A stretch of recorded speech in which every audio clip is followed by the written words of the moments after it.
The Women Novelists *******. The Women Novelists by R. Brimley Johnson, author of Tales from Chaucer Towards Religion. Tennyson and his poetry. Publisher Mark London, 48 Pall Mall, W. Collins Sons and Co. Limited. Glasgow, Melbourne, Auckland.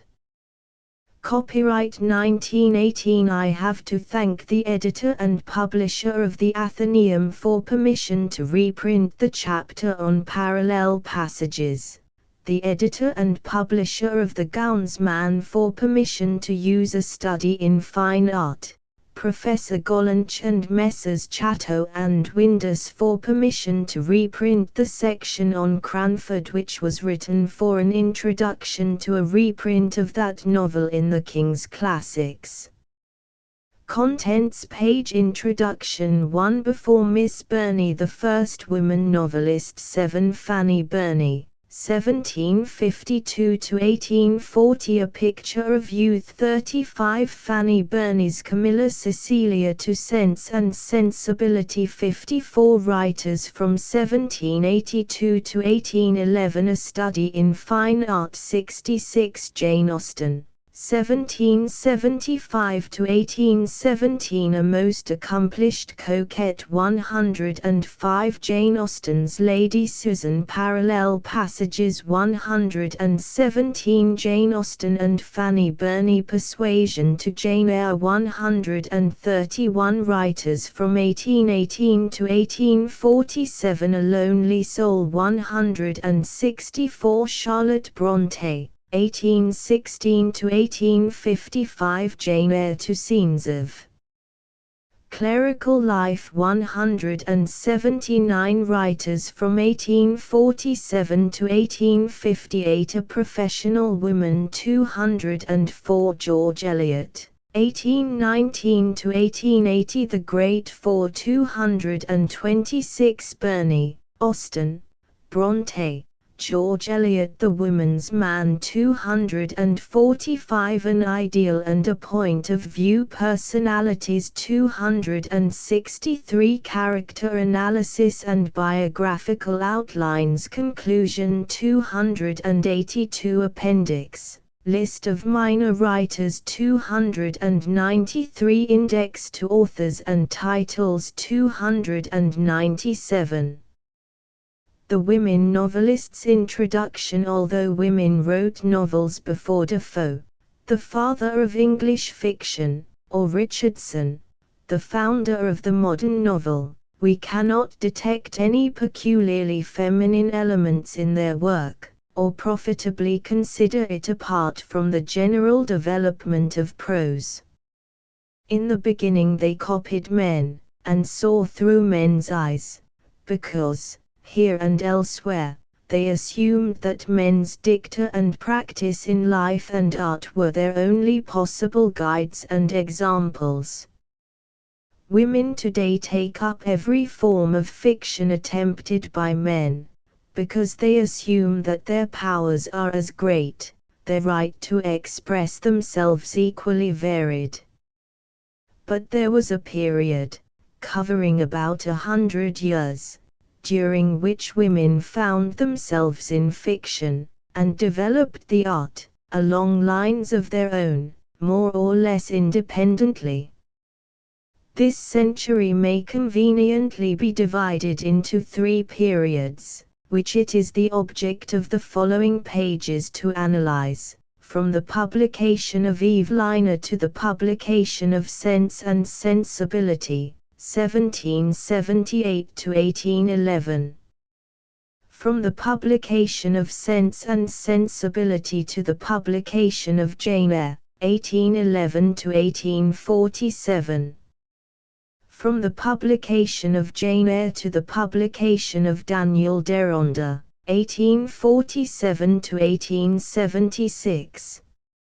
It may be noticed, however, in passing to the establishment of a feminine school by Fanny Burney, that individual women did pioneer work, among whom the earliest, and the most important, is the ingenious Mrs. Aphra Behn, 1640 to 1689.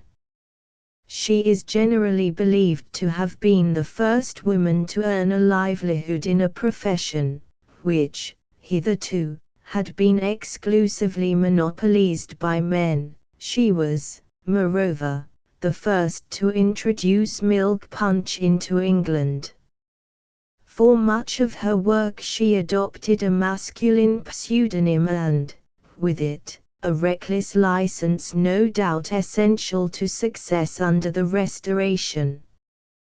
Yet she wrote the first prose story that can be compared with things that already existed in foreign literatures, and, allowing for a few rather outspoken descriptive passages, there is nothing peculiarly objectionable in her Oroonoko, or the History of the Royal Slave. Making use of her own experience of the West Indies, acquired in childhood, she invented the noble savage, the natural man, long afterwards made fashionable by Rousseau, and boldly contrasted the ingenuous virtues, and honor, of this splendid heathen with Christian treachery and avarice. The great and just character of Oroonoko, indeed, would scarcely have satisfied revolutionary ideals of the primitive, since he was inordinately proud of his birth and his beauty, and killed his wife from an artificial sense of honor. But there is a naively exaggerated simplicity in Mrs. Benn's narrative, which does faithfully represent, as she herself expresses it, an absolute idea of the first state of innocence, before man knew how to sin. Whence she declares it is most evident and plain, that simple nature is the most harmless, inoffensive, and virtuous mistress. It is she alone, if she were permitted, that better instructs the world than all the inventions of man. Religion would here but destroy that tranquility they possess by ignorance, and laws would but teach them to no offense, of which now they have no notion. They have a native justice, which knows no fraud, and they understand no vice, or cunning, but when they are taught by the white men. Our author is quite uncompromising in this matter, and her eulogy of fig leaves should refute the most cynical. I have seen a handsome young Indian, dying for love of a beautiful Indian maid, but all his courtship was, to fold his arms, pursue her with his eyes, and sighs were all his language, while she, as if no such lover were present, or rather as if she desired none such, carefully guarded her eyes from beholding him, and never approached him, but she looked down with all the blushing modesty I have seen in the most severe and cautious of our world. The actual story of Oroonoko will hardly move us today, and the final scene, where that prince and gentleman is seen smoking a pipe, as the horrid Christians hack off his limbs one by one, comes dangerously near the ludicrous. Still we may hope with the modest authoress, that the reputation of her pen is considerable enough to make his glorious name to survive all ages. It should finally be remarked that Afra forestalls one more innovation of the next century, by introducing slight descriptions of scenery, and that here, as always, she arrested her reader's attention by plunging straight into the story. Two other professional women of that generation deserve mention: Mrs. Manley, 1672 to 1724, author of the scurrilous New Atalantis, and Mrs. Hayward, or Hayward, 1693 to 1756, editor of the Female Spectator. Both were employed by their betters for the secret promotion of vile libels, the former political, the latter literary, and both wrote novels of some vigor, but deservedly forgotten, although the latest, and best, of Mrs. Manley's were written after Pamela, and bear striking witness to the influence of Richardson. A few more years bring us to the true birth of the modern novel, when Sarah Fielding, 1710–1768, whose David Simple, in an unfortunate attempt to combine sentiment with the picaresque, revealed some of her brother's humor and the decided influence of Richardson. And though the female Quixote of Charlotte Lennox, 1720–1804, has been pronounced more absurd than any of the romances which it was designed to ridicule, Macaulay himself allows it great merit, when considered as a wild satirical harlequinade, and it remains an early, if not the first, example of conscious revolt against the artificial tyrannies of romance, of which the evil influences on the art of fiction were soon to be triumphantly abolished forever by a sister authoress. The first woman novelist, Fanny Burney, 1752–1840, it is, today, a commonplace of criticism that the novel proper, though partially forestalled in subject and treatment by Defoe, began with Richardson's Pamela in 1740. The main qualities which distinguish this work from our earlier romances were the attempt to copy, or reproduce, real life, and the choice of middle-class society for dramatis personae.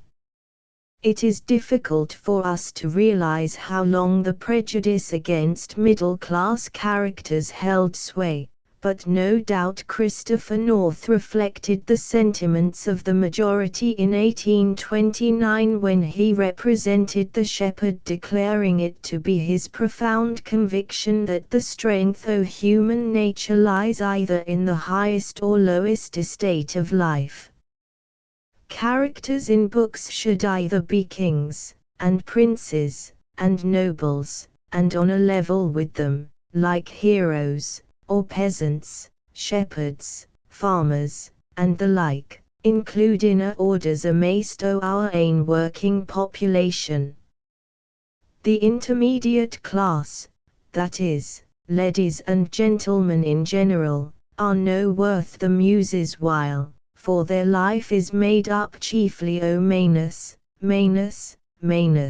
you canna see the human creatures for their clays, and should ane o' them commit suicide in despair, in looking on the dead body, you are mair ta'en up wi' its dress than its decease.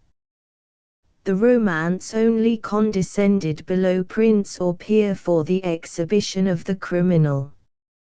It aimed at exaggeration in every detail for dramatic effect.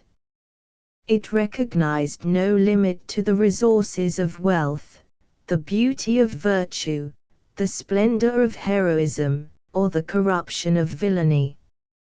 It permitted the supernatural. Fielding clearly considers it necessary to apologize for the vulgarity of mere human nature. The provision, then, which we have here made, is no other than human nature, nor do I fear that any sensible reader, though most luxurious in his taste, will start, cavil, or be offended because I have named but one article.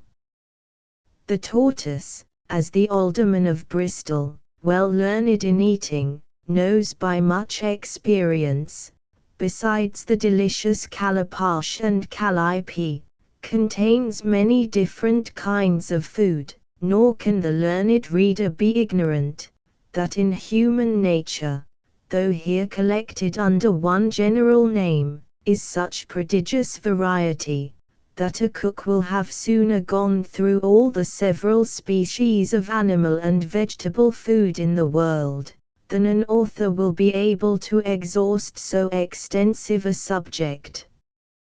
An objection may perhaps be apprehended from the more delicate, that this dish is too vulgar and common, for what else is the subject of all the romances, novels, plays, and poems, with which the stalls abound? Many exquisite viands might be rejected by the epicure, if it was sufficient cause for his contemning of them as common and vulgar, that something was to be found in the most paltry alleys under the same name. In reality, true nature is as difficult to be met with in authors, as the Bayonne ham, or Bologna sausage, is to be found in the shops. But the whole, to continue the metaphor, consists in the cooking of the author, for, as Mr. Pope tells us, true wit is nature to advantage dressed, what oft was thought, but ne'er so well expressed. The same animal which hath the honour to have some part of his flesh eaten at the table of a duke, may perhaps be degraded in another part, and some of his limbs gibbeted, as it were, in the vilest stall in town. Where then lies the difference between the food of the nobleman and the porter, if both are at dinner on the same ox or calf, but in the seasoning, the dressing, the garnishing, and the setting forth? Hence the one provokes and incites the most languid appetite, and the other turns and pulls that which is the sharpest and keenest. In like manner the excellence of the mental entertainment consists less in the subject than in the author's skill in well dressing it up. How pleased, therefore, will the reader be to find that we have, in the following work, adhered closely to one of the highest principles of the best cook which the present age, or perhaps that of Heliogabalus, hath produced. This great man, as is well known to all lovers of polite eating, begins at first by setting plain things before his hungry guests, rising afterwards by degrees, as their stomachs may be supposed to decrease, to the very quintessence of sauce and spices. In like manner we shall represent human nature at first, to the keen appetite of our reader, in that more plain and simple manner in which it is found in the country, and shall hereafter hash and ragout it with all the high French and Italian seasoning of affectation and vice which courts and cities afford. By these means, we doubt not but our reader may be rendered desirous to read on forever, as the great person just above mentioned is supposed to have made some persons eat. Samuel Richardson, printer, revolutionized fiction. He inaugurated a method of novel writing, shrewdly adapted and developed by Fielding, boisterously copied by Smollett, humorously varied by Goldsmith and Sterne. And when the new ideal of realism and simple narrative had been thus, more or less consciously, established as fit fruit for the circulating library, that evergreen tree of diabolical knowledge finally purified of all offense against decency, was planted in every household by a timid and bashful young lady, who hemmed and stitched from breakfast to dinner with scrupulous regularity. The mental development of Frances Burney, authoress of Evelina, was encouraged by no governess, no teacher of any art or of any language. Her father's library contained only one novel, and she does not appear to have supplemented it in this particular. But the peculiar circumstances of Dr. Burney's social position, and the infectious enthusiasm of his artistic temperament, provided his daughter with very exceptional opportunities for the study of material appropriate to the construction of a modern novel. On the one hand, he permitted her free intercourse with those whom butlers and waiting maids call vulgar, and, on the other, he gave her every opportunity of watching society at ease in the company of artists and men of letters. At his concerts and tea parties, again, she often saw Johnson and Garrick, Bruce, oh my, and the lions of her generation, the peers and the politicians, the ambassadors and the travellers, the singers and the fiddlers. And, finally, if her most worthy stepmother has been derided for the conventionality which discouraged the youthful observer and dictated a bonfire for her early manuscripts, it may not be altogether fanciful to conjecture that the domestic ideals of feminine propriety thus inculcated had some hand in shaping the precise direction of the influence which Fanny was destined to exert upon the development of her art. For if Evelina was modelled on the work of Richardson, and the fathers of fiction, who had so recently passed away, it nevertheless inaugurated a new departure, the expression of a feminine outlook on life. It was, frankly and obviously, written by a woman for women, though it captivated men of the highest intellect. We need not suppose that Johnson's pet charactermonger set out with any intention of accomplishing this reform, but the woman's view is so obvious on every page that we can scarcely credit the general assumption of experienced masculine authorship, which was certainly prevalent during the few weeks it remained anonymous. It would have been far more reasonable for the public to have accepted the legend of its being written by a girl of 17. For the heroine is represented as being no older, and though Miss Burney was 26 at the time, she has been most extraordinarily successful in assuming the tone of extreme youth, and thus emphasizing still further the innovation. Its main subject is the introduction of a young lady to the world, and being told in letters from the heroine to her guardian, could scarcely have been better arranged, by a self-conscious artist, for the exposition of the novelty.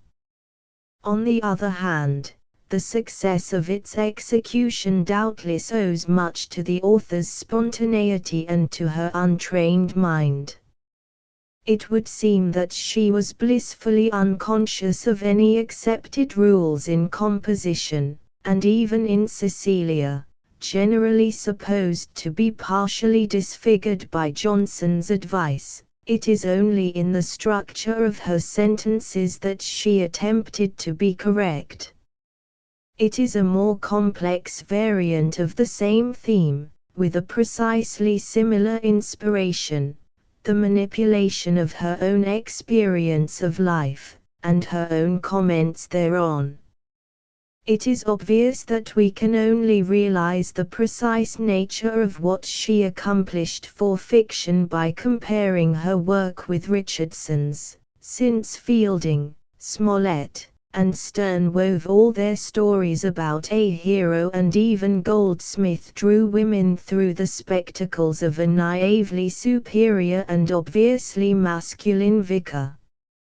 Richardson, on the other hand, was admittedly an expert in the analysis of the feminine.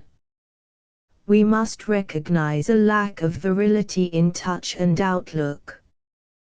The prim exactitude of his cautious realism, however startling in comparison with anything before Pamela, has much affinity with what our ancestors might have expected from their womenkind. Yet his women are quite obviously studies, not self-revelations. We can fancy that Pamela sat on his knee to have her portrait taken, while he was giving such infinite care to Clarissa's drapery on the model's throne. We can only marvel that he could ever determine whether Clementina or Miss Harriet Byron were a more worthy mate for the perfect man. Verily they were all as men made them, exquisite creatures, born for our delight, but regulated by our taste in loveliness and virtue. That marvelous little 18th-century tradesman understood their weaknesses no less than their perfections, but the fine lines of his brush show through every word or expression. The delicacy of outline is deliberately obtained by art. They are patently the fruits of acute observation, keen sympathy, and subtle draftsmanship. They remain lay figures, posed for the center of the picture.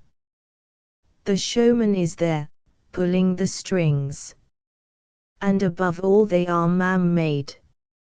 For all his extraordinary insight, Richardson can only see women from the outside. Our consciousness of his skill proves it is conscious. His world still centers round the hero, the rustic fine gentleman, the courtly libertine, or the immaculate male. Fanny Burney reverses the whole process. To begin with external evidence, it is Evelina who tells the tale, and every person or incident is regarded from her point of view. The resultant difference goes to the heart of the matter. The reader does not here feel that he is studying a new type of female, he is making a new friend. Evelina and Cecilia speak for themselves throughout. There is no sense of effort or study, not because Fanny Burney is a greater artist or has greater power to conceal her art, but because, for the accomplishment of her task, she has simply to be herself. It is here, in fact, that we find the peculiar charm, and the supreme achievement, of the women who founded the school. By never attempting professional study of life outside their own experience, they were enabled to produce a series of feminine confessions, which remain almost unique as human documents. We must recognize that it was Richardson who had made this permissible. He broke away, forever, from the extravagant impossibilities and unrealities of romance. He copied life, and life moreover in its prosaic aspect, the work-a-day, unpicturesque experience of the middle class. But still he lingered among its crises. It is not that in his days men were still given to the expression of emotion by words, and deeds, of violence. While beautiful maidens were liable to be driven furiously by the villain into the presence of an unfrocked clergyman, while money could buy a whole army of accomplices for their undoing, Richardson remains a realist in the narration of such episodes. We are here referring to the fact that his stories are all concerned with the elaborate development of one central emotion or the analysis of one predominating character. They are pictures of life composed for the exhibition of a slightly phenomenal aspect, the depths of human nature, not commonly obvious to us in the moods of a day. It was reserved for Fanny Burney, and still more Jane Austen, to make a story out of the trivialities of our everyday existence, to reveal humanity at a tea party or an afternoon call. This is, of course, but carrying on his reform one step further. The women, besides introducing the new element of their own especial point of view, made the new realism strictly domestic, and learned to depend, even less than he, upon the exceptional, more obviously dramatic, or less normal, incidents of actual life.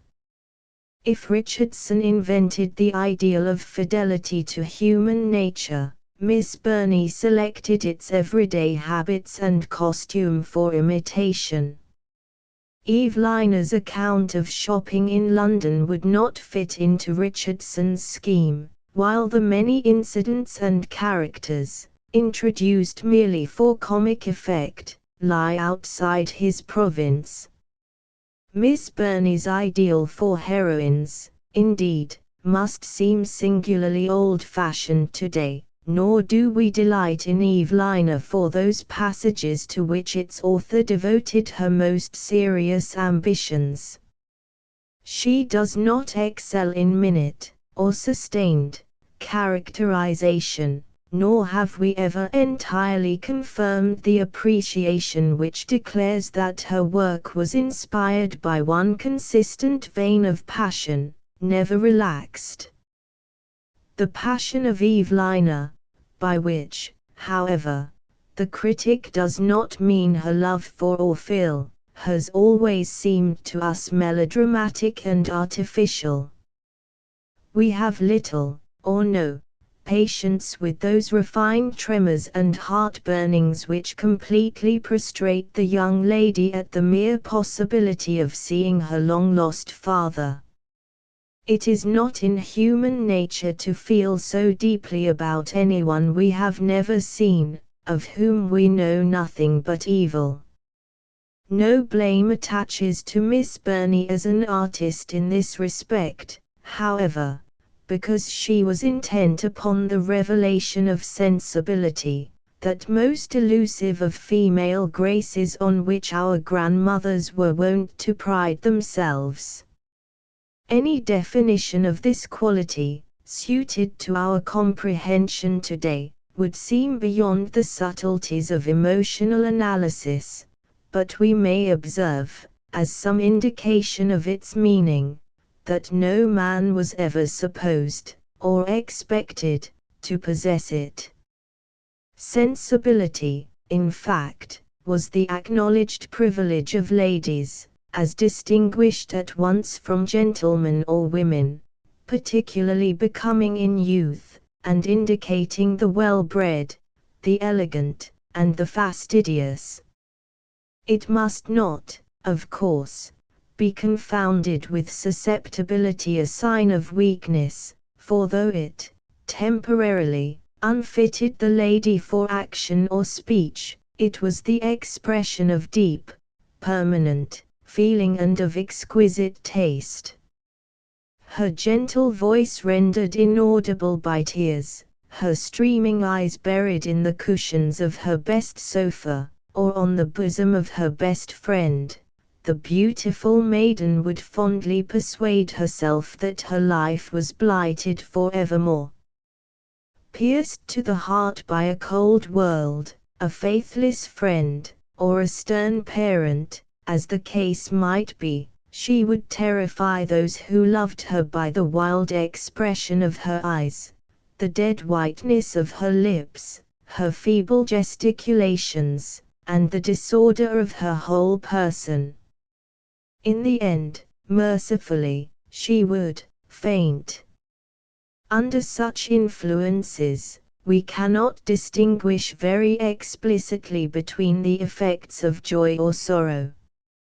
Evelina is scarcely more natural about her transports at discovering a brother, or in the final satisfaction of her filial instincts, than in her alarm about how he would receive her already mentioned. We are not justified, on the other hand, in supposing that a heroine should only exhibit sensibility on some real emotional catastrophe. There was a tendency, we have observed, in elegant females to be utterly abashed and penetrated with remorse, covered with shame, trembling with alarm, and on the verge of hysterics, from joy or grief, upon most trivial provocation. A tone, a look, even a movement, if unexpected or mysterious, was generally sufficient to upset the nice adjustment of their mental equilibrium. Have I done wrong? Am I misunderstood? Is it possible he really loves me? The dear creatures passed through life on the edge of a precipice, on the borderland between content, despair, and the seventh heaven. The wonder of it all comes from admitting that Miss Burney actually reconciles us to such absurdities. Except in the passionate scenes, Evelina's sensibility is one of her chief charms. In some mysterious and subtle fashion, it really indicates the superiority of her mind and her essential refinement. She will be prattling away, with all the naivete of genuine innocence, about her delight in the condescending perfections of the noble Orfil, and then, at one word of warning from her beloved guardian, the whole world assumes other aspects, no man may be trusted, and she would fly at once to peace, and forgetfulness, in the country.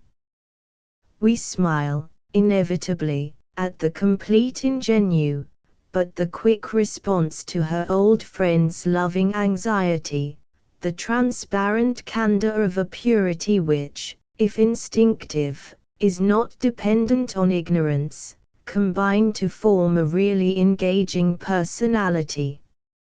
It may be that we have here discovered the secret of sensibility, a perception of the fine shades, and instant responsiveness to them. There is, however, a most instructive passage in the Mysteries of Udolpho which throws much light on this matter. Mrs. Radcliffe has every claim to be heard, for her heroines are much addicted to sensibility.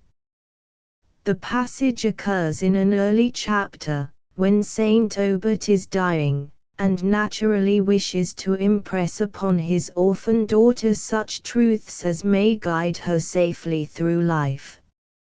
It has, therefore, all the significance of the deathbed, while he had never thought more justly, or expressed himself more clearly, than he did now.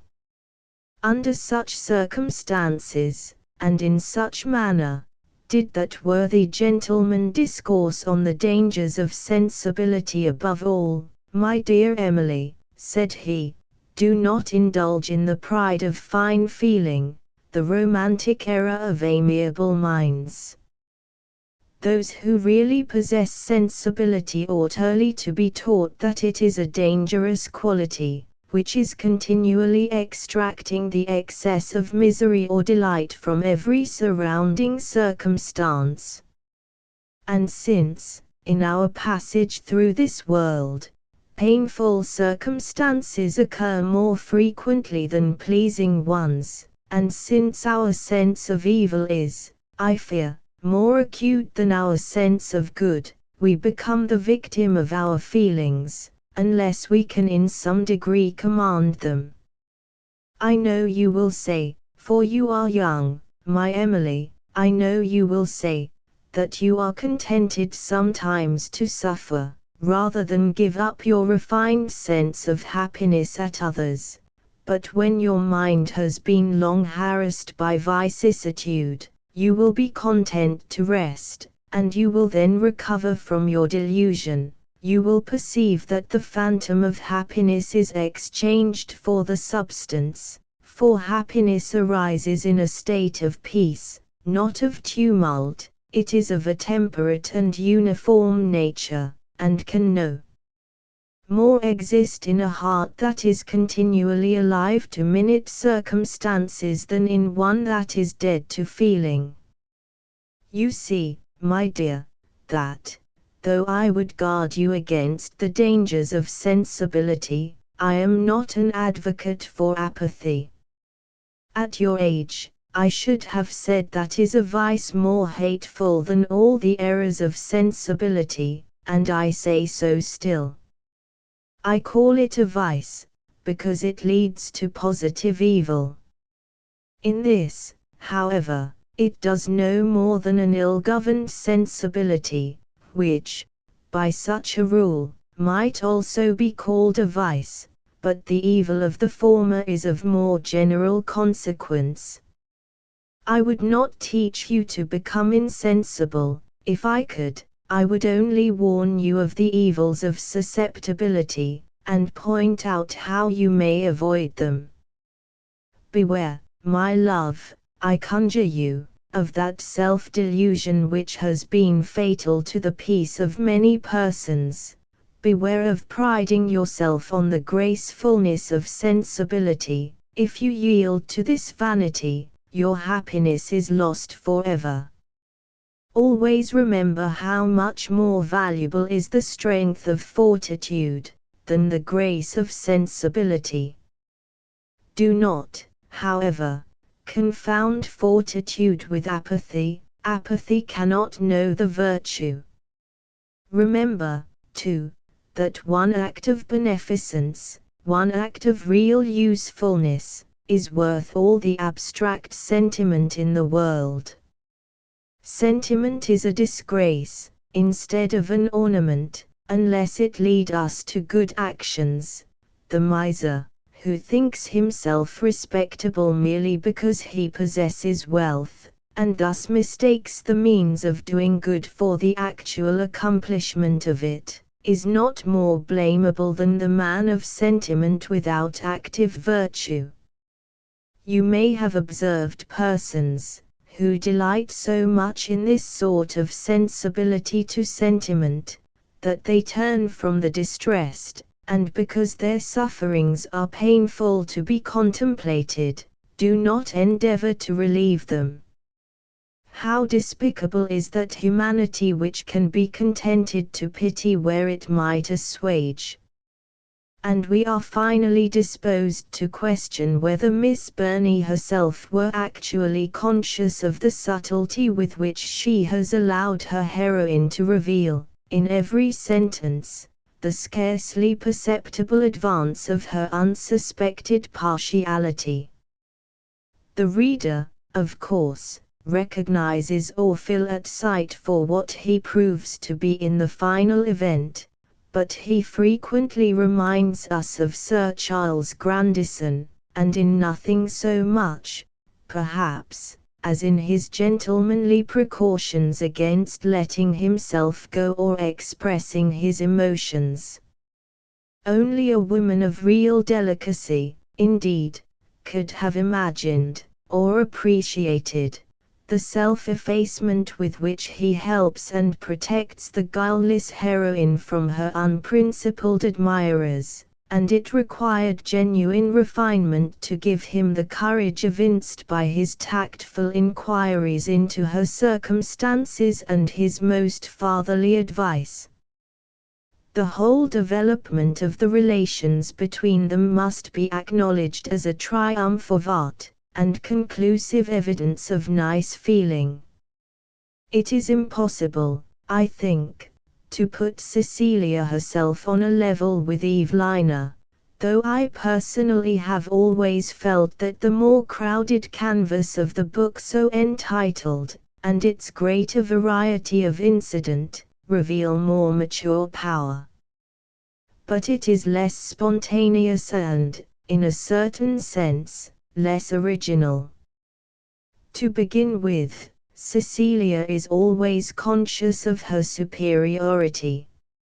Like her sister heroine, a country miss and suddenly tossed into society without any proper guidance, she yet assumes the center of the stage without effort, and queens it over the most experienced, by virtue of beauty and wealth.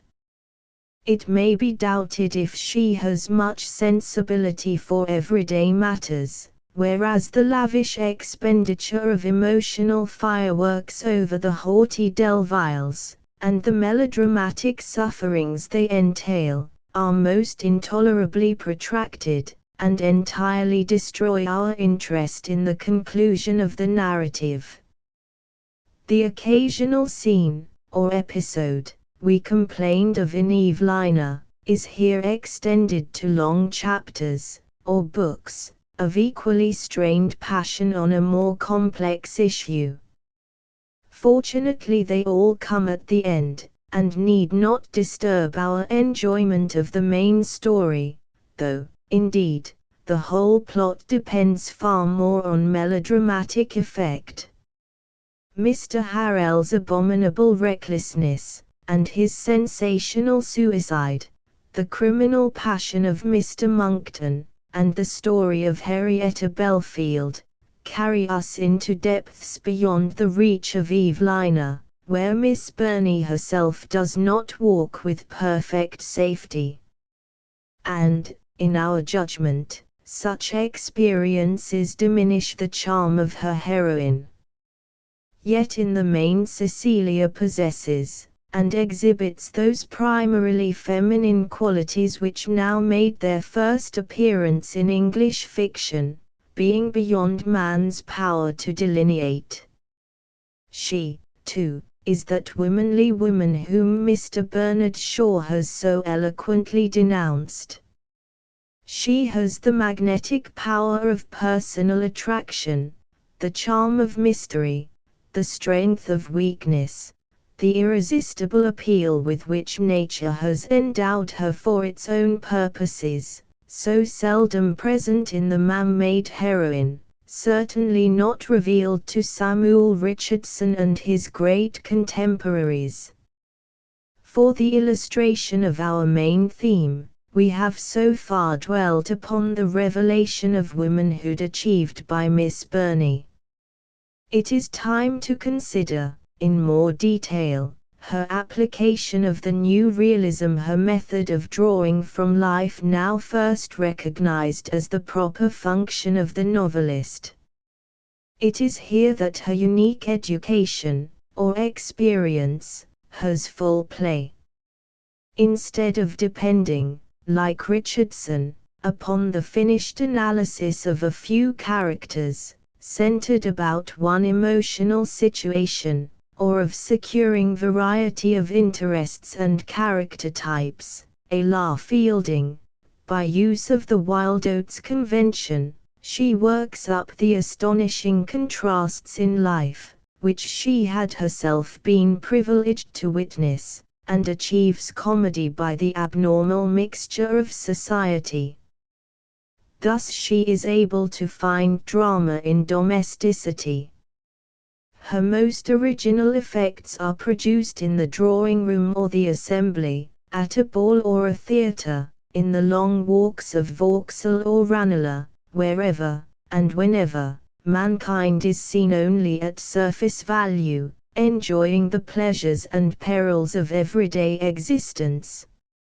How vividly, as Macaulay remarks, did she conjecture the various scenes, tragic and comic, through which the poor motherless girl, highly connected on one side, meanly connected on the other, might have to pass.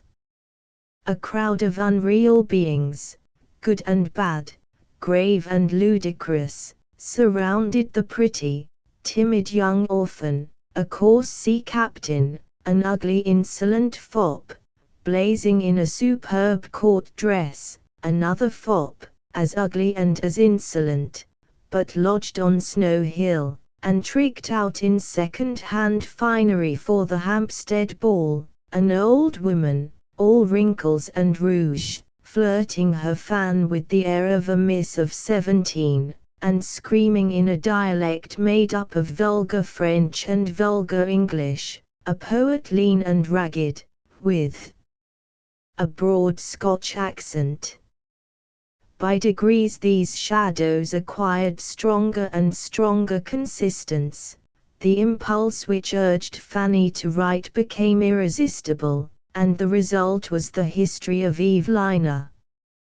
Of what must seem, to our thinking, the extraordinary license permitted to persons accounted gentlemen, Miss Burney avails herself to the utmost, and Evelina is scarcely less often embarrassed or distressed by Willoughby's violence and the insolence of Lord Merton, than by the stupid vulgarity of the Branchtons and Beau-Smith.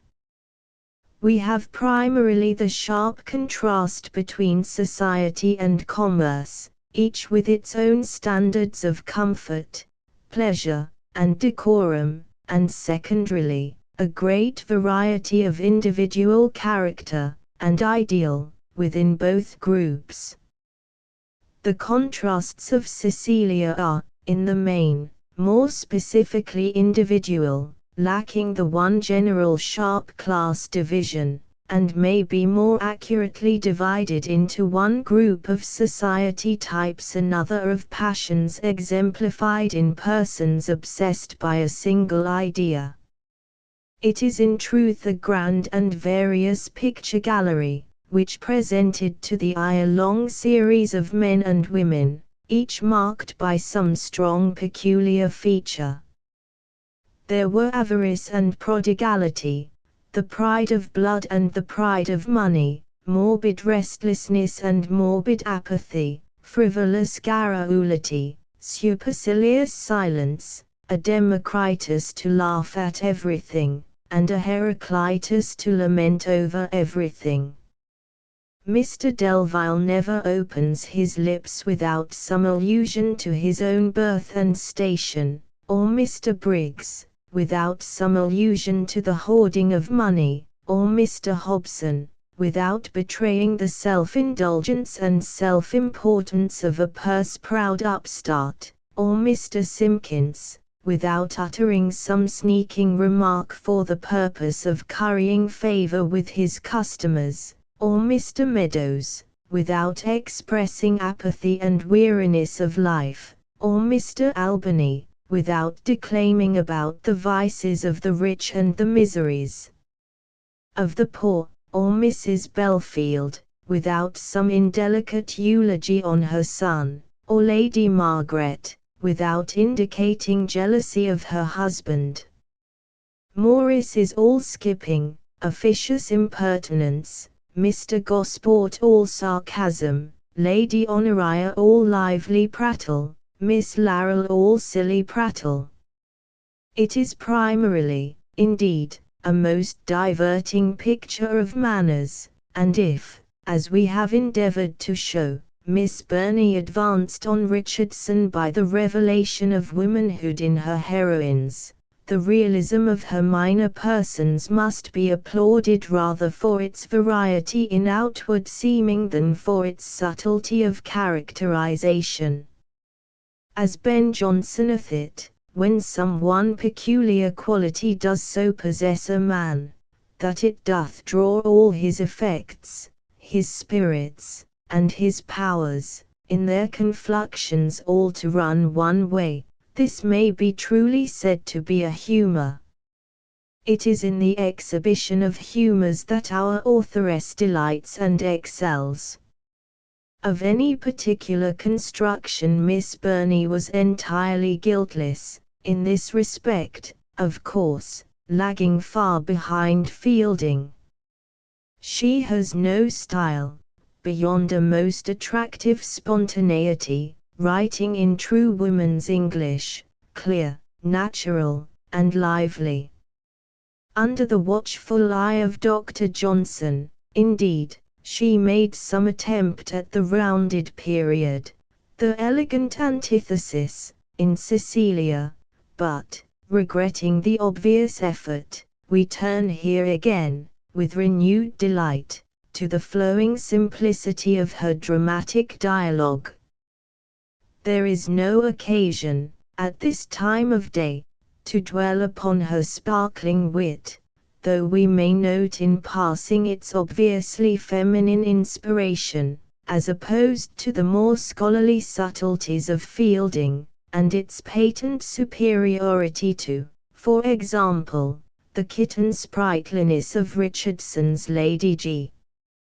We cannot claim that Miss Burney made any particular advance in this matter, but, here again, her work stands out as the first permanent expression, at least in English, of that shrewd vivacity and quickness of observation with which so many a woman, who might have founded a salon, has been wont to enliven the conversation of the home and to promote the gaiety of social gatherings.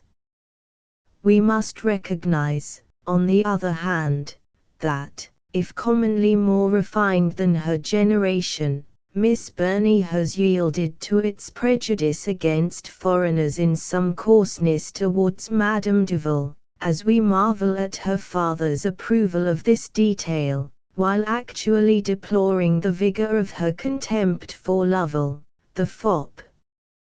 Finally, for all technicalities of her art, Miss Burney remains an amateur in authorship, who, by a lucky combination of genius and experience, was destined to utter the first word for women in the most popular form of literature, and to point the way to her most illustrious successors for the perfection of the domestic novel.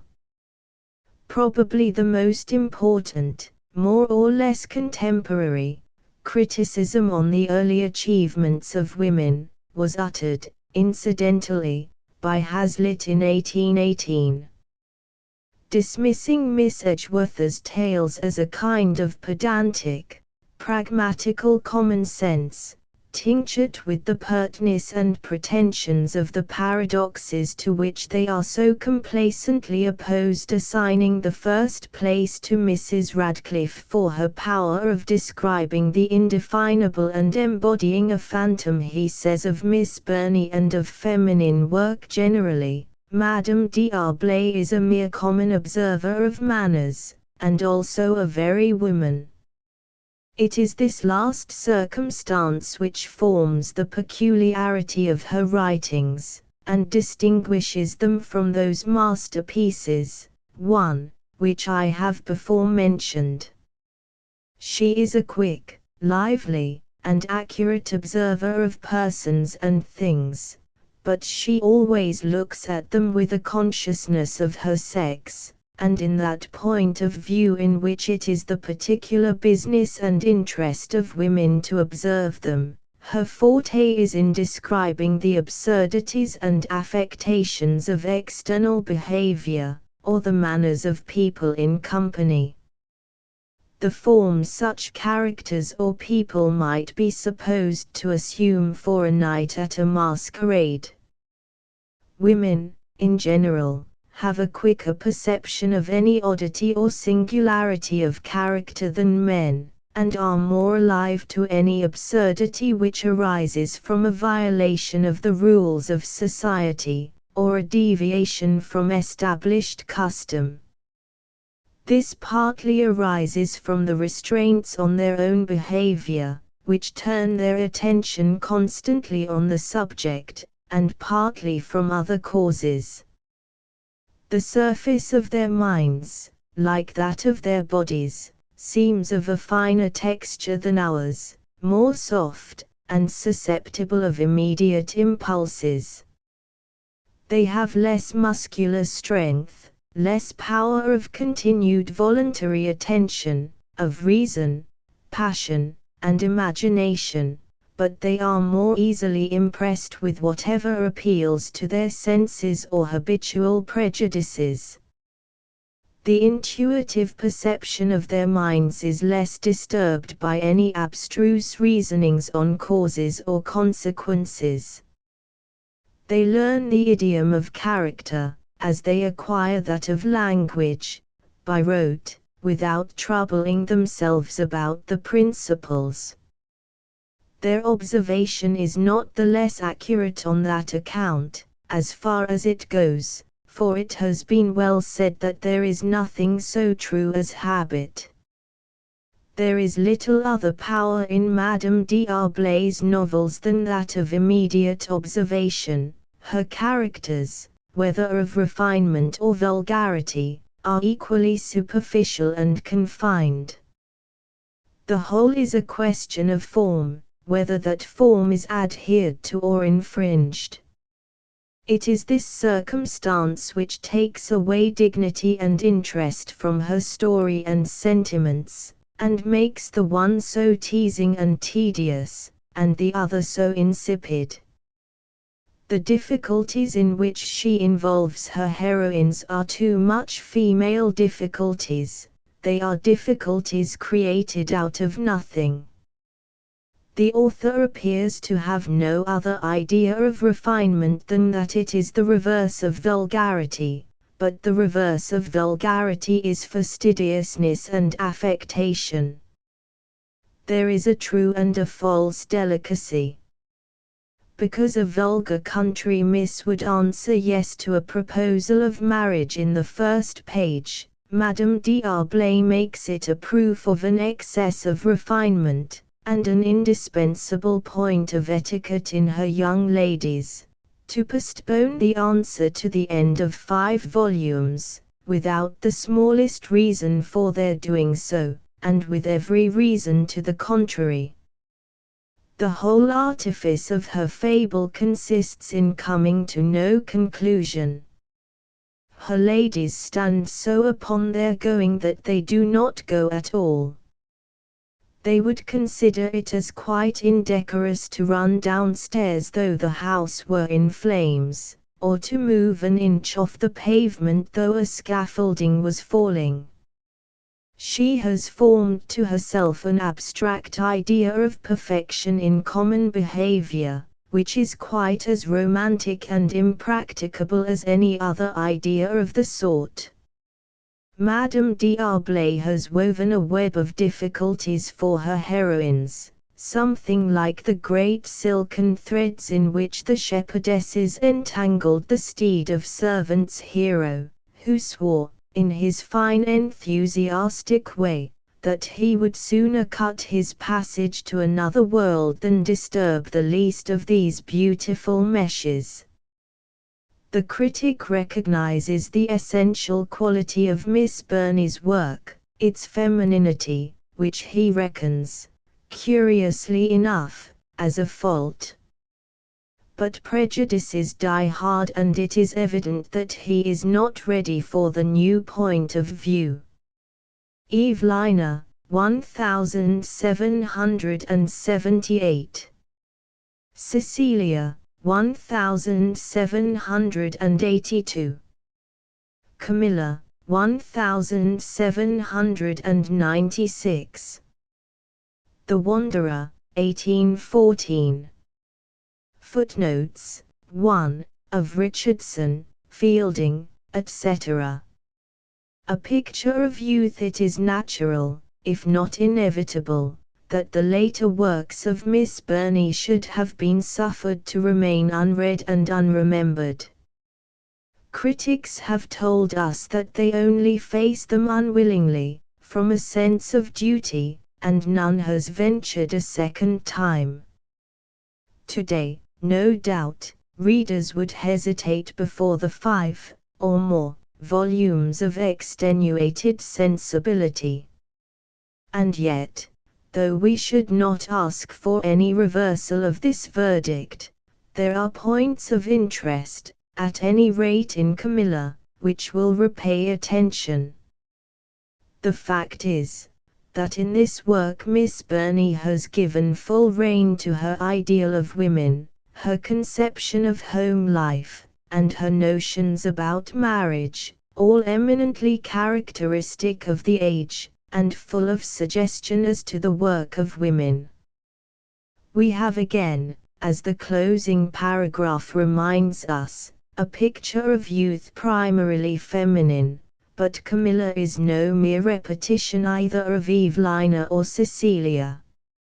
She has even more sensibility, and a new quality of most attractive impulsiveness, which is perpetually leading her into difficulties. There is a double contrast, or comparison, of types. The heroine's uncle, Sir Hugh Tillard, seems to have been conceived as a parody of the young lady herself. He flies off at a tangent, far more youthfully than she, changes his will 3 or 4 times in the first few chapters, and is constantly upsetting the whole family by most ridiculous plans for their happiness. On the other hand, Edgar Mandelbert, the hero, suffers from too much caution, implanted, it is true, by his worthy tutor, but obviously at home in his nature. Practically the whole 5 volumes are concerned with the misunderstandings produced by Camilla's hasty self-sacrifices, and his care in studying her character, without the key to her motives. It would be easy, indeed, to describe the plot as a prolonged much ado about nothing. The sentiments involved are palpably strained, absurdly high-flown, and singularly unbalanced.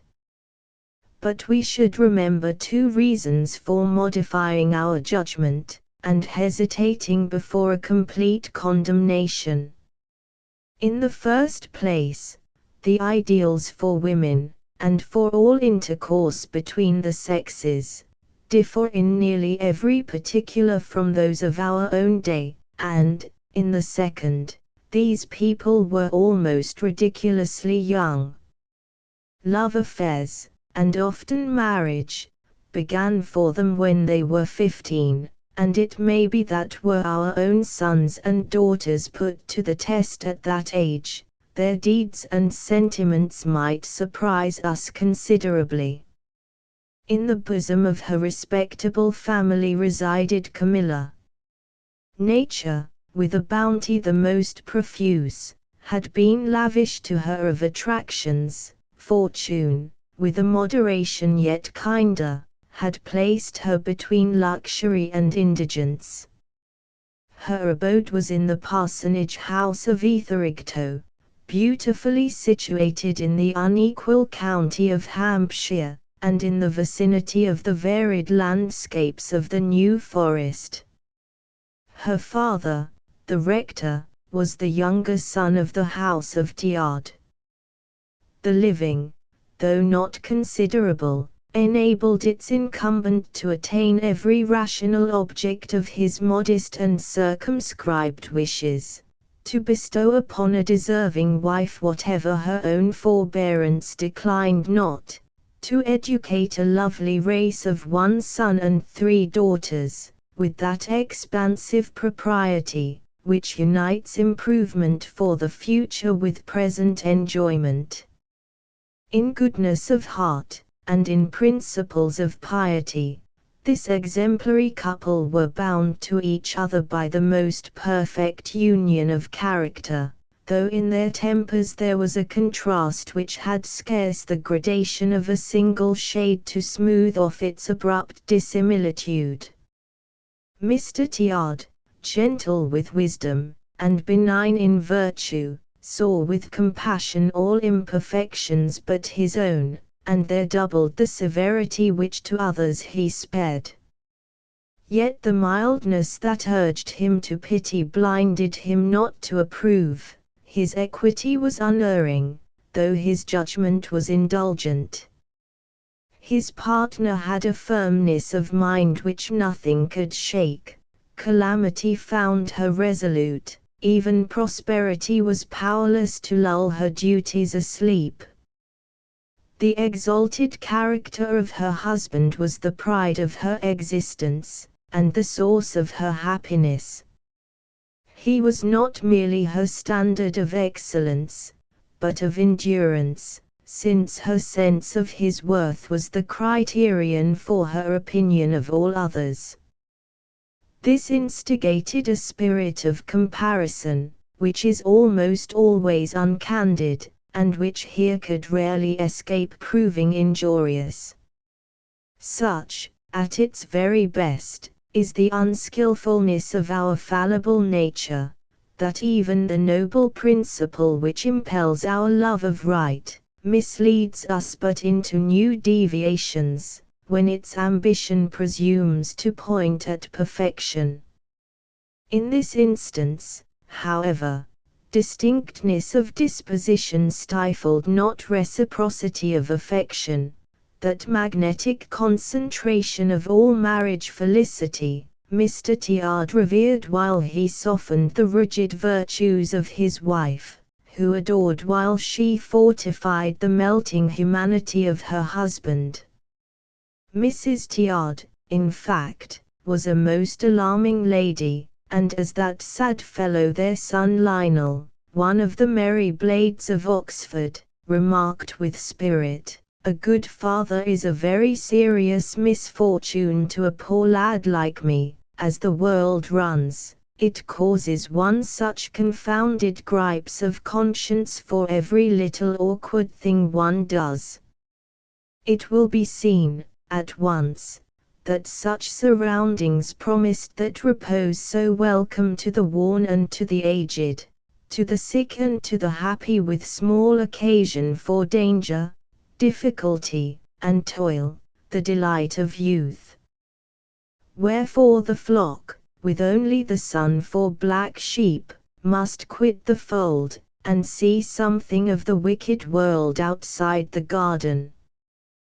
Their first venture would seem harmless enough, being no farther than over the fields to Cleves Park, just purchased by Uncle Sir Hugh, who had inherited from his ancestors an unencumbered estate of £5,000 per annum. His temper was unalterably sweet, and every thought of his breast was laid open to the world with an almost infantine artlessness.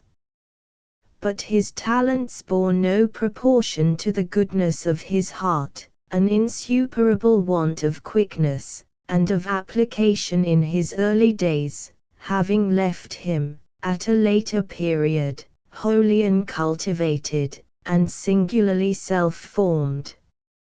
Mrs. Tiard found occasion for further delight in the superiority of her husband, though she was not insensible to the fair future prospects of her children, which seemed the probable result of this change of abode.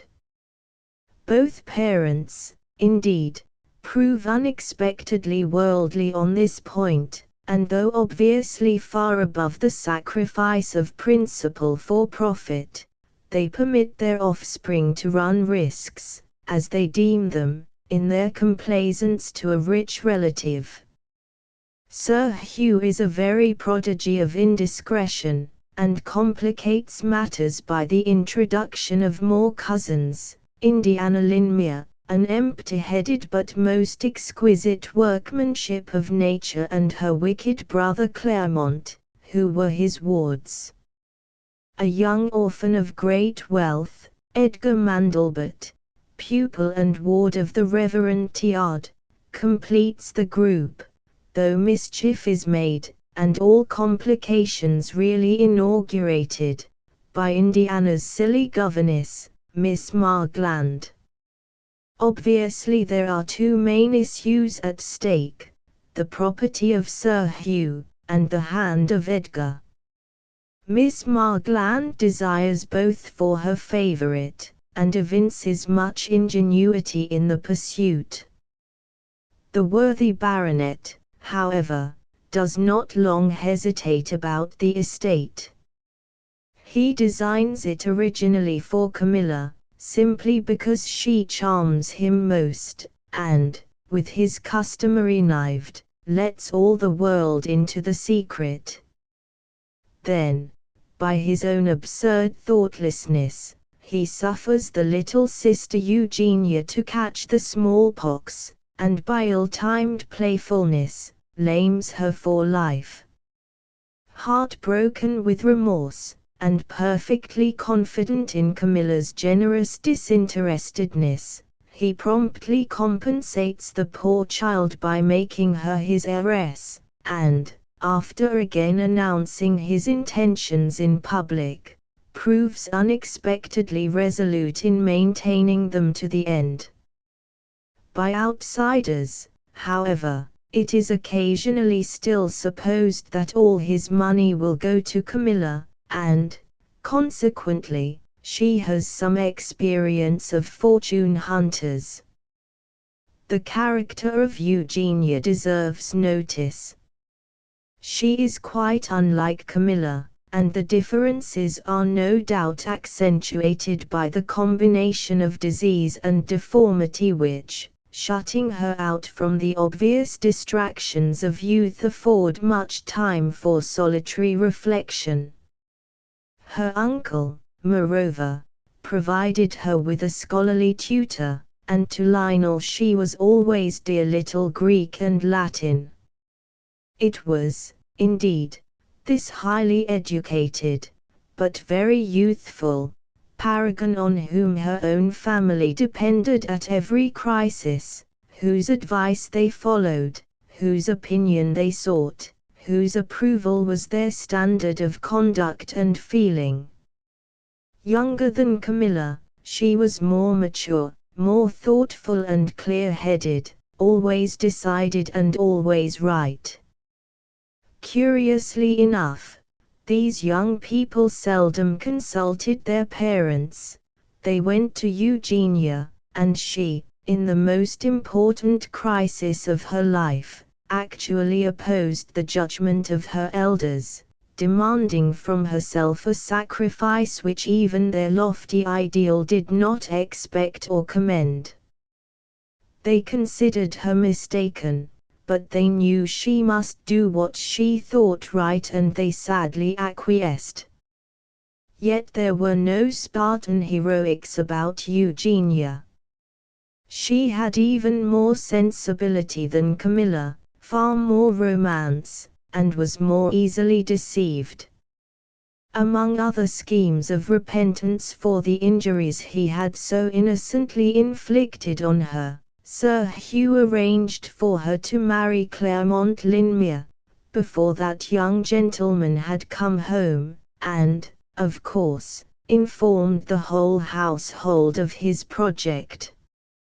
Such was Eugenia's extravagant refinement in romance, that, though she could not avoid being attracted by the most obviously insincere raptures of young men in want of her fortune, one of them kissing her hand she thought a liberty most unpardonable. She regarded it as an injury to Claremont, that would risk his life should he ever know it, and a blot to her own delicacy, as irreparable as it was irremediable. It is obvious that such excessive refinement proves ill-fitted to combat the unprincipled ambitions of the other sex, incited by her uncle's generosity, and when the villain, feigning a passion well calculated to stir her fancy, threatens to blow out his brains if she refuse him, we do not read of her yielding with surprise. To her notion a promise given under any circumstances is absolutely binding, and when, undeceived, she is recommended by her pious parents to repudiate it, the heroic martyr remains steadfast, and suffers much through some volumes. Yet even in that extremity she proves a rock to her more wavering elder sister. We have wandered too long, however, from our heroine. Camilla was, in secret, the fondest hope of her mother, though the rigor of her justice scarce permitted the partiality to beat even in her own breast. Nor did the happy little person need the avowed distinction. The tide of youthful glee flowed jocund from her heart, and the transparency of her fine blue veins almost showed the velocity of its current. Every look was a smile, every step was a spring, every thought was a hope, every feeling was joy. And the early felicity of her mind was without alloy. The beauty of Camilla, though neither perfect nor regular, had an influence peculiar on the beholder. It was hard to catch its fault, and the cynic connoisseur, who might persevere in seeking it, would involuntarily surrender the strict rules of his art to the predominance of its loveliness. Even judgment itself, the coolest and last betrayed of our faculties, she took by surprise, though it was not till she was absent the seizure was detected. Her disposition was ardent in sincerity, her mind untainted with evil. The reigning and radical defect of her character, an imagination that submitted to no control, proved not any antidote against her attractions. It caught, by its force and fire, the quick kindling admiration of the lively. It possessed, by magnetic persuasion, the witchery to create sympathy in the most serious. It is a picture of an ideal, stammeringly defined by Edgar, the utmost vivacity of sentiment, all the charm of soul, eternally beaming in the eyes, playing in every feature, glowing in the complexion, and brightening every smile. Obviously hero and heroine are born for each other. He admires her above all women, himself has every perfection. And though Mrs. Tillard may have gloried in the virtuous delicacy of her daughter, that so properly, till it was called for, concealed her tenderness from the object who so deservingly inspired it, the reader can feel no doubt, from the beginning, of her decided partiality. There are two obstacles, however, between the lovers. In the first place, Edgar's tutor had twice been deceived by women, and so acts upon his loyal pupil, by the urgent recommendation of caution and delay, that he becomes a creature whose whole composition is a pile of accumulated punctilios, one who will spend his life in refining away his own happiness. It is obvious that, left to herself, Camilla's nature would bear the closest inspection, as even the old misanthrope ultimately admits. But Miss Margland cannot endure any rivalry with Indiana, the beautiful vacant-looking cousin who has been taught to consider herself irresistible, though it is not quite clear what Miss Burney would have her readers believe as to the power of beauty. At one point she declares that a very young man seldom likes a silly wife. It is generally when he is further advanced in life that he takes that depraved taste. He then flatters himself a fool will be easier to govern.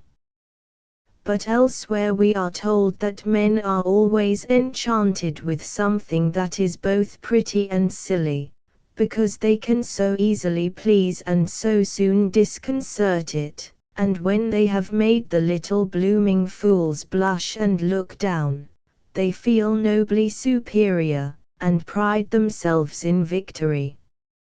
A man looks enchanted while his beautiful young bride talks nonsense, it comes so prettily from her ruby lips, and she blushes and dimples with such lovely attraction while she utters it. He casts his eyes around him with conscious elation to see her admirers, and his enviers. The wily governess has all the audacity of a born diplomatist. She simply informs Sir Hugh, who always believes everybody, that Edgar is practically engaged to her pet pupil. The old man regards the matter as settled, and, in perfect innocence, encourages her machinations to make a fact of her desire, the girl herself being flattered into an indifferent accomplice. Now Camilla had acquired the habit, quite becoming to girlhood, of looking to Edgar, more or less consciously, for guidance through life, and of actually asking his advice on all delicate, or doubtful, occasions. Miss Margland ingeniously accuses her of trying to catch the air by these confidences, and Sir Hugh, without for one moment acknowledging the possibility of Camilla having a bad motive, advises her to avoid even the appearance of jealousy, and leave Indiana a fair field. Such an appeal to her generosity, from so kind a friend, was sure of eager support, and the unfortunate girl is thus driven to seek friends against whom Edgar had warned her, and to assume the character of capriciousness and instability. This proves her introduction to the great world, whither Miss Burney hurries all her heroines. Like the rest, she arrives entirely unprepared, parents of those days apparently not considering either advice or guidance on such matters a part of their duty. Framed for innocent pleasure, her natural gaiety and ardent temperament lead her astray in every direction. She remains entirely unsoiled, but invariably does the wrong thing. She gets into debt. Through sheer ignorance and humility, she makes friends of doubtful people. Through pity and innocence, she even follows the advice of a worldly acquaintance, attempting to move her lover by flirting with other men. Every word and action is designed to please him, all have the contrary effect.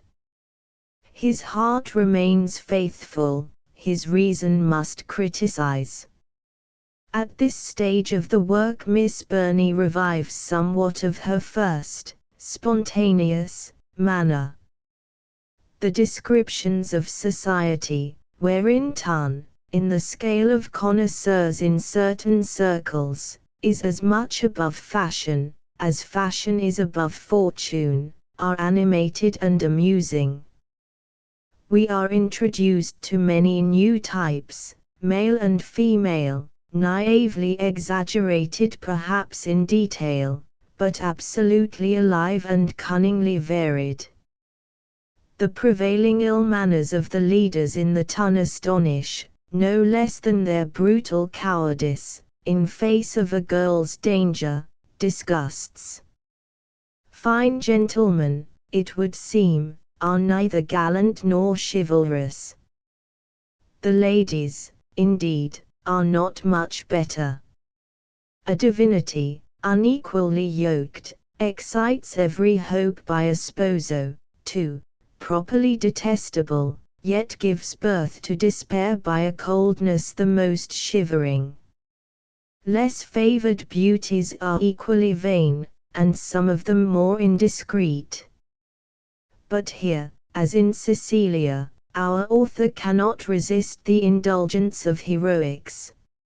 She is not satisfied with her delightful comedy of manners with the ordinary misunderstandings and heart-burnings essential to romance. In her later volumes she plunges Camilla, and the whole Théard family, into the wildest distress. They lose all their money. Eugenia's husband commits suicide, Lionel nearly murders an uncle, from whom he had expectations, by a practical joke, and Camilla acquires, by an over-elaborated series of foolish impulses, the appearance of having injured her parents beyond forgiveness.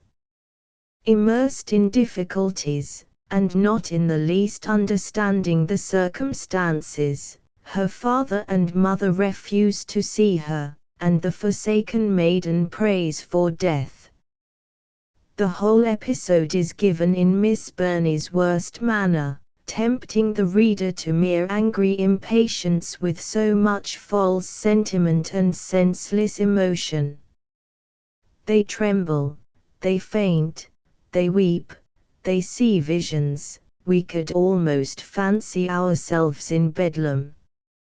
In the end, of course, Edgar comes back, receives an explanation from Camilla, written, as she supposed, on her deathbed, and promptly restores everybody to their senses and, incidentally, having plenty to spare, to prosperity. Thus ended the long conflicts, doubts, suspenses, and sufferings of Edgar and Camilla, who, without one inevitable calamity, one unavoidable distress, so nearly fell the sacrifice to the two extremes of imprudence and suspicion, to the natural heedlessness of youth unguided, or to the acquired distrust of experience that had been wounded. At first sight, certainly, it would seem that we had little here of the Richardson realism, and that Miss Burney was challenging comparison, in their own field, with such melodramatic romancists as Mrs. Radcliffe. Yet Camilla, and even Eugenia, are far more like real life than Emily St. Aubert. However extravagantly composed, they are founded on nature, whereas the older novelists worked entirely from imagination. Before Richardson, and here, of course, Mrs. Radcliffe belongs to the earlier age, the models for character were not drawn from experience and observation. There was, it would seem, a preconceived notion, and certain accepted rules, for the make-up of heroes, heroines, parents, villains and the rest, which are somewhat akin to the constructed ideal of abstract beauty favored by certain art critics. They were prepared, without very much reference to actual humanity, from mysteriously acquired recipes of virtue and vice. We cannot find any reason to believe that Miss Burney ever worked, in her most exalted moments, on such a plan. She idealized from life, not from the imagination. She really believed that the young ladies of her acquaintance all aimed, more or less consciously, at that exquisite delicacy which she delighted to exhibit, and, in all probability, she was justified in her faith. Her rhapsodies are sincere, and they obviously apply to her own sentiments, shared by her contemporaries. They are, in their own very feminine fashion, reflections on reality, not creations of art by any accepted canons. And the very exaggerated artificiality of Camilla makes it more typical, of herself and her period, than Evelina or Cecilia, and therefore more representative of woman, when she began to write fiction for herself. The genius of her earlier work carried it some way in advance of its time, although the progress of her immediate successors is most remarkable.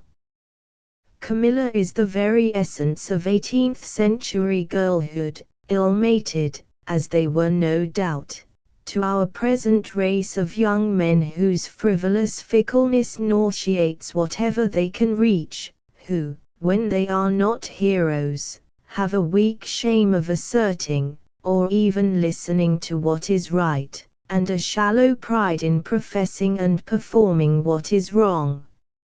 It is instructive, indeed, to observe with what apparent crudity Miss Burney has chosen to illustrate the greater purity and refinement, the superior moral standard, of women to those of men, a problem which seems to have almost vanished with Jane Austen, though we may detect it at work under the surface, and which has reappeared so prominently, after quite a new fashion, in modern literature. By the men novelists this was practically assumed without comment, but our knowledge of facts would seem to warrant the emphasis awarded the question by women in their opening campaign of the pen. Here, as elsewhere, Miss Burney was almost the first to teach us what women actually thought and felt, in marked contrast to what it had been hitherto considered becoming for them to express. She was, always, and everywhere, the mouthpiece of her sex. And, finally, because she was not an instructed or professional writer, and had not studied good literature, we must recognize the real, great drawback of Camilla, its grandiloquent style. Dr. Johnson did much for English prose. His ultimate influence was towards vigor, simplicity, clearness, and common sense. But he was personally pompous, a whale in the dictionary, and those who copied him without discretion only made themselves ridiculous. It would be easy enough to find parallels in Rasselas, and elsewhere, for all the clumsy inversions and stilted antitheses of Camilla. But here we can only regret the blindness of ignorant hero worship, and the natural, if foolish, desire to please or flatter by imitation. Miss Burney wrote Johnsonese fluently, and thereby ruined her natural powers. We cannot estimate, by her foolishness, the influence of the dictator. Imitation has not been, fortunately, the besetting sin of women novelists, and we may pass over this one terrible example without further comment. Footnotes: 2. The Caro Sposo of Mrs. Elton. Cecilia to Sense and Sensibility, 1782–1811. In considering the women writers immediately following Miss Burney, we are confronted at the outset with a deliberate return to the methods of composition in vogue before Richardson. If Mrs. Radcliffe, 1764–1823, employs, as she does, Defoe-like minuteness of detail in description, she entitles all her works romances and is fully justified in that nomenclature. It was the cry at the period, says her biographer, and has sometimes been repeated since, that the romances of Mrs. Radcliffe, and the applause with which they were received, were evil signs of the times, and argued a great and increasing degradation of the public taste, which, instead of banqueting as heretofore upon scenes of passion, like those of Richardson, or of life and manners, as in the pages of Smollett and Fielding, was now coming back to the fare of the nursery, and gorged upon the wild and improbable fictions of an overheated imagination. Yet the anonymous author of The Pursuits of Literature writes of some sister novelists, though all of them are ingenious ladies, yet they are too frequently whining and frisking in novels, till our girls' heads turn wild with impossible adventures. Not so the mighty magician of the mysteries of Udolpho, bred and nourished by the Florentine muses in their sacred solitary caverns, amid the paler shrines of Gothic superstition, and in all the dreariness of enchantment, a poetess whom Ariosto would with rapture have acknowledged, as la nudrita damigala trivalir al sacro specco. O.F. Sylvie. We fear today it would be difficult to find men too mercurial to be delighted by Richardson, too dull to comprehend Le Sage, too saturnine to relish Fielding, who would yet with difficulty be divorced from the romance of the forest, since every one of us now boasts an English heart, unused at ghosts or rattling bones to start. Jane Austen, of course, could never have written Northanger Abbey had she not enjoyed Mrs. Radcliffe, and we say at once that those delightfully absurd chapters in which Catherine is allowed to indulge in the most unfounded suspicions of General Tilney, are not substantially unfair to the famous wife of William Radcliffe, Esquire, as the artless conversations between Miss Morland and Miss Thorpe no doubt justly reflect the deep interest excited by her stories in the young and inexperienced. We do not readily, today, admire so much exuberance and fertility of imagination. We have little, or no, patience with adventures heaped on adventures in quick and brilliant succession, with all the hairbreadth charms of escape or capture resembling some splendid Oriental tale. But there can be no question that Mrs. Radcliffe achieved, in 3 admirable examples, a perfectly legitimate attempt, the establishment of that school of terror inaugurated by no less brilliant a writer than Horace Walpole, in his Castle of Otranto, 1764, and seldom revived in England with any success. It is true that very careful criticism of her methods may discover their artificiality. Her heroines voluntarily expose themselves to situations which, in nature, a lonely female would certainly have avoided. They are too apt to choose the midnight hour for investigating the mysteries of a deserted chamber or secret passage, and generally are only supplied like Mr. Pickwick, with an expiring lamp when about to read the most interesting documents. But Emily St. Aubert is not surely designed for comparison with even that imbecility in females which Henry Tilney declared to be a great enhancement of their personal charms. She is a heroine, not a woman, and if, unlike Walpole, Mrs. Radcliffe demands, and supplies, a material explanation of all supernatural appearances, she yet allows her imagination to wander freely over the realms of superstitious alarm, wherein the reason of women cannot presumably hold sway. Certainly, had Emily been less impulsive she would have missed many opportunities of proving herself courageous. I cannot myself, however, entirely avoid the impression that, in their natural desire for classification, the critics have laid undue stress on Mrs. Radcliffe's use of mystery.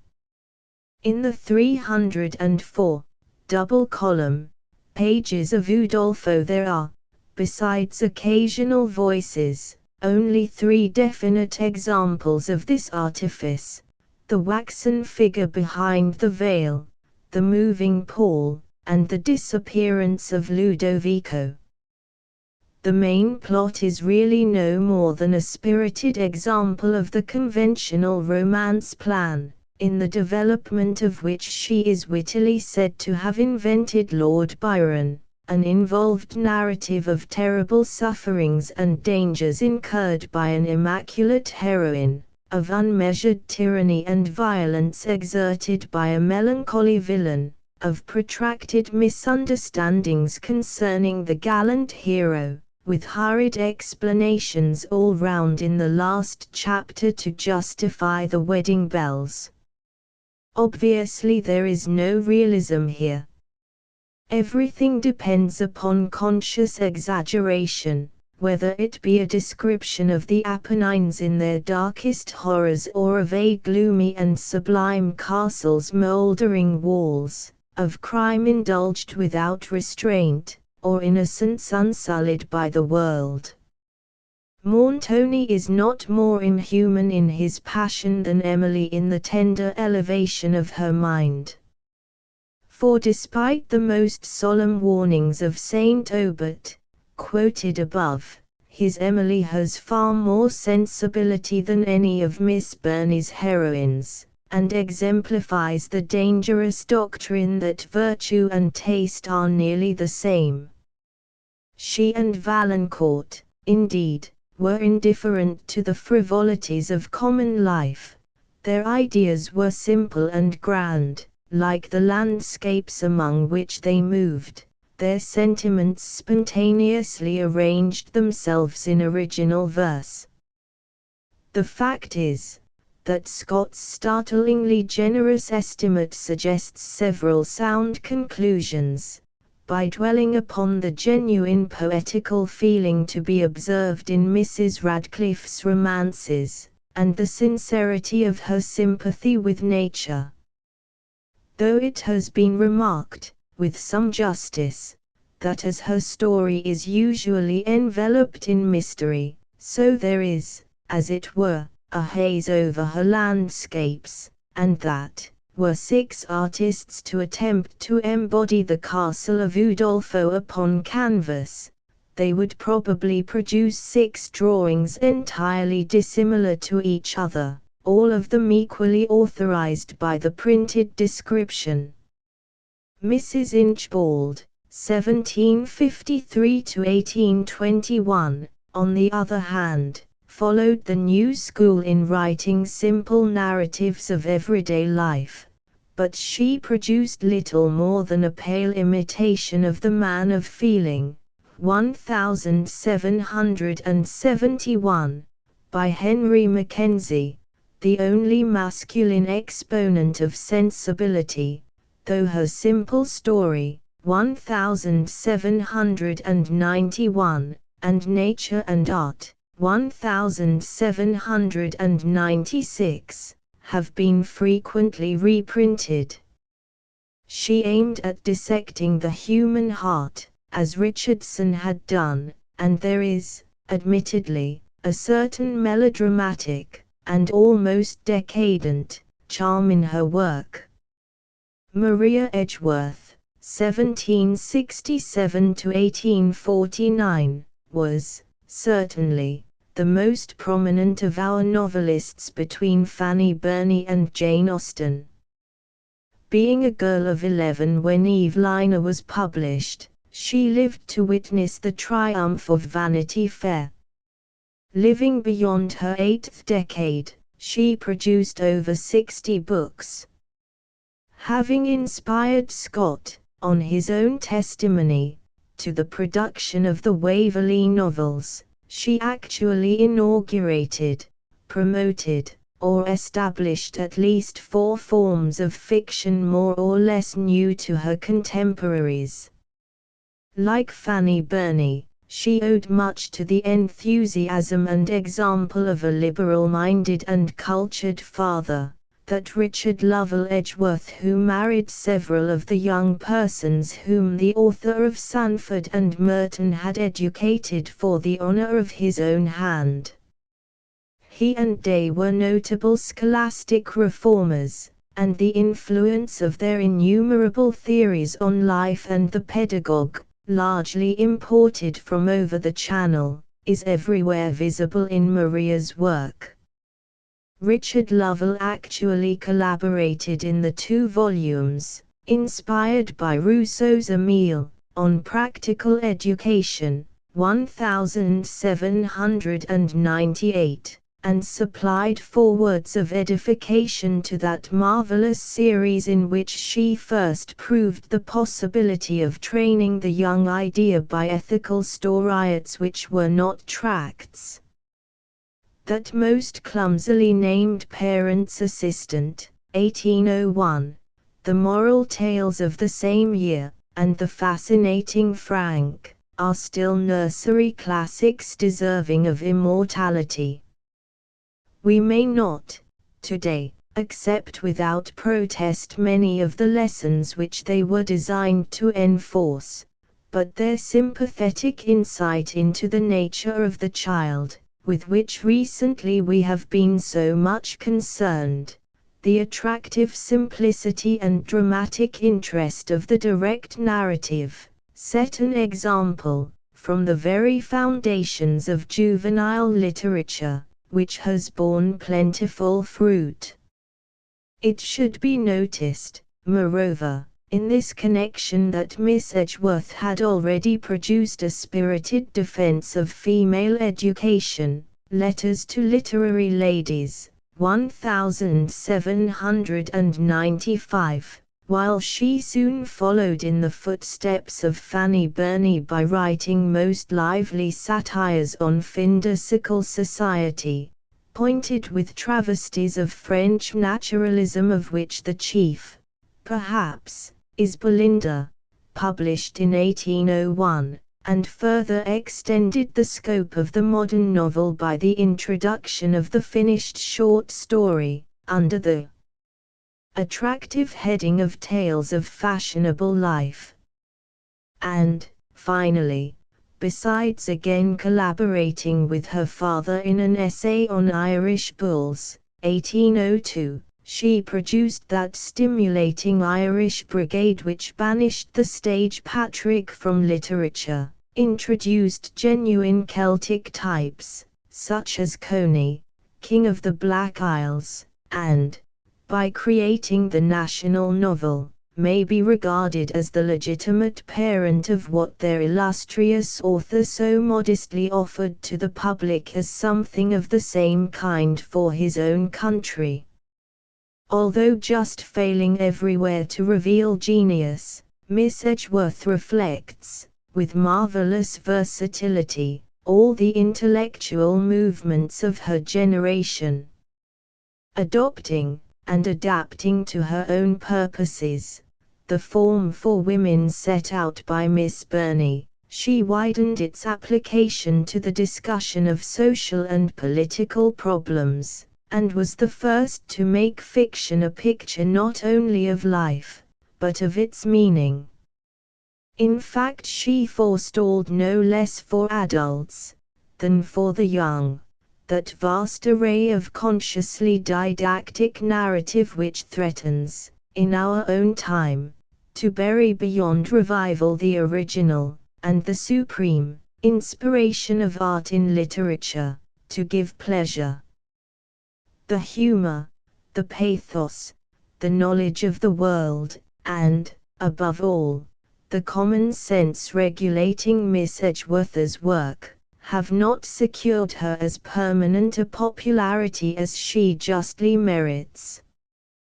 But, if we do not, today, frequently read even Ormond, the Absentee, or Castle Rackrent, the occasions which gratefully recall their accomplished author to our remembrance are most astonishingly frequent.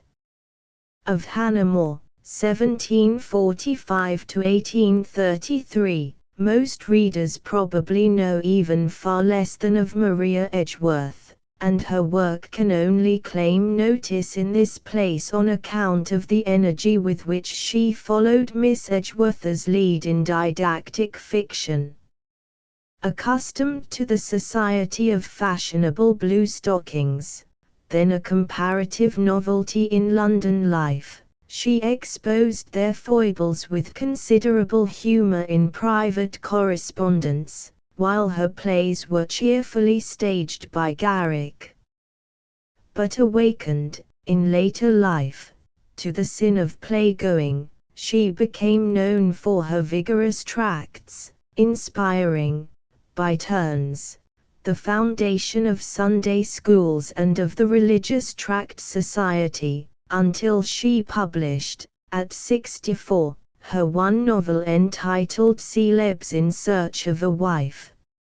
If this somewhat ponderous effusion does not altogether deserve the satirical onslaught with which Sydney Smith heralded in the Edinburgh its first appearance, we cannot claim for the author any particular skill in construction or much fidelity to real life. It is, in fact, no more than a dramatic sermon, and a sermon, moreover, in support of narrow-minded sectarianism. As the reviewer informs us, Celebs wants a wife, who may add materially to the happiness of his future life.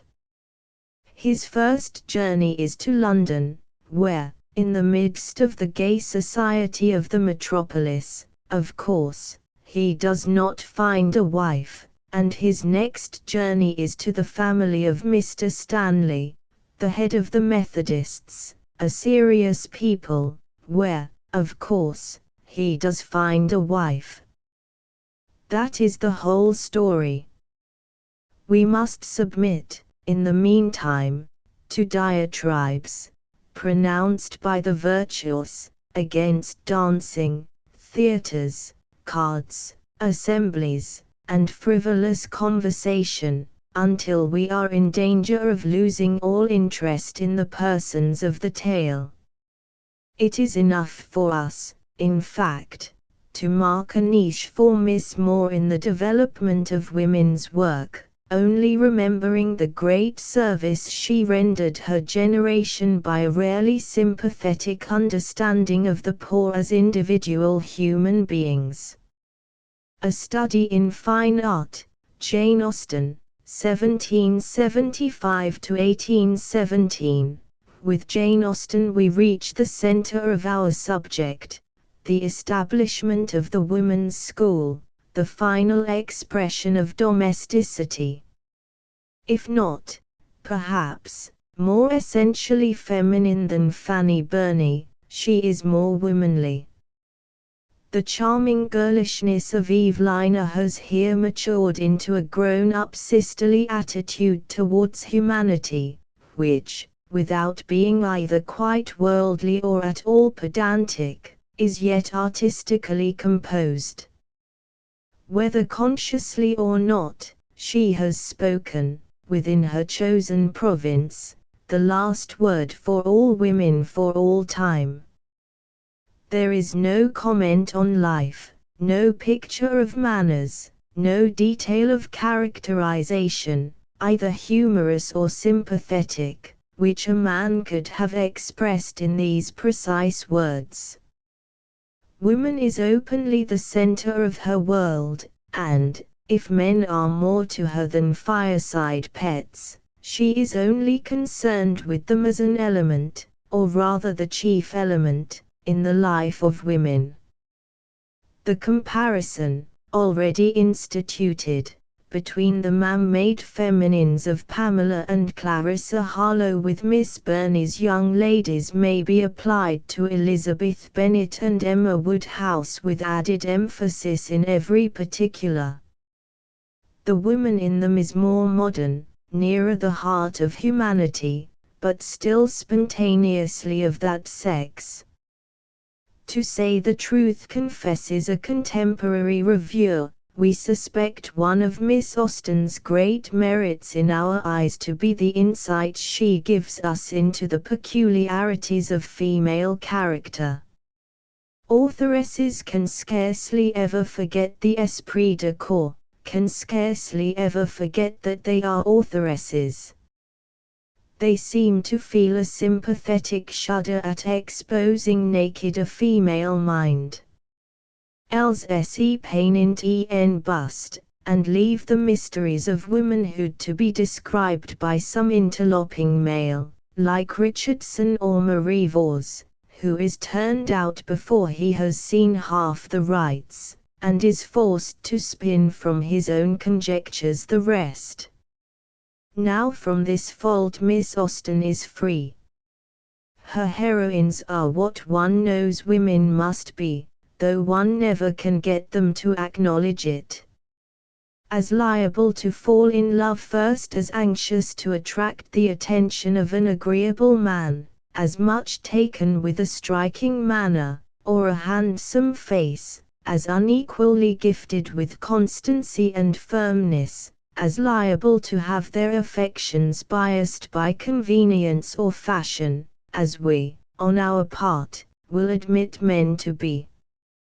As some illustration of what we mean, we refer our readers to the conversation between Miss Crawford and Fanny, Volume 3 p. 102, Fanny's meeting with her father, p. 199, her reflection after reading Edmund's letter, p. 246, her happiness, good, and heroine though she be, in the midst of the miseries of all her friends, when she finds that Edmund has decidedly broken with her rival, feelings, all of them, which, under the influence of strong passion, must alloy the purest mind, but with which scarcely any authoress but Miss Austen would have ventured to temper the ethereal materials of a heroine.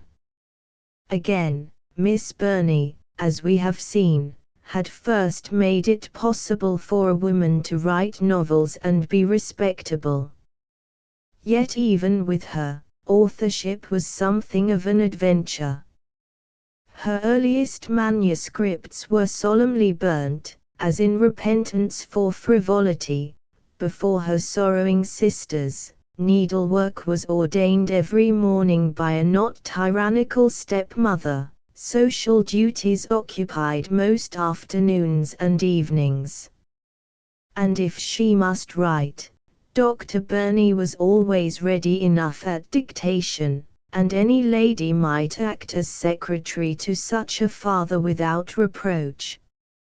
In the outside world, when her success was won, we can detect a similar attitude. The authoress of Evelina, indeed, was taken up everywhere and universally petted, but even literary society never regarded her quite as one of themselves.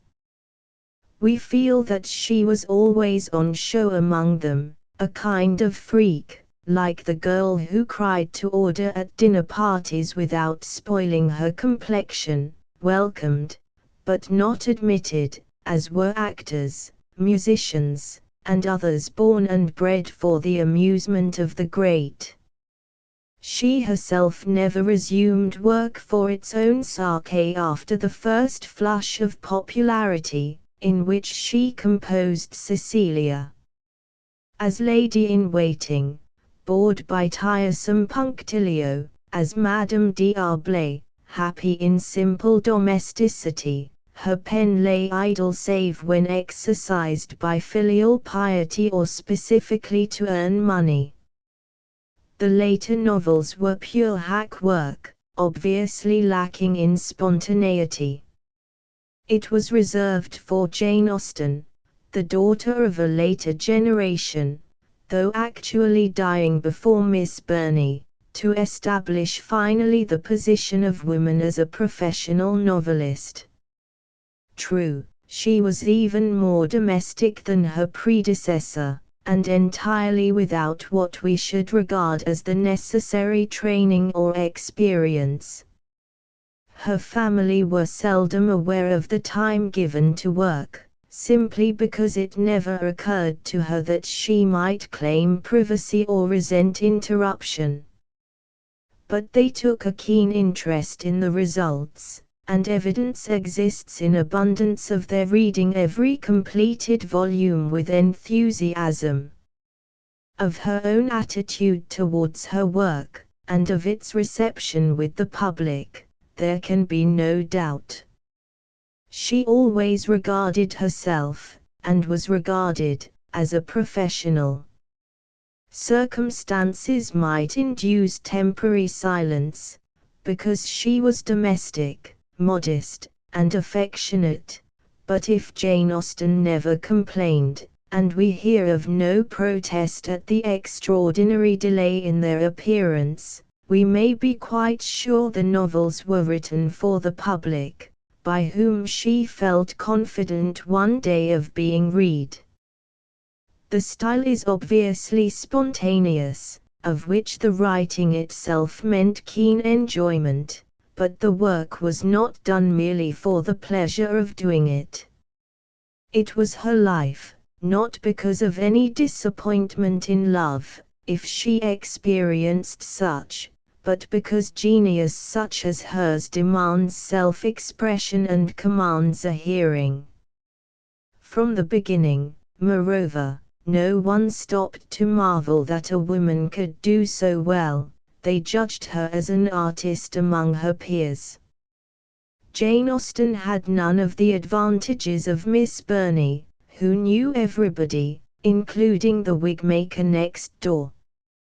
Apparently she took little interest in politics or social problems, and our ideals of culture suffer shock before her allusions to the Spectator, to read and admire which she holds the affectation of a blue stocking. Admittedly she was a voracious novel reader, but for her own pleasure merely, certainly not with any idea of historical development or artistic criticism. In all probability even her study of human nature was spontaneous and unconscious. Yet she expected to be taken seriously. Miss Burney had ventured an apology for her art, a plea as woman to men which was daring enough for her generation, but still an apology. Miss Austen, speaking as much for the authoress of Evelina as for herself, shows far more confidence.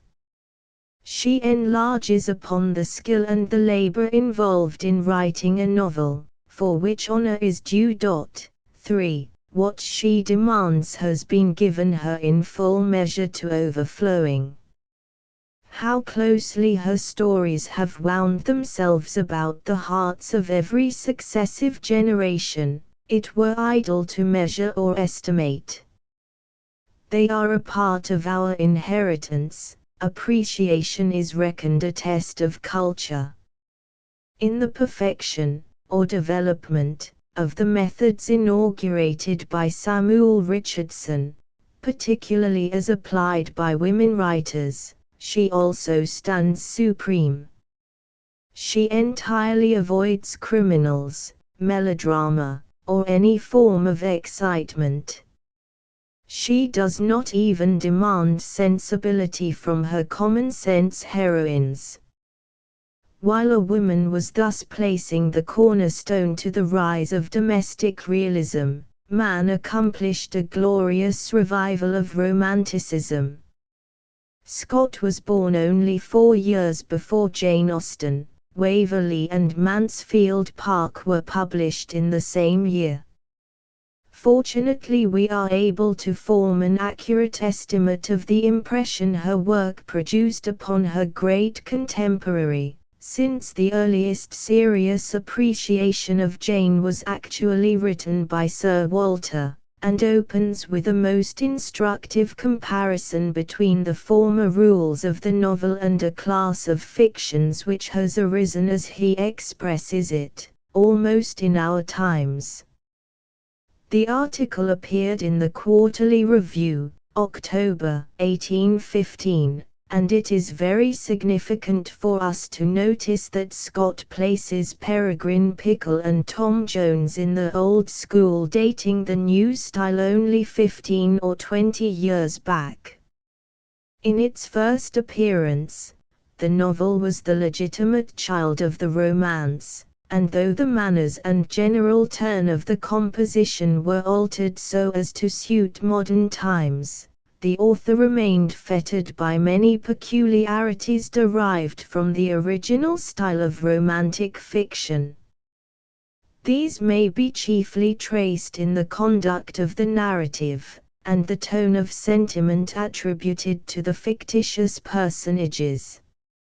On the first point, although the talisman and magic wand were broke, knights, dwarfs, and genii vanished into smoke, still the reader expected to peruse a course of adventures of a nature more interesting and extraordinary than those which occur in his own life, or that of his next-door neighbor. The hero no longer defeated armies by his single sword, clove giants to the chine, or gained kingdoms. But he was expected to go through perils by sea and land, to be steeped in poverty, to be tried by temptation, to be exposed to the alternate vicissitudes of adversity and prosperity, and his life was a troubled scene of suffering and achievement.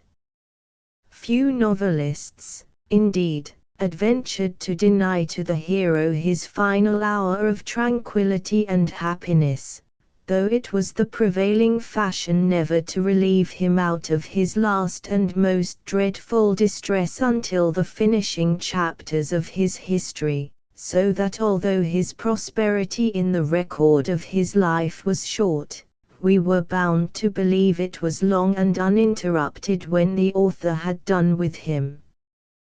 The heroine was usually condemned to equal hardships and hazards. She was regularly exposed to being forcibly carried off like a Sabine virgin by some frantic admirer.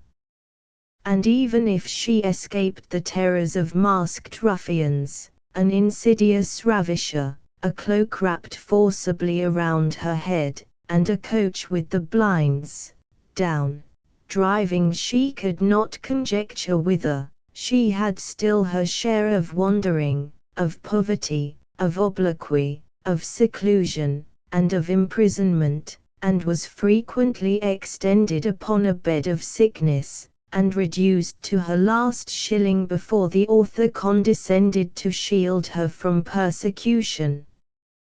In all these dread contingencies the mind of the reader was expected to sympathize, since by incidents so much beyond the bounds of his ordinary experience, his wonder and interest ought at once to be excited. But gradually he became familiar with the land of fiction, the adventures of which he assimilated not with those of real life, but with each other. Let the distress of the hero or heroine be ever so great, the reader reposed an imperturbable confidence in the talents of the author, who, as he had plunged them into distress, would in his own good time, and when things, as Tony Lumpkin says, were in a concatenation accordingly, bring his favorites out of all their troubles. Mr. Crabbe has expressed his own and our feelings excellently on this subject. For should we grant these beauties all endure severest pangs, they've still the speediest cure, before one charm be withered from the face, except the bloom which shall again have place, in wedlock ends each wish, in triumph all disgrace. And life to come, we fairly may suppose, one light bright contrast to these wild dark woes. In short, the author of novels was, in former times, expected to tread pretty much in the limits between the concentric circles of probability and possibility, and as he was not permitted to transgress the latter, his narrative, to make amends, almost always went beyond the bounds of the former. Now, although it may be urged that the vicissitudes of human life have occasionally led an individual through as many scenes of singular fortune as are represented in the most extravagant of these fictions, still the causes and personages acting on these changes have varied with the progress of the adventurer's fortune, and do not present that combined plot, the object of every skillful novelist, in which all the more interesting individuals of the dramatis personae have their appropriate share in the action and in bringing about the catastrophe. Here, even more than in its various and violent changes of fortune, rests the improbability of the novel. The life of man rolls forth like a stream from the fountain, or it spreads out into tranquility like a placid or stagnant lake. In the latter case, the individual grows old among the characters with whom he was born, and is contemporary, shares precisely the sort of weal and woe to which his birth destined him, moves in the same circle, and, allowing for the change of seasons, is influenced by, and influences the same class of persons by which he was originally surrounded. The man of mark and of adventure, on the contrary, resembles, in the course of his life, the river whose mid-current and discharge into the ocean are widely removed from each other, as well as from the rocks and wild flowers which its fountains first reflected, violent changes of time, of place, and of circumstances, hurry him forward from one scene to another, and his adventures will usually be found only connected with each other because they have happened to the same individual.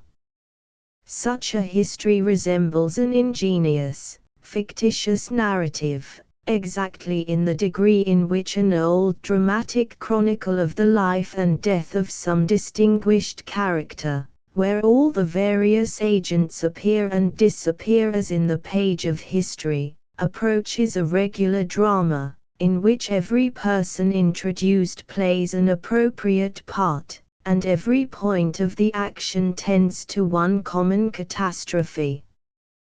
We return to the second broad line of distinction between the novel, as formally composed, and real life, the difference, namely, of the sentiments. The novelist professed to give an imitation of nature, but it was, as the French say, la belle nature. Human beings, indeed, were presented, but in the most sentimental mood, and with minds purified by a sensibility which often verged on extravagance. In the serious class of novels, the hero was usually a knight or lover, who never broke a vow.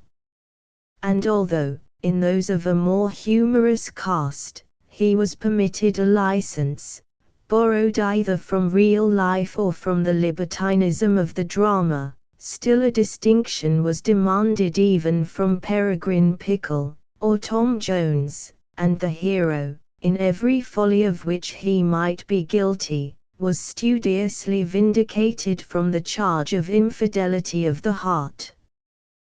The heroine was, of course, still more immaculate, and to have conferred her affections upon any other than the lover to whom the reader had destined her from their first meeting, would have been a crime against sentiment which no author, of moderate prudence, would have hazarded, under the old regime.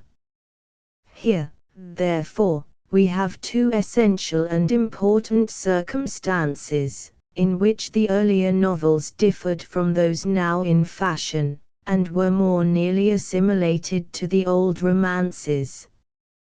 And there can be no doubt that, by the studied involution and extrication of the story, by the combination of incidents new, striking and wonderful beyond the course of ordinary life, the former authors opened that obvious and strong sense of interest which arises from curiosity, as by the pure, elevated, and romantic cast of the sentiment, they conciliated those better propensities of our nature which loves to contemplate the picture of virtue, even when confessedly unable to imitate its excellences. But strong and powerful as these sources of emotion and interest may be, they are, like all others, capable of being exhausted by habit. The imitators who rushed in crowds upon each path in which the great masters of the art had successively led the way, produced upon the public mind the usual effect of satiety. The first writer of a new class is, as it were, placed on a pinnacle of excellence, to which, at the earliest glance of a surprised admirer, his ascent seems little less than miraculous. Time and imitation speedily diminish the wonder, and each successive attempt establishes a kind of progressive scale of ascent between the lately deified author, and the reader, who had deemed his excellence inaccessible. The stupidity, the mediocrity, the merit of his imitators, are alike fatal to the first inventor, by showing how possible it is to exaggerate his faults and to come within a certain point of his beauties. Materials also, and the man of genius as well as his wretched imitator must work with the same, become stale and familiar.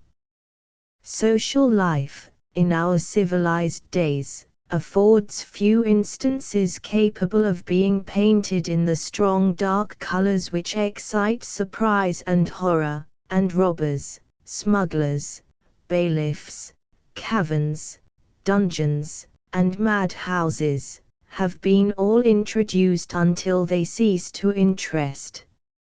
And thus in the novel, as in every style of composition which appeals to the public taste, the more rich and easily worked minds being exhausted, the adventurous author must, if he is desirous of success, have recourse to those which were disdained by his predecessors as unproductive, or avoided as only capable of being turned to profit by great skill and labor.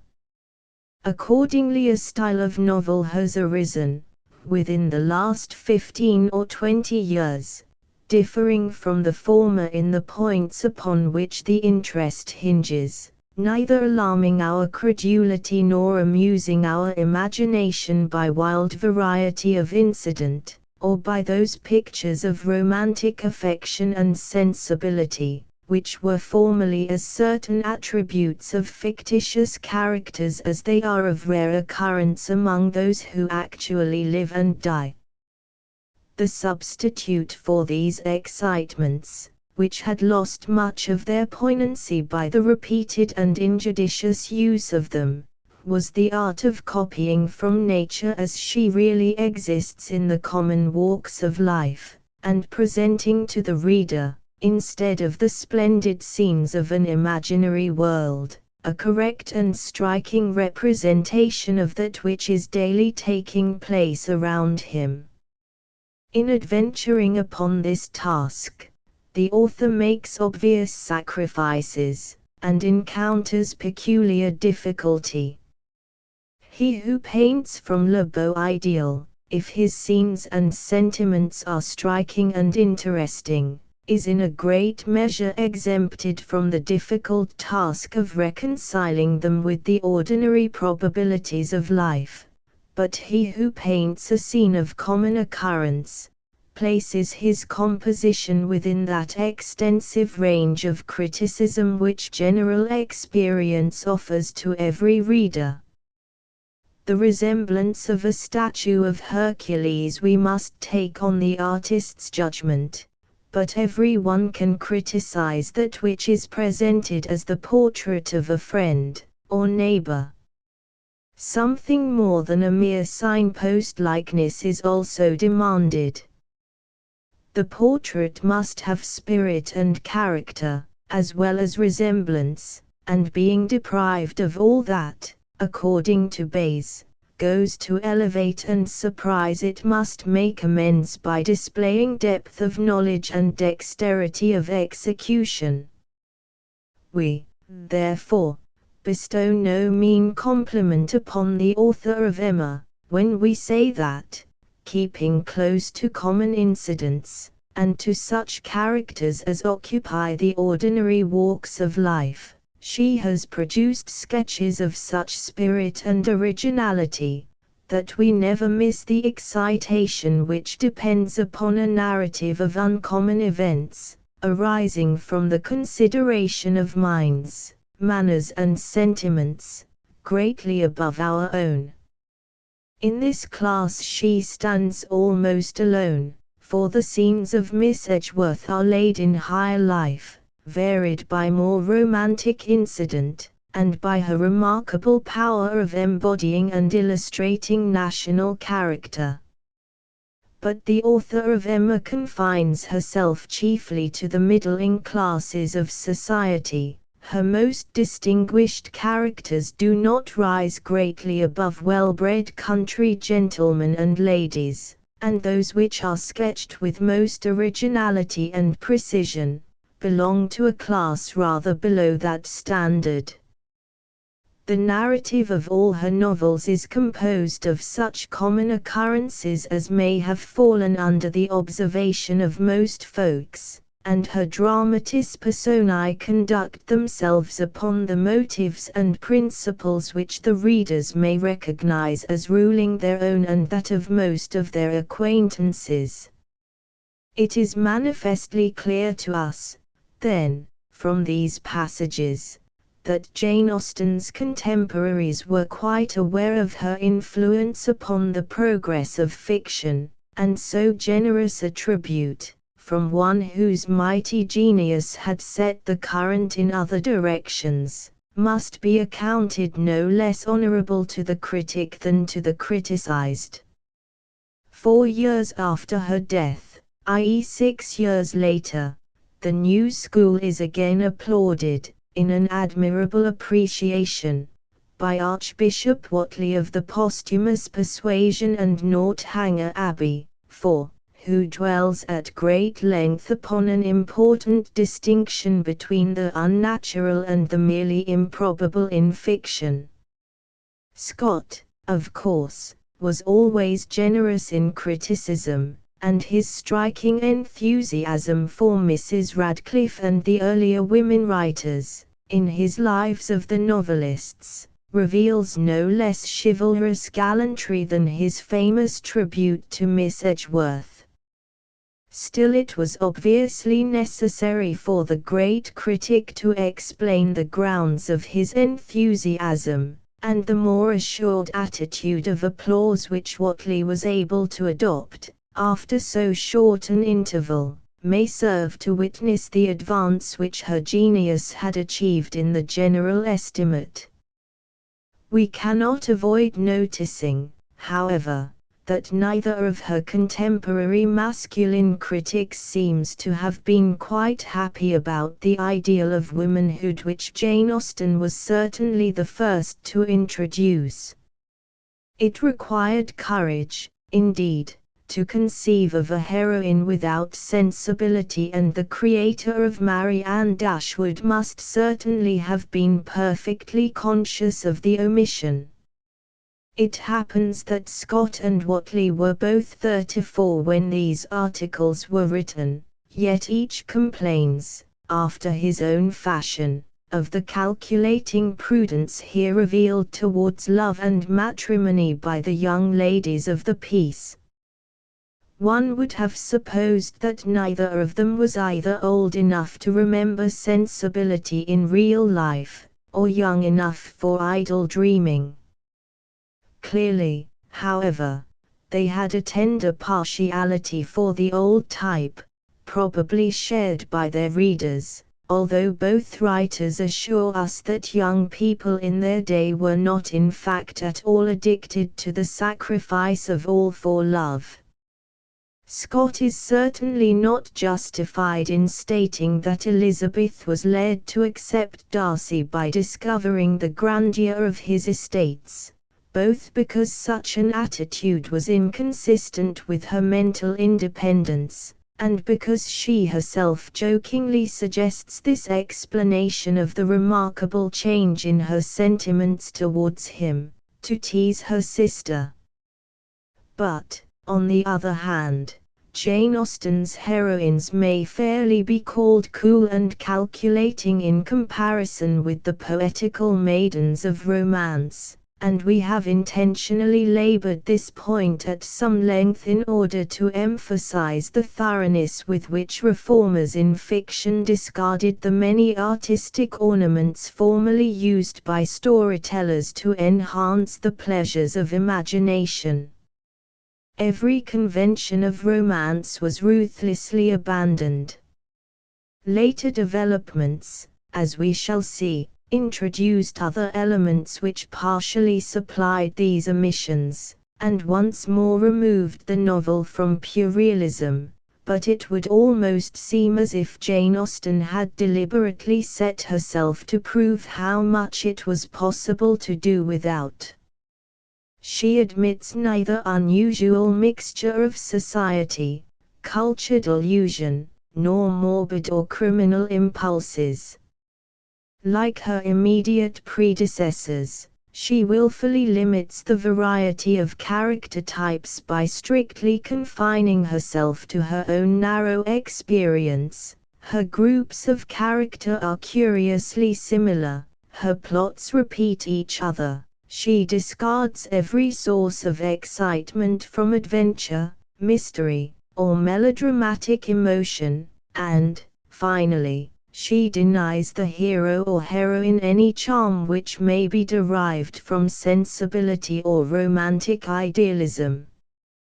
Hers is realism, 5, naked and unashamed, challenging comparison with life itself at every point, wholly dependent upon truthfulness to nature.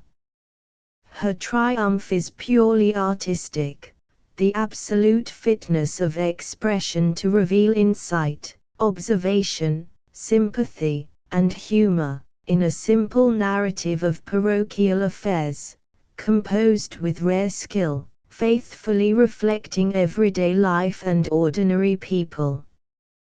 From such commonplace material she has woven a spell over the imagination and secured our warm interest in characters and episodes, much as the simplicity of English landscapes will hold our affection against the claims of nature's grandest magnificence. Detailed analysis of her 6 studies from life will serve only to increase our wonder, and may be indulged without fear of reversed, or even qualified, judgment. Inevitably Jane Austen scribbled in girlhood, too busily, according to her own judgment, but the printed fragments are not specially precocious, and we have no right to judge so careful an artist by work she left unfinished or rejected with deliberation, however interesting in itself. As we all know, without having any clue to the explanation, she found herself rather suddenly, while still a young woman, and did all her work in 2 surprisingly brief periods, sharply separated, and each responsible for 3 novels, 2 full-length and 1 much shorter. Pride and Prejudice, her first finished production, has every appearance of maturity, and reveals the principal qualities which characterized her to the end. This novel, by many considered her greatest work, is primarily, like Evelina and Cecilia, a study in manners. Its aim is frankly to amuse. The dominant note is irresponsible gaiety, the appeal is more intellectual than emotional. Certainly we are interested in the story, we have considerable affection for the characters, but it does not excite passion, stimulate philosophic reflection, or stir imagination. We find here no solutions to any vexed social problem. Past mistress she is in the great art of storytelling, and a supreme stylist, yet the authoress seems always content to skim the surface of things, taking no thought of storm or fire below. Miss Austen is no cynic, she certainly detests coarseness, yet Lydia's fall and its consequences, round which any modern novelist would have centered the whole picture, is handled with something very like levity. We can scarcely avoid amazement at the astonishingly vulgar attitude of Mrs. Bennet or at Mary's appalling priggishness on the occasion, but such serious thoughts do not retain us long. In reality we are chiefly interested in the possible effects of the girl's folly upon her elder sisters. Will it, or will it not, separate them forever from the men they love? It is only a few quiet words of unselfish sympathy from Jane, easily forgotten by most of us, that reveal the sentiments of the authoress on such questions, with which, apparently, she holds that fiction has little concern. Primarily, however, we are attracted by Pride and Prejudice as a work of art. The unfailing humor and pointed wit, the marvelous aptness of every polished phrase, hold us spellbound. The very first sentence plunges us right into the heart of affairs. Every incident or dialogue, to the closing page, follows without pause or digression, clear and firm as crystal. No trace of obscurity or hesitation blurs the gay scene. Every character is vividly, and individually, alive. Yet how simple, almost commonplace, the material, how parochial the outlook. We have here no mystery or melodrama, no psychology or local color. Miss Austen's young ladies have absolutely no interests in life except the men, however superior their manners and instincts to the egregious frivolity of Mrs. Bennet. They are the normal heroines of a conventional love story, with the usual surroundings, a handsome hero or two, some tiresome relatives, a confidant, a mild villain, and varied comic relief. It has been said further that Miss Austen's ideal of a gentleman was deficient, since Darcy's insolence betrays lack of breeding, and, certainly, no Elizabeth of today would even temporarily be deceived or attracted by so common an adventurer as Wickham. At a first glance, indeed, it might seem that Miss Austen depended entirely for her effects upon the creation of oddities. Reflecting on Lady Catherine and Mr. Collins, touching perfection, we may well fancy that we have surprised her secret, the impulse of her achievement, the cause of our own enthusiasm. This, however, is but a hasty and superficial impression. To begin with, she does not concentrate, either in wit or humor, upon these figures of fun, and, in the second place, she has powers quite other than the mirth-provoking. Though grammatically not above reproach, she seems always to use the right word by instinct, hitting every nail full on the head, never wasting a syllable. The art nowhere obtrudes itself, her most skillfully polished phrases appear natural and fluent, just what her characters must have said in real life, to express precisely their thoughts and feelings.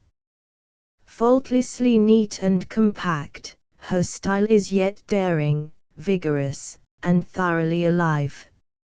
Similar qualities appear in her delineation of character. Always knowing her own mind, and going straight to the point, there is no vagueness in outline, no uncertainty anywhere.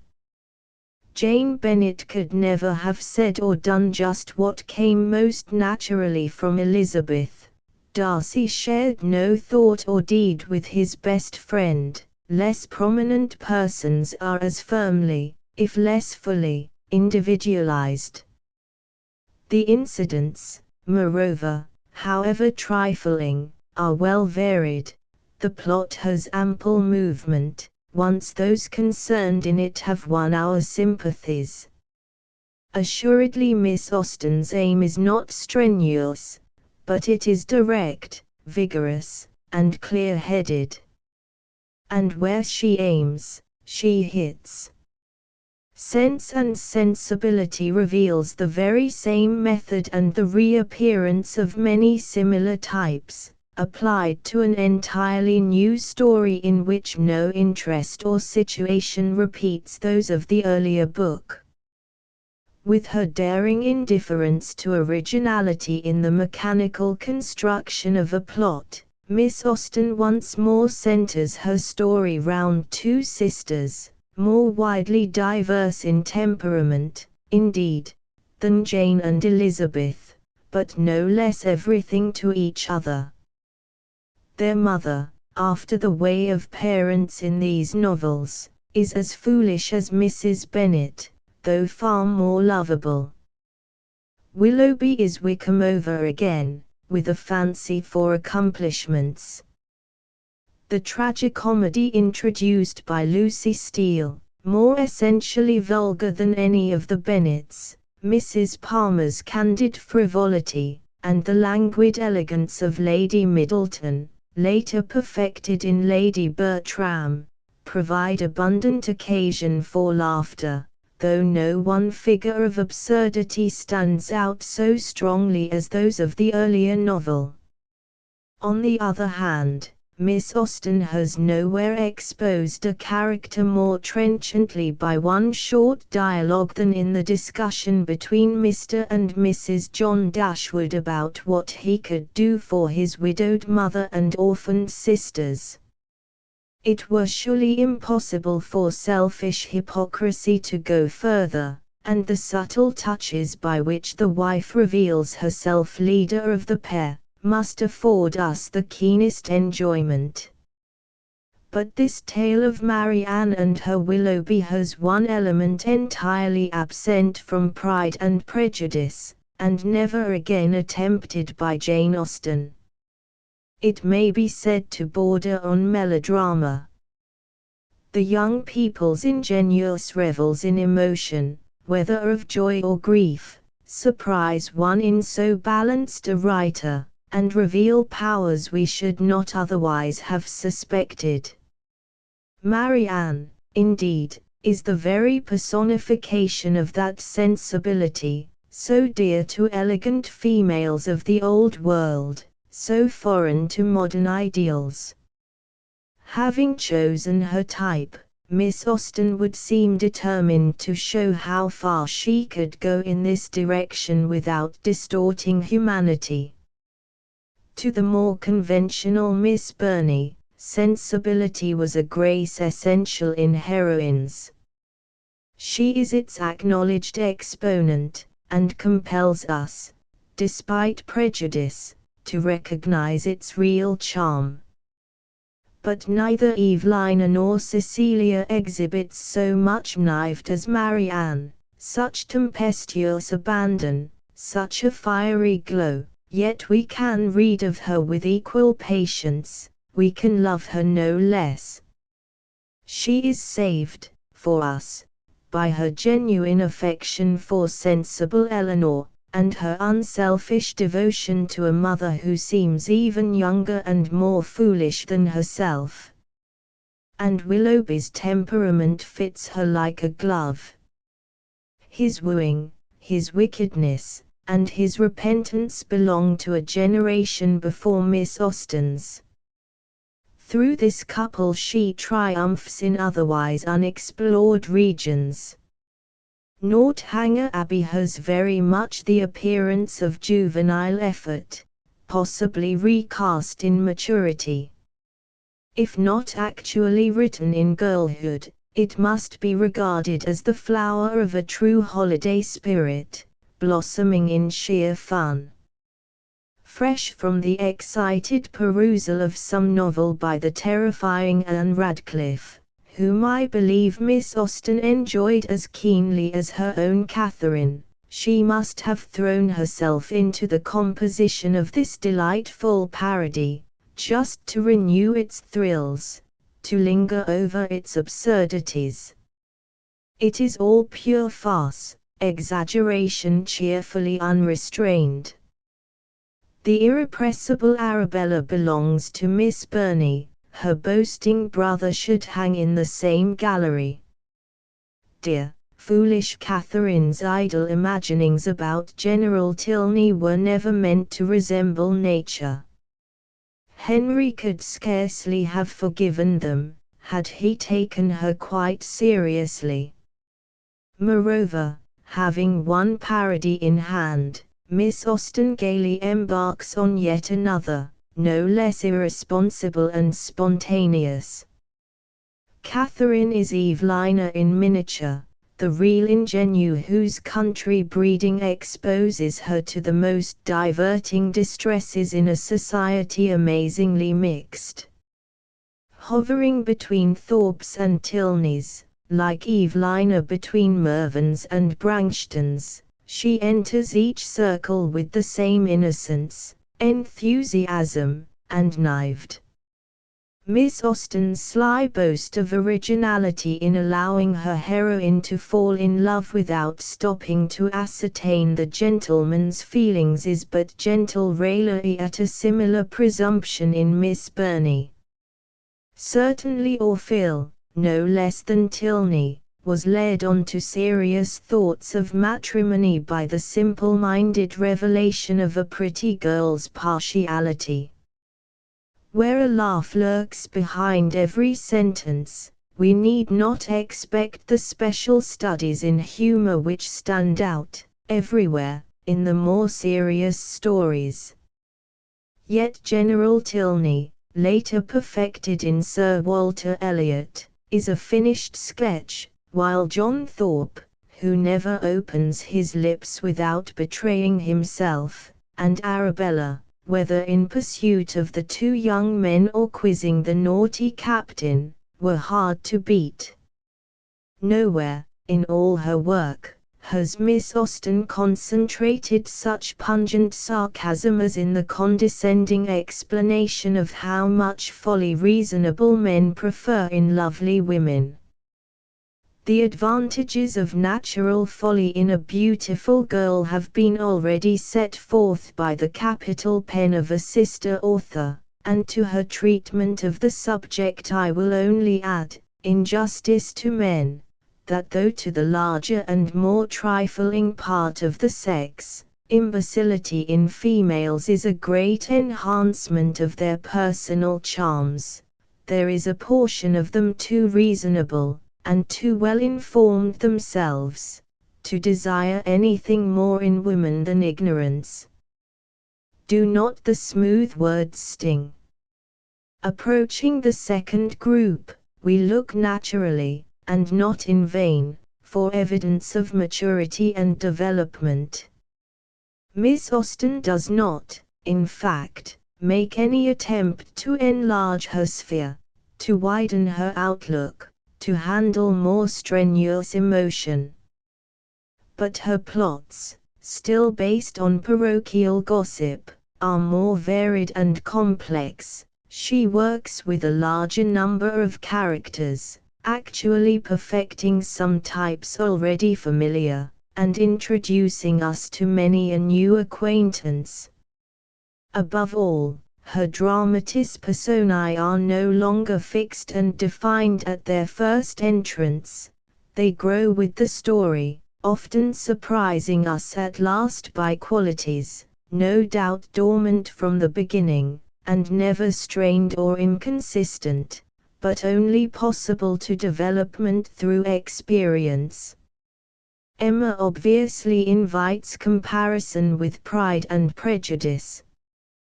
The two heroines have long shared almost equally the position of a most popular favorite. One or other of the two books is almost universally judged her best. The charms of Emma and Harriet are more naturally diverse because they are not sisters, yet in the accidents of intimacy, mutual confidence, and common interests they form a basis for the plot precisely similar to that of the sisters in Pride and Prejudice or Sense and Sensibility, not greatly differing from those in Mansfield Park or Persuasion. Mr. Elton, the very pink of pretentious vulgarity, recalls Lydia and Lucy Steele. Her caro sposo eclipses Mr. Collins on his own ground. Miss Bates the garrulous, and Mr. Woodhouse the fussy, varied examples of the eternal bore, are formidable rivals, if not conquerors, of the inimitable Lady Catherine. Here we have characters in greater abundance, almost more finished in fuller detail. Advance is more obvious, however, in the introduction of such independent family groups as the Westons, the Martins, the John Knightleys, and the Eltons, in the presence of a full-grown secondary plot, the Fairfax mystery as we might call it, and in the heroine's development through experience. A secret engagement is, in itself, new kind of material for Jane Austen to handle, well calculated to exercise her delicate command of dialogue. It lends particular interest to this novel, however simple the intrigue compared with more modern examples, however foreign to our own conceptions the sense of sin thereby engendered in Jane Fairfax.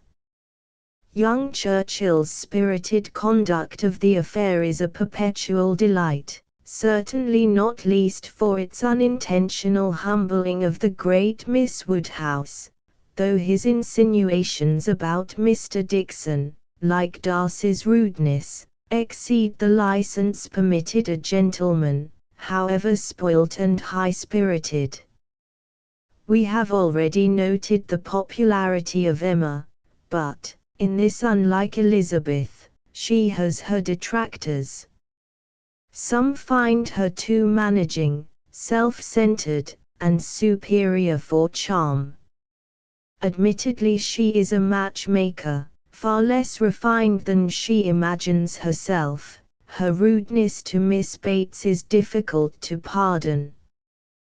But, as Knightley alone had the wit to recognize, Harriet's innocent folly encouraged her worst qualities, and Emma's repentance is sincere, bearing good fruit. To the end she is herself indeed, but how different a self, standing witness to the powers of character in bringing out the best of us.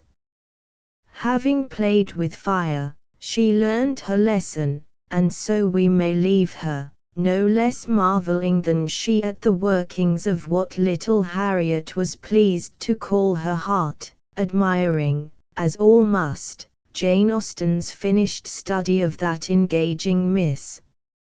Mansfield Park, probably, is the least popular of the novels, on account of its heroine.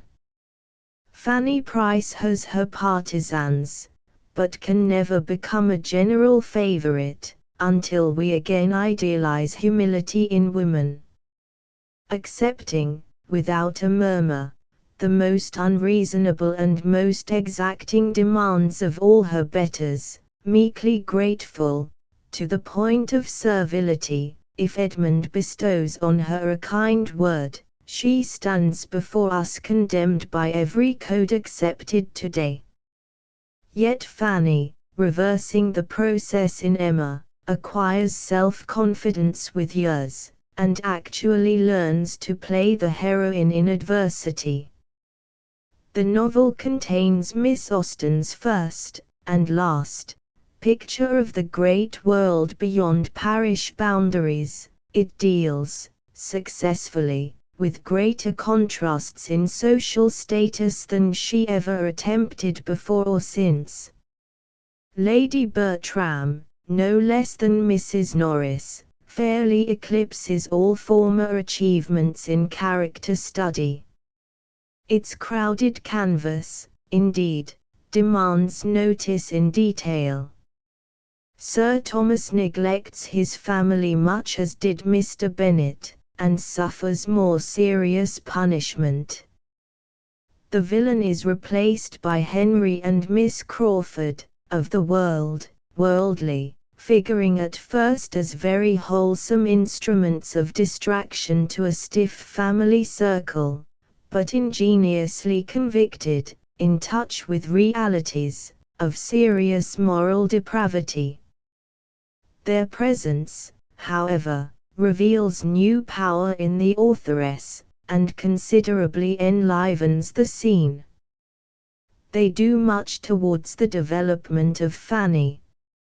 No two characters, on the other hand, could be more profoundly diverse than those of Lady Bertram and Mrs. Norris, yet they fit each other without friction, and it were hard indeed to say which is more perfectly drawn.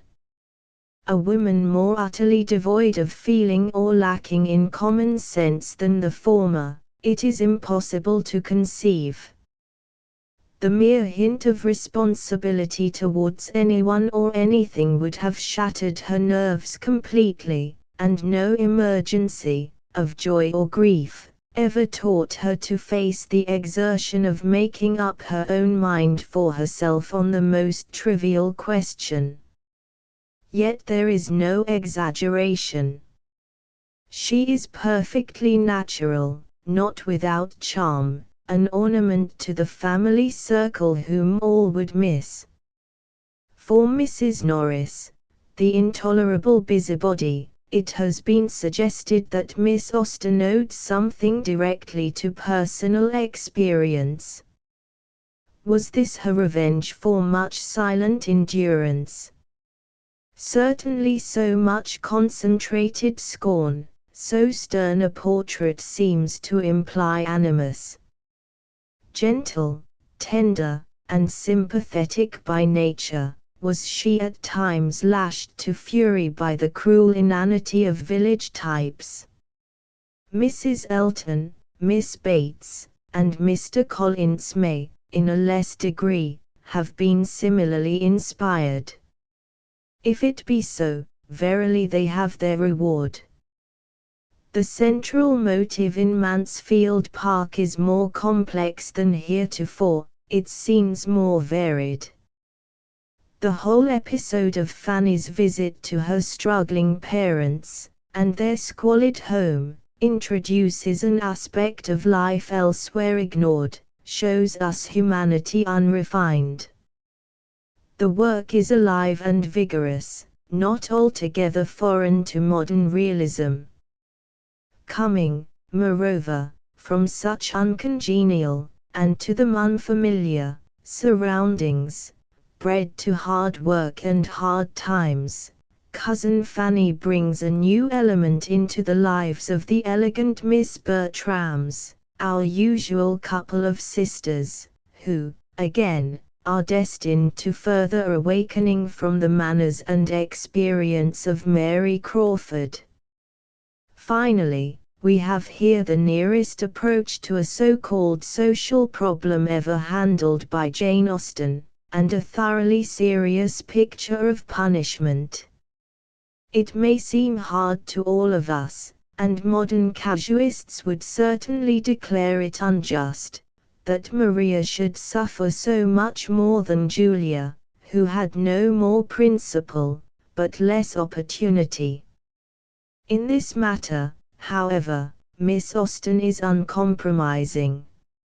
Of the two, Maria was more spoilt, by Mrs. Norris, more exposed to temptation, and actually committed sin. Therefore she must expect punishment. Julia proved herself equally cold-hearted and selfish, but by luck, neither through wisdom nor goodness, she kept within the code, and was forgiven. Miss Austen does not let off the man altogether, for it is quite clear that Henry Crawford lost Fanny, and, with her, his best chance for happiness. But Maria lost everything, and so, the authoress seems to imply, it must be always. There is no hint of mercy, no chance for retrievement, in one of the sternest decrees of fate that could overtake a woman: perpetual imprisonment with her aunt. Shut up together with little society, on one side no affection, on the other no judgment, it may reasonably be supposed that their tempers became their mutual punishment. Justice, indeed, hath fair play with Mrs. Norris. May we not whisper, poor Maria? Persuasion, Miss Austen's last work and perhaps her finest, reveals maturity in other ways. No longer than Northanger Abbey, it has neither the complexity nor the crowded canvas distinguishing others of the second group. It is written throughout in a minor key, without one outstanding comic character. But, on the other hand, its construction is singularly compact, its emotions have a new depth, sincerity, and tenderness. Anne Elliot can never rival Elizabeth or Emma, though she is no less superior to her own family, and has in reality more character. Here our appreciation and our sympathies are emotional rather than intellectual. We feel with her far more than with them. Though never recognized in her own circle, as were all Miss Austen's heroines save Fanny Price, she dominates the story more than any. Persuasion, in fact, is a study in character, such as its authoress had never before attempted.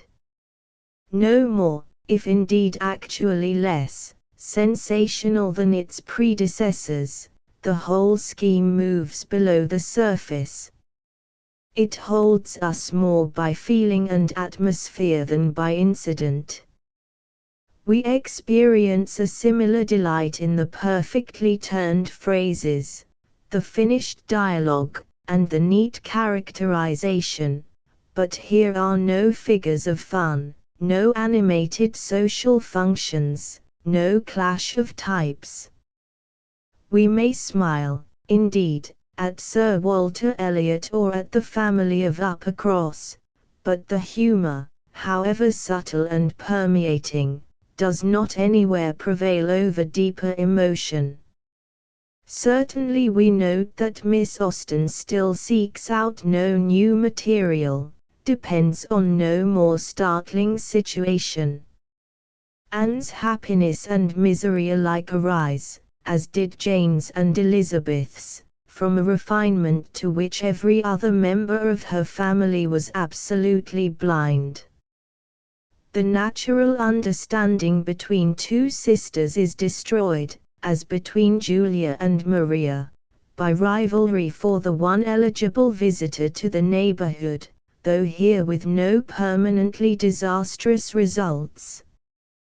The naively conceived villain of the first group has become, again as in Mansfield Park, an accomplished man of the world, with no sister indeed to further his perfectly honorable designs on the heroine, but, in the last event, not lacking a female accomplice.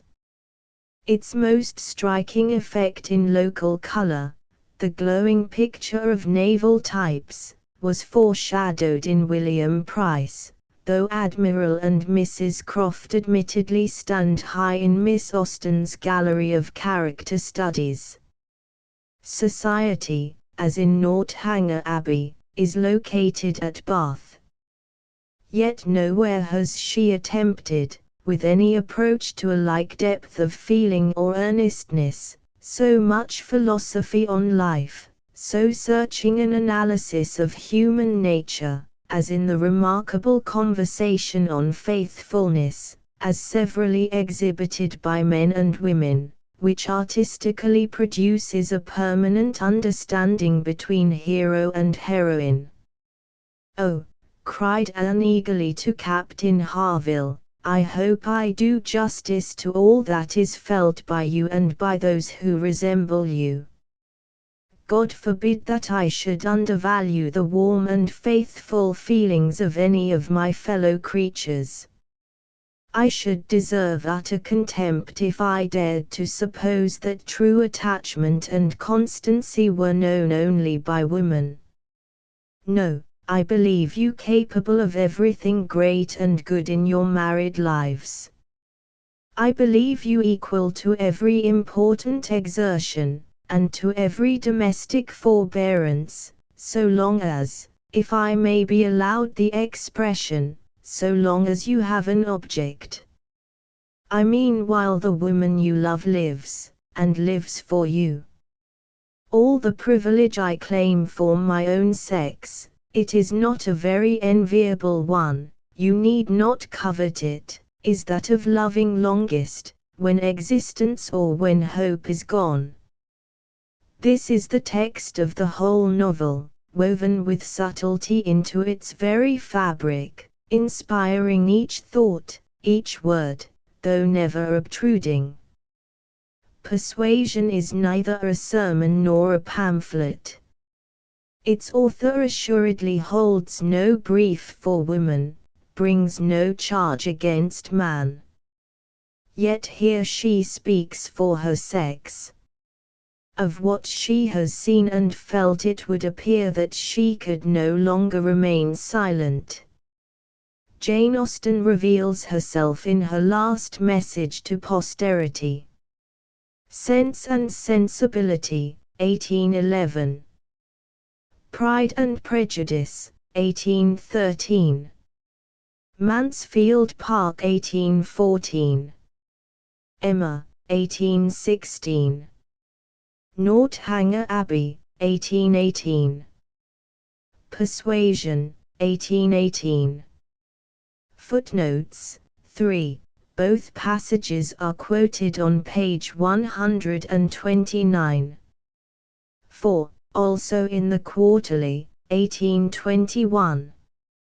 5. It is scarcely necessary, perhaps, to remark that the word realism is used, here and elsewhere, without any reference to the limited significance it has recently acquired. Realism, of course, really means truthfulness to life, including imagination, faith, poetry, and the ideal, and not a photographic reproduction of certain unpleasant, more or less abnormal, phases of human nature. A most accomplished coquette in spite of the almost universal inclination to pass over Jane Austen's minor works without serious comment, we are ourselves strongly disposed to consider Lady Susan of considerable importance. The early compositions, if sprightly, are not precocious. The cancelled chapter of Persuasion, replaced only 11 months before her death by Chaps. X and 11. Remains an interesting record of what would have fully satisfied a less careful artist, and the description, with extracts, which Mr. Austen Leigh has given us of the novel begun on the 27th of January, 1817 and continued until the 17th of March, 6, does not contain body enough for confident anticipation, i.e. of detail. There is, however, no reason for dreading any decline in artistic power. Watermarks of 1803 and 1804 on the original manuscript prove the Watsons to have been written between her two periods of productive activity, and it is not likely that definite evidence will now transpire in explanation of its having been left unfinished, unless we accept Mr. Austen Leigh's somewhat fastidious conclusion that the author became aware of the evil of having placed her heroine too low, in such a position of poverty and obscurity as, though not necessarily connected with vulgarity, has a sad tendency to degenerate into it, and therefore, like a singer who has begun on too low a note, she discontinued the strain. It was an error of which she was likely to become more sensible, as she grew older, and saw more of society. Certainly she never repeated it by placing the heroine of any subsequent work under circumstances likely to be unfavorable to the refinement of a lady. 7. Her nephew further remarks that it could not have been broken up for the purpose of using the materials in another fabric, although, in his opinion, a resemblance between Mr. Robert Watson and Mr. Elton is very discernible. We might also observe that Mr. Watson appears to have taken his basin of gruel as regularly as Mr. Woodhouse, while, on the other hand, Lord Osborne's affected superiority to dancing recalls Darcy. Miss Watson's theories on life and marriage are particularly characteristic. I would rather do anything than be a teacher at a school. I have been at school, Emma, and know what a life they lead. You never have. I should not like marrying a disagreeable man any more than yourself, but I do not think there are many very disagreeable men. I think I could like any good-humored man with a comfortable income. I suppose my aunt brought you up to be rather refined. Emma Watson, in fact, like all Jane Austen's heroines, shines by comparison with the rest of her family.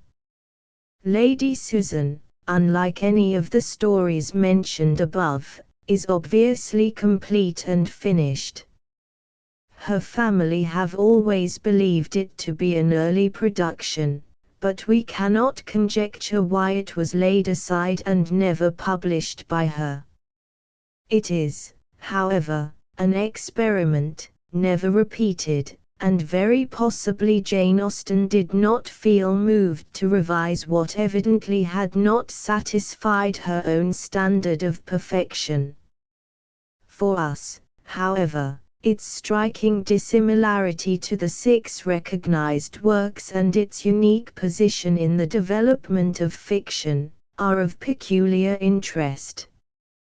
To begin with, it belongs to the old picaresque school of fiction, seldom popular in England, though practiced with considerable vigor by Defoe, and once revived by Thackeray in a work of genius, Barry Lyndon. It may, perhaps, be considered an exaggeration to call the heroine a villain, and certainly Jane Austen entirely avoids the sordid material of criminal adventure, not scorned by Thackeray, which is the recognized foundation of ordinary picaresque work. But the essential characteristic remains prominent. The good people are comparatively colorless. Our interest centers around Lady Susan, and it is on her that the author has devoted her most careful work. Moreover, it should not be overlooked that Lady Susan does contemplate, and actually instigate, in refined language, a course of action which may fairly be called criminal. The confidante, Mrs. Johnson, a recognized appendage to villainy, receives the following significant hint: Mainwaring is more devoted to me than ever, and were we at liberty, I doubt if I could resist even matrimony offered by him. This event, if his wife live with you, it may be in your power to hasten. The violence of her feelings, which must wear her out, may easily be kept in irritation. I rely on your friendship for this.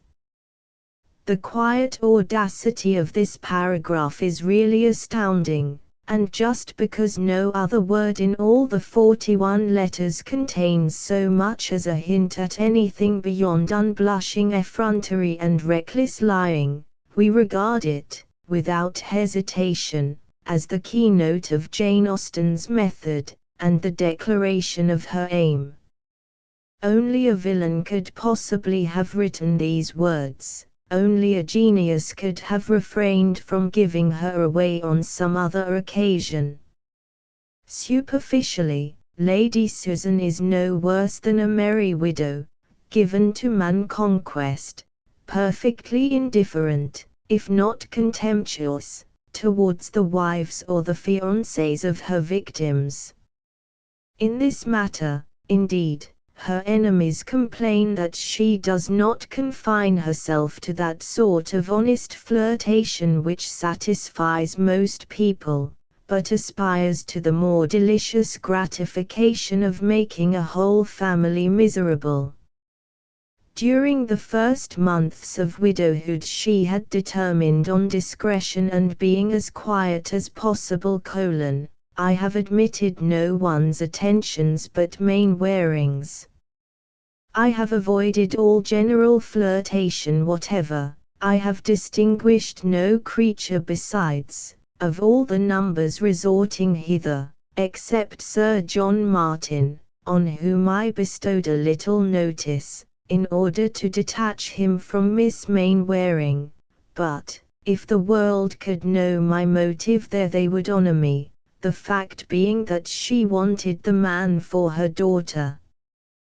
This most accomplished coquette in England is described with some fullness by a sister-in-law who had every reason to think ill of her. She is really excessively pretty, however you may choose to question the allurements of a lady no longer young. I must, for my own part, declare that I have seldom seen so lovely a woman as Lady Susan. She is delicately fair, with fine grey eyes and dark eyelashes, and from her appearance one would not suppose her more than 25, though she must in fact be 10 years older.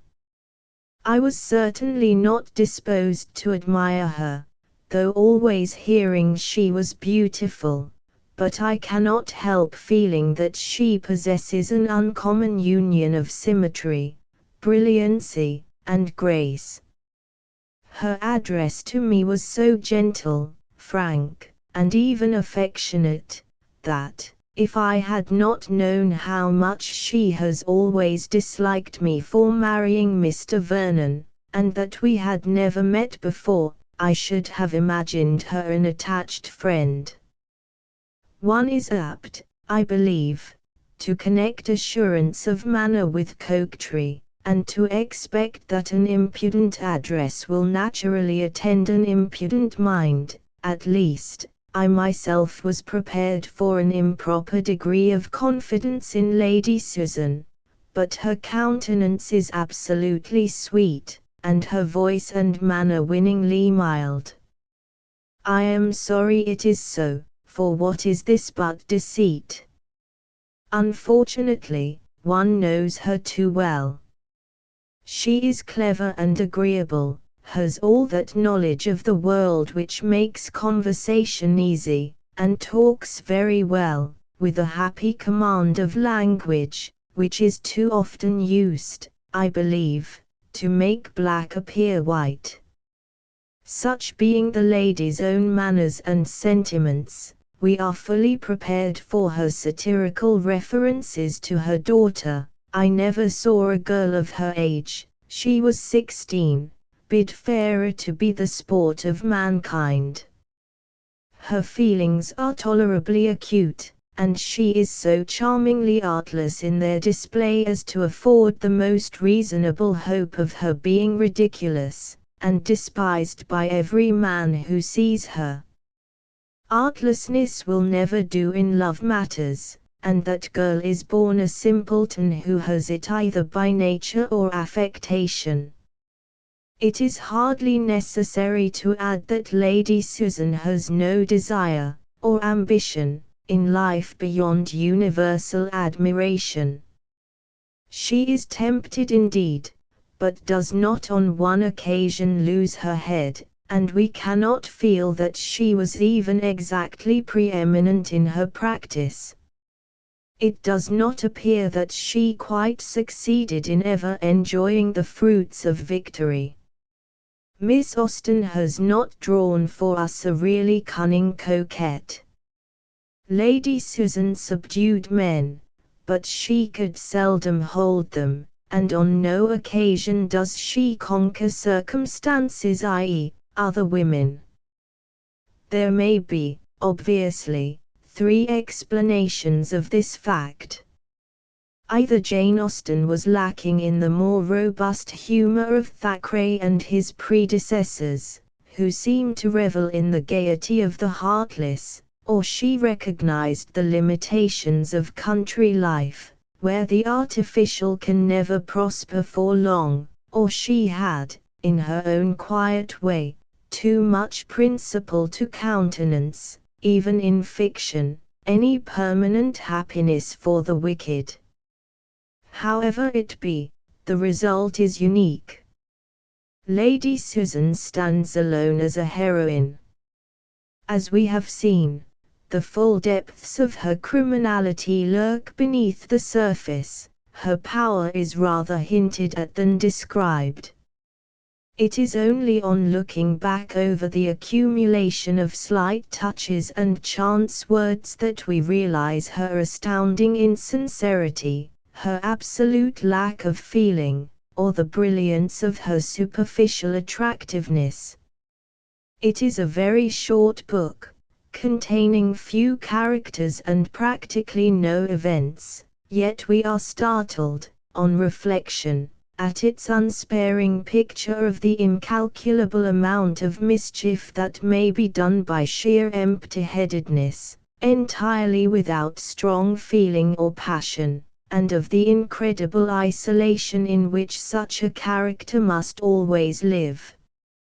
Lady Susan injures, in some degree, literally every person named in the whole story. She has not a friend in the world. In reality, perhaps, the last consideration indicates most clearly the virtue in Miss Austen's characterization. It is not once even mentioned, and, consequently, arouses no remark. We must deduct from it our own observation. But, inasmuch as never for one instant does a single thought for anyone but herself cross the mind of Lady Susan, so never does anyone else show one spark of affection for her. Mrs. Johnson, obviously, was governed by interested motives, and frankly abandons her at the first serious danger of the consequences to herself. The kind of devotion she inspired in men had no affinity to friendship, respect, consideration, or unselfishness. The closing scene is described with a cutting brevity that recalls Miss Austen's dismissal of Maria Rushworth and Mrs. Norris. She married the man designed for her daughter, for an establishment. Whether Lady Susan was or was not happy in her second choice, I do not see how it can ever be ascertained, for who would take her assurance of it on either side of the question? The world must judge from probabilities. She had nothing against her but her husband, and her conscience. As we have noticed before, Miss Austen seldom obtrudes her opinions, but they are occasionally implied. And, on such occasions, they are unhesitating. We find in her no doubt, no compromise, we might almost say no charity, about a few questions of ultimate morality.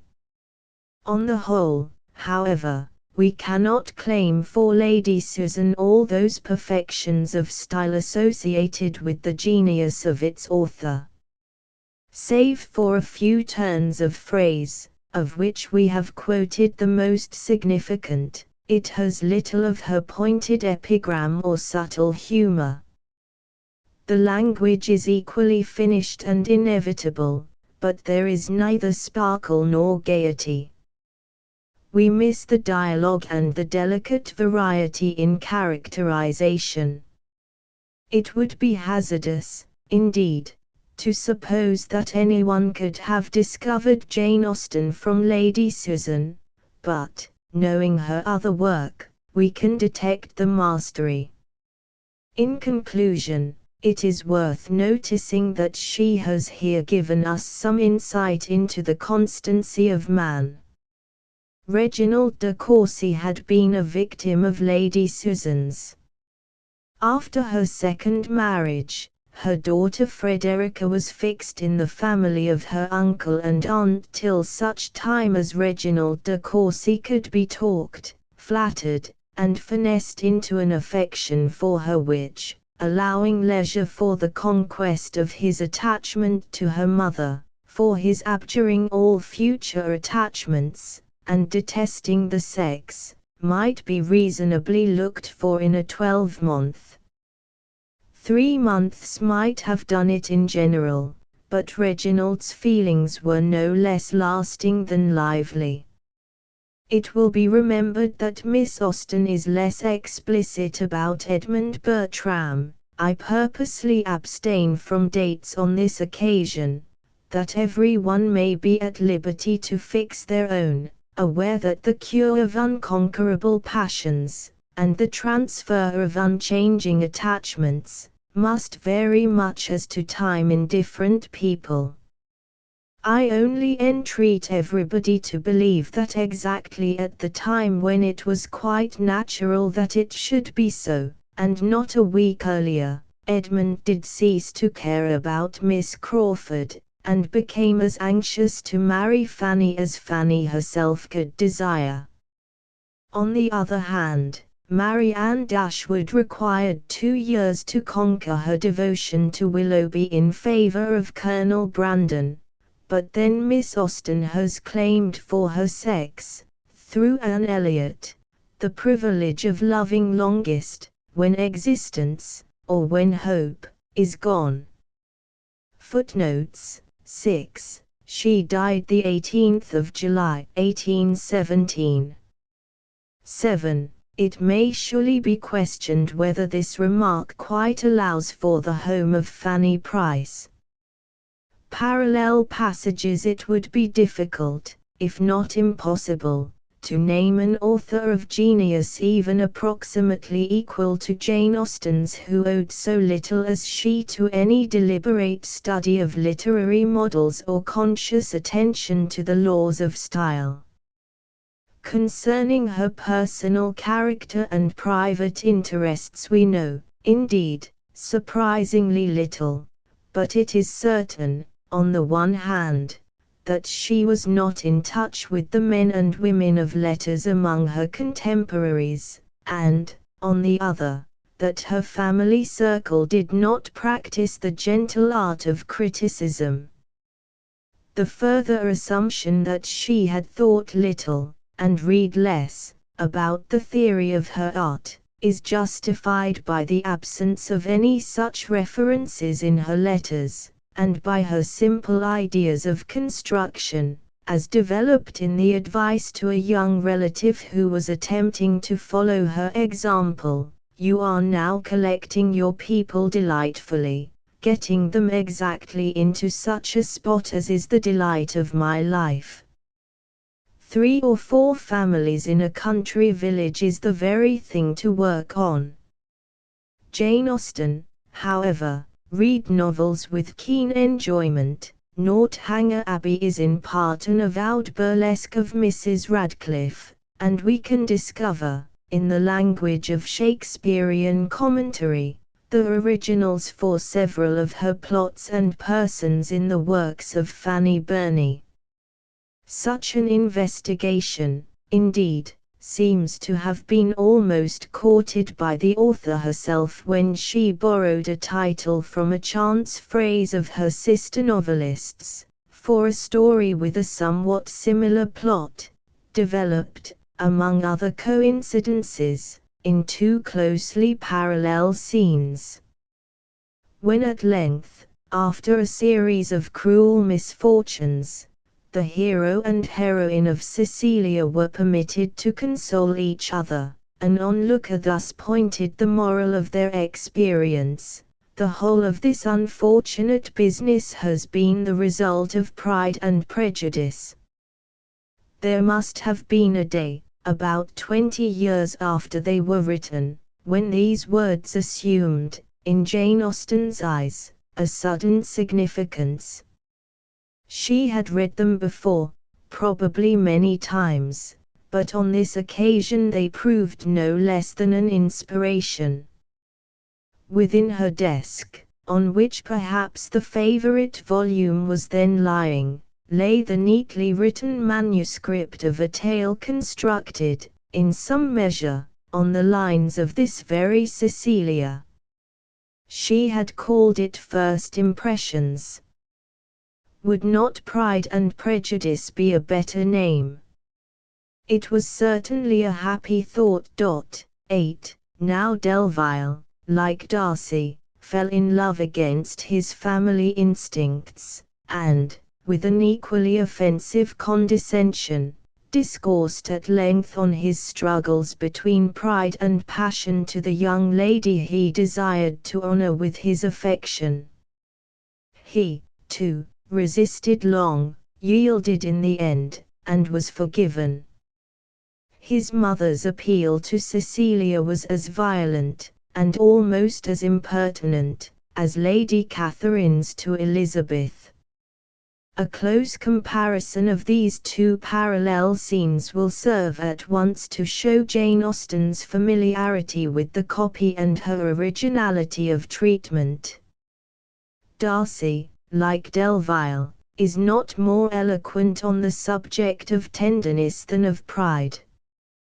But he has overcome his scruples and offers his hand, in confidence of its being accepted, to one who dislikes and despises him. Delvile, on the other hand, wishes merely to explain the reasons that have induced him to deny himself the dangerous solace of the society of one whom he believes to be entirely indifferent to him, and to excuse the occasional outbursts of tenderness into which he has been betrayed in unguarded moments. He does not complain of the inferiority of her connections but of the clause in her uncle's will by which her future husband is compelled to take her name.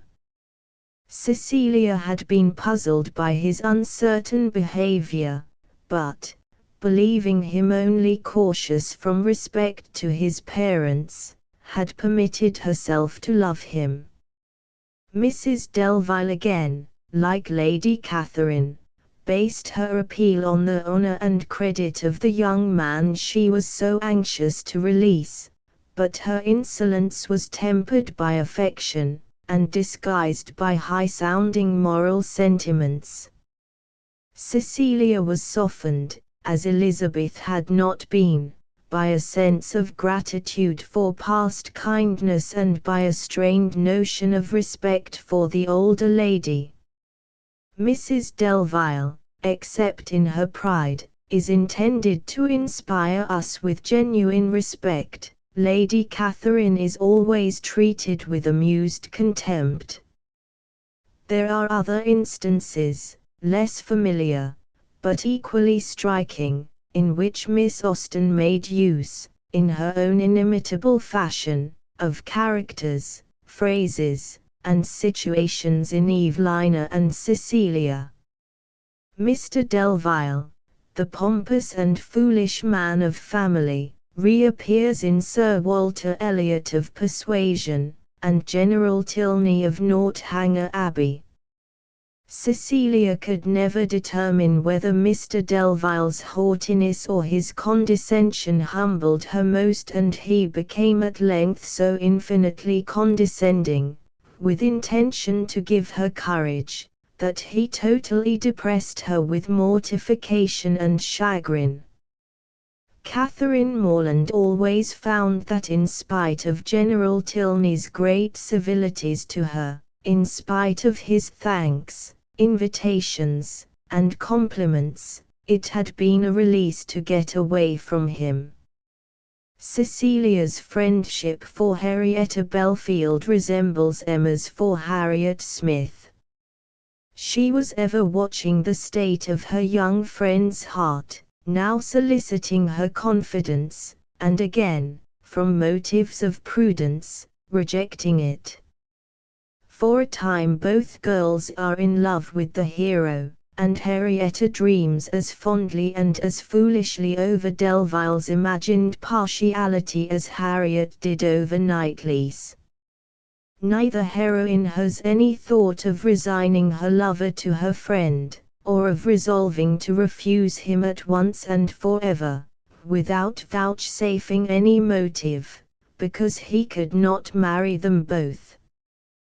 The following conversation between Mr. Gosport and Miss Larrell recalls Miss Steele's persistence in laughing at herself about the doctor, Sense and Sensibility, and Tom Bertram's affected belief that Miss Crawford was quizzing him, and Miss Anderson, Mansfield Park. Gosport attacks Miss Larrell on a rumor now current about her, and, after some skirmishing, confesses to having heard that she had left off talking. "Oh, was that all?" cried she, disappointed.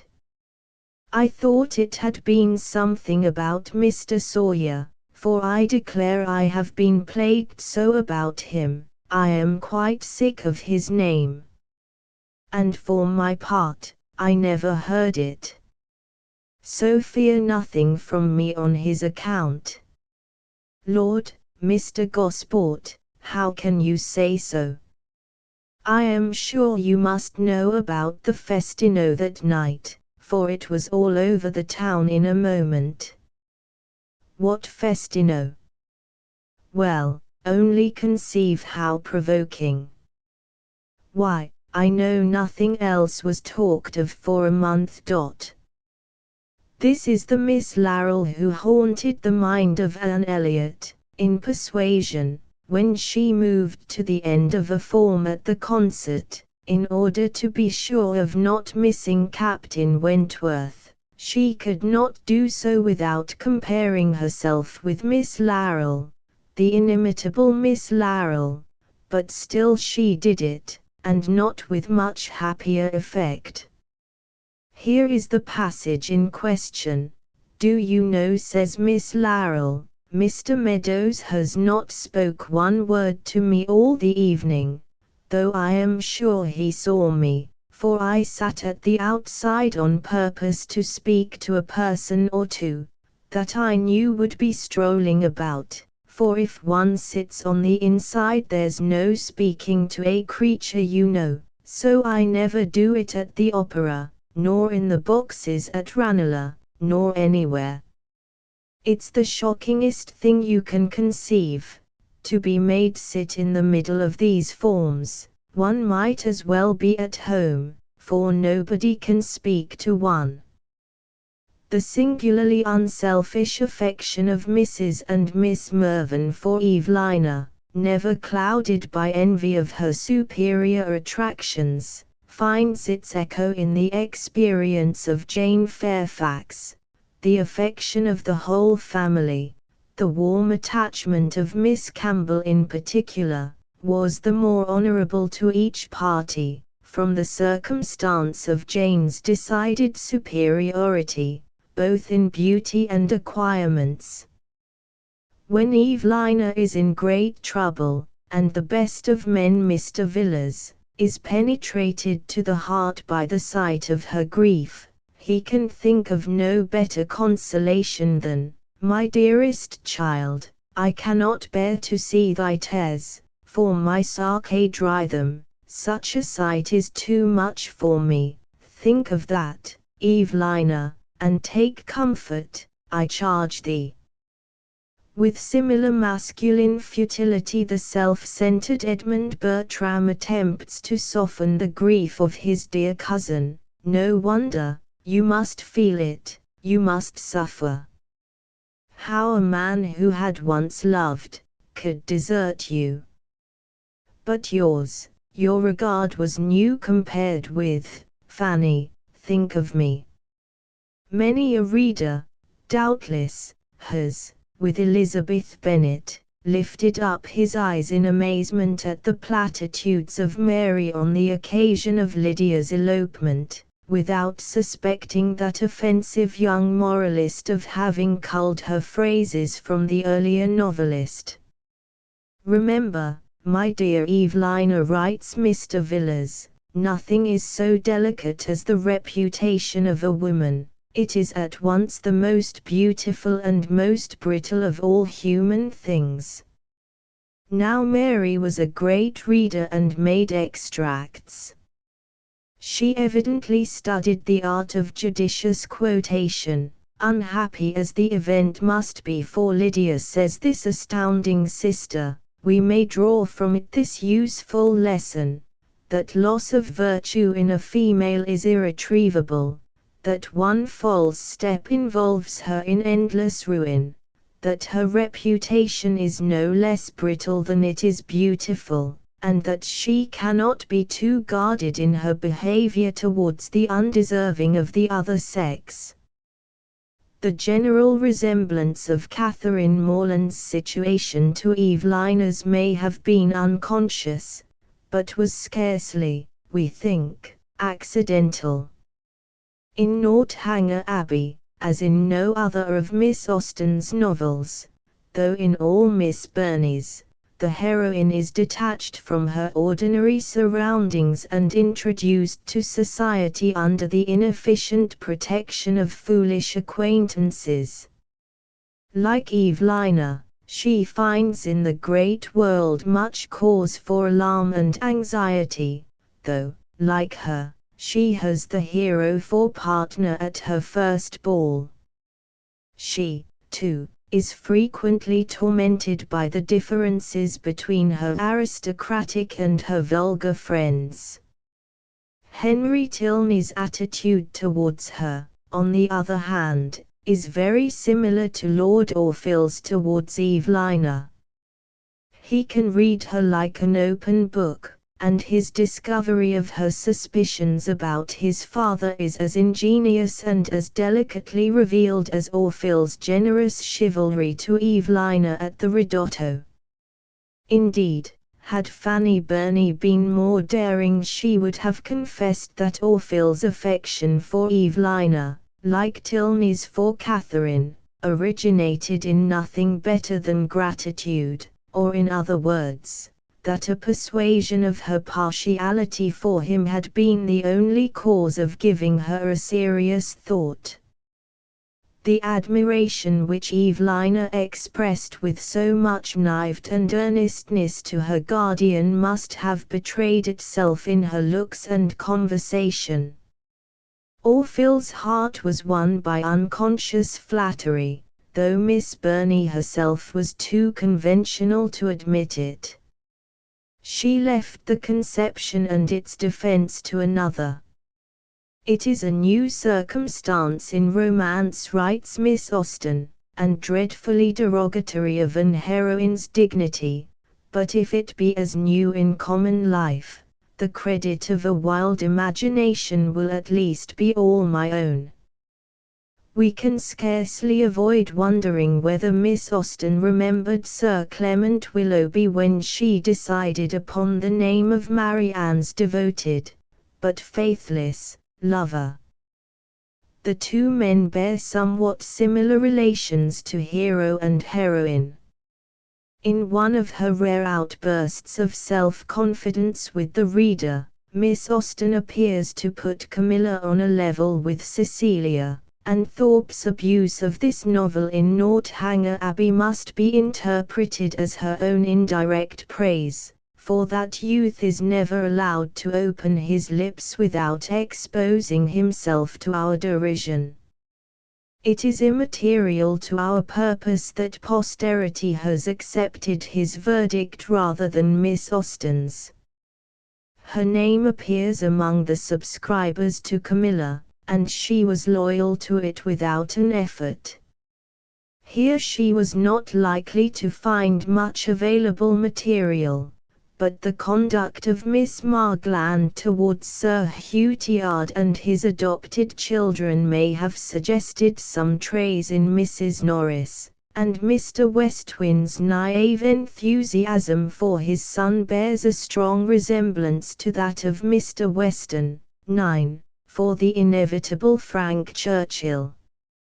Miss Bingley made herself ridiculous by her definition of an accomplished woman as one who must have a thorough knowledge of music, singing, drawing, dancing, and the modern languages.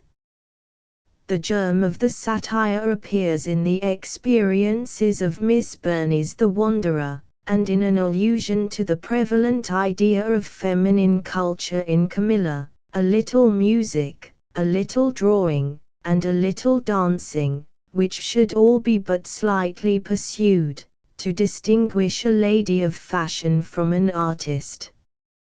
So writes Jane Austen, again, in Lady Susan. Not that I am an advocate for the prevailing fashion of acquiring a perfect knowledge of all languages, arts, and sciences. It is throwing away time to be mistress of French, Italian, and German, music, singing, and dancing. I do not mean, therefore, that Frederica's acquirements should be more than superficial, and I flatter myself that she will not remain long enough at school to understand anything thoroughly.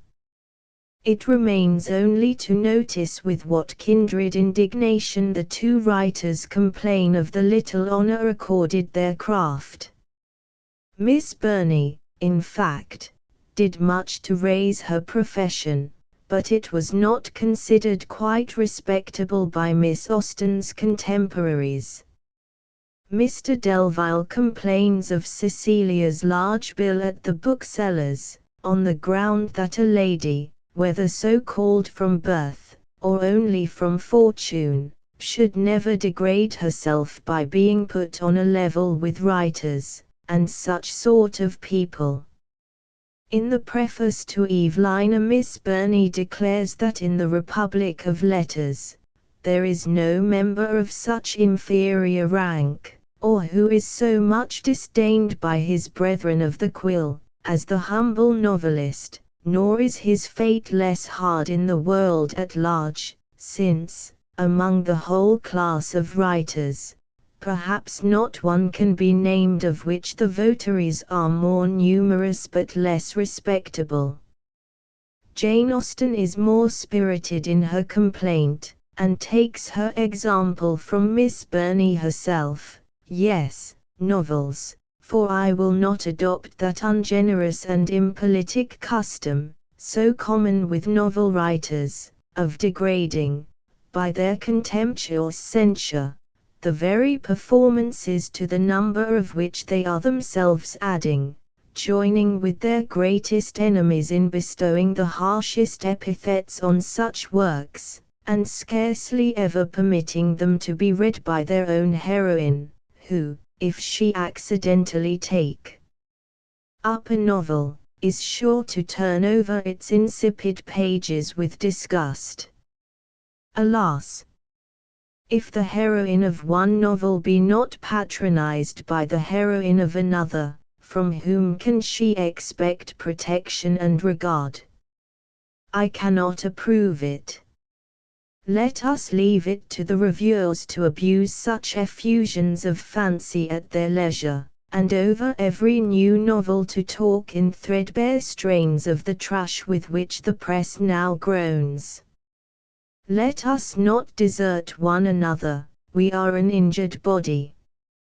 Although our productions have afforded more extensive and unaffected pleasure than those of any other literary corporation in the world, no species of composition has been so much decried.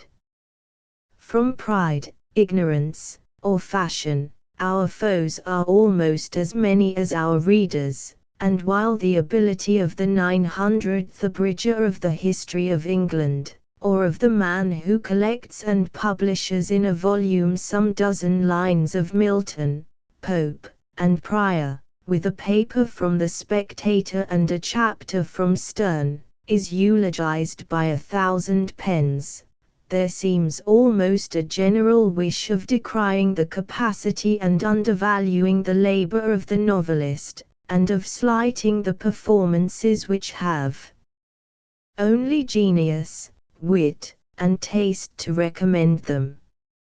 I am no novel reader, I seldom look into novels. It is really very well for a novel. Such is the common cant. And what are you reading, miss? Oh, it's only a novel, replies the young lady, while she lays down her book with affected indifference or momentary shame. It is only Cecilia, or Camilla, or Belinda, or, in short, only some work in which the greatest powers of mind are displayed, in which the most thorough knowledge of human nature, the happiest delineation of its varieties, the liveliest effusions of wit and humor, are conveyed to the world in the best chosen language. Footnotes 8. There is good ground for thinking that the change of title was made after the novel was finished, for Mr. Austen Leigh says that Pride and Prejudice was written between October 1796 and August 1797, while it is referred to as first impressions in letters as late as June 1799. 9. Even the names here sound unexpectedly similar. Persuasion to Jane Eyre, 1818–1847, Susan Ferrier, 1782–1854, once declared that perhaps, after all, the only uncloying pleasure in life is that of fault-finding, and this cynical conclusion may serve to measure, in some degree, the peculiar flavor of her brisk satire. The fact is, that she acquired her notions of literary skill from intimate association with the modern Athens, as Edinburgh then styled itself, wherein crusty Christopher and the ploughman poet held sway. It was here, as we know, that Brougham and his confederates formed that conspiracy of scorn, the Edinburgh Review, which Wilson outheard in Blackwood. Following Miss Burney, in her spirited exhibition of humours, Miss Ferrier also continued the Edgeworth national novel, by exploiting a period of Scotch history untouched by Scott. As her friend, Wilson, remarks in the Noctis, these novels have one feature of true and melancholy interest quite peculiar to themselves. It is in them alone that the ultimate breaking down and debasement of the Highland character has been depicted. Sir Walter Scott had fixed the enamel of genius over the last fitful flames of their half-savage chivalry, but a humbler and sadder scene, the age of Luca-banished clans, of chieftains dwindled into imitation squires, and of chiefs content to barter the recollections of 1,000 years for a few gaudy seasons of Almacs and Crockfords. The euthanasia of kilted aldermen and steamboat pibrochs was reserved for Miss Ferrier. And for the accuracy of her picture, the authoress herself lays claim to having paid careful attention to the results of deliberate study. You may laugh, she writes to Miss Clavering, at the idea of its being at all necessary for the writer of a romance to be versed in the history, natural and political, the modes, manners, customs, etc., of the country where its bold and wanton freaks are to be played, but I consider it most essentially so, as nothing disgusts even an ordinary reader more than a discovery of the ignorance of the author, who is pretending to instruct and amuse. Meanwhile, the Highlander was more or less in fashion, and Susan Ferrier set off her picture by vivid contrasts with the most researched daughters of society. An elegant slave of passion longs to fly with her Henry to the desert, a beautiful place, full of roses and myrtles, and smooth, green turf, and murmuring rivulets, and though very retired, not absolutely out of the world, where one could occasionally see one's friends, and give déjeuner et fetis champetus. So the foolish Indiana in Miss Burney's Camilla considered a cottage but as a bower of eglantine and roses, where she might repose and be adored all day long. but a little experience soon teaches her she did not very well then know what a desert was. Scotch mists and mountain blasts dispel the fancy picture, and, after a brief period of acute wretchedness, the really heartless victim of a so-called love match becomes the zealous promoter of mercenary connections. Miss Ferrier then introduces us to the next generation, where any attempt at dogmatism about love becomes hazardous. Love is a passion that has been much talked of, often described, and little understood. Cupid has many counterfeits going about the world, who pass very well with those whose minds are capable of passion, but not of love. These Birmingham Cupids have many votaries among boarding school misses, militia officers, and milliners' apprentices, who marry upon the mutual faith of blue eyes and scarlet coats, have dirty houses and squalling children, and hate each other most delectably. Then there is another species for more refined souls, which owes its birth to the works of Rousseau, Goethe, Coffin, etc. Its success depends very much upon rocks, woods, and waterfalls, and it generally ends in daggers, pistols, poisons, or doctors' commons. It would seem that even the heroine is, like Emily in Udolpho, rather at sea concerning the proper distinction between virtue and taste. She is religious, what mind of any excellence is not, but hers is the religion of poetry, of taste, of feeling, of impulse, of any and everything but Christianity. The worthy youth who loved her saw much of fine natural feeling, but in vain sought for any guiding principle of duty. Her mind seemed as a lovely, flowery, pathless waste, whose sweets exhaled in vain. All was graceful luxuriance, but all was transient and perishable in its loveliness. No plant of immortal growth grew there, no flowers worthy of paradise. Inevitably the dear creature is captivated, at first sight, by any good-looking villain. There might, perhaps, be something of hauteur in his lofty bearing, but it was so qualified by the sportive gaiety of his manners, that it seemed nothing more than that elegant and graceful sense of his own superiority, to which, even without arrogance, he could not be insensible. The hero will no doubt require time before he can stand up against so fine a gentleman, but justice requires his ultimate triumph, since, in Miss Ferrier's judgment, a good moral was always essential to fiction. I don't think, like all pennybook manufacturers, that 'tis absolutely necessary that the good boys and girls should be rewarded, and the naughty ones punished. Yet, I think, where there is much tribulation, 'tis fitter it should be the consequence, rather than the cause, of misconduct or frailty. You'll say that rule is absurd, inasmuch as it is not observed in human life. That I allow, but we know the inflictions of Providence are for wise purposes, therefore our reason willingly submits to them.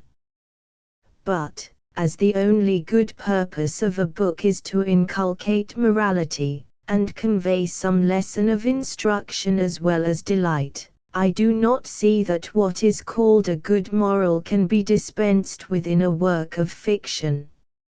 Miss Ferrier, in fact, would have no hand in the raw-head and bloody-bone schemes in which Miss Clavering, who wrote the history of Mrs. Douglas in Marriage, had, apparently, invited her to collaborate, and chose rather to exemplify her own theories in three very similar stories: Marriage, 1818, The Inheritance, 1824, and Destiny, 1831.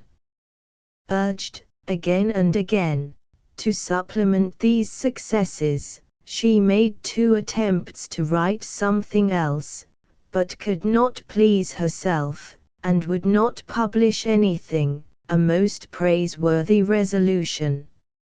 She has left us an entertaining account of her plan for marriage, which may well serve for an exact description of her actual achievement.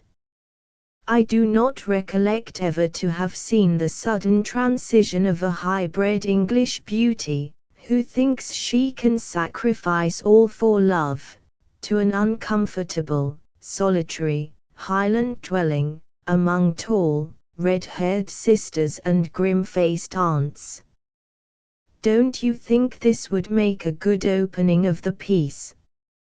Suppose each of us, 10, try our hands on it. The moral to be deduced from that is to warn all young ladies against runaway matches, and the character and fate of the 2 sisters would be unexceptionable. I expect it will be the first book every wise matron will put into the hand of her daughter, and even the reviewers will relax of their severity in favor of the morality of this little work. Enchanting sight! Already do I behold myself arrayed in an old mouldy covering, thumbed and creased and filled with dog's ears. I hear the enchanting sound of some sentimental miss, the shrill pipe of some antiquated spinster, or the hoarse grumbling of some incensed dowager as they severally enquire for me at the circulating library, and are assured by the master that it is in such demand that, though he has 13 copies, they are insufficient to answer the calls upon it, but that each one of them may depend upon having the very first that comes in. The interest, in these novels, is not awakened by any subtle characterization or by serious sympathy with the dramatis personae. It depends rather upon caustic wit, accurate local color, a picture of manners, and a museum of abnormalities. Miss Ferrier's nice distinctions between the well-bred and her photographs of vulgarity may claim to rival Miss Burney's. Mrs. St. Clair, for example, was considerably annoyed by the manners of Lady Charles, which made her feel her own as something unwieldy and overgrown, like a long train. They were both out of the way and in the way, and she did not know very well how to dispose of them. Indeed, few things can be more irritating than for those who have hitherto piqued themselves upon the abundance of their manner, to find all at once that they have a great deal too much, and that no one is inclined to take it off their hands, and that, in short, it is dead stock. Mrs. Blue Emmett's Tea Party, again, reveals the blue stockings in all their glory, while Mr. Augustus Larkins, with his regular features, very pink eyes, very black eyebrows, and what was intended for a very smart expression, forcibly recalls Mr. Smith of Snow Hill. His ideal of dress and manners was evidently shared by Bob and Davy Black, who were dressed in all the extremes of the reigning fashions: small waists, brush heads, stiff collars, iron heels, and switches. Like many other youths, they were distinctly of opinion that dress makes the man. Perhaps, after all, that is a species of humility rather to be admired in those who, feeling themselves destitute of mental qualifications, trust to the abilities of their tailor and hairdresser for gaining them the goodwill of the world. It must be admitted that Miss Ferrier's obviously spontaneous delight in satire has occasionally tempted her beyond the limits of artistic realism.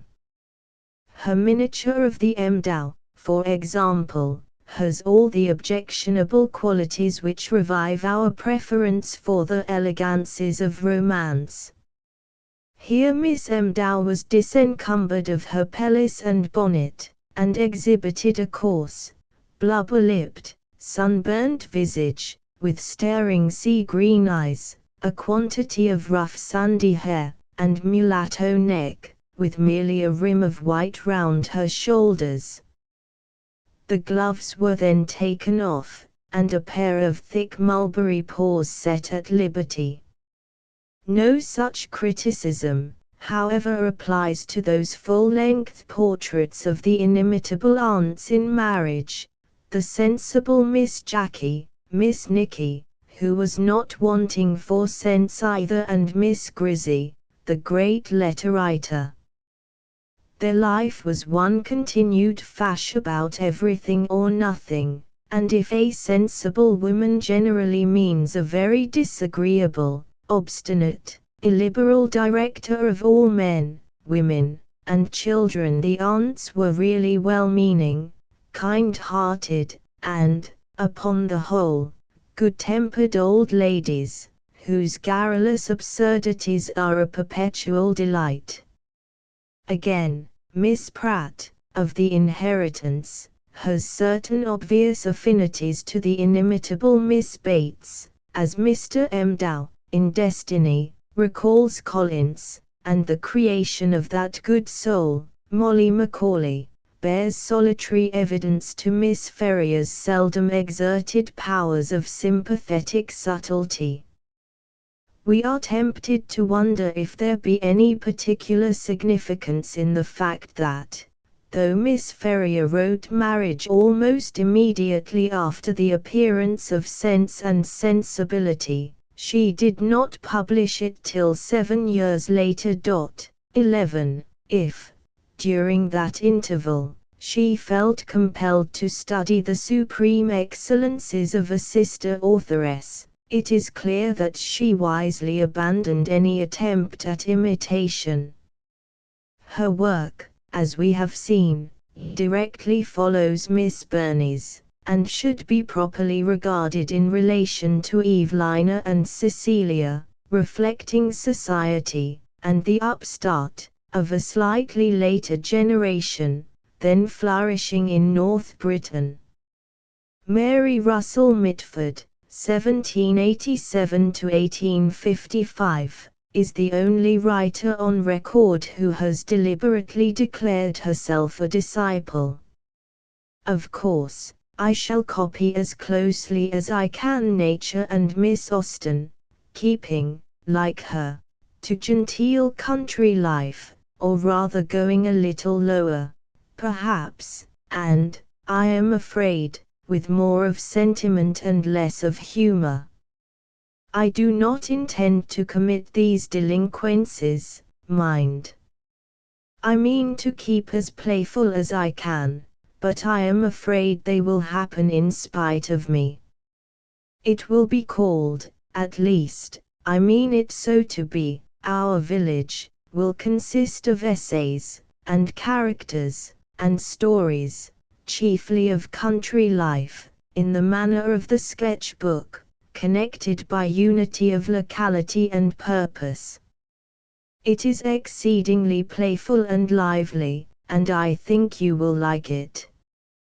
Charles Lamb, the matchless editor of the London Magazine, says nothing so fresh and characteristic has appeared for a long time. It was called Our Village, and appeared in parts between 1824 and 1832, the earlier series being the best, because afterwards she wrote for remuneration, when I would rather scrub floors, if I could get as much by that healthier, more respectable, and more feminine employment, a declaration which prepares us for the criticism that, though in her own day she was accused of copying the literal manner of Crabbe and Teniers, she was at heart a frank sentimentalist. "Are your characters and descriptions true?" asked her friend Sir William Elford, and she replied, "Yes, yes, yes, as true as is well possible."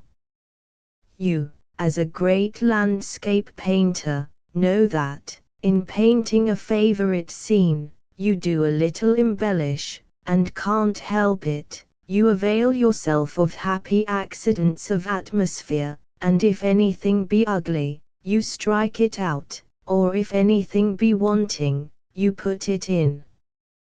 But still the picture is a likeness. Assuredly Miss Mitford was no realist, nor was her imitation servile.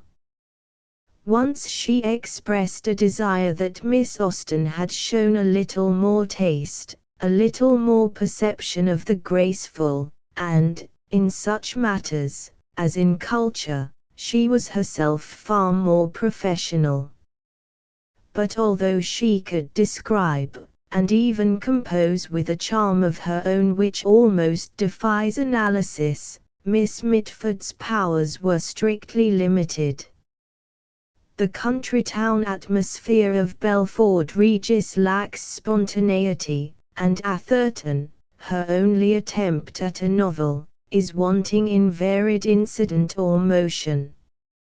Readers attracted by mere simplicity, however, will feel always a peculiar affection for Miss Mitford, that would be increased by her letters which she describes as just like so many bottles of ginger beer, bouncing and frothy, and flying in everybody's face.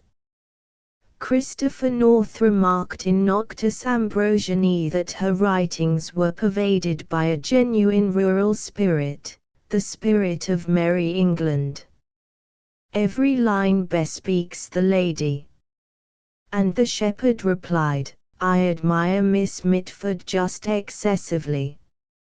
I dinna wonder at her being able to write essay weel as she does about drawing rooms wi' sofas and settees, and about the fine folk in them seeing themselves in looking glasses frae tap to tie.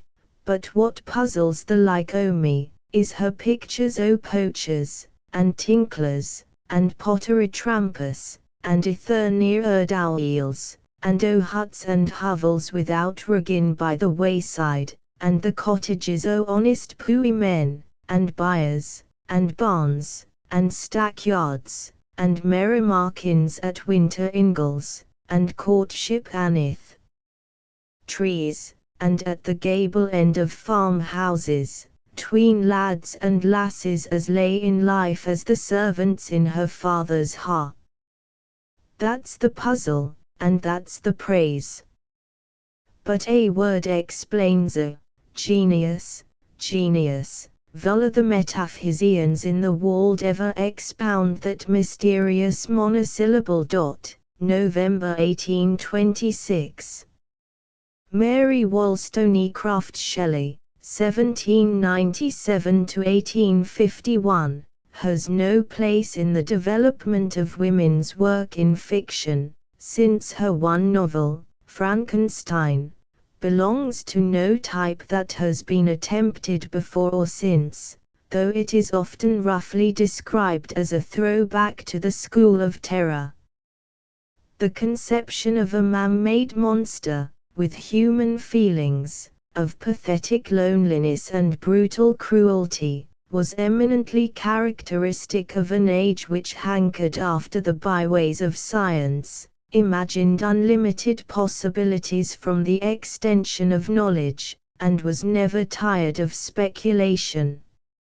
Inevitably the daughter of William Godwin had some didactic intentions, and her preface declares her by no means indifferent to the manner in which whatever moral tendencies exist in the sentiments or characters it contains shall affect the reader. Yet my chief concern in this respect has been limited to the avoiding of the enervating effects of the novels of the present day, and to the exhibition of the amiableness of domestic affection and the excellence of universal virtue. Among other things, Mrs. Shelley betrays her sympathy with Rousseau's ideal of the man natural and with vegetarianism. In a mood of comparative reasonableness and humanity, the monster promises, under certain conditions, to abandon his revenge and bury himself in the wilds of South America. My food is not that of man, I do not destroy the lamb and the kid, to glut my appetite, acorns and berries will afford me sufficient nourishment. My companion will be of the same nature as myself, and will be content with the same fare. We shall make our bed of dried leaves, the sun will shine on us as on man, and will ripen our food. The ethical struggle, with which Mrs. Shelley has here concerned herself, arises from circumstances beyond the pale of experience, but her solution is characteristic, and echoes the spirit of Shelley himself.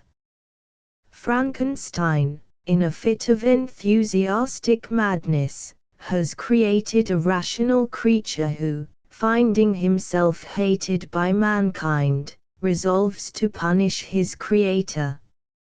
He promises, however, to abstain from murdering Frankenstein's family, if that man of science will make for him a female companion with whom he may peacefully retire to the wilderness.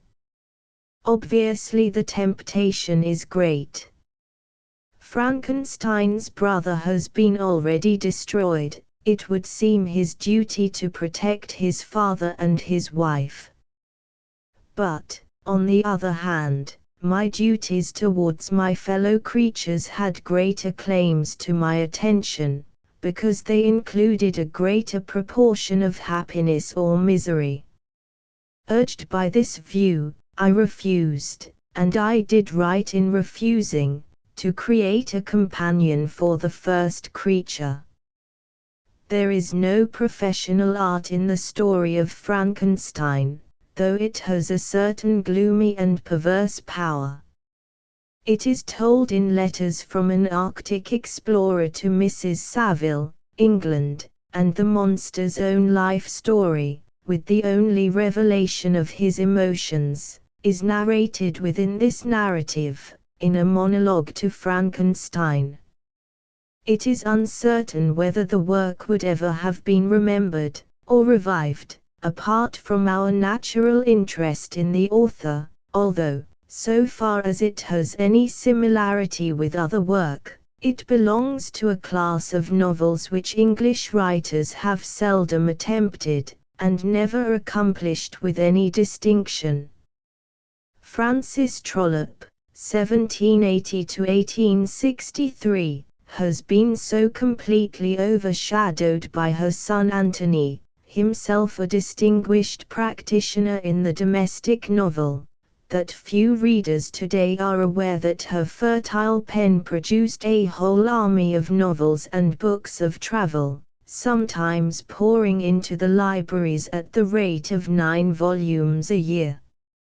She began her career, curiously enough, when she was past 50, by a severely satirical attack on the United States, entitled Domestic Manners of the Americans, and her first novel, The Abbess, did not appear till 1833.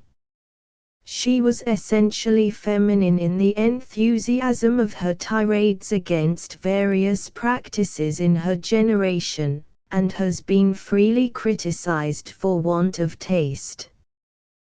The Vicar of Wrexhill, 1837, indeed, is colored by a violent prejudice which goes far to justify this objection, and may even excuse the disparaging deduction on women's intellect drawn by a contemporary reviewer, who thus characterizes her spirited defense of oppressed orthodoxy. It is a great pity that the heroine ever set forth on such a foolish errand. She has only harmed herself and her cause, as a bad advocate always will, and had much better have remained at home pudding making or stocking mending, than have meddled with what she understands so ill. In the first place, we speak it with due respect for the sex. She is guilty of a fault which is somewhat too common among them, and having very little, except prejudice, on which to found an opinion, she makes up for want of argument by a wonderful fluency of abuse. A woman's religion is chiefly that of the heart, and not of the head. She goes through, for the most part, no dreadful stages of doubt, no changes of faith. She loves God as she loves her husband by a kind of instinctive devotion. Faith is a passion with her, not a calculation, so that, in the faculty of believing, though they far exceed the other sex, in the power of convincing they fall far short of them. 12. More than one woman writer has risen, of later years, triumphantly to confute any such complacent masculine superiority, but it must be admitted that Mrs. Trollope is scarcely judicial in the venom she pours out so eloquently upon the head of her vicar, his worshippers, and his accomplices. This was not quite the direction in which women could most wisely develop the domestic novel in her day, while they still, like the Brontes, but in a spirit quite alien to Jane Austen's, upheld that manly passion for superiority which leads our masters to covet in a companion chosen for life, that species of weakness which is often said to be the most attractive feature in the female character. It is, again, a curious want of taste which allows her to dwell upon the pleasure experienced by a comparatively respectable young man in making a little girl of 8 tipsy, though he is the vicar's son. But, on the other hand, there is considerable power and much sprightly humor in the story. Mrs. Trollope's good, i.e. orthodox, people are really delightful, and admirably characterized. The genuine piety of Rosalind, the Irish heiress, is most artistically united to graceful vivacity and natural charm. The testy Sir Gilbert is perfectly matched with Lady Harrington, and the 3 young Mowbrays are drawn from life. The study of Henrietta Cartwright, driven to atheism by the hypocrisy of her horrible father, has all the force of a real human tragedy, and, if the villainy of evangelicism is exaggerated, it is painted with graphic humor. She works from nature, and finds excellent copy in the parish. Mrs. Trollope, in fact, has left us proof in abundance that women had learned to write with ease, if, in her case, overproduction and misplaced zeal have led to an abuse of her talents. Harriet Martineau, 1802–1876, Queen of Philanthropists, has left a stamp of almost passionate sincerity on everything she wrote. From earliest days she declared that her chief subordinate object in life was the cultivation of her intellectual powers, with a view to the instruction of others by her writings. Believing herself the servant of humanity, she sought to save souls by the diffusion of a little knowledge.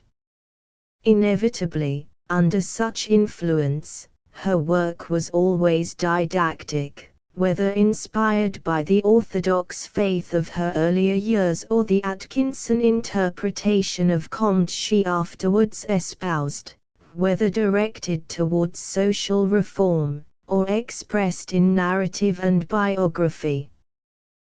The greater number of her publications, whether or no actually written for the press, contain those qualities which make the best journalism, and, though occasionally capricious and superior in private judgment, her brief critical biographies, from the Daily News, are masterpieces in the vignette. She knew everybody in her day, and contributed much to the thirst for information reasonably applied, which characterized our grandfathers. But, as a novelist, she has two special claims to notice. Her Playfellow series, embracing feats on the fjord, The Crofton Boys, and The Peasant and the Prince, are living today among the few priceless inherited treasures of literature. Less obviously didactic than the Edgeworth nursery classics, they have certain similar characteristics of spontaneity, sympathetic understanding, and simple directness. Each occupied with quite different subjects, they are informed by the same spirit, excite the same kind of pleasure, and, for all their decided, but not obtrusive, moralizing, appeal to the same healthy taste. By those to whom their lifelike young people have been among the chosen friends of childhood, the memories will never fade. Miss Martineau's adult narratives have less distinction, although her Hour and the Man is a creditable effort in the historic form, and Deerbrook has much emotional power. To our taste the tone of the latter must be criticized for its somewhat sensational religiosity, and for the priggish perfection of its white characters. But, on the other hand, there is subtlety in contrasts among the undesirables, genuine pathos in, for example, the description of Mrs. Enderby's death, and plenty of artistic interest in the plot, nor can we neglect mention of the remarkable portrait of Morris, the servant and most real friend to her young ladies.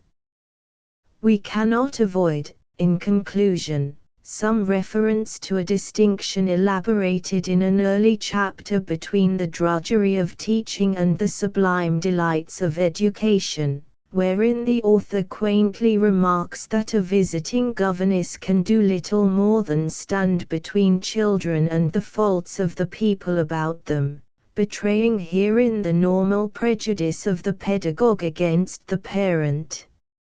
Similar theories clearly inspire the eloquence of a later chapter, upon a thorny subject on which the author achieved some pioneer work in her own life. "Cannot you tell me," enquires the persecuted heroine, "of some way in which a woman may earn money?" "A woman," is the stern reply. "What rate of women? Do you mean yourself?" That question is easily answered.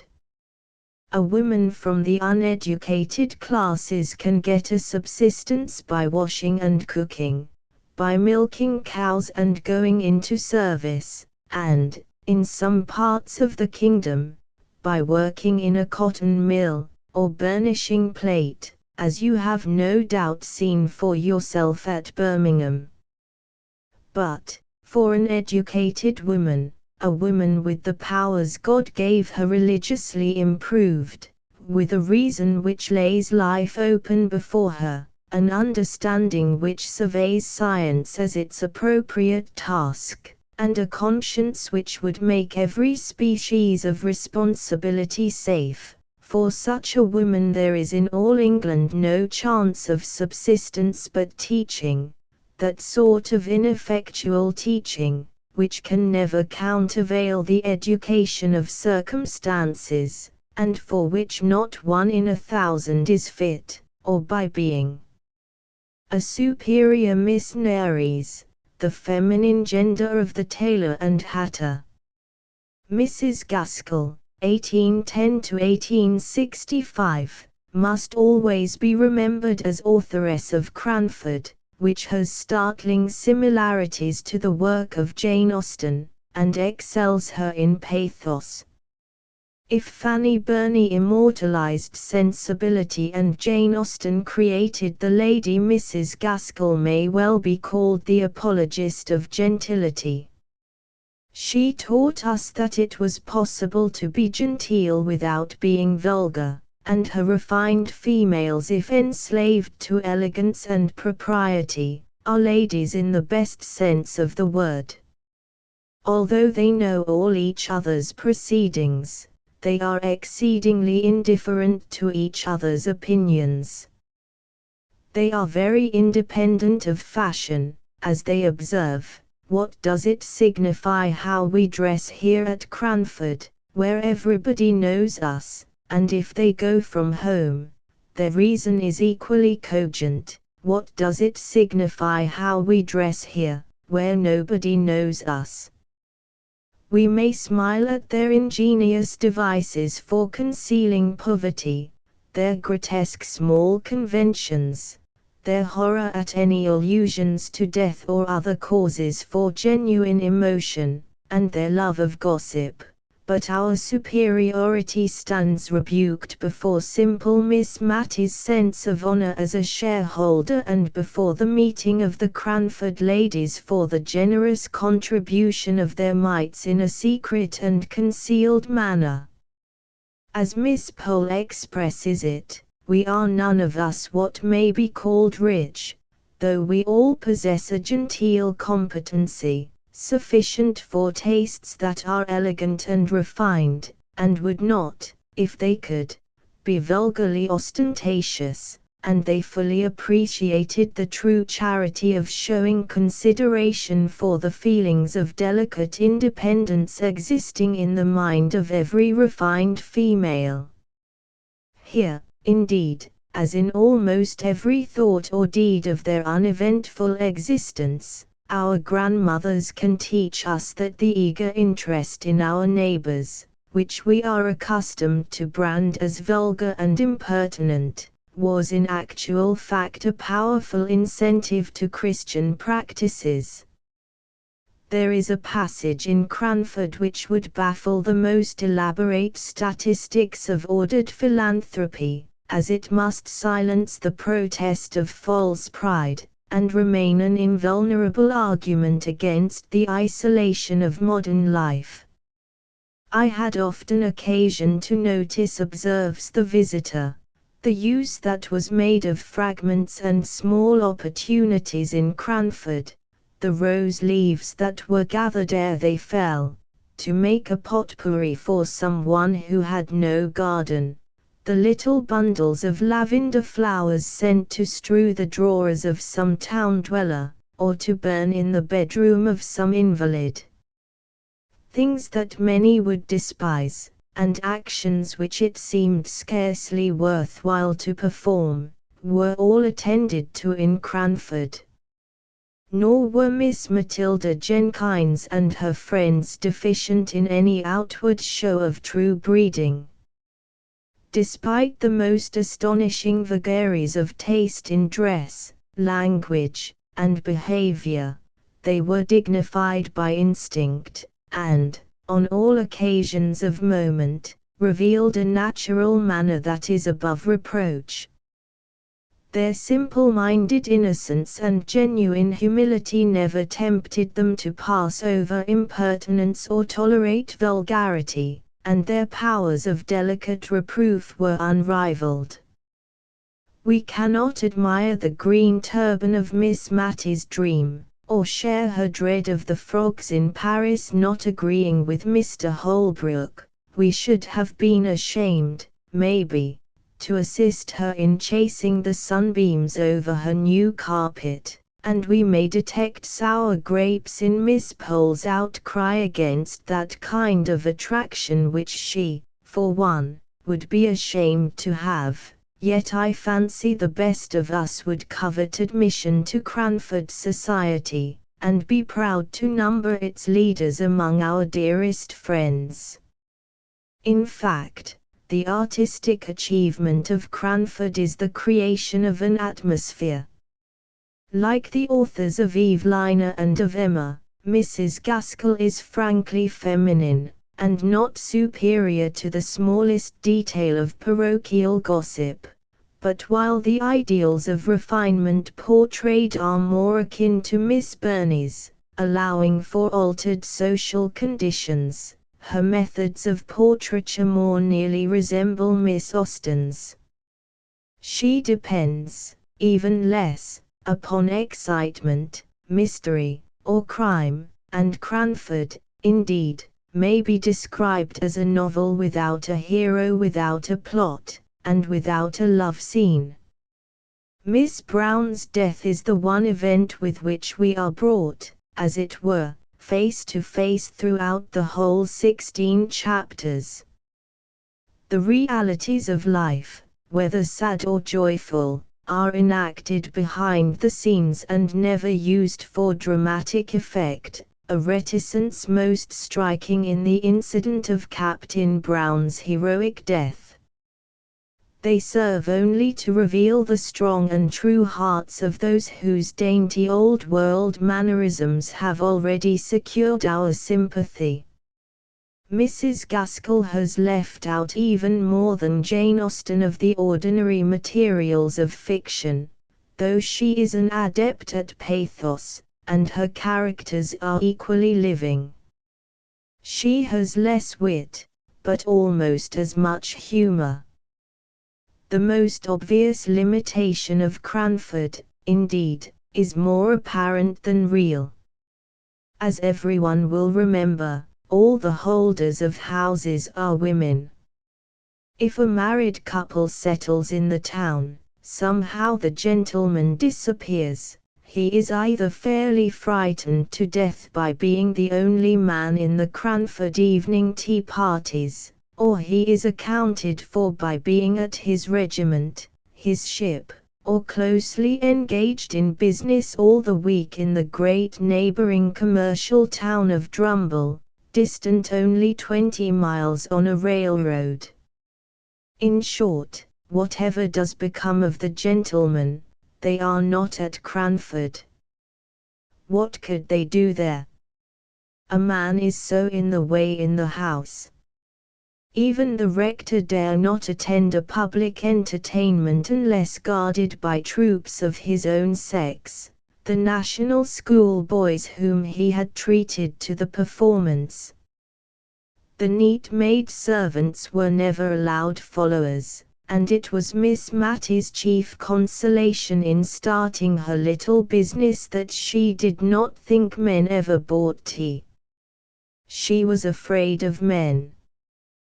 They had such sharp, loud ways with them, and did up accounts, and counted their change so quickly.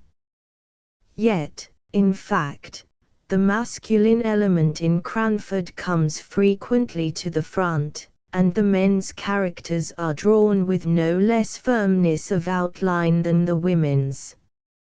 Miss Mattie derives much from her reverend father, deceased, from that sturdy yeoman Thomas Holbrook, and from Mr. Peter. It is Captain Brown, and no other, whose misfortunes unmask the real tenderness of Miss Jenkins herself, and the good Mr. Hoggins occasions the only serious discord narrated in the select circle of elegant females to whom his uncouth surname was a perpetual affront. The unfortunate conjurer, Signor Brunoni, otherwise Mr. Brown, was it accident or design, we wonder, which gave him the same plebeian name as the gallant captain, his brother Thomas, the great Mr. Mulliner, who seemed never to have forgotten his condescension in coming to live at Cranford, honest Farmer Dobson, and dear, blundering Jim Hearn, whose tactful notion of kindness was to keep out of your way as much as he could, each played their part in the lives of their lady betters.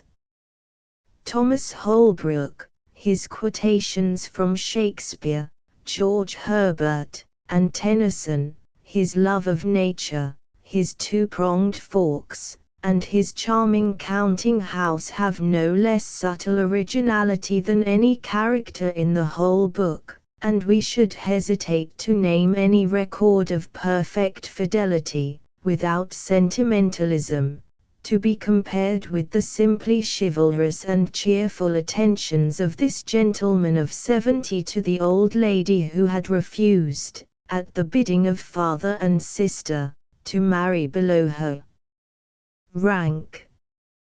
One can only echo the pious aspiration, so touching in its unselfish abandonment of a cherished ideal, by which alone Miss Matty betrayed the emotions excited by the visit to her old lover.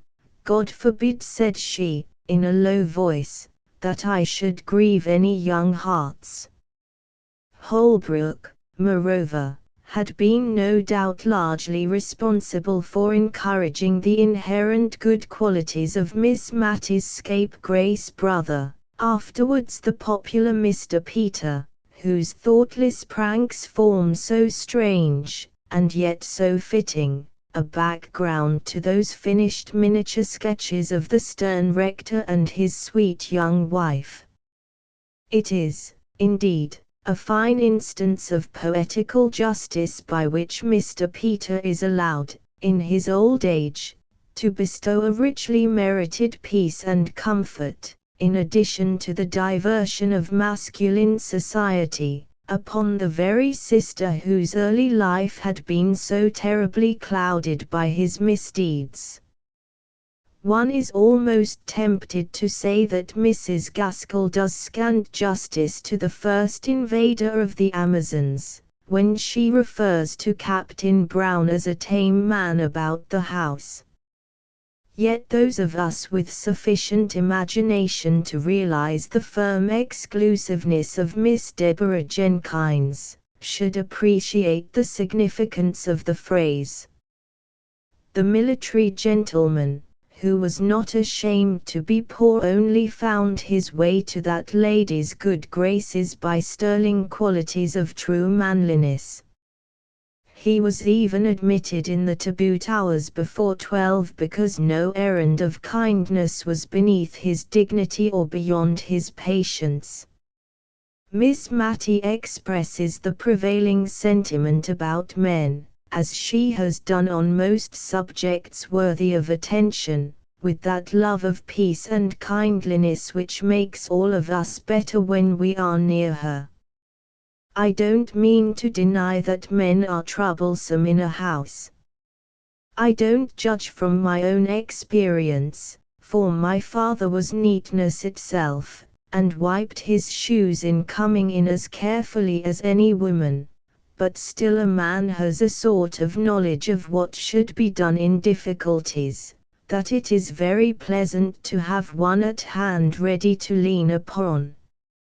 Now Lady Glenmire, whose engagement to Mr. Hoggins was the occasion of this gentle homily, instead of being tossed about and wondering where she is to settle, will be certain of a home among pleasant and kind people, such as our good Miss Pole and Mrs. Forrester. And Mr. Hoggins is really a very personable man, and so far as his manners, why, if they are not very polished, I have known people with very good hearts, and very clever minds too, who were not what some people reckoned refined, but who were tender and true. Again, don't be frightened by Miss Pole from being married.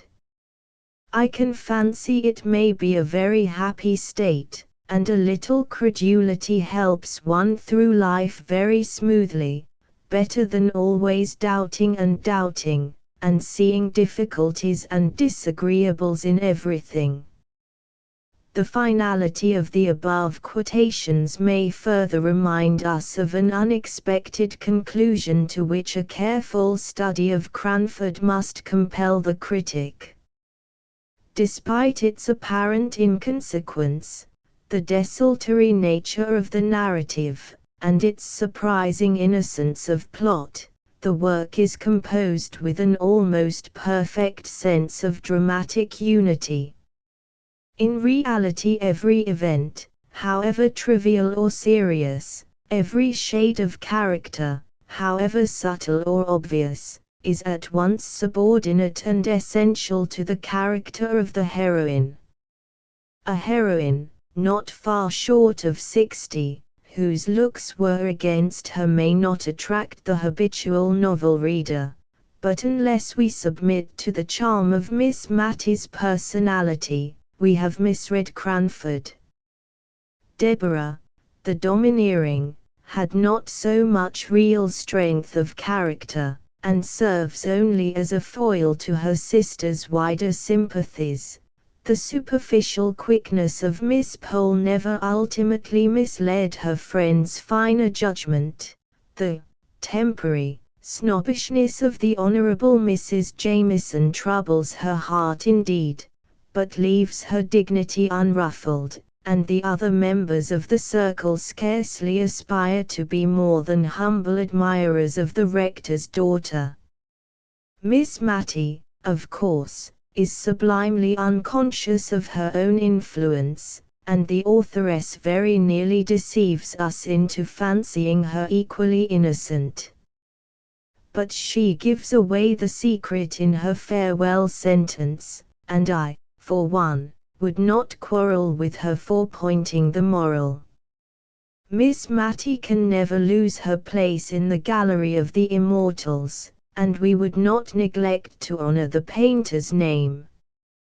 Mrs. Gaskell, in Cranford, may claim to have reached perfection by one finished achievement, which embodies the ideal to which we conceive that the work in fiction peculiar to women had been, more or less consciously, directed from the beginning.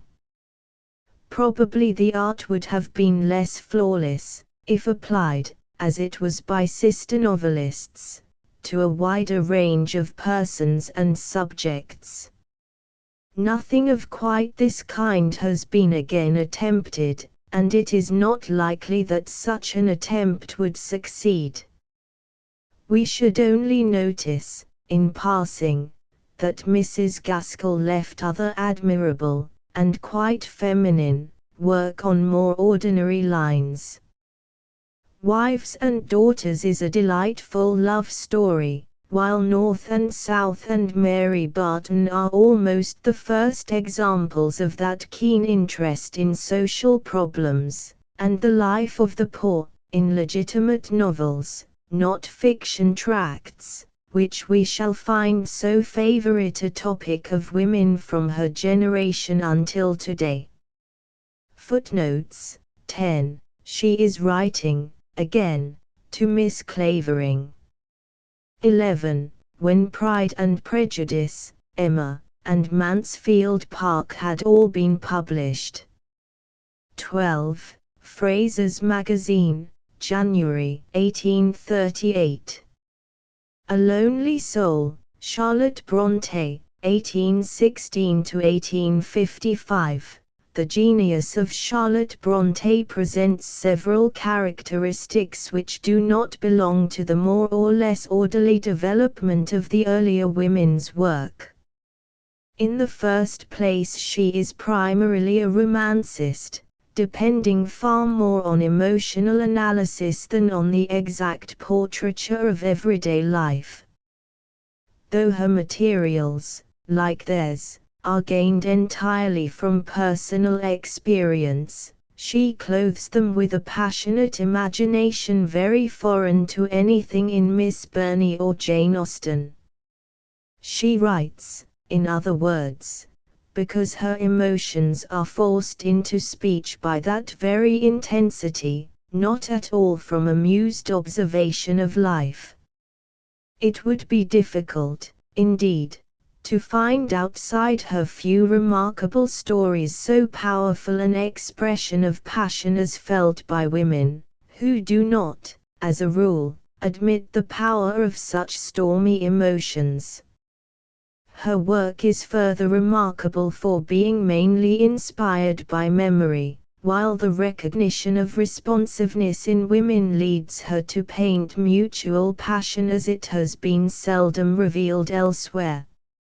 Much has been written of late years concerning the life of Charlotte Brontë, and we have been told that the mystery is solved at last. For despite the almost startling frankness of Mrs. Gaskell's famous life, despite the intimate character of many of her published letters, it has always been recognized that the Charlotte Brontë of the biographers was not the Charlotte Brontë of Jane Eyre and Villette. Now that we have the letters to Monsieur Heger, however, it seems to be a prevailing conclusion that reconciliation and understanding are possible. If Charlotte Brontë, like her own Lucy Snowe, was in love with her master, if he was perfectly happy in his married life and, however responsive to enthusiastic admiration, found warmer feelings both embarrassing and vexatious, we have discovered the tragedy which fired her imagination, the utter loneliness which taught her to dwell so bitterly on the aching void of unreturned affection, to idealize so romantically the rapture of marriage. Personally, we are disposed to accept these interpretations, but not to rely on them for everything. To begin with, it is always dangerous to dwell upon any explanation of genius, and, in the second place, it was not Charlotte Bronté's experiences, which others have suffered, but the nature awakened by them, which determined their artistic expression. Part of the difficulty arises from the two almost contradictory methods in which she worked up her stories. She had remarkable powers of observation and borrowed from real life as recklessly as Shakespeare borrowed plots, with very similar indifference to possible criticism. In this matter, indeed, she cannot be altogether acquitted of malice or spite, and we do not learn with unmixed pleasure how many originals actually existed for her dramatis personae. But, on the other hand, if every person and a large proportion of the incidents were copied from life, the emotional power of her work is entirely imaginative. As pictures of life, her stories are inadequate and unsatisfying, partly because there is so much in human nature and in life which does not interest her, so much of which she knew nothing, and she is only at home in the heart of her subject. Here again she is in no way realistic, as was Jane Austen in manners or George Eliot in emotion, but entirely romantic, however original her conception of romance. Her heroes and heroines are as far from everyday humanity, and as ideal and visionary, as Mrs. Radcliffe's, though she does not, of course, follow the rules of romance, rather creating out of her own brain a new heaven and a new earth, inhabited by a people that know not God or man. Apart from the rude awakening at Brussels, again, she exhibited in private correspondence by turns the strange contrasts between common sense and emotionalism which mark her work.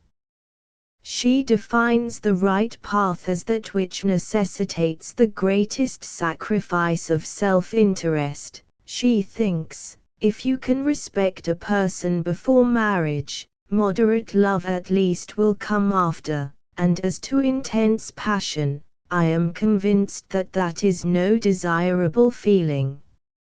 She advises her best friend that no young lady should fall in love till the offer has been made, accepted, the marriage ceremony performed, and the first half-year of wedded life has passed away. A woman may then begin to love, but with great precaution, very coolly, very moderately, very rationally. If she ever loves so much that a harsh word or a cold look cuts her to the heart, she is a fool. If she ever loves so much that her husband's will is her law, and that she has got into the habit of watching his looks in order that she may anticipate his wishes, she will soon be a neglected fool. On the other hand, if you knew my thoughts, the dreams that absorb me, and the fiery imagination that at times eats me up, and makes me feel society, as it is, insipid, you would pity me and I dare say despise me. Her emotion on first seeing the sea is absolutely overpowering, and surely we know the woman who insisted on visiting a maid-servant attacked by a violent fever fearlessly entered her room in spite of every remonstrance, threw herself on the bed beside her, and repeatedly kissed her burning brow. Experience with her, in fact, had never been confined to the external happenings, which can be accumulated, with more or less sympathy, by the biographer, and her own declaration of how she worked up episodes outside her own experience may be applied, without much modification, to her manipulation of that experience itself. Asked whether the description of taking opium in Villette was based on knowledge, she replied, that she had never, to her knowledge, taken a grain of it in any shape, but that she had followed the process she always adopted when she had to describe anything which had not fallen within her own experience. She had thought intently on it for many and many a night before falling to sleep, wondering what it was like or how it would be, till at length, sometimes after the progress of her story had been arrested at this one point for weeks, she wakened up in the morning with all clear before her, as if she had in reality gone through the experience, and then could describe it word for word as it had happened. It is obvious that, if no less feminine than her predecessors, the nature and methods of Charlotte Brontë would produce very different work from theirs. In narrative and description she remains domestic and middle class. She does not adopt the high notions of aristocracy. She does not plunge into the mysteries of crime. Her plots are laid at home, so to speak, and among the professional classes or small gentry with whom she was personally familiar. The only material which may be noticed as a new departure is derived from her particular experiences in schools in England and abroad, combined with her intimate knowledge of the governess and the tutor. In Shirley, again, she is one of the earliest women to devote any serious attention to the progress of trade and the introduction of machinery, with its effect on the social problems of the working classes. In construction, on the other hand, she is admittedly inferior to her predecessors, since her plots are melodramatic, and her characterization is disturbed by a somewhat morbid analysis of unusual passion. Her feminine ideal has no parallel in the sensibility of Fanny Burney or the sprightly calm of Jane Austen. Its most distinguishing characteristic is, naturally, revealed in the attitude assumed towards man. The hero, the ideal lover, is always the master of the heroine. Jane Eyre being a governess and Lucy Snow a pupil, we might perhaps miss the full significance of the phrase, but even the strong-minded Shirley refuses Sir Philip Nunley, because, among other reasons, he is very amiable, very excellent, truly estimable, but not my master, not in one point. I could not trust myself with his happiness, I would not undertake the keeping of it for thousands, I will accept no hand that cannot hold me in check. Jane Austen once playfully accused herself of having dared to draw a heroine who had fallen in love without first having ascertained the gentleman's feeling. This is the normal achievement, in Charlotte Brontë, not only of heroines, but of all women. It is, of course, almost inevitable that since, in her work, as in those of her sister authors, we see everything through the minds of the women characters, we should learn the state of their heart first, but, in most cases at least, it is certain that we are in as much doubt as the heroine herself concerning the man's feelings, and it is fairly obvious that often he has actually not made up his mind. The women in Charlotte Brontë, in fact, are what we now call doormats. They delight in serving the beloved, they expect him to be a superior being, with more control over his emotions, less dependent on emotion or even on domestic comfort, appropriately concerned with matters not suited to feminine intellects, and accustomed to keep his own counsel about the important decisions of life.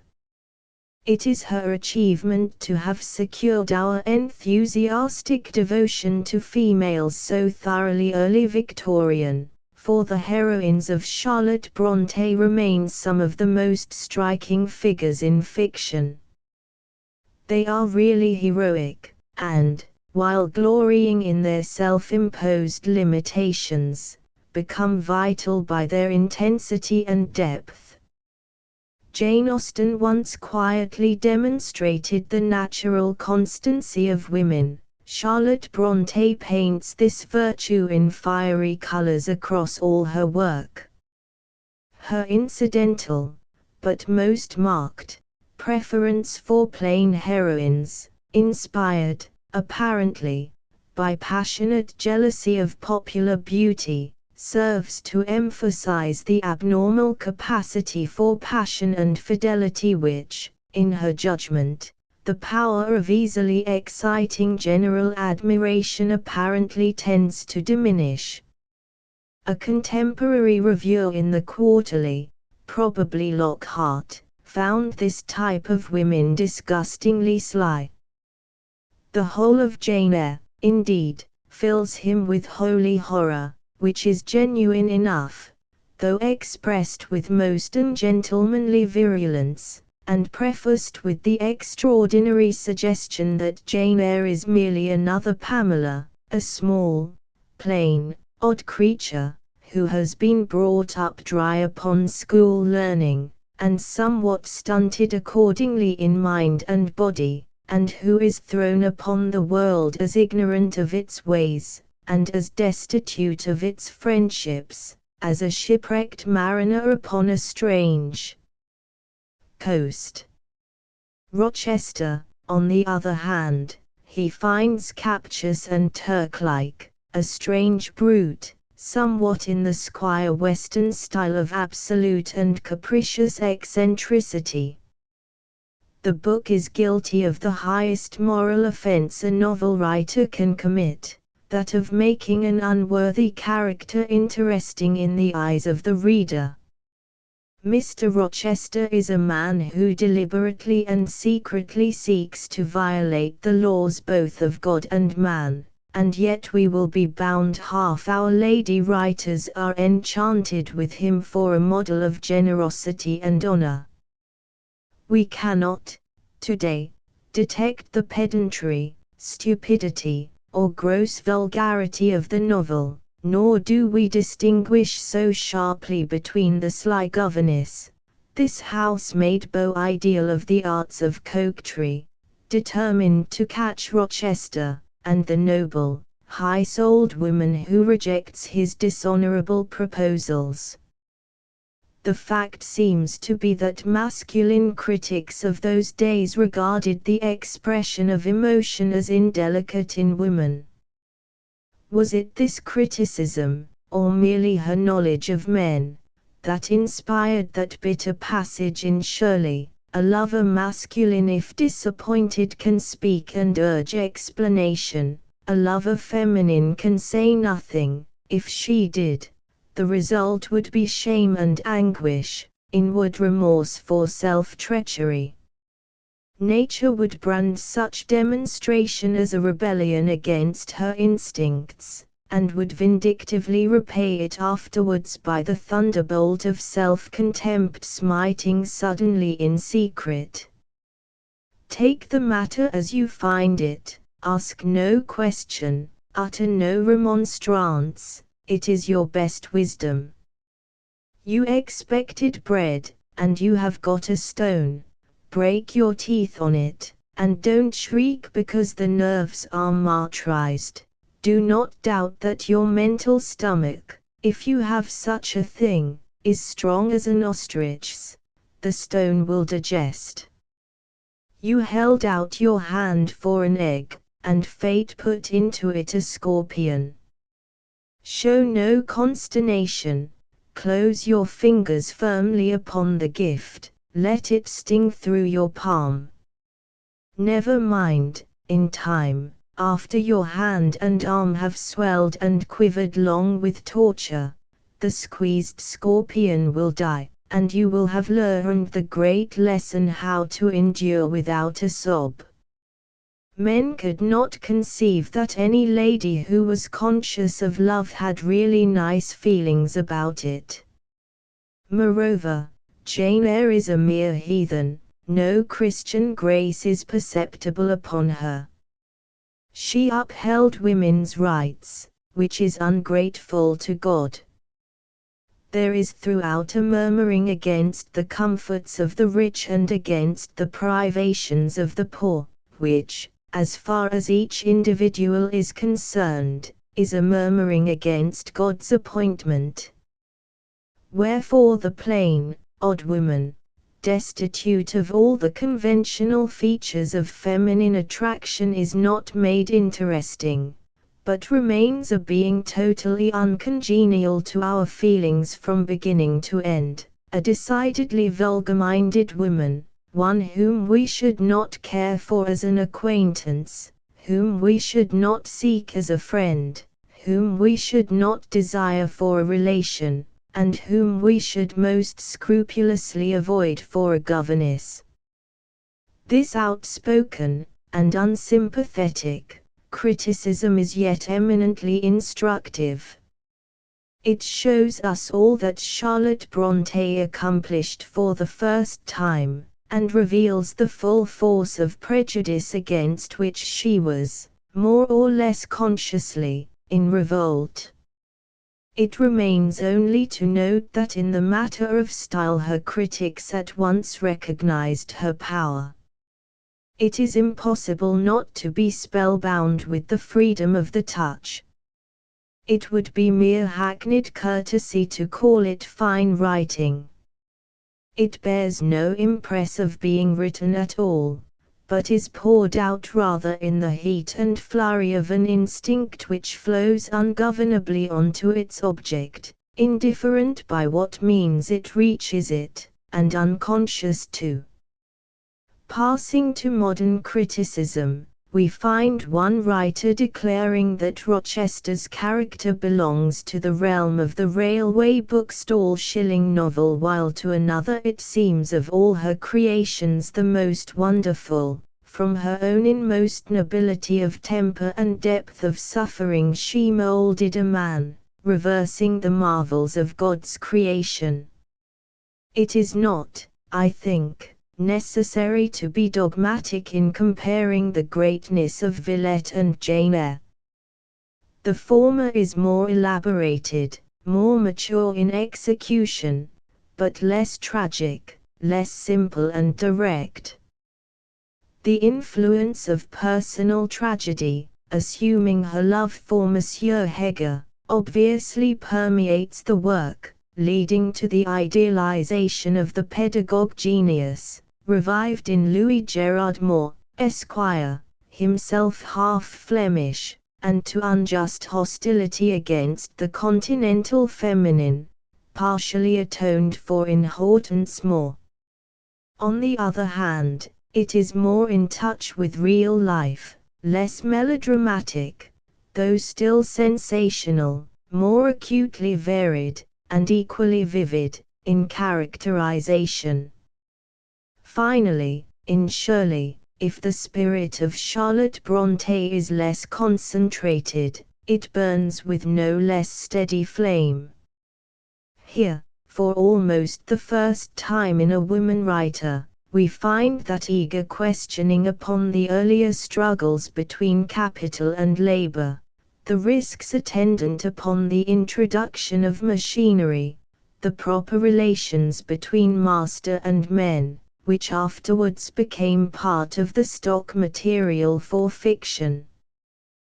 We find, too, much shrewd comment upon her own experience of clerical types, no less in the contrast between Helston and Hall than in the somewhat heavily satirized curates, and some, probably inherited, injustice towards dissenters.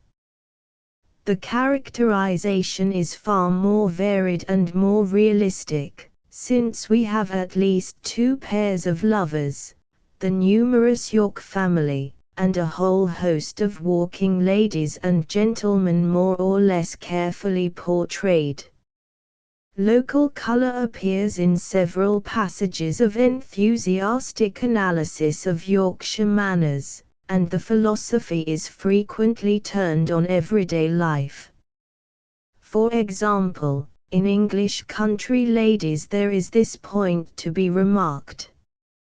Whether young or old, pretty or plain, dull or sprightly, they all, or almost all, have a certain expression stamped on their features, which seems to say, I know, I do not boast of it, but I know that I am the standard of what is proper. Let everyone therefore whom I approach, or who approaches me, keep a sharp lookout, for wherein they differ from me, be the same in dress, manner, opinion, principle, or practice, therein they are wrong. Yet the inspiration of Shirley echoes Jane Eyre and Villette. Here, too, as we have seen, though the heroine is a rich beauty, man should be master, and indisputably, a great, good, handsome man is the first of created things. Yet neither Shirley nor her friend Caroline have anything in common with the average woman, who, if her admirers only told her that she was an angel, would let them treat her like an idiot, or with her parents, who would have delivered her over to the rector's loving kindness and his tender mercies without one scruple, or with the second Mrs. Helston, who, reversing the natural order of insect existence, would have fluttered through the honeymoon, a bright, admired butterfly, and crawled the rest of her days a sordid, trampled worm. Jane Eyre, 1847. Shirley, 1849. Villette, 1852. The Professor, 1857. Jane Eyre to Scenes of Clerical Life, 1847 to 1858. Emily Brontë, 1818 to 1848, can scarcely, in character or genius, be accommodated to any ordered consideration of development. Regarded by many enthusiasts as greater than her more famous sister, she stands alone for all time. Her one novel, Wuthering Heights, is unique for the passionate intensity of its emotions and the wild dreariness of its atmosphere. Save for the clumsily introduced stranger, who merely exists to hear the story, the entire plot is woven about 7 characters, all save one nearly related, and a few servants. Mr. Heathcliff said the second Catherine, "You have nobody to love you, and, however miserable you make us, we shall still have the revenge of thinking that your cruelty arises from your greater misery. You are miserable, are you not? Lonely, like the devil, and envious like him. Nobody loves you, nobody will cry for you when you die. I wouldn't be you." Charlotte calls him child neither of Lascar nor gypsy, but a man's shape animated by demon life, a ghoul, an afreet, and from the time when the little black-haired swarthy thing, as dark as if it came from the devil, was first unrolled out of the bundle and set on its feet in the farmhouse kitchen, to the hour when Nellie Dean found the grim, stalwart corpse laid on its back on the panel-enclosed bed, with wide-gazing eyes that seemed to sneer at her attempt to close them, and parted lips, and sharp white teeth that sneered too. This human monster dominates every character and event in the whole book. Men and women, Linton or Earnshaw, are but pawns in his remorseless brain, thwarting his will, daring his anger time after time, yet always submitting at last to the will of their master, save, indeed, at the fall of the curtain, when he had lost the faculty of enjoying destruction.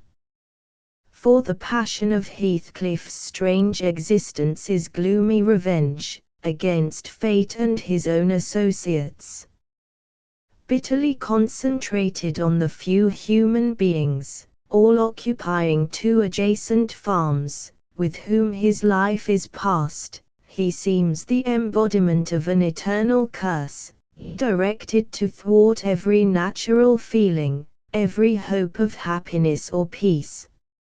Emily Brontë reveals no conception of humanity save this fiendish misanthrope. Churlish bores like Hindley and Hareton Earnshaw, weak good people like Edgar, Isabella, and Linton, passionate sprites like the 2 Catherines. Old Joseph indeed contains some elements of the comic spirit, exhibited in hypocrisy, and Nellie Dean alone has both virtue and strength of character. But in making, or striving to unmake, marriages between these opposites, enforcing their society upon each other, and hovering around his helpless victims, the arch-fiend Heathcliff has ample scope for the indulgence of his diabolical whim. The tormenting of others and of himself, the perverse making of misery for its own sake, the ingenious exercise of brutal tyranny, are food and drink to this twisted soul. In ordinary cases we should wonder what might have happened had Catherine married him. We should set about picturing Heathcliff in happy possession of the love for which he craved so mightily. We should have murmured, "What cruel waste!" But the power of Emily Bronte's conception denies us such idle imaginings. Heathcliff was manifestly incapable of satisfaction in anything, and there, as elsewhere, was Catherine his true mate. No circumstances, the most roseate or ideal, could have tamed his savage nature, quieted his stormy discontents, or lulled his passion for hurting all creatures weaker than himself. Such love as his must always have crushed and devoured what it yearned for. He could never have had enough of it, have rested in it, or rested upon it. He was, indeed, possessed by the eighth devil. In reality, then, the resemblance between Charlotte and Emily Brontë is comparatively superficial, arising from similarity of experience and the bleak atmosphere of the scenes and people among which they lived. 13. Emily can scarcely be called an exponent of human passion, since the beings she has created bear little or no resemblance to actual humanity. Charlotte has told us that her sister's impressions of scenery and locality are truthful, original, and sympathetic. The bleakness of the atmosphere is not exaggerated. But, on the other hand, we learn, as we should expect, that she had scarcely more practical knowledge of the peasantry among whom she lived, than a nun has of the country people who sometimes pass her gates.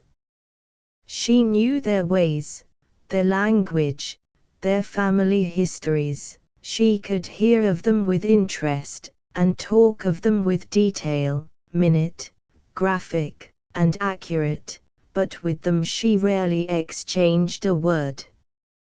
Hence, having a naturally somber mind, she drank in only those tragic and terrible traits of which, in listening to the secret annals of every rude vicinage, the memory is sometimes compelled to receive the impress. For those characteristics, more or less superficial, in which her dramatis personae resemble real life, they are drawn, with marvelous insight and sympathy, from the moorlands, but they are not, themselves, moorland folk. They are sheer creations of the imagination. The terrible possibilities which lurk within us are used indeed in the compounding, but so combined and concentrated as to banish all human semblance. It is up to any of us to become such as Heathcliff and the rest, for she has not violated the possibilities, but a kind of fate, that grain of virtue and gentleness without which no human being was ever born and held his reason, has saved us from the absolutely elementary passions, tormenting and repining, of these strange beings. She is as far from realism as an unromantic writer can well be, and, by sheer force of will or vividness of imagination, compels and fascinates us to accept, as worthy of study and full of interest, the characters she has created. And because, as has been often noticed, women are, curiously enough, not usually preeminent in imagination, her work remains supreme for certain qualities, which we may vainly seek elsewhere in English literature. Anne Brontë, 1820–1849, sheds but a pale glimmer beside her fiery sisters. She produced two novels, Agnes Grey, The Record of a Governess, and The Tenant of Wildfell Hall, a morbid picture of talents misused and faculties abused, both founded on personal experience. She worked quietly, but with mild resolution, reproducing exactly her own observations on life, never straying beyond what she believed to be literally the truth. She hated her work, but would pursue it. When reasoned with on the subject, she regarded such reasonings as a temptation to self-indulgence. She must be honest, she must not varnish, soften, or conceal. Anne Brontë has left us her warning, and if the stories embodying the moral are not particularly stimulating or dramatic, they do, after a painstaking fashion, reveal character and reflect life. She had, moreover, a mild humor, entirely denied to Charlotte or Emily, as the following description of an unchristian rector may serve to show. Mr. Hatfield would come sailing up the aisle, or rather sweeping along like a whirlwind, with his rich silk gown flying behind him and rustling against the pew doors, mount the pulpit like a conqueror ascending his triumphal car, then, sinking on the velvet cushion in an attitude of studied grace, remain in silent prostration for a certain time. Then mutter over a collect, and gabble through the Lord's Prayer, rise, draw off one bright lavender glove, to give the congregation the benefit of his sparkling rings, lightly pass his fingers through his well-curled hair, flourish a cambric handkerchief, recite a very short passage, or, perhaps, a mere phrase of Scripture, as a headpiece to his discourse, and, finally, deliver a composition which, as a composition, might be considered good. Like Charlotte, she prefers a plain heroine, seeming almost jealous of beauty in others, and regards man as the natural master of woman. Art, inspired by a sense of duty, need not detain us further. Mrs. Craik, 1826 to 1887, belongs, in all essentials, to the modern school of novelists, although, like many another of her day, she appears almost more out of date than the women of genius who preceded her. For the average writers belong to one age and only one. Yet the enormous mass of work she produced may still be read with some pleasure, and deserves notice for its competent witness to certain phases of development in women's work. In the first place, she practically invented the novel for the young person, which is not a children's story, and, in the second, she carried to its extreme limit that enthusiasm for domestic sentimentality, which is quite different from sensibility, so dear to the early Victorians. Obviously, it can be no matter for surprise that, as women became accustomed to the use of their pen and experienced in its influence, they should wake at last to the peculiar needs of their daughters, for a class of story which, without the false ideals of romance or the coarseness of early fiction, was in itself thoroughly interesting and absorbing. We have seen that, in purifying the novel, our greatest women novelists were, for the most part, content to practice their art as an art. Jane Austen, undoubtedly, is a peculiarly wholesome writer, and therefore an influence for good, but she had no direct moral purpose. And the didactic elements in Miss Edgeworth, Hannah More, and Harriet Martineau are somewhat inartistically pronounced. In Mrs. Craik's day the desire for improvement was phenomenally active and varied. She was conscious of this particular opening, afterwards expressed and developed by Miss Yonge, and, in her own manner, prepared to meet it. It is impossible not to recognize that the whole appeal of John Halifax, Gentleman, is directed towards youth. The feminine idealism, whether applied to men or women, embraces all the vague and innocent dreams of heroic virtue which belong to the dawn of life. The supreme domination of family life, the education at home for boys and girls alike, and 1,000 other minutiae of feeling and opinion, are designed for that period, possibly the most important in character training, before experience has tested the will. There is no shirking of truth. The method is realistic, and we must recognize the value of an atmosphere so refined and purified, yet manly and practical.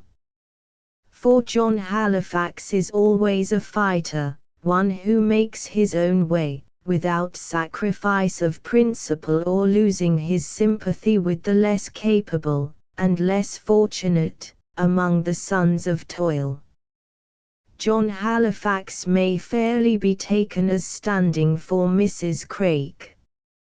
Here and in other novels, numbering about 50, we may read her message, understand the early Victorian lady, and observe one groove along which the woman novelist was destined to work with comparative independence. From revealing themselves, they have turned, as had Charlotte Brontë with very different results, to give away their ideal of manhood. Mrs. Oliphant, 1828 to 1897, belongs to the same group of thoroughly efficient Victorian novelists as Mrs. Craik. Living to an old age, she produced nearly 100 volumes, all witnessing the scope and power which had now been accepted in women's work. Her output is far more varied than Mrs. Craik's, bolder, more humorous, and less sentimental. She published some admirable history, a notable record of the Blackwoods, involving expert, if rather emotional, criticism, and dabbled in the unseen. Having great sympathy with the Scotch temperament, she also imparted a more modern tone to the national novel, somewhat after Galt's manner. In her work also we find, very definitely, the note of protest. Those truly feminine young ladies, a Jane Austen pair, the daughters of the curate in charge, for example, are perpetually in revolt against convention. Mab, the artist, suffers from a governess who considers drawing unladylike and believes that a young lady who respects herself, and who has been brought up as she ought, never looks at gentlemen. There are drawings of gentlemen in that book. Is that nice, do you suppose? 14. The practical Cicely shoulders the family burdens, and is promptly cut by her friends, because she takes up the post of village schoolmistress. Like John Halifax, she had been compelled to face life, for others as well as herself, with absolutely nothing but her head and her hands. With less fuss she made an equally good fight, with no encouragement from that proud and tender-hearted old gentleman, her father, whose one idea of happiness was to fall into our quiet way again. He felt it was quite natural his girls should come home and keep house for him, and take the trouble of the little boys, and visit the schools. How is a man like that to be distinguished from a dissenting preacher? To them it still seems, we cannot go and do things like you men, and we feel all the sharper, all the keener, because we cannot do. It is doubtful if women had ever been less conscious of their limitations, or less dissatisfied with them, but the definite expression of criticism arose at this period, because they were acquiring the habit of expressing themselves, and had glimpses of possible change. From Charlotte Brontë, women not only pictured life from a feminine standpoint, but discussed and criticized it, a movement which found itself in George Eliot. Mrs. Oliphant still speaks, and thinks, consciously, as a woman. But she does not accept everything. As to the craftsmanship of fiction, we may now assume it for women, as had the public. We are reaching, indeed, the time when her province is no longer to stand aside. The later writers speak as individuals among artists, not as part of a group or school. As mentioned above, Mrs. Oliphant also wrote competent criticism and played the part, still comparatively novel among women, of an all-round practical journalist, knowing the world of letters, familiar with publishers and the business of authorship, handling history or biography like a person of culture. In her later years she essayed, in the beleaguered city and elsewhere, some way into that field of psychic inquiry, developed by her son Lawrence, and since their day a familiar topic in fiction. At one time, indeed, greater things were expected of her. The Chronicles of Carlingford, 1863, approach genius. They appeared after Adam Bede, and it is scarcely surprising that men imagined the discovery of a second George Eliot. We find in them that almost masculine insight, from an intellectual eminence, of parochial affairs, small society, and the country town, combined with passionate character analysis, emotional philosophy, and bracing humor, which constituted the individuality of George Eliot. Mrs. Oliphant, in her early days, produced several chronicles in which the characters reappear, though diversely centralized, and we may consider two examples at some length. Miss Marjoribanks, following the woman's lead, is professedly a study in a certain feminine type. The heroine was known among her schoolfellows as a large girl. She was not to be described as a tall girl, which conveys an altogether different idea, but she was large in all particulars, full and well developed, with somewhat large features, not at all pretty as yet, though it was known in Mount Pleasant that somebody had said that such a face might ripen into beauty, and become grandiose for anything anybody could tell. Miss Marjoribanks was not vain, but the word had taken possession of her imagination, as was natural, and solaced her much when she made the painful discovery that her gloves were half a number larger, and her shoes a hairbreadth broader, than those of any of her companions, but the hands and feet were perfectly well shaped, and being at the same time well clothed and plump, were much more presentable and pleasant to look upon than the lean rudimentary schoolgirl hands with which they were surrounded. To add to these excellences, Lucilla had a mass of hair which, if it could but have been cleared a little in its tint, would have been golden, though at present it was nothing more than tawny, and curly to exasperation. She wore it in large thick curls, which did not, however, float or wave, or do any of the graceful things which curls ought to do, for it had this aggravating quality, that it would not grow long, but would grow ridiculously, unmanageably thick, to the admiration of her companions, but to her own despair, for there was no knowing what to do with those short but ponderous locks.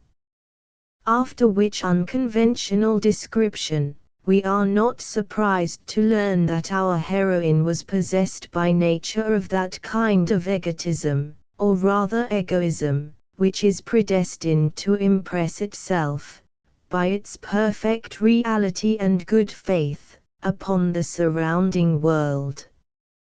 This conviction of the importance and value of her own proceedings made Lucilla, as she grew older, a copious and amusing conversationalist, a rank which few people who are indifferent to, or do not believe in, themselves can attain to. Miss Marjoribanks had two objects in life: to be a comfort to her widowed father and to revolutionize society. Undoubtedly she made Carlingford, and, though her father was perfectly satisfied with his own management of life, she did actually succeed in proving herself essential to his well-being. A young woman who, on her own showing, never made mistakes and was different from other ladies, was able to effect much with the very good elements of Carlingford. She created a social atmosphere of peculiar distinction, she managed the most intractable of archdeacons, she found the right man to represent the borough. She was as fearless as, and far more successful than, Miss Woodhouse, in making marriages, and in every respect went her own way with a most engaging self-confidence. Dr. Marjoribanks respected and understood her, though he thought her more worldly than she proved herself, and no one gave her full credit for that perfect truthfulness which it was her luck always to be able to maintain. The character is worth our study, for it is improbable that fiction has ever produced, or will ever venture to repeat, a heroine so entirely convinced of a mission in life, and so competent to carry it out.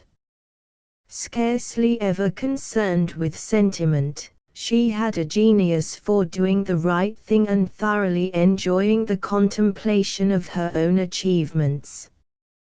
Yet she was really generous and kind-hearted, entirely above jealousy or meanness.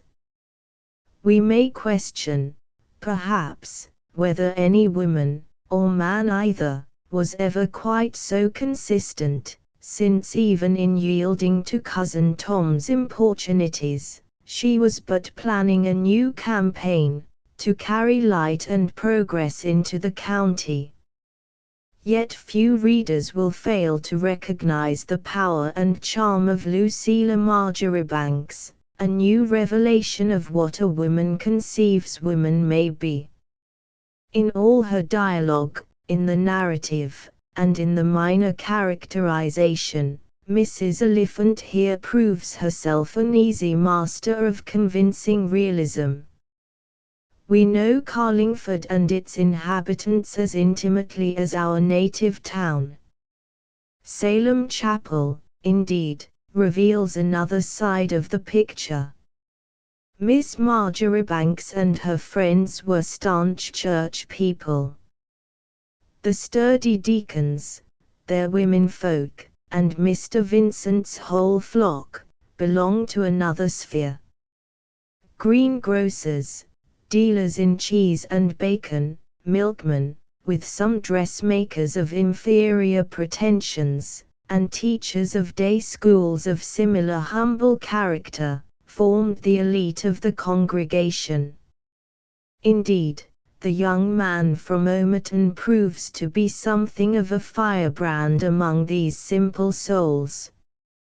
His declaration of independence does not meet with their approval, the sentiments for a pastor in our connection.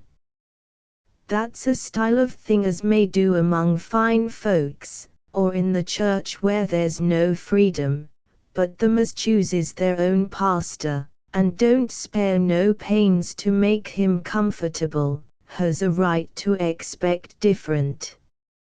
Since the poor fellow is getting his living off them all the time, he must go their way without question. A minister ain't got no right to have business of his own, leastways on Sundays. Preaching's his business.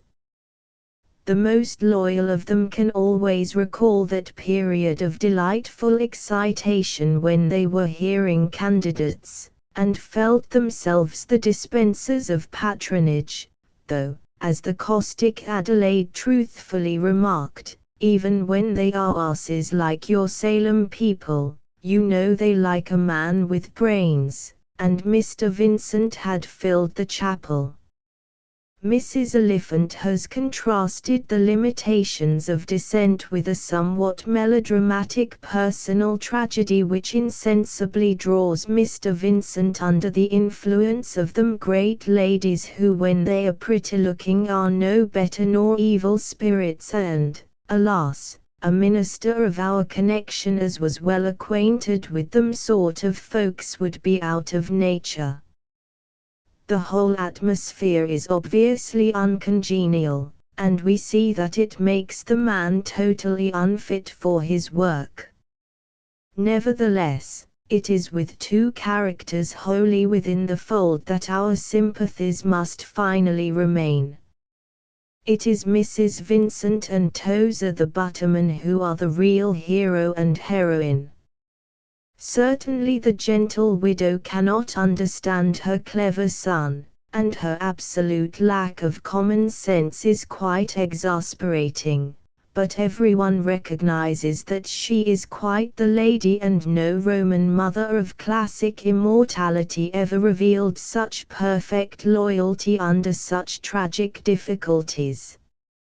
She knew how little a thing makes mischief in a congregation, for she had been a minister's wife for 30 years, and her superb devotion to doing the right thing by everybody conquered persons of far greater intellect and assurance, under difficulties that few men could have faced for any consideration.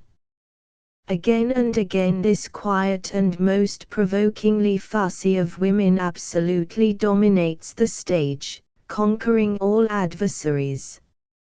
She is almost absurdly inadequate for the realities of life, but such a past mistress of tact and decorum, so instinctively aware of what is expected of her and so courageously punctilious in manner, that she triumphs over odds the most overwhelming, proving inflexible where she knows her ground.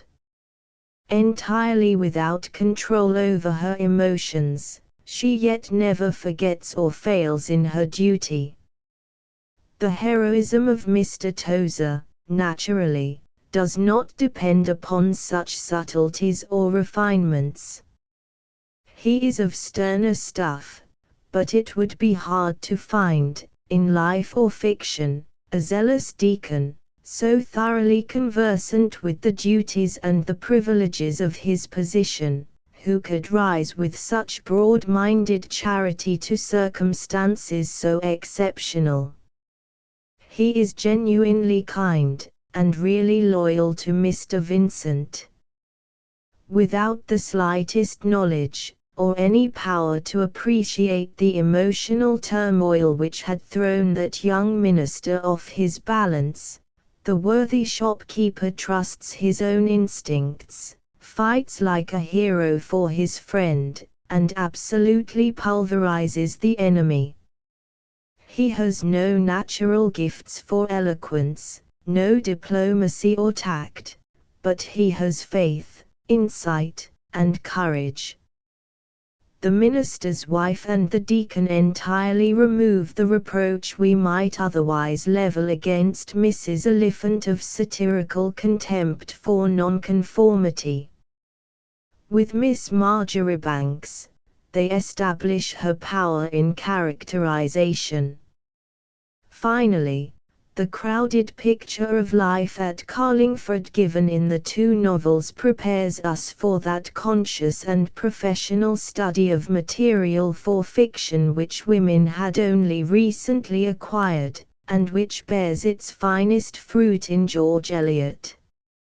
Charlotte M. Yonge, 1823–1901, presents almost as many facets as Mrs. Oliphant, but her work more nearly resembles Mrs. Craik's. Primarily a high churchwoman and a sentimentalist, she was more directly educational than either. Her cameos of English history are models of popular narrative, a little colored by prejudice, but no praise can be too high for that children's story, also historical, The Little Duke, or for the equally charming The Lances of Linwood. As a novelist she was chiefly concerned, as hinted already, with the conscious development of the tale for the young person which she defines and justifies in her preface to The Daisy Chain, or Aspirations. No one can be more sensible than is the author that the present is an overgrown book of a nondescript class, neither the tale for the young, nor the novel for their elders, but a mixture of both. Begun as a series of conversational sketches, the story outran both the original intention and the limits of the periodical in which it was commenced, and, such as it has become, it is here presented to those who have already made acquaintance with the May family, and may be willing to see more of them. It would beg to be considered merely as what it calls itself, a family chronicle, a domestic record of home events, large and small, during those years of early life when the character is chiefly formed, and as an endeavor to trace the effects of those aspirations which are a part of every youthful nature.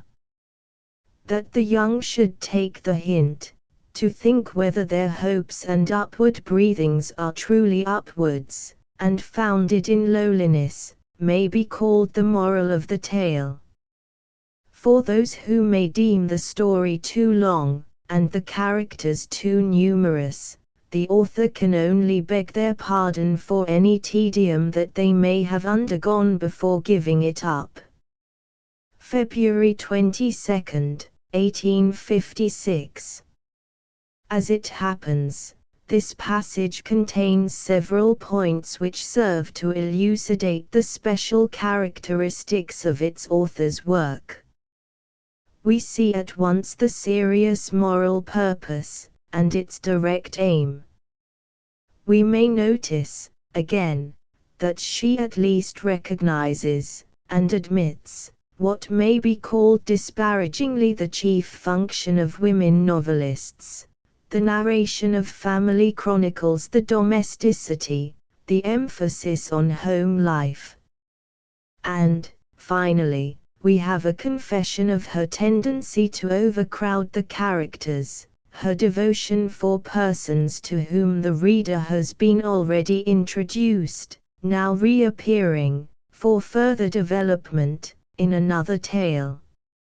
Miss Yonge, in fact, had a weakness for genealogy. One novel often describes the children of persons figuring in another. We may recognize old friends in every chapter. No doubt the habit may become wearisome, and it was carried to excess. But, on the other hand, we must be conscious of exceptional familiarity with the May family, for example, and the process, when restrained with discretion, is a perfectly legitimate application of the realistic ideal. In real life the plots are not rounded off in one volume. Reunions that are utterly unexpected, if not unwelcome, are constantly surprising us, and the children of friends or relatives have a natural bias towards each other.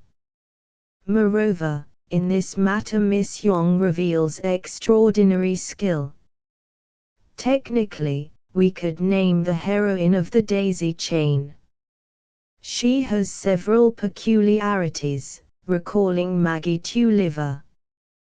But we are nearly as intimate with the two Margarets. The worldly sister is drawn with subtle command of detail. The innumerable brothers are perfectly differentiated. Dr. May stands out clear in every mood. The heiress is absolutely alive, and there is no hesitation about the minor characters. Miss Yonge can manage as many people as you please. There is no faltering or hesitation about her touch anywhere. Today, probably, we do not quite willingly accept so much religiosity. We certainly cannot assume the Church. Our aspirations may not expend themselves upon a steeple or a Sunday school. But there can be no question about this good lady's understanding of young people. The family picture is sound and wholesome. No member of the group offends us by his or her sanctimonious perfection. All are perfectly human, youthfully impulsive, and wholesomely eager. And the early Victorians were sentimental. As in John Halifax, gentlemen, the atmosphere belongs to the dawn of life. The love stories, of which, needless to say, we have several, are whole-hearted, without complexity. There is no juggling with right and wrong, no questioning, no element of sordidness.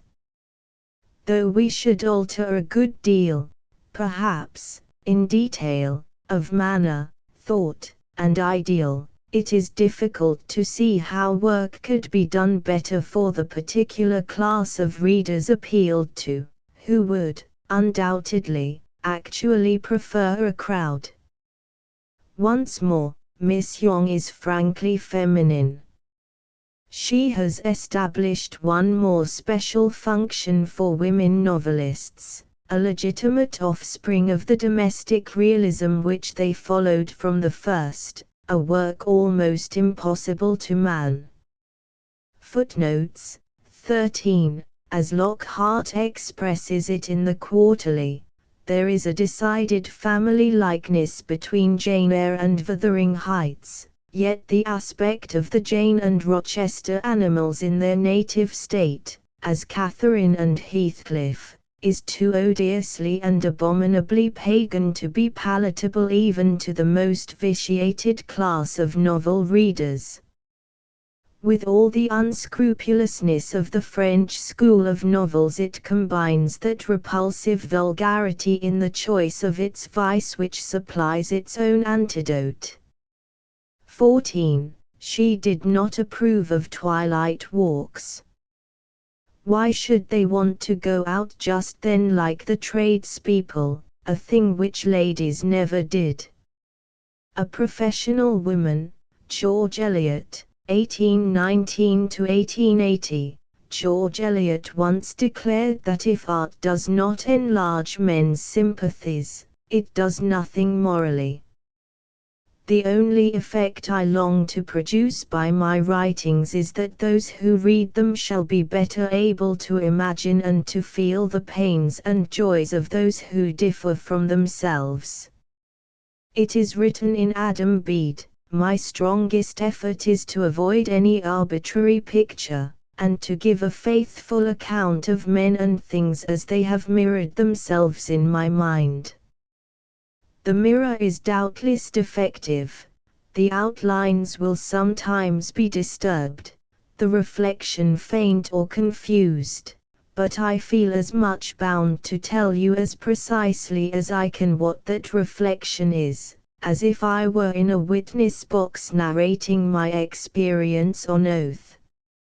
I would not, even if I had the choice, be the clever novelist who could create a world so much better than this, in which we get up in the morning to do our daily work, that you would be likely to turn a harder, colder eye on the dusty streets and the common green fields, on the real breathing men and women who can be chilled by your indifference or injured by your prejudice, who can be cheered and helped onward by your fellow feeling, your forbearance, your outspoken, brave justice. So I am content to tell my simple story, without trying to make things seem better than they were, dreading nothing, indeed, but falsity, which, in spite of one's efforts, there is reason to dread. Falsehood is so easy, truth so difficult. It is for this rare, precious quality of truthfulness that I delight in many Dutch paintings, which lofty-minded people despise. I find a source of delicious sympathy in these faithful pictures of a monotonous, homely existence, which has been the fate of so many more among my fellow mortals than a life of pomp or of absolute indigence, of tragic suffering or of world-stirring actions. I turn, without shrinking, from cloud-born angels, from prophets, sibyls, and heroic warriors, to an old woman bending over her flower pot, or eating her solitary dinner, while the noonday light, softened perhaps by a screen of leaves, falls on her mob cap, and just touches the rim of her spinning wheel, and her stone jug, and all those cheap common things which are the precious necessaries of life to her. Or I turn to that village wedding, kept between four brown walls, where an awkward bridegroom opens the dance with a high-shouldered, broad-faced bride, while elderly and middle-aged friends look on, with very irregular noses and lips, and probably with quart pots in their hands, but with an expression of unmistakable contentment and goodwill. All honor and reverence to the divine beauty of form. Let us cultivate it to the utmost in men, women, and children, in our gardens and in our houses.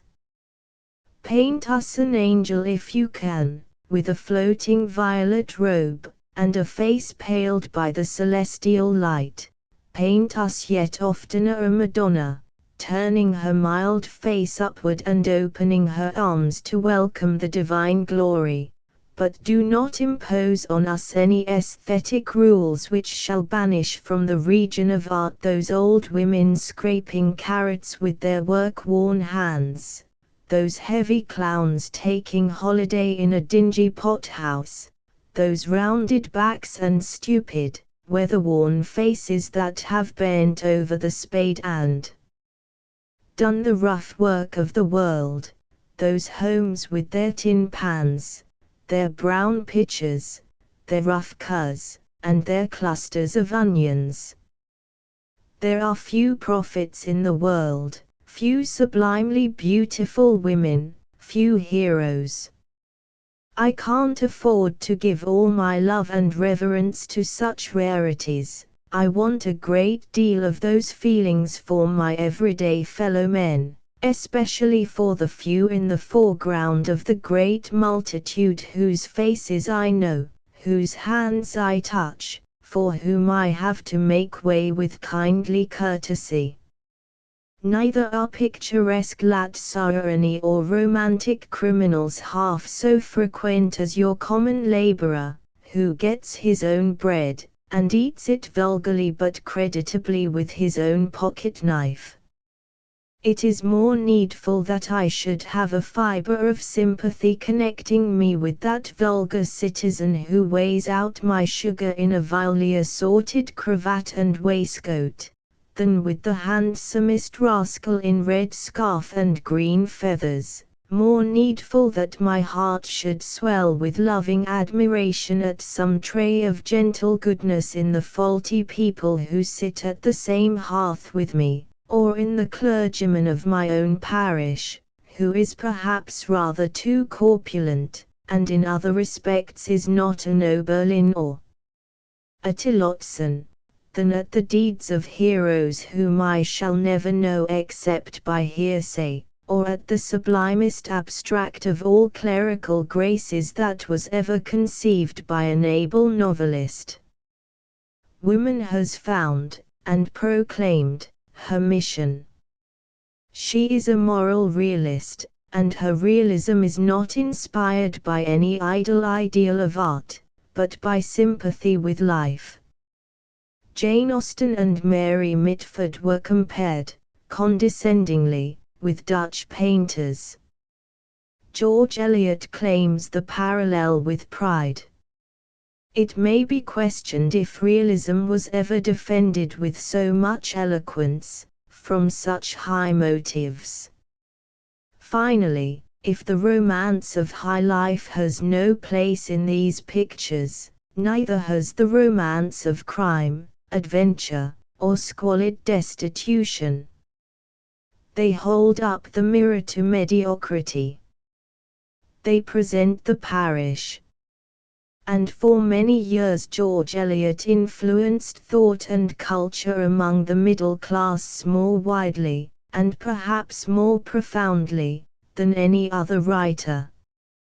We can remember a generation for whom the moral problems involved in the relations between Dorothea and Will Ladislaw were a favorite topic for tea-table conversation in serious families, and when the novelist herself married a second time, it seemed to many that an ideal had been desecrated. Her intensity of religious feeling, combined with independence towards theological authority, expressed with truly artistic effect the whole temperament of an age whose spiritual cravings were almost exclusively ethical. Her contribution to literature, placing her in the highest rank, was the creation of many characters, instinct with humanity, struggling with fine moral earnestness towards the attainment of an ideal, halting long and stumbling often by the way. Their appeal to young readers of each generation is irresistible, while the crowded backgrounds, so truthfully and dramatically portrayed, of a day when the English middle class were ever eager in extending their moral and mental horizon, can never lose value as an important chapter in social history. If we have read them rightly, it is this for which women's work had been all along preparing the way. George Eliot certainly had not so great a genius as Jane Austen or Charlotte Brontë. She was not a pioneer like Fanny Burney. But she had greater breadth, more firm solidity, and she was conscious of her aim, with the professional training, the culture, and the genius to achieve. Women, we see, have been always realistic and parochial. They have avoided the glitter of wealth and the grime of sin. Tender to prodigals, they have loved the home. If the intense and continuous note of personal conviction so conspicuous in George Eliot began with Charlotte Brontë, women have always felt and thought morally. She has been summarily dismissed as an example of the way in which the novel, once a light and frivolous thing, had come to be taken with the utmost seriousness, had in fact ceased to be light literature at all, and began to require rigorous and elaborate training and preparation in the writer, perhaps even something of the athlete's processes in the reader. But such seriousness was characteristic of her age, and everyone had then learned to demand professionalism in art, while, on the other hand, readers of 1821 were assured that Miss Austen had the merit of being evidently a Christian writer who conveyed that unpretending kind of instruction which is furnished by real life and whose works may on the whole be recommended, not only as among the most unexceptionable of their kind, but as combining, in an eminent degree, instruction with amusement.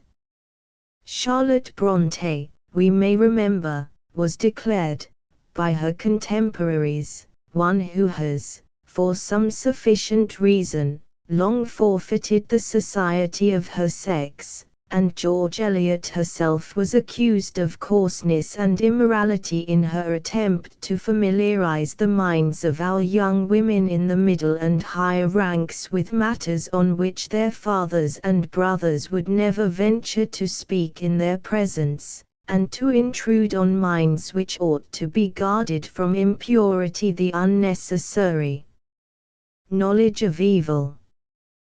To such critics her claim to kinship with the honest old Dutchman is set aside for a parallel to the perverseness of our modern pre-Raphaelites with their choice of disagreeable subjects, uncomely models, and uncouth attitudes. Such is the natural result of women daring to think for themselves. Today we are content rather to notice that Miss Burney first cleansed the circulating library, and Miss Austen most unobtrusively extolled the domestic virtues, while their sisters in art all contributed to the prevalence of wholesome fiction, until Miss Brontë and George Eliot stirred up the conscience of man towards woman. In reality women are born preachers, and always work for an ideal. The period, indeed, is already approaching in which women's work can no longer be treated en masse and by itself, apart from men's. It is no longer essentially spontaneous or unconscious, as in Miss Burney and Jane Austen. We have described the writers immediately preceding George Eliot as professional experts, careful of art, and once the world had learned to expect good work from women and grown accustomed to her as an artist, there remained no further occasion for her to speak as a woman among aliens. George Eliot, indeed, like Charlotte Brontë, had been, by some of her contemporaries, taken for a man, but the youngest and most inexperienced reader today could scarcely have been momentarily deceived. There are, indeed, certain tricks, or mannerisms, of masculinity, but they are superficial, and not actually worn with much grace or skill. No earlier woman writer, indeed, had assumed so comprehensive a philosophy, or scarcely any attempt at ordered opinion on life in general, on character, or on faith.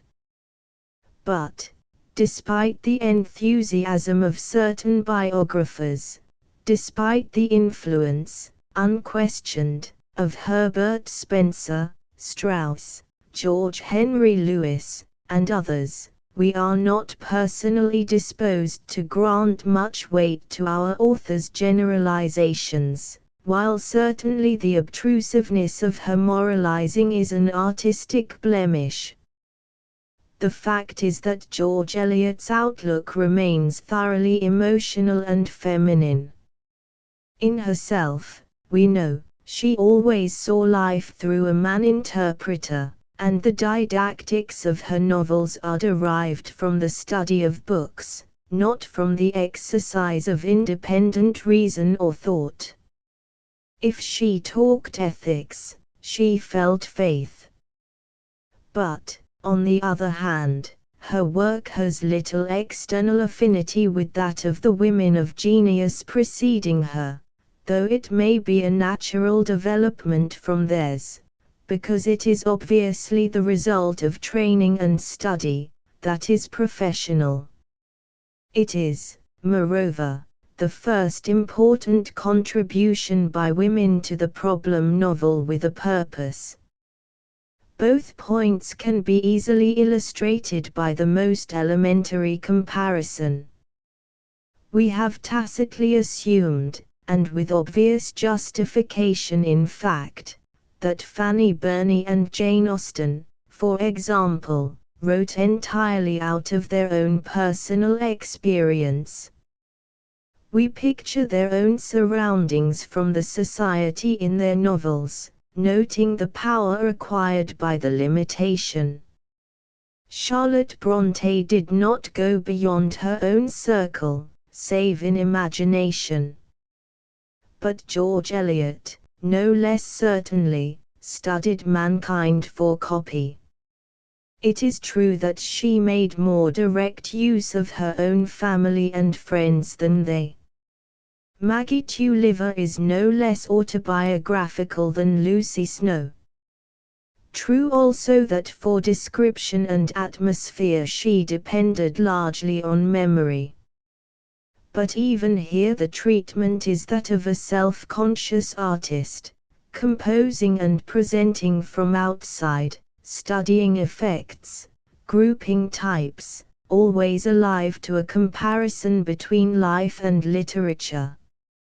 And as she uses the human material which has come to her in the natural order of things, she increases it by the journalist's eye for new copy, piquant contrast, and unexpected revelation.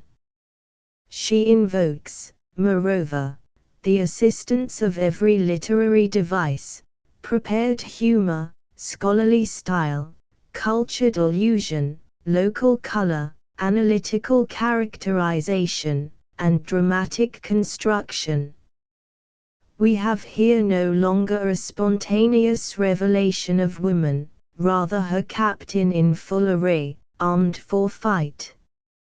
Nor is the message, or open discussion of problems, less novel or less deliberate. It was possible, indeed inevitable, to notice in the earlier examples of women's work that she held theories on life not quite in accord with what man had always expected from her.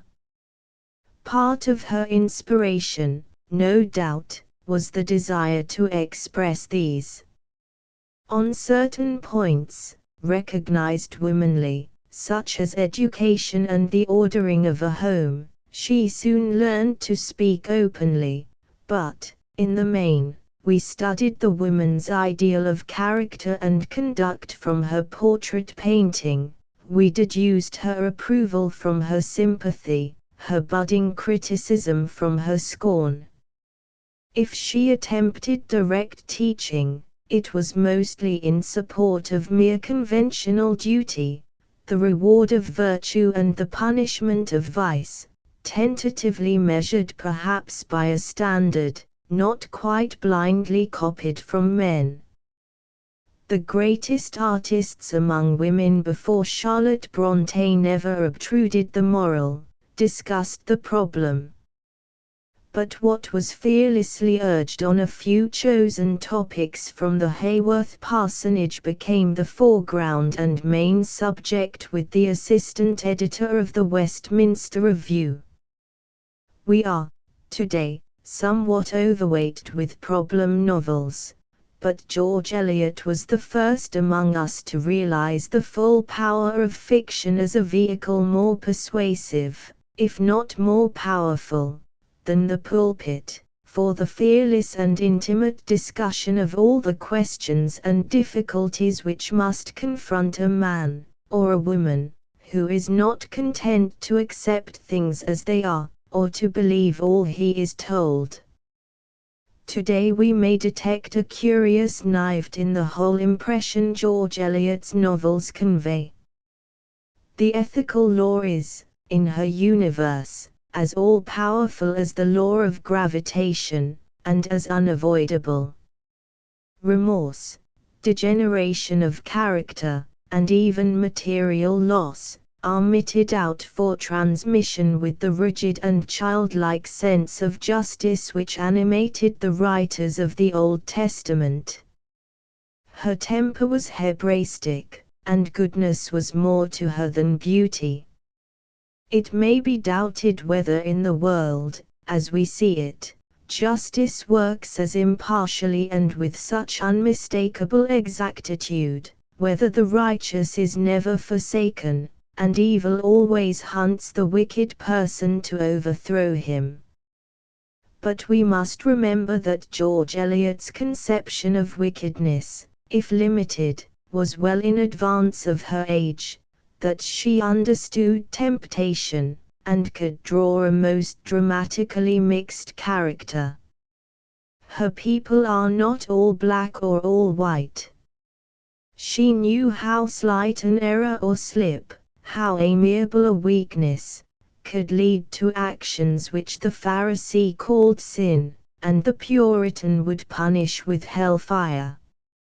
She entirely forgave Maggie Tulliver, she held out the hand of fellowship to Godfrey Cass, and even to Arthur Donnithorne. If we are almost afraid of Dinah Morris, she, too, certainly loved sinners. George Eliot, in fact, will not accept any opinion on authority, or follow the world in judgment, and if the world has never produced a woman philosopher, her work remains preeminent as the first complete and outspoken record of women's scientific speculation to discover an interpretation of the universe, her first conscious message to mankind, destined to raise the standard of prose fiction to a higher power, to give it a new impulse and motive. She has now spoken for herself on conduct and on faith. Nevertheless, George Eliot remains a woman. We still look to her primarily for the revelation of woman, and woman's vision of man. We have taken another step, onward and inward, towards the mystery of the feminine ideal, the meaning of the home and the family to those who make it. All this is far more complex, indeed, than anything we have studied in earlier chapters.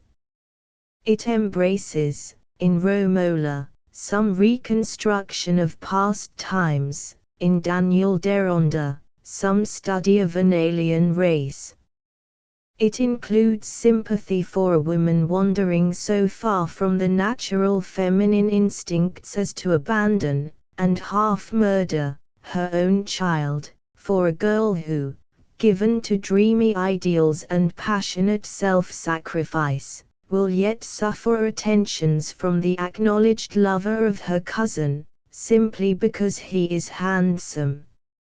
It reveals the genuine repentance and uplifting of a drunken wife. It permits friendship between a married woman and a young artist whose very vices are more attractive than the heartless tyrannical egoism of her husband. We have traveled a long way, certainly, from Catherine Morland and Fanny Price. We can imagine a new Lydia Bennet under George Eliot. Still, the problems are women's problems. The solutions are feminine, as we may see from the eagerness with which they were condemned by man, the conservative and the conventional.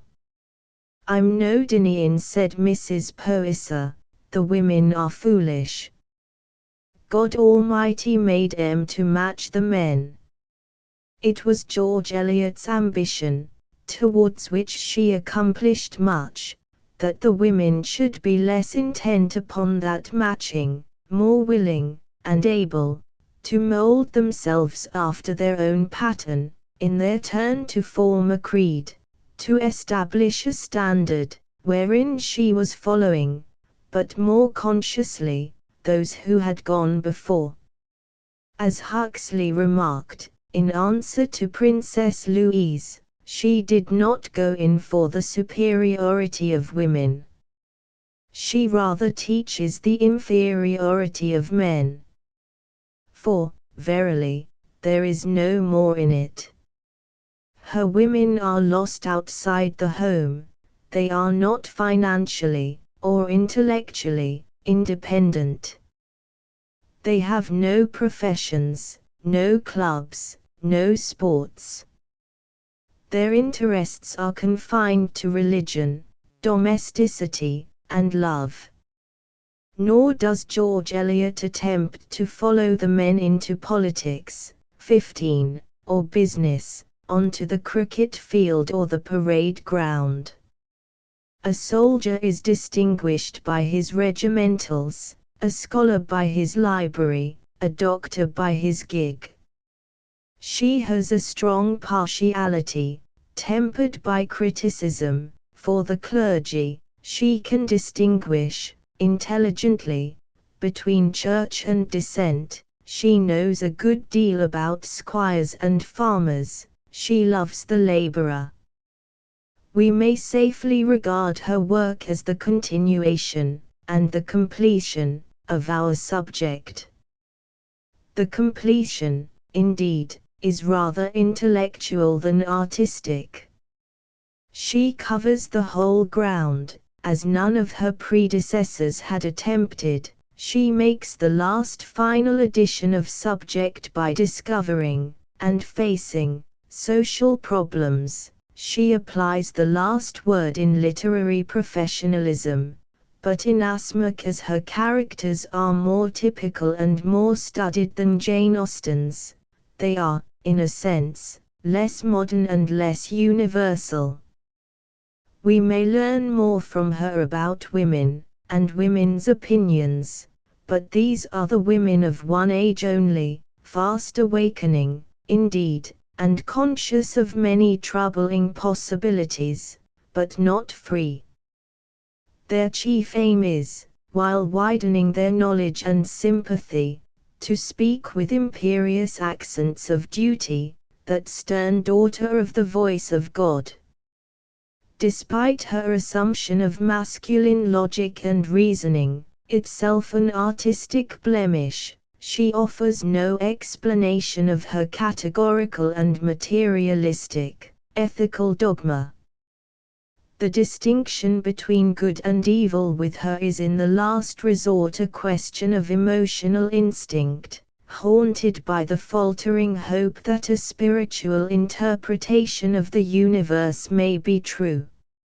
It is impossible to avoid feeling that she accords the greatest strength of character to serene piety like that of Dinah Morris, or to Adam Bede's conception of the deep, spiritual things in religion, when feelings come into you like a rushing, mighty wind. His work, as you know, had always been part of his religion, and from very early days he saw clearly that good carpentry was God's will. In her heart of hearts, George Eliot, we are certain, would have echoed Mrs. Poyser's preference for character over doctrine. Mr. Irvine was like a good meal o' victual, you were the better for him without thinking on it, and Mr. Wright was like a dose o' physic, he gripped you and worrited you, and, after all, he left you much the same.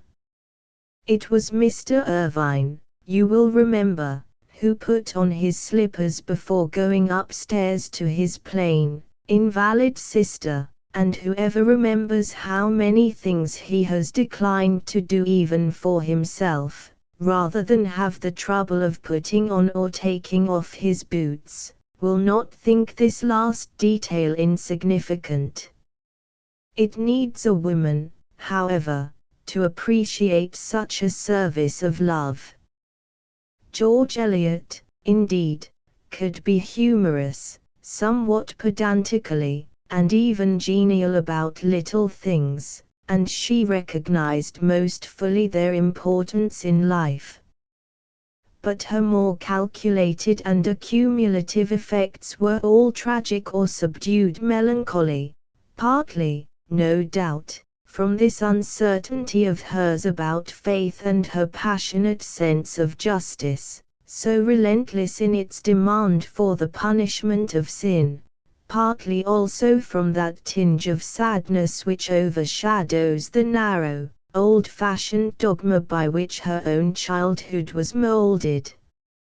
Hard as she strove for intellectual freedom, and eagerly as she proclaimed independence of judgment, the halter of early impressions was round her neck, and it is only by dwelling upon incidents or individuals, and ignoring the studied main motive, that we can gain from her work any of the joy in physical or natural beauty which should be an artist's first care to impart.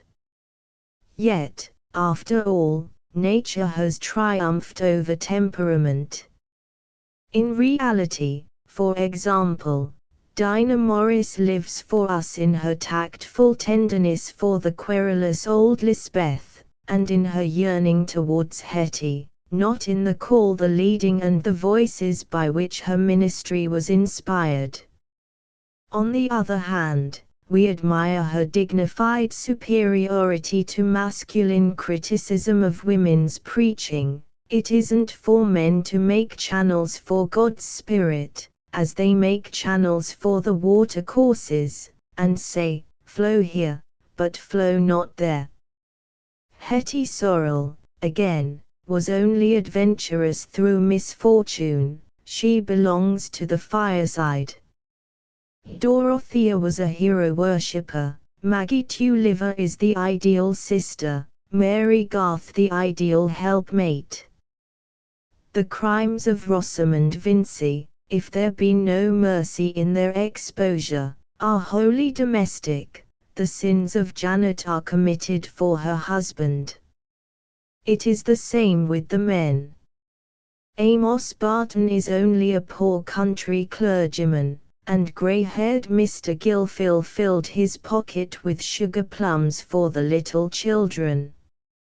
Adam Bede had no theories about setting the world to rights and couldn't abide a fellow who thought he made himself fine by being Coxitus betters. The Tullivers, father and son, were, in their different ways, as fine specimens of honest tradesmen as Bulstrode was a consummate hypocrite of the provinces. Lygate was no more than an exceptionally clever and cultured general practitioner, and we fancy that Will Ladislaw was a better lover than artist. George Eliot's squires are typical ornaments of the countryside. Her farmers belong as permanently to one side of the hearth as their wives to the other.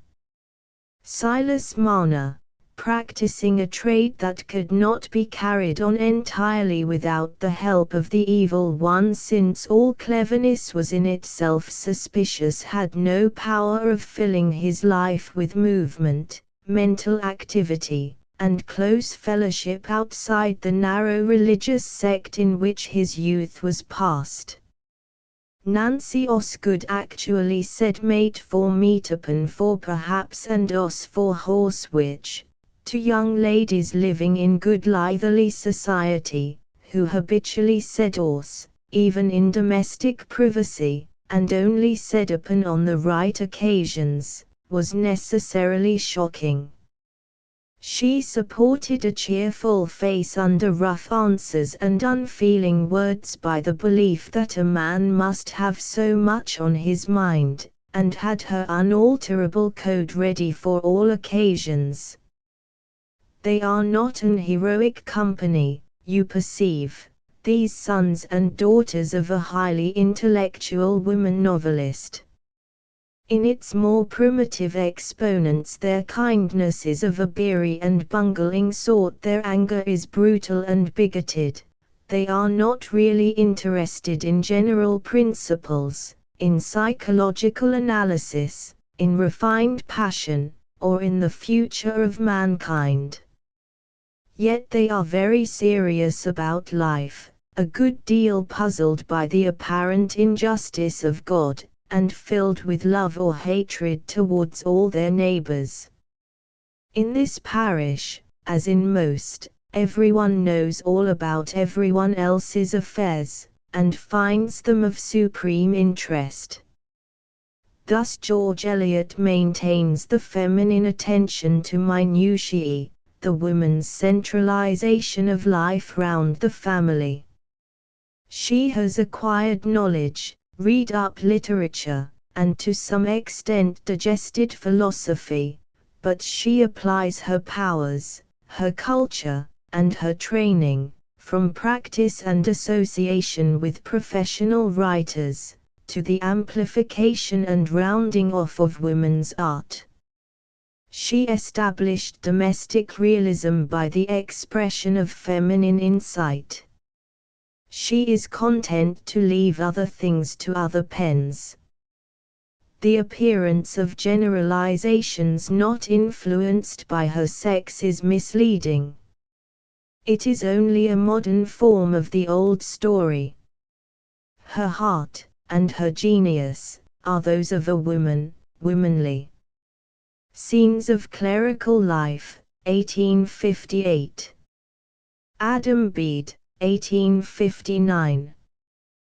The Mill on the Floss, 1860. Silas Marner, 1861. Romola, 1863. Felix Holt, 1866. Middlemarch, 1872. Daniel Deronda, 1876. Footnotes, 15. Felix Holt is a possible, but not a successful, exception. The Great Four. Before completing our general conclusions as to the aim and achievement of women's work, it may be well to institute certain comparisons between the four writers of genius around whom we have chronicled our record of progress, to estimate the ground covered by their work, to analyze their ideals, witnessing change and development. Although, as we have seen, all primarily domestic, if not actually parochial, the middle class, set as a subject by Richardson, became, more or less consciously, subdivided in their hands. Fanny Burney confined herself, almost without reserve, to studies of town life, with an occasional digression to fashionable health resorts. It is true that her heroines may sigh for a sylvan glade or dream of green fields. No woman of sensibility could do less. In their minds the country must inevitably be allied to virtue and content. But we cannot pretend that the rural scenes of Camilla are drawn from nature, and Miss Burney was, undoubtedly, most at home in the drawing room, at the assembly, in the opera house, or at the baths. Nowhere else can we find so vivid and lifelike a picture of society in the 18th century, the dramatic contrast with commerce at play recalling Vanity Fair. It is here, in fact, that Miss Burney's exceptional personal experience gave her the enviable opportunity of drawing both Mayfair and Holborn at first hand. She is specifically metropolitan, though we should not say Cockney. In her imagination there is no world outside London, no higher ambition than notoriety about town. The difference in Jane Austen's work is almost startling. She seems practically unaware of London, and it would be difficult to name any group of intelligent persons so absolutely indifferent to its gaieties, its activities, or its problems as the characters in all her novels. It may be that Lucy Steele could not so easily have caught Robert Ferrars elsewhere, but the few town chapters in Sense and Sensibility only illustrate our contention as a whole, since the relations between all remain precisely the same as in the country, and practically everyone is delighted to get away again. The John Knightleys and the excellent Gardners, indeed, live in London, but we only meet them away from home, and, after all, the one suggestive comment on town life is the unexpected discovery that people who live over their business were able to mix with the county.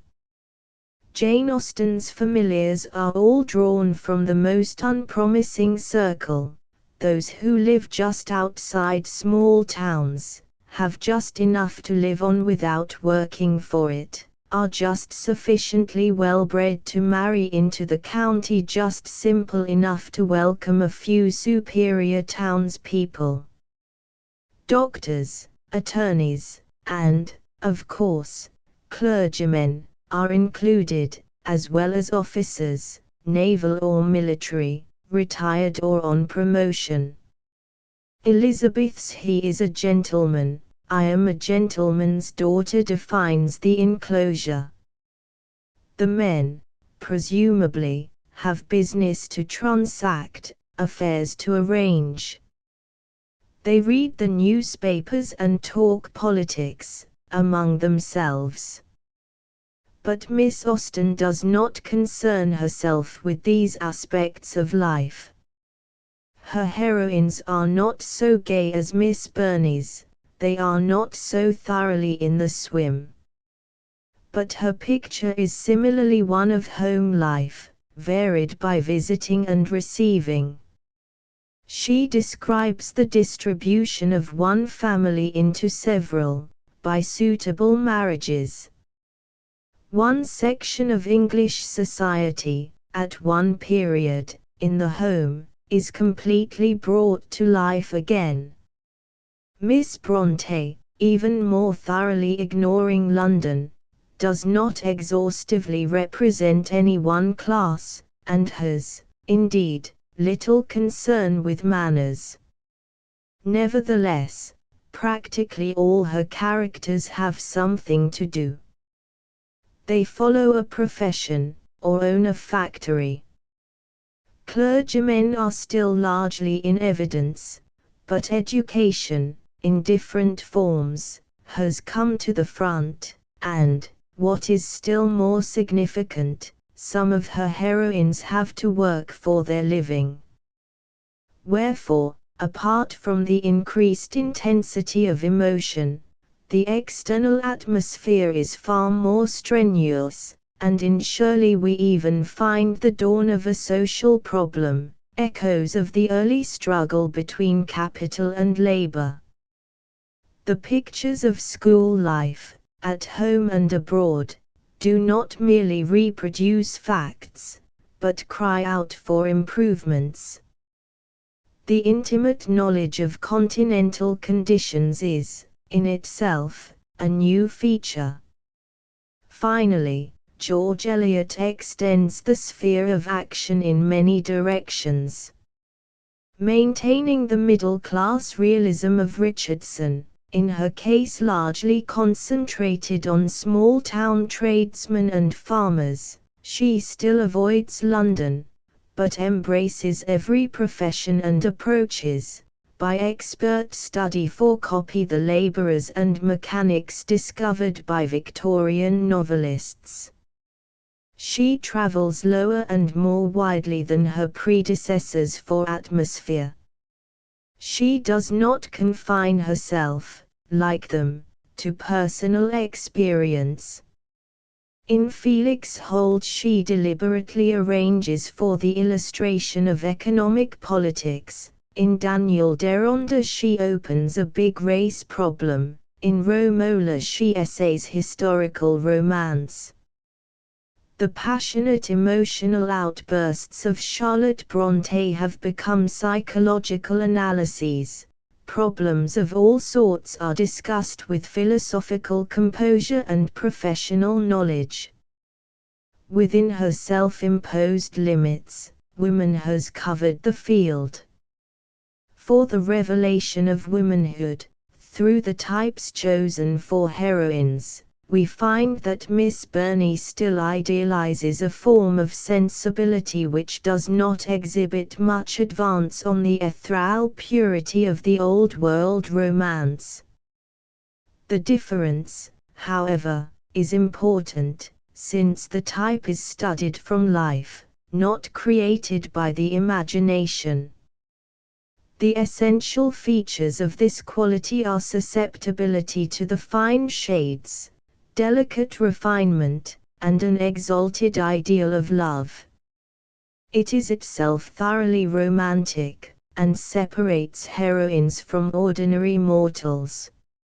Similar characteristics, if betrayed by men, may be attractive, but do not command respect. Jane Austen, planting her challenge in the very title of her first novel, exiles sense. Marianne, and, more subtly, perhaps, her mother, remain to secure our affection for a vanishing feminine grace, but, evidently, the type cannot survive the century. For, though few writers have actually said less about the rights of women or the problems of sex, no one has established with more undaunted conviction the progress to a new position. Gaily, and with well-assumed irresponsibility, brushing aside forever the advantages of folly in a pretty girl, Jane assumes, with irresistible good humor, women's intellectual equality in everything that really matters. Catherine Morland is obviously a relic, conceived of parody, and Fanny Price was born at a disadvantage. Generally speaking, her heroines judge for themselves as a matter of course, and judge wisely. They even judge for the men. Their charm arises from mental independence. Though to our modern notions their lives may seem empty enough, 1001 touches reveal advance on the 18th century conception of what is becoming to elegant females. They demand rational occupation, common sense culture, the right to express themselves. They fall in love at the dictate of their own hearts. They set the standard of fidelity. It is true that Colonel Brandon's adopted daughter and Maria Bertram submit to convention, and that Lydia Bennet is let off more easily because Darcy had patched up the affair, but the feeling about purity is sound and clear, that is, feminine. The sense of sin experienced by Jane Fairfax may be a little strained, but we meet with no high-flown notions of self-sacrifice in Emma. Elizabeth encourages Darcy to an explanation, and women are no longer afraid of happiness. They have grown to recognize that their life is in their own hands, not in those of man, that it is largely in their own power to shape their own destiny, that they will be wise to create their own standard of conduct, to settle their own affairs. The ideal emerging is startlingly modern in essentials.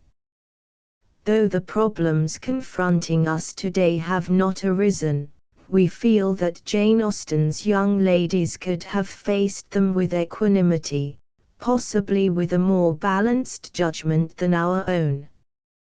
There is a hint, indeed, in Mansfield Park that the poor woman may one day triumph over her sisters of leisure, for are not Fanny, William, and even Susan, the only real comforts to their elders? Sir Thomas saw repeated, and forever repeated, reason to acknowledge the advantages of early hardship and discipline and the consciousness of being born to struggle and endure. Curiously enough, Charlotte Brontë, while uttering the first feminine protest, seems to have slipped back somewhat on this question. Taking for text Anne Elliot's claim that women love longer without hope or life, she demands, even for Shirley, a male master. The explanation of this attitude was partly temperament, since women of vigorous intellect always need a flesh and blood prophet, witness Harriet Martineau and George Eliot, and it arose partly from her individual circumstances. The men of her family were, in different ways, exasperatingly weak. The strong men of her native moorlands were naturally domineering, her imagination was stirred, and her mind trained, by the Belgian professor, Monsieur Heger, who was her master, technically, and who, as we learn from independent testimony, always took a delight in scolding his pupils. We do not, today, admire the feminine footstool. Nevertheless, Charlotte Bronte's heroines have strong individual character, and are much given to defying the world. The type will never become popular in fiction, it is too angular intellectually, and too discontented. The quality of physical plainness has been seldom adopted by novelists, male or female. But in Shirley, Miss Brontë generously abandons many of her favorite ideals, for both heroines.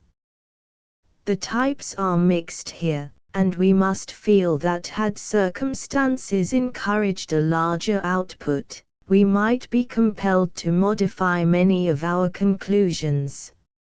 It remains a fact that the authoress of Jane Eyre and Villette does not stand in the direct line of progress, save that she introduces the awakening of women to serious topics, and proves them intent not merely on self-revelation, but on reform.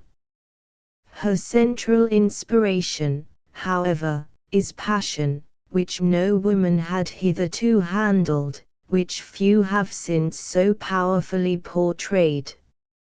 It is not easy, even if possible, to summarize the more complex, and much varied, ideals of womanhood exhibited by George Eliot. Each of her heroines is a study from life, and, by this time, women were not all created in one pattern. Again, we can scarcely say that she has given us a heroine in Adam Bede, whereas Middlemarch might claim to offer three. Maggie Tulliver shows little resemblance to Romola. Yet, undoubtedly, George Eliot had more conscious, and more definite, theories on women than any of her predecessors. She deliberately set out to expound and enforce them. We are tempted, however, to conclude that her favorite ideal was self-sacrifice. Her outlook was inclined to be melancholy, and she introduces us to that struggle between temperament and circumstances which is the keynote of modern fiction, forming the problem novel. In Fanny Burney and Jane Austen, the heroine was simply more refined, or more sensible, than her family, and the story was founded on this difference. In George Eliot, each heroine has her own temperament and her own set of circumstances which create her own problem.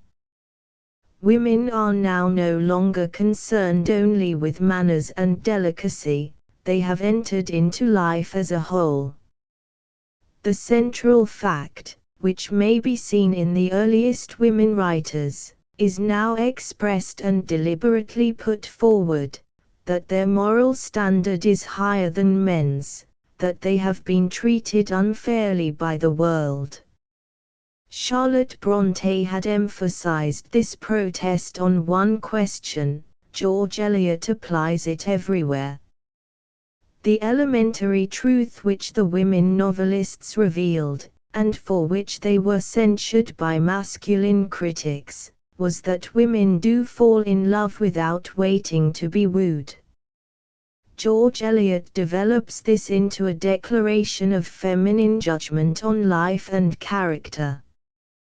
Woman is no longer man-made, man-taught, or man-led.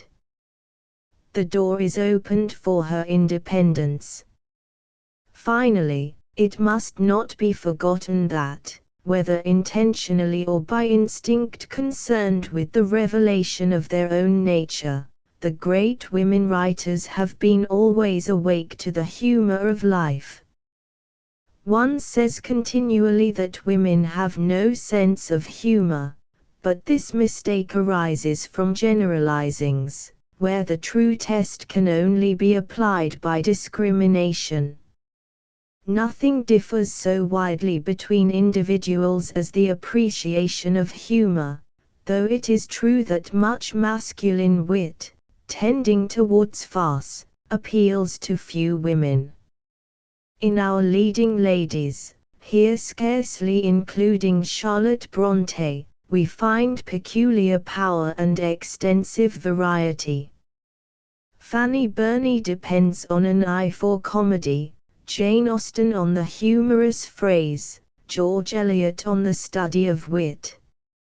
In Evelina and Cecilia the comic effects are mostly produced by the sudden meeting of opposites, the gay, irresponsible exaggeration of types, the clash of circumstances. Dickens, consciously or unconsciously, borrowed much of his method from Fanny Burney.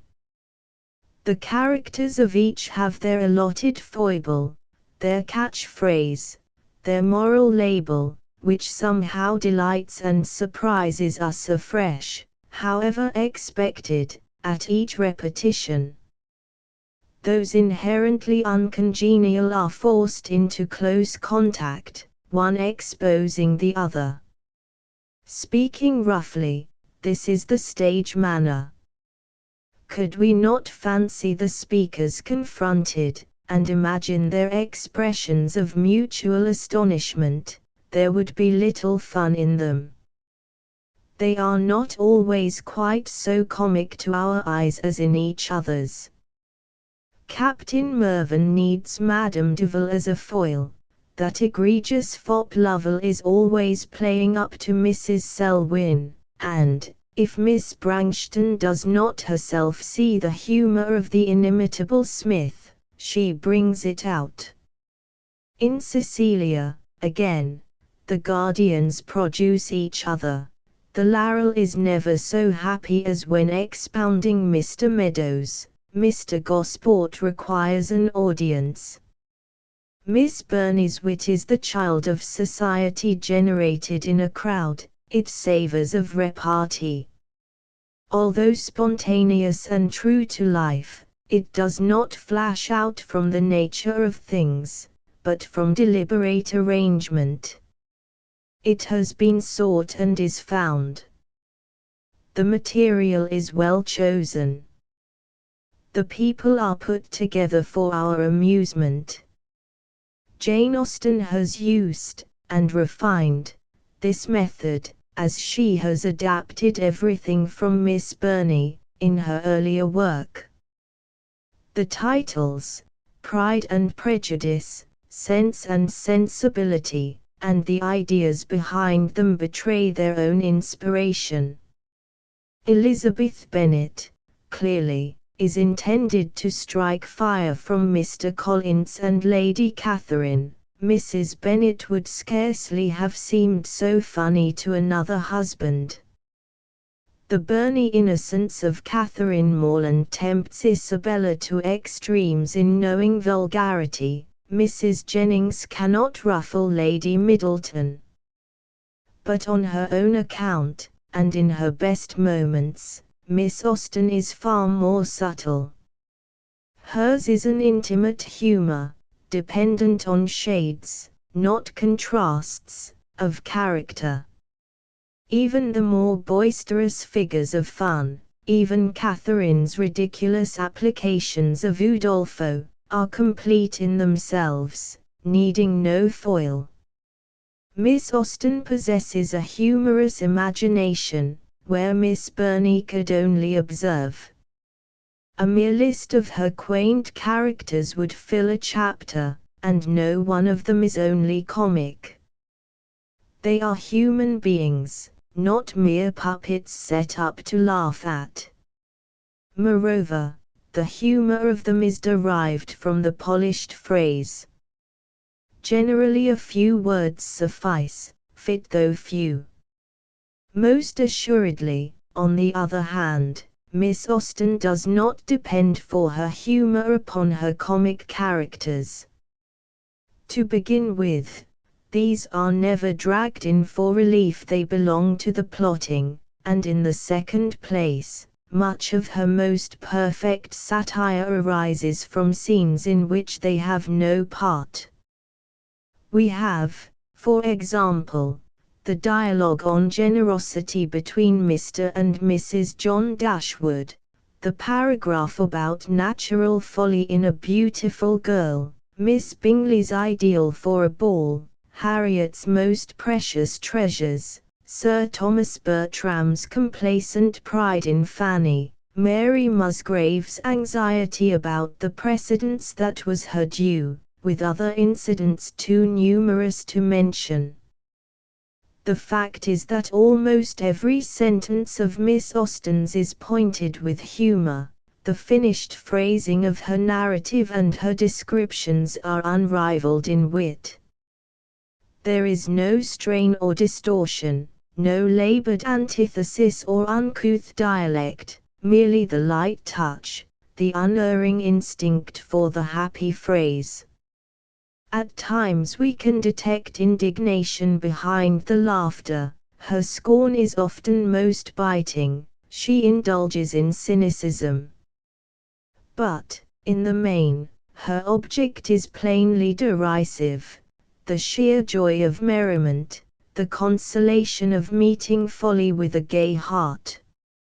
And analysis will prove that, in her opinion, hypocrisy and pose are the sins unforgivable, the only legitimate occasion of joy to the jester. Elizabeth may turn off her discomfiture with a joke, but in reality she is honest, and wise enough to know that Darcy is unassailable by reason of his good qualities. The attributes Miss Austen ridicules are those she seriously despises or dislikes. However generously she often secures our affection for their possessors. Her figures of fun are not wholly despicable. Attention has been drawn of late to a marked contrast between the French comedy of social gesture, which is entirely intellectual, and the whole-souled laughter of the English. Shakespeare's comic figures are not a criticism of life, no great English literature is that. It is a piece of life imaginatively realized. Falstaff is not judged, he is accepted. Dogberry is not offered as a fool to be ridiculed by his intellectual betters. We are not asked to deride him. We are asked to become part of his folly.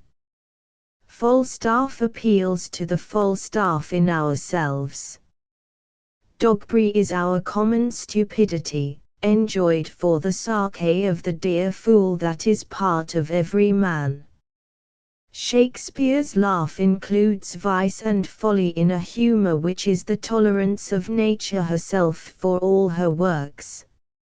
English laughter lives in good fellowship.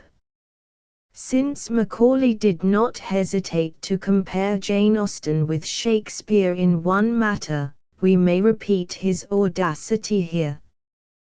The definition, if definition it can be called, will surely apply to Emma and Pride and Prejudice. They are pieces of life imaginatively realized. We laugh with the eccentricities, not at them. Properly speaking, Miss Austen is no satirist. She can amuse us without killing emotion. As hinted already, Charlotte Brontë has neither humour nor wit.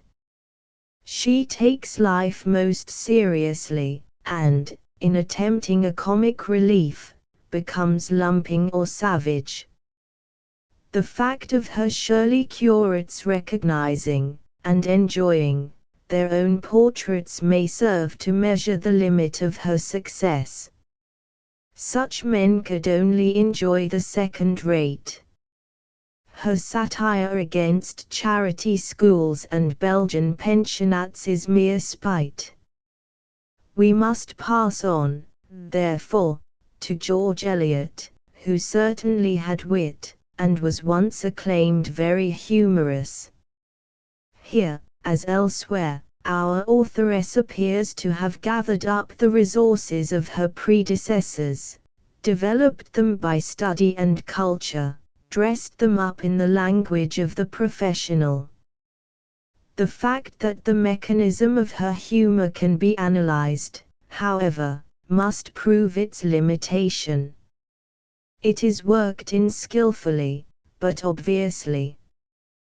There is everywhere an impression of highly wrought sentences which are meant to arrest the reader's attention and warn him what he is to look for of tragedy, of humor, of philosophy. The humor is obviously composed to heighten the tragic effect by contrast. In her earlier work, indeed, every form of elaboration in style was but one sign of her overmastering emotion, therefore fitting and suitable, but repetition made it tedious and mechanical. After a time we see through the expression of a humorous fancy in a pedantic phrase, the reminiscence of a classical idiom applied to some everyday triviality, the slight exaggeration of verbiage which is to accentuate an aphorism, molded on the plaster casts of the schools. The fact is that humor, and even wit, flourish most happily in uncultured fields, for there is only one George Meredith. Yet, within her limitations, there is triumph for the genius of George Eliot. None can deny tribute to Mrs. Poyser, or the aunts in the Mill on the Floss. That very severe study and applied observation, which kills spontaneity, lent her the power to excite tears and laughter.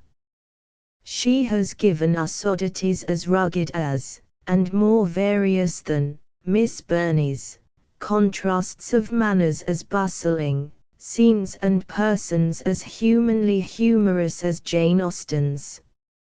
She combines their methods, enriching them by dialect, antithesis, allusion, and the study of types.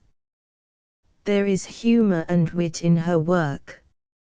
If, as we certainly admit, both are worked out carefully and the labor shows through, we must also acknowledge that she has embraced, and extended, all the achievements of women before her day, indicating the powers realized and the possibilities to be accomplished. The woman's man, although, as we have seen everywhere, the women novelists did so much in lifting the veil and, so to speak, giving themselves away, they also held up the mirror to man's complacency, and, in a measure, enabled the other sex to see himself as they saw him. In the process they created a type, beloved of schoolgirls, which can only be described as the woman's man and must be admitted a partial travesty on human nature. It does not, however, reveal any less insight than much of man's feminine portraiture. Curiously enough, the earliest woman's man in fiction was of male origin. We all know how Richardson, having given us Clarissa, was invited to exert his genius upon the perfect gentleman. But the little printer had ever an eye on the ladies, and, whether or no of malice prepense, drew the immaculate Sir Charles Grandison, frankly, in every particular, not as he must have known him in real life, but rather according to the pretty fancy of the dear creatures whose entreaties had called into being the gallant hero. And, as elsewhere, Fanny Burney took up the type, refined it, and lent an attractive subtlety to that somewhat monumental erection of the infallible. The actual imaginings of women are proved less wooden than Richardson supposed them, and infinitely more like human nature. In many things Lord Orville resembles Sir Charles. He is scarcely less perfect, but his empire is more restricted. The chorus of admiration granted to Grandison, and his astounding complacency, are replaced by the unconscious revelations of innocent girlhood naturally expressing her simple enthusiasm to the kindest of foster parents. The peerless Orfil, indeed, is not exactly a popular hero. It needs a superior mind to appreciate his superiority, and we suspect there were circles in which he was voted a prodigious dull fellow. His life was not passed in an atmosphere of worship.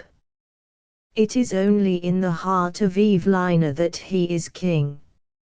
Nor can we fancy Miss Burney submitting her heroine to the ignominy, as modern readers must judge it, of patiently and contentedly waiting, like Harriet Byron, until such time as His Majesty should determine between the well-balanced claims of herself and her rival to the honor of his hand. Personally, we have never been able to satisfy ourselves whether Grandison loved Clementina more or less than Harriet, if he was properly in love with either.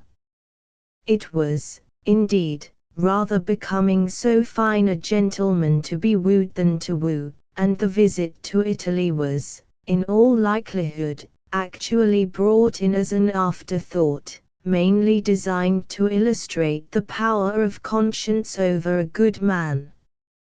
Anyone less perfect than Sir Charles would be universally charged with having compromised Clementina, and the real motive of his English selection in wives was to escape the consequences of an entanglement involving difficulties about religion and constant association with the Italian temperament. Having thoroughly investigated the circumstances and judicially examined his own heart, the cool-headed young man decides that he is not in honor bound, gently but firmly severs the somewhat embarrassing connection, and, in dignified language, communicates his decision to the other lady. Humbly and gratefully she accepts his self-justification and his love. It is obvious that no one could ever have either refused him or questioned the dictates of his conscience. But as Jane Austen remarks, in a very different connection, it is a new circumstance in romance, I acknowledge, and dreadfully derogatory of a heroine's dignity. No woman writer would permit it. Nevertheless, in the essential qualities of heart and mind, no less than in the heroine's mental attitude towards their perfections, Lord Orfil and Sir Charles Grandison belong to the same order of men, made by women for women.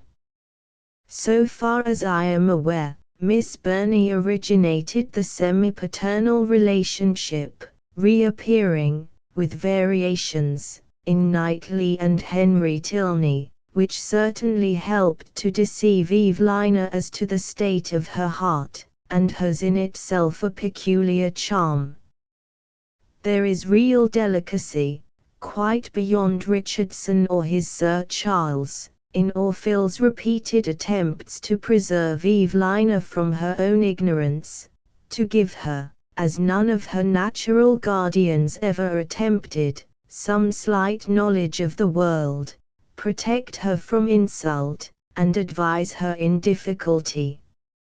He never intrudes or presumes, and, because, after all, women's first and last mission as novel writers was the refinement of fiction, it cannot be too often emphasized that Miss Burney was most extraordinarily refined for her age. The very coarseness in certain externals which she admits without protest, should serve only to establish her own innate superiority.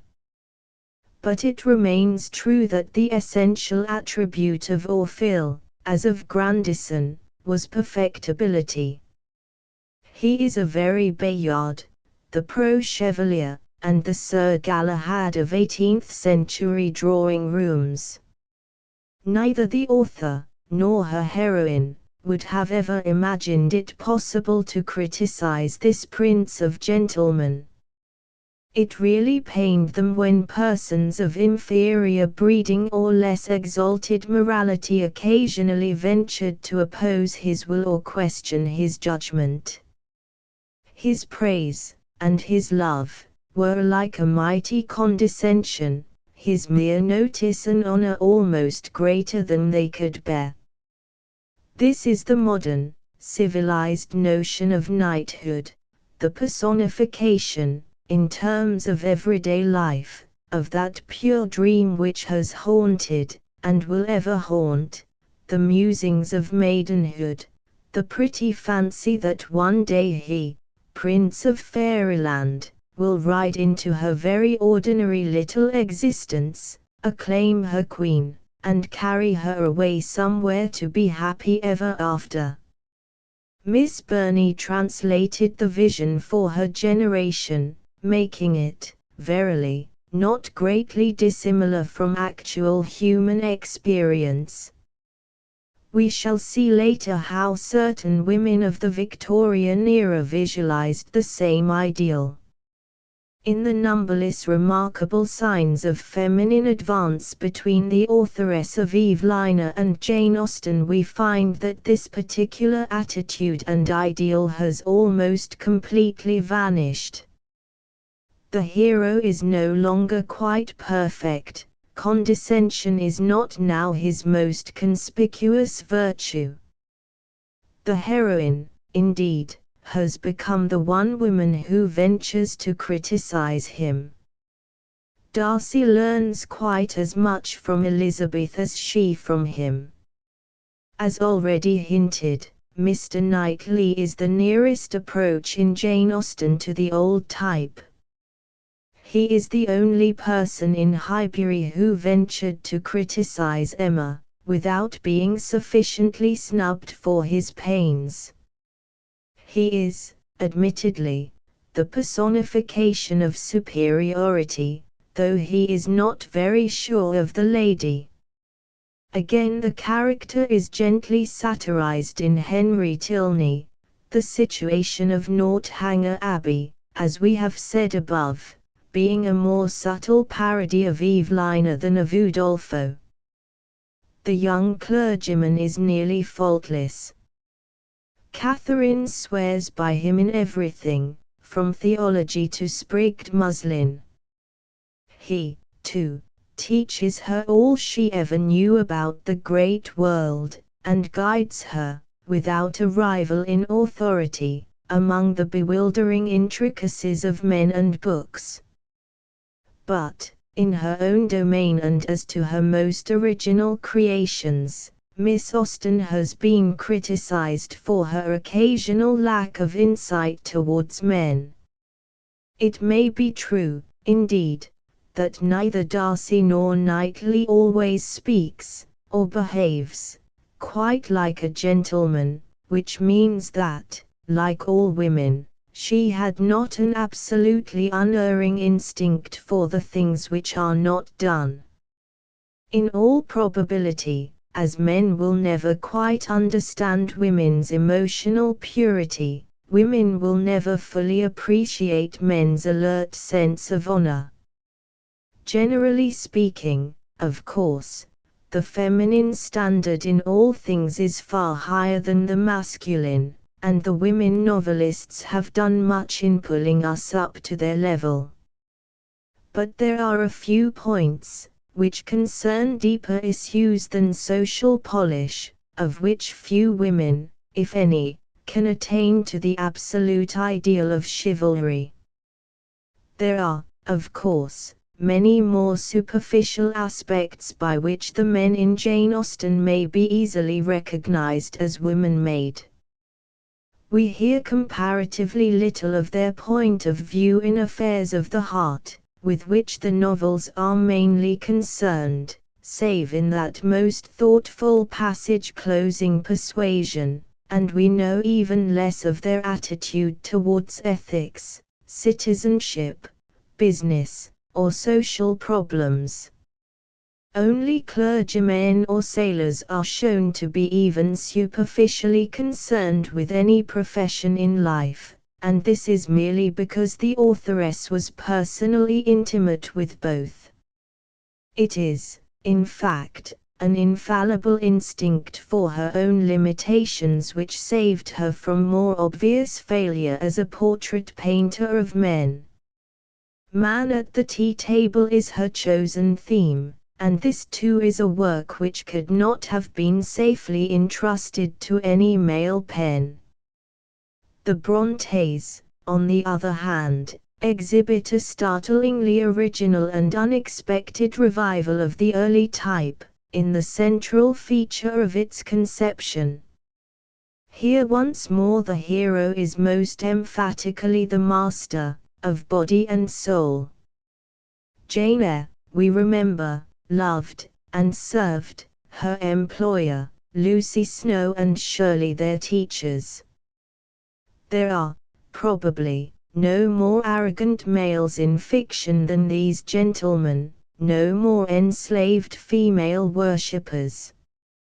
Yet the combination is totally unlike the Richardson-Burney brand. To begin with, the dominant, and domineering, hero is represented in each case as almost, if not quite, unique, not as the man normal. Nor are we called upon to admire without qualification. There is nothing ideal about Rochester, Monsieur Heger, Paul Emanuel, or Louis Moore. The Bronte heroines did not at all admire perfection in man, and they abominated good looks.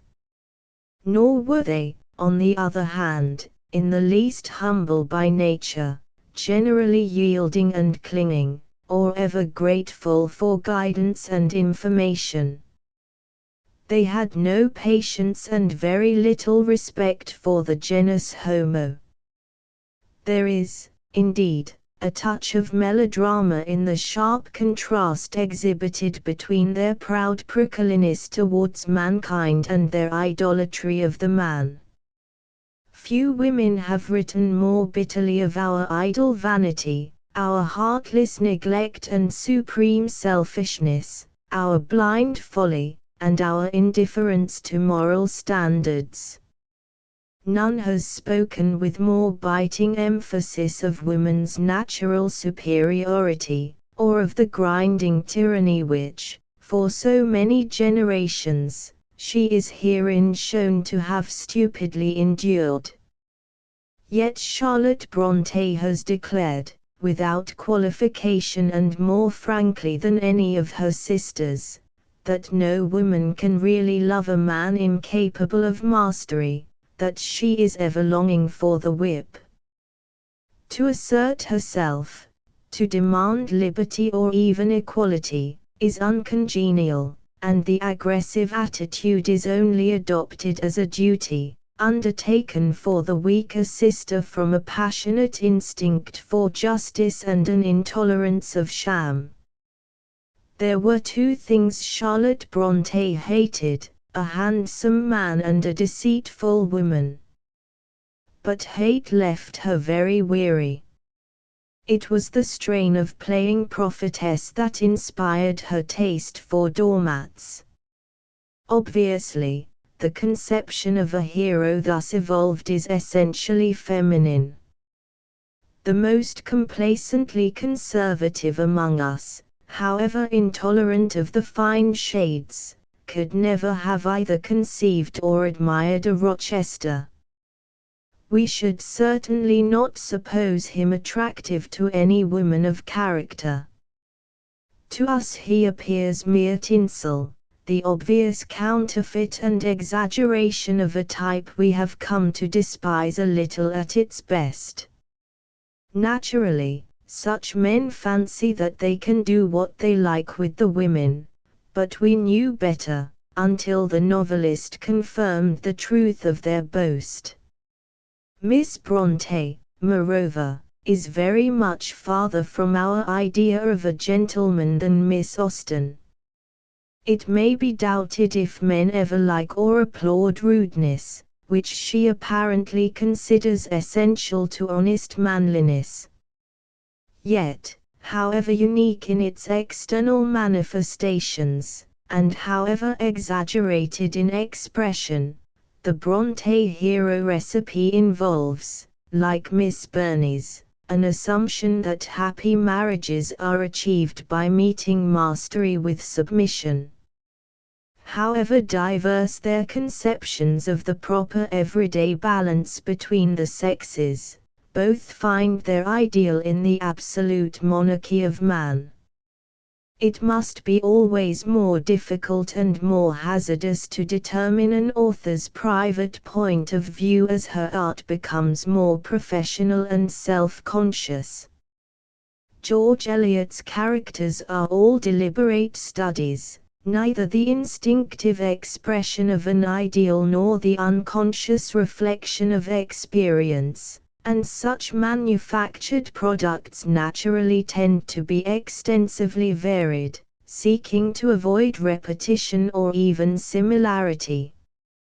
We may, perhaps, say that George Eliot, out of her wider experience and more scholarly training, understood men better than her predecessors.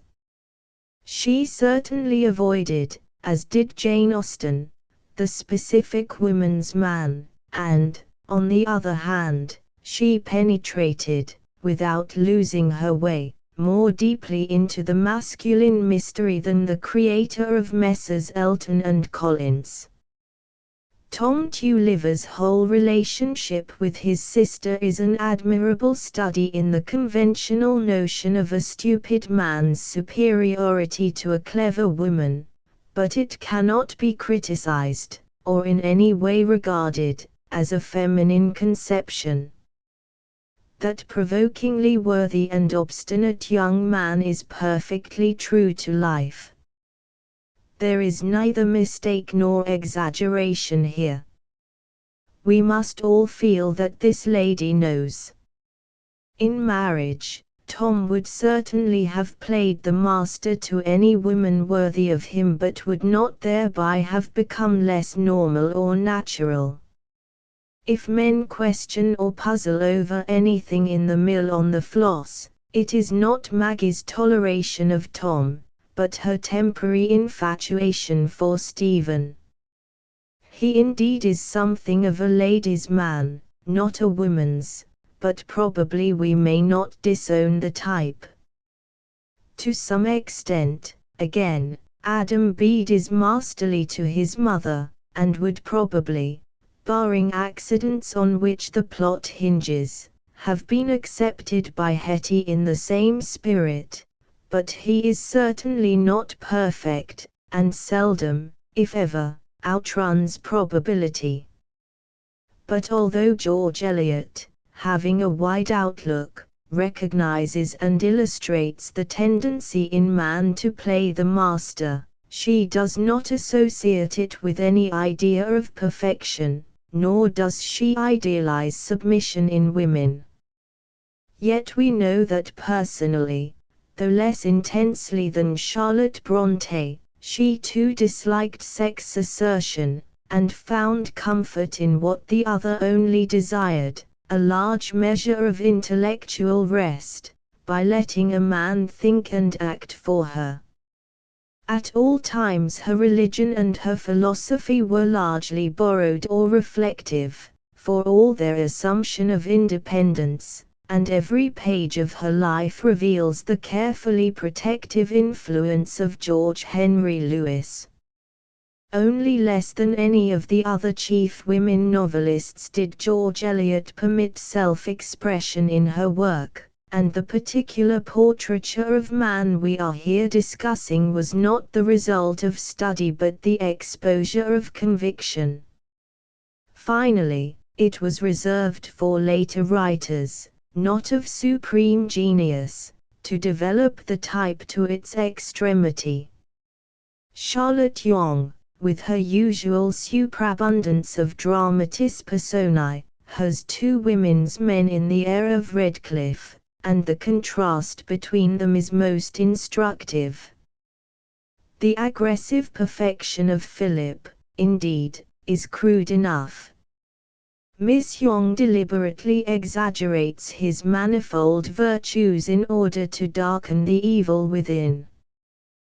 The reader and his own conscience alone ever realize the full force of his jealous suspicions and obstinacy in self-justification. Guy's faults, on the other hand, are all on the surface, but his exalted saintliness is even more superhuman than the other's unerring morality. Both exemplify a feminine ideal. Though Philip has only one worshipper, her faith is unfaltering. His, indeed, is the type that lives to hold forth, to inform, and to dogmatize. Woe to the woman who ventures to think for herself. The power or charm of Guy is unconscious. They love his passionate outbursts, his generous impetuosity, his childish remorse and sensibility. In him, however, there are some qualities which men esteem. He was a sportsman, adventurous, and transparently sincere. Only his final conversion and the deathbed scene spoil the picture. He becomes, in the end, what Philip had always been, the sport of feminine imagination with its craving for perfectibility. He loses the human touch, vanishing among the gods. We have the last word in this matter from John Halifax, gentleman. With schoolgirl knived finesse tells us on every page that there was never any man like him.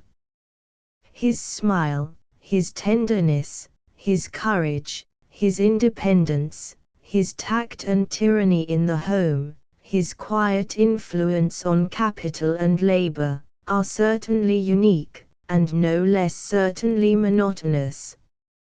He understands everybody, and deals with them easily.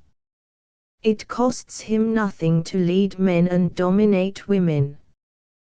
Quietly and without effort, he pursues his way, to an admiring chorus, always the master, the perfect gentleman. He was dignified, attractive, and very particular over his daintiest of cambric and finest of lawn. The little waif of the opening chapters indignantly repudiated the name of beggarboy. "You mistake, I never begged in my life. I am a person of independent property, which consists of my head and my 2 hands, out of which I hope to realize a large capital some day." And he kept his word. Prompt and acute in business, of unflinching integrity, and guided by generous understanding as to the serious labor problems of his generation, John was one of those fine English tradesmen who effected so much, not only towards the foundation of our commercial empire, but towards removing the barriers between their own class and a society largely composed of fox-hunting, drinking, dicing fools. The girl who loved him was shocked to hear of his being in business, although her feelings quickly developed to proud worship. It is here, indeed, that Mrs. Craik reveals most power. Towards the world, his equals, his men or his superiors, John Halifax is the true gentleman, and a splendid specimen of manhood. He has rare dignity, shrewd insight, and ready command of language. The scene of his drawing-room fracas with Richard Brithwood is extremely dramatic, and gives us almost a higher opinion of the hero than any other. Entirely free from the narrow-mindedness of the ordinary self-made man, he almost subdues our dislike of the gentle despotism which he assumes towards wife and family.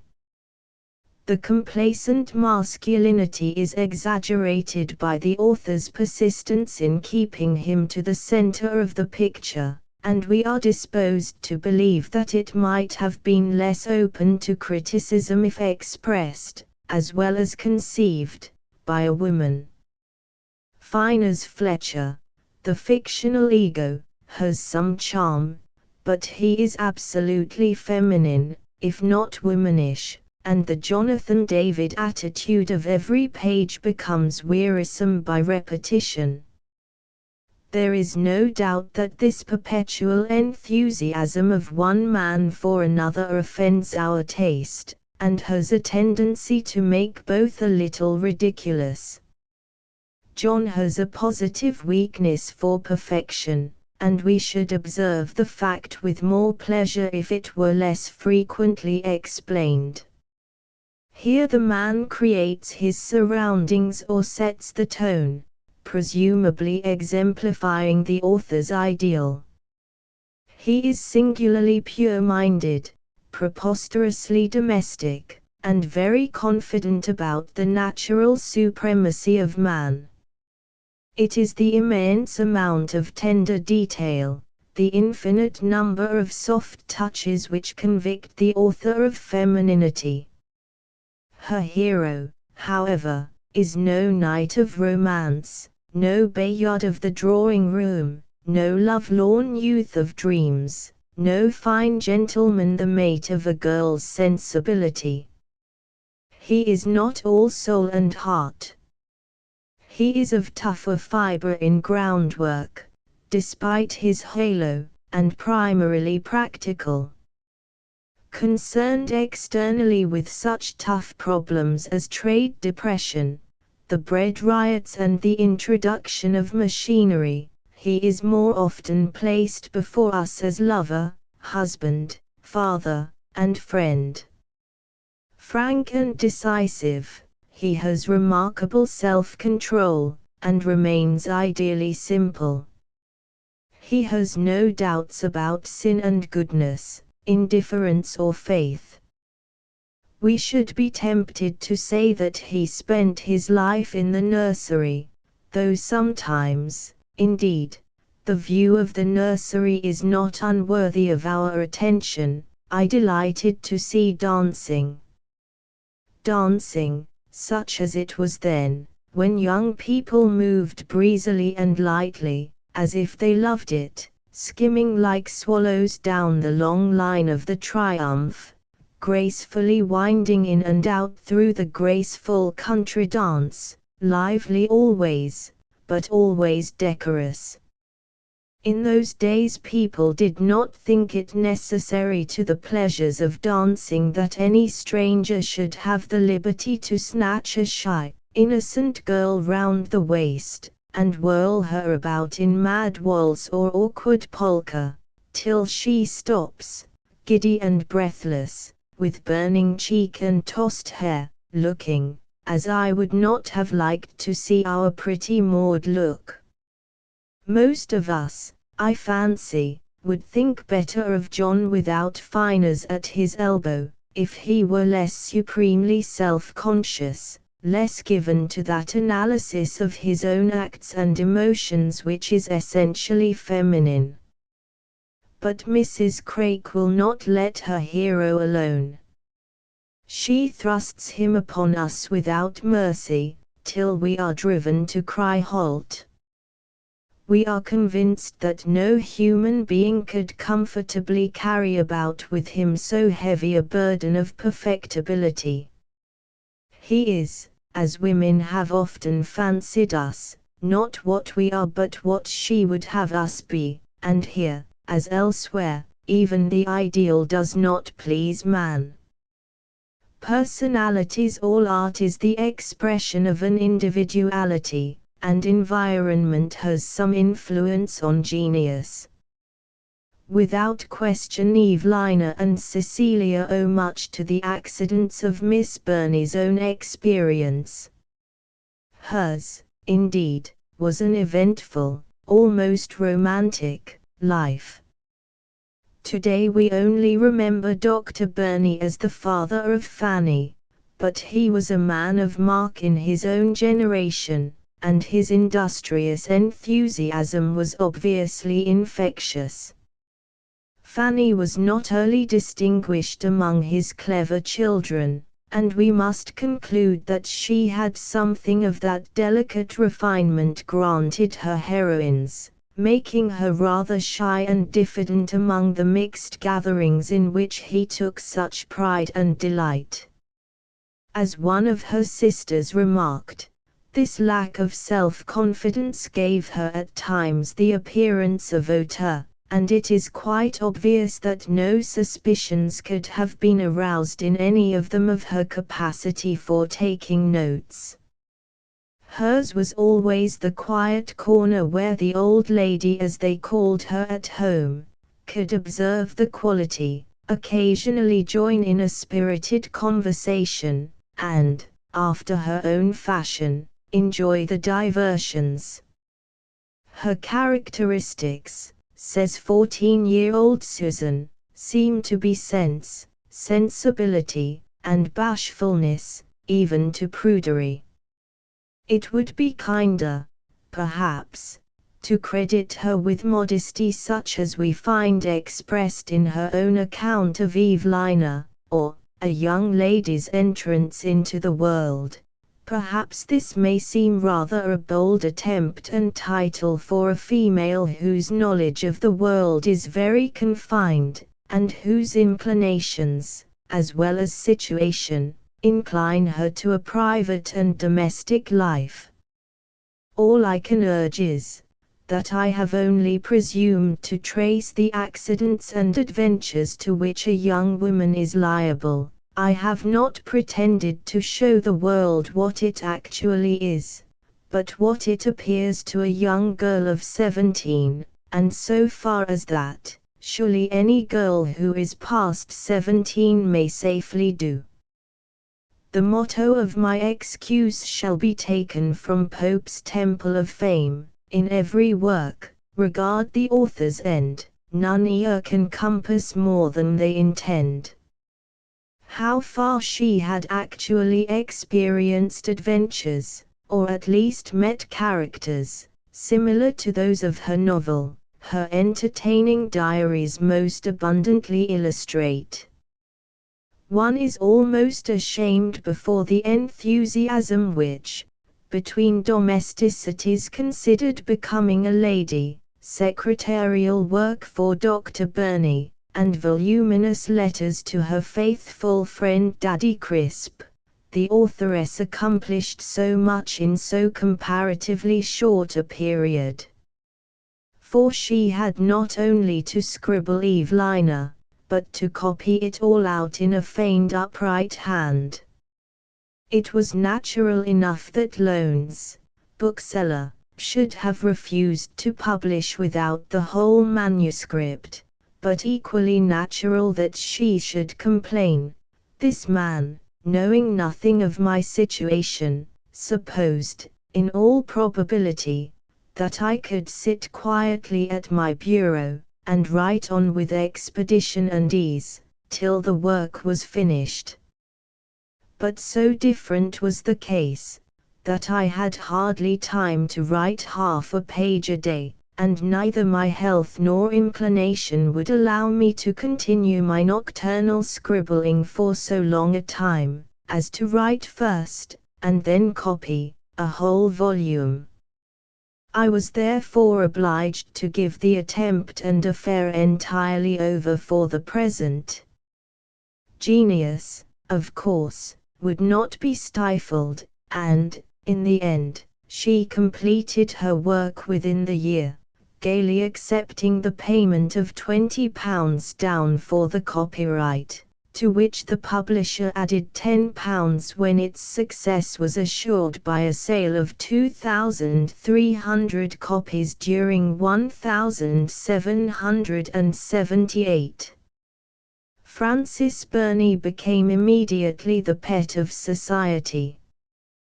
The diaries of this period are crowded with records of flattery which may seem extravagant, if not ludicrous, to modern reticence, and she has been criticized for repeating them. Yet for us it is fortunate that there were 2 or 3 persons for whom her diaries were written, to whom her fame gave the purest and most exquisite delight. They have become history, and, as Macaulay remarks, nothing can be more unjust than to confound these outpourings of a kind heart, sure of perfect sympathy, with the egotism of a blue-stocking who prates to all who come near her about her own novel or her own volume of sonnets. The fact is that, by a comparison with the early diaries, we may feel confident that Miss Burney was never spoilt by popularity. Inevitably she came out of the shade, talked more as she was more often singled out for compliments or conversation, but there is no appearance of conceit, and little increase in self-confidence. The youthful simplicity of her work remains her prevailing characteristic, and the slight maturity of Cecilia, not always an advantage, is obviously no more than a desire to please. It is not her own sense of dignity in authorship, but the pride of Crisp and the affection of Dr. Johnson which stimulates the effort. Always instinct with the proprieties and the delicacies implanted by careful guardians. 16. It was her business to describe the world as it seems to a woman utterly preoccupied with the thought of how she seems to the world, to picture man simply and solely as a member of a family. One recognizes the limit and single-mindedness of her aim, in her reason for abandoning drama. She found she could not preserve spirit and salt, and yet keep up delicacy. We are all familiar enough today with the cruelty of the reward by which foolish persons thought to acknowledge her prowess. The 5 years' imprisonment at court, though it could not ultimately tame her spirit, brought about temporary physical wreck, and seems to have lulled forever the desire for literary fame. We have endeavored to show, in an earlier chapter, that Camilla is not entirely without significance, but there can be no question that after her marriage she wrote only for money, and, if not without individuality, yet, as it were, to order and by rule. We are concerned here only with her earlier years, when she was the replica of her own heroines. The real character of Miss Austen almost defies analysis. Contemporary evidence, of any discrimination, is practically non-existent. Her life presents no outstanding adventure, and it is very dangerous to assume identity between any expression in the novels and her experience or opinion. As a matter of fact, she never even states a truth, exhibits an emotion, or judges a case except by implication. Even the apparent generalizations or authors' comments on life are really attuned to the atmosphere of the particular novel in which they appear. It is a truth universally acknowledged, we read, that a single man in possession of a good fortune must be in want of a wife. Miss Austen knows better. She is perfectly aware of the perverseness often exhibited by wealthy bachelors. The sentence is no more than a most ingenious stroke of art. It plunges us at once into the atmosphere of Meryton and the subject of the tale. It betrays Mrs. Bennet and, in a lesser degree, Lady Lucas. It prepares us for her vulgarity, at once distressing, and elevating by contrast, the refinement of Jane and Elizabeth. Never surely did a novel open with a paragraph so suggestive. Again, the first page of Mansfield Park contains a phrase of similar significance. The author remarks, "There certainly are not so many men of large fortune in the world as there are pretty women to deserve them." Again, she is not speaking in her own person. Lady Bertram felt this, so far as she ever formed an opinion for herself. Mrs. Norris and Mrs. Price had personal experience of its truth. The subtle irony reveals their point of view, not Miss Austen's. It requires, of course, no particular subtlety to trace from her novels the type of character she approves and loves best, her general standard of manners and conduct, and her scorn for hypocrisy. We have even hazarded to affirm evidence for her opinions on one or two questions of more importance. But they do not reveal her personality in detail, and to say, with her nephew, that she possessed all the charms of all her heroines, would be to make her inhuman. There is, in fact, an undiscriminating conventionality about such descriptions as we possess which gives us no real information. We are told, for example, that her carriage and deportment were quiet, yet graceful. Her features were separately good. Their assemblage produced an unrivaled expression of that cheerfulness, sensibility, and benevolence which were her real characteristics. Her complexion was of the finest texture. It might with truth be said that her eloquent blood spoke through her modest cheek. Her voice was extremely sweet. She delivered herself with fluency and precision. Indeed, she was formed for elegant and rational society, excelling in conversation as much as in composition. In the present age it is hazardous to mention accomplishments. Our authoress would, probably, have been inferior to few in such acquirements had she not been so superior to most in higher things. It would seem as if the writer were really intent on describing perfection. And yet, we are convinced personally that Miss Austen had a peculiar charm of her own.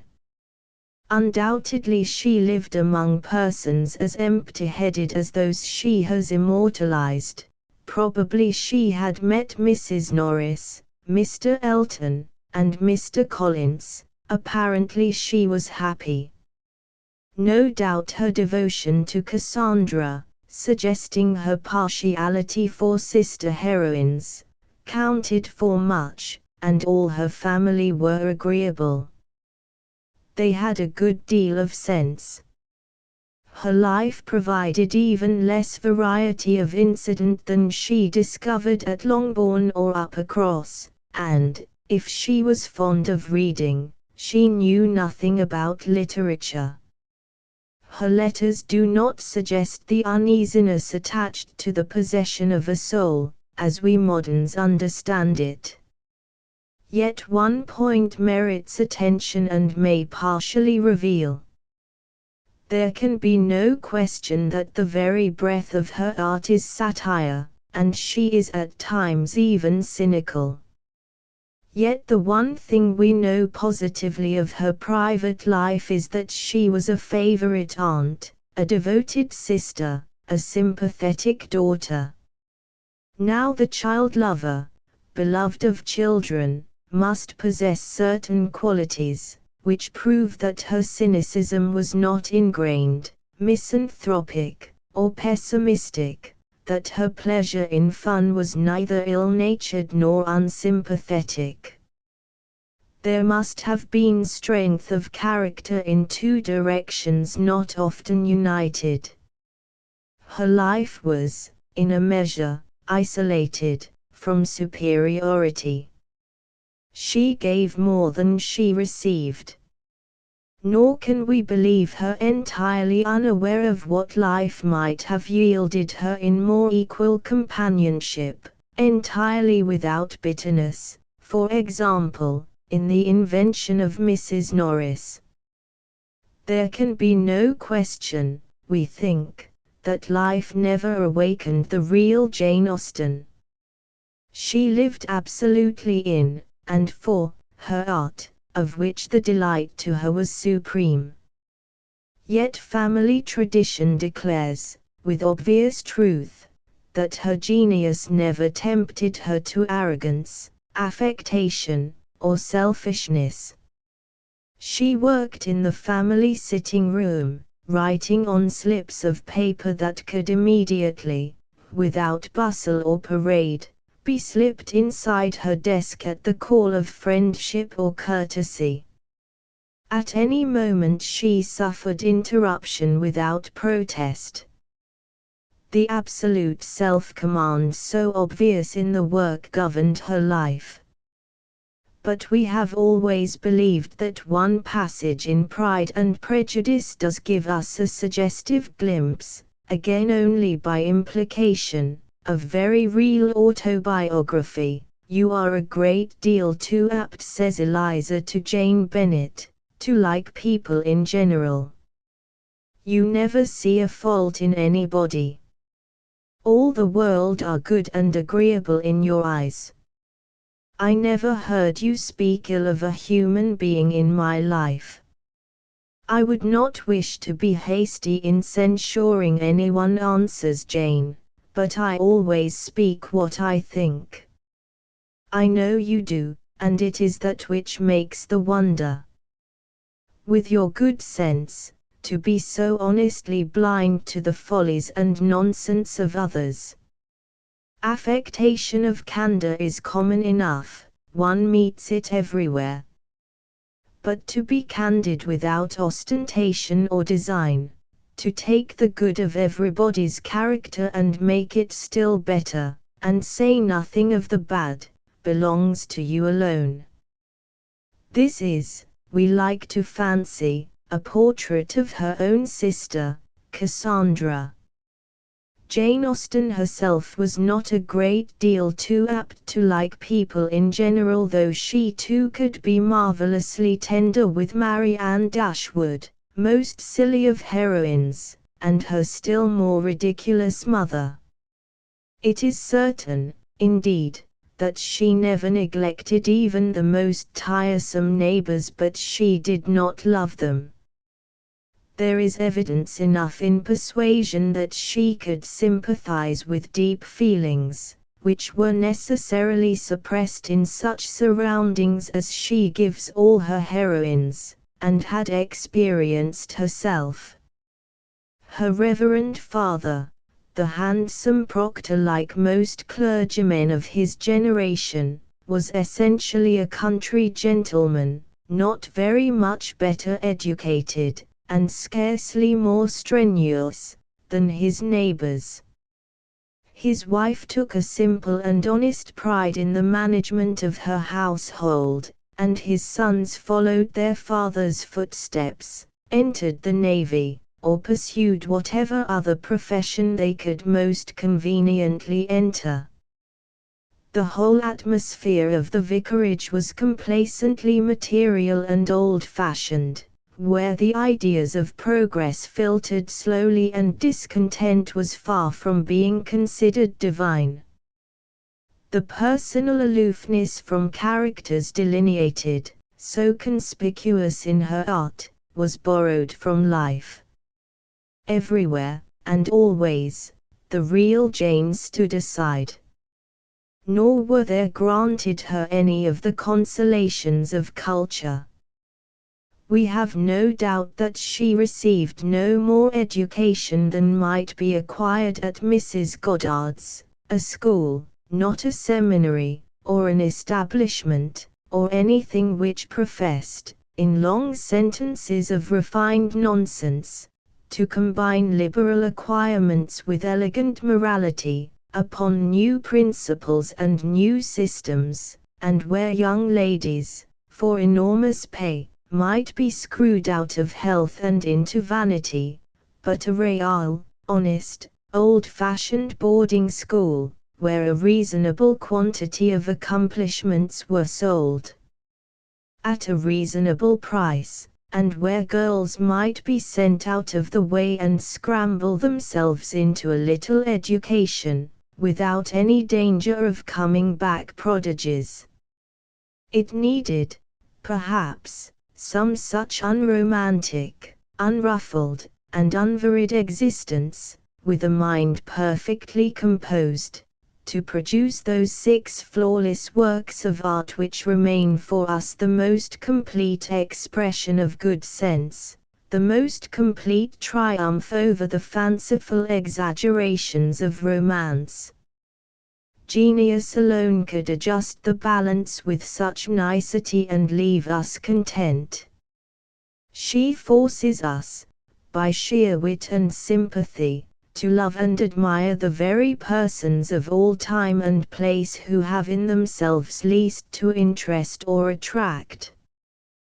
The character of Charlotte Brontë, like her work, brings us at once into a new atmosphere. All here is emotionally strenuous, if not melodramatic. The bleak parsonage, the stern widowed father, the vicious son, the 3 wonderful sisters, around and about them the mysteries of Wuthering Heights. The picture of those lonely girls, all the world to each other and nothing to the world, dreaming and scribbling in the cold, without sympathy and without guidance, is stamped forever on our imagination. We know something, moreover, from Jane Eyre, about their cruel experience of schooldays, something, from Agnes Grey, about their noble efforts at independence. Finally, we have studied and talked over the secret, supposed to reconcile work and life. As to the main outlines of temperament, at any rate, there can be no question. Charlotte Bronté's experience of life was strictly limited. She had little interest about the trivialities of the tea table. But she observed keenly, had a tenacious memory, and felt with intensity. Without hardness or conceit, she was entirely self-centered. There is no aloofness about her work. It centers passionately around the heroine, reflecting her own emotional outlook. She took life seriously, like her heroines, acutely sensitive to words and looks, caring nothing for what did not personally affect her. No doubt there is something Irish, something too of the grim moorlands, in that mysterious instinct which fired Charlotte, and her sisters, to their perpetual questionings of Providence, their burning protests against the harshness and hypocrisy of the world. Circumstances stifle them and they must speak. Speaking, they must strike. Charlotte Brontë, indeed, lived almost as much aside from the world as Jane Austen. But Haworth was not Stevenage, the Reverend Patrick was certainly not a handsome proctor, and Bramwell could never have risen in the service. It was in nature, however, that the contrast is most marked. The author of Jane Eyre, however shy and unsociable, was not content to stand aloof and look on. With little enough experience of actualities, she was forever making life for herself, sending that plain, visionary, eager, and sensitive ego of hers out into the world, and uttering with fiery eloquence her comments on what she imagined herself to have done and seen. Until recently, indeed, we have supposed that even the heart of her work, that passionate devotion which she was the first of women to reveal, was entirely imaginative, an invention created without guidance from personal experience. Now evidence has been published which scarcely permits doubt, that whereas, obviously, her pupil teacherdom at Brussels widened her social outlook, it also awoke her heart. Charlotte Brontë, evidently, fell in love with the professor at the pension at Hege, and thus gained the memory of passion. But it may be reasonably questioned, after all, whether the experience did much for her art. Since Monsieur Hege, no less certainly, did not return her love, and seldom even answered her letters, he could not have taught her the mysteries, and as, like her heroines, she was fatally addicted to exaggeration, in love or hate, it is not probable that her heroes, or ideal men, bear any very real likeness to him in character. After all, she practically invented him, as independent witnesses have established, and the accident of her idealizations centering about a living man is not particularly significant. Her attitude, and that of her heroines, towards mankind in general, and towards the man in particular, is really woven out of a strong imagination, and the essence of her being remains a dreamer's. Jane Eyre and Villette are, transparently, the work of one who created her own world for herself only, and we need not modify this impression from any letters of hers ever printed or written. Emotionally she was nourished on her own thoughts, and, in her case, we may read them fearlessly in her work. It was not her nature to suppress, or conceal, anything. She has put herself on record. Here lies the essential difference between her work and Miss Burney's or Jane Austen's. While they reflected, with almost unruffled enjoyment, the surface of life, she tore off the wrappings and revealed a soul.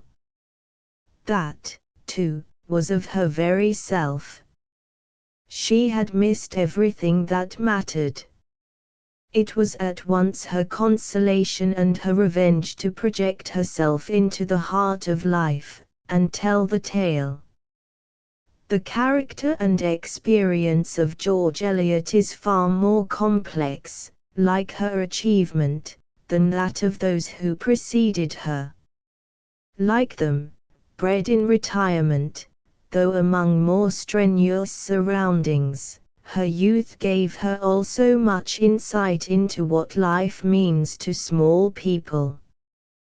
But there was a strong religious atmosphere around her. Accident gave her the early control of affairs, and her education, of a later date, was more thorough. Then came the stirring of doubt, from associations with skeptics, the professional training from practical journalism, and the problem evoked by her friendship with George Henry Lewes. Life was training her for modern work. The intense seriousness, the active conscience of primitive faith, remained always with her, influencing characterization. But it was the wider teachings of philosophy, the later experiences, and the conscious desire after advance that made her didactic. Her letters reveal an unexpected sentimentalism and an intense craving for personal affection. Her teachings are all interpreted by what she has read, or inspired by men she has met, but they are in touch with real life and directed by real thought. It was her personal experience and character which enabled George Eliot to combine the manners comedy of Fanny Burney and Jane Austen with Miss Bronte's moral campaign, to weld the message of woman into modernity. She was, however, before all things, a professional student of humanity. Though she actually commenced novelist at a comparatively advanced age, the previous years, and every item of character, had been a training for this work. She observed with accuracy, remembered without effort, and studiously cultivated her natural literary powers. Emotionally and intellectually she got the most out of life, never, perhaps, quite letting herself go, but keenly alive to every impression, on the alert for experience and information. It was not in her ever to let things alone. Such a temperament, of course, does not produce either spontaneous fun, sleepless humor, or unbridled self-torment, but it acquires the power of responding to all human difficulties, understanding the problem of life, and sympathizing in its beauty and joy. George Eliot was always pondering about truth, considering the remedies for evil, looking forward towards progress. Her own experience was utilized freely, with an instinct for dramatic effect, but it is not the whole body of her work. That was a deliberately composed art, put out as an instrument for a given purpose, studied and ornamented. But while thus nurtured and apart, it is also the expression of herself, the sum of her being. Therein, like an actress, she plays many parts, putting on the mood of each new story and living in it. She is, in fact, a typical woman of letters, as we now understand the term, with all the excellences and all the limitations of even the greatest among us. Footnotes 16. Her stepmother. Conclusion: we find, in the main, that women developed, and perfected, the domestic novel. They made circulating libraries respectable, establishing the right, and the power, of women to write fiction. They carried on the traditions of Richardson and Fielding by choosing the middle class for subject, at first confining themselves to society and the county, but extending, with George Eliot, to all professions and to a study of the poor. They made novels a reflection, and a criticism, of life. It seems curious that, with the possible exception of Charlotte Bronte, women were all stern realists, while even her imaginativeness can scarcely be called romantic. The fact is, probably, that the heroes and heroines of romance were mainly conceived for young ladies, and popularly supposed to represent their ideal. Wherefore, when women began to express themselves, they, more or less consciously, set out to expose this fallacy, to prove that they could enjoy and face real life. No school of writers, indeed, has more fearlessly or more persistently created their characters from flesh and blood than the school represented by Jane Austen and George Eliot. None has dwelt more persistently on the trivial details of everyday life, the conquests of observation. Whether concerned, like Miss Burney, with the comedy of manners, or, like George Eliot, with the analysis of soul, they have one and all found their inspiration in human nature. And, In reality, this was the main progress achieved in fiction between Richardson and the 19th century, the growth on which the true modern novel was built up. Critics, indeed, have treated the romance and the novel as independent entities, and if we limit the term romance to work preceding Pamela, we may accept their dictum. There is an essential difference between making up characters from a pseudo-ideal of the possibilities in human nature, and reflecting life. The old system, no doubt, was unhealthy in two ways: the ideals not well chosen, being composed by high-flown exaggeration, and they were so mingled with actuality as to deceive the young person. For that matter, the complaint is still living that girls and boys continually fancy real life will prove just like a novel. It does not, of course, differ greatly from those of Jane Austen or George Eliot. The former, in fact, was accused, in her own day, of setting too high a price on prudence in matrimony, and the latter of encouraging a gloomy outlook. Obviously, realism, as here applied, has no connection with that continental variety of the art which has more recently usurped the name. Women writers, of this era, had not developed the cult of ugliness, they did not confound painting with photography, they did not busy themselves with the morbid or the abnormal. Their works are not documents, but revelations.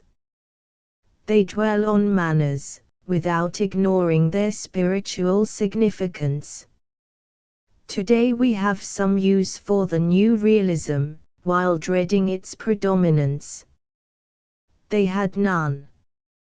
In enumerating the classes, or types, of humanity with whom the women writers were mainly concerned, we were witnessing, of course, the allied progress of history. It was during the second half of the 18th, and the first of the 19th, centuries that the great English middle class steadily grew in power and importance, boldly educating itself for influence, before labor was heard in the land. Fanny Burney has given us the classes at play. We fancy that Jane Austen, betraying their empty-mindedness, must have longed for, if she did not actually anticipate, better things. Charlotte Brontë utters the first protest, indicating a struggle for existence. George Eliot finds them busy about the meaning of life and its possibilities. Thus, finally, we read of real workers, men and women with the world at their feet, building an empire, facing problems, questioning the gods. And, in their own particular sphere, the revelation of women, we have seen already the same advance. Each of them gives us, for her own generation, a new woman, creating, by the revelation of possibilities, an actual type.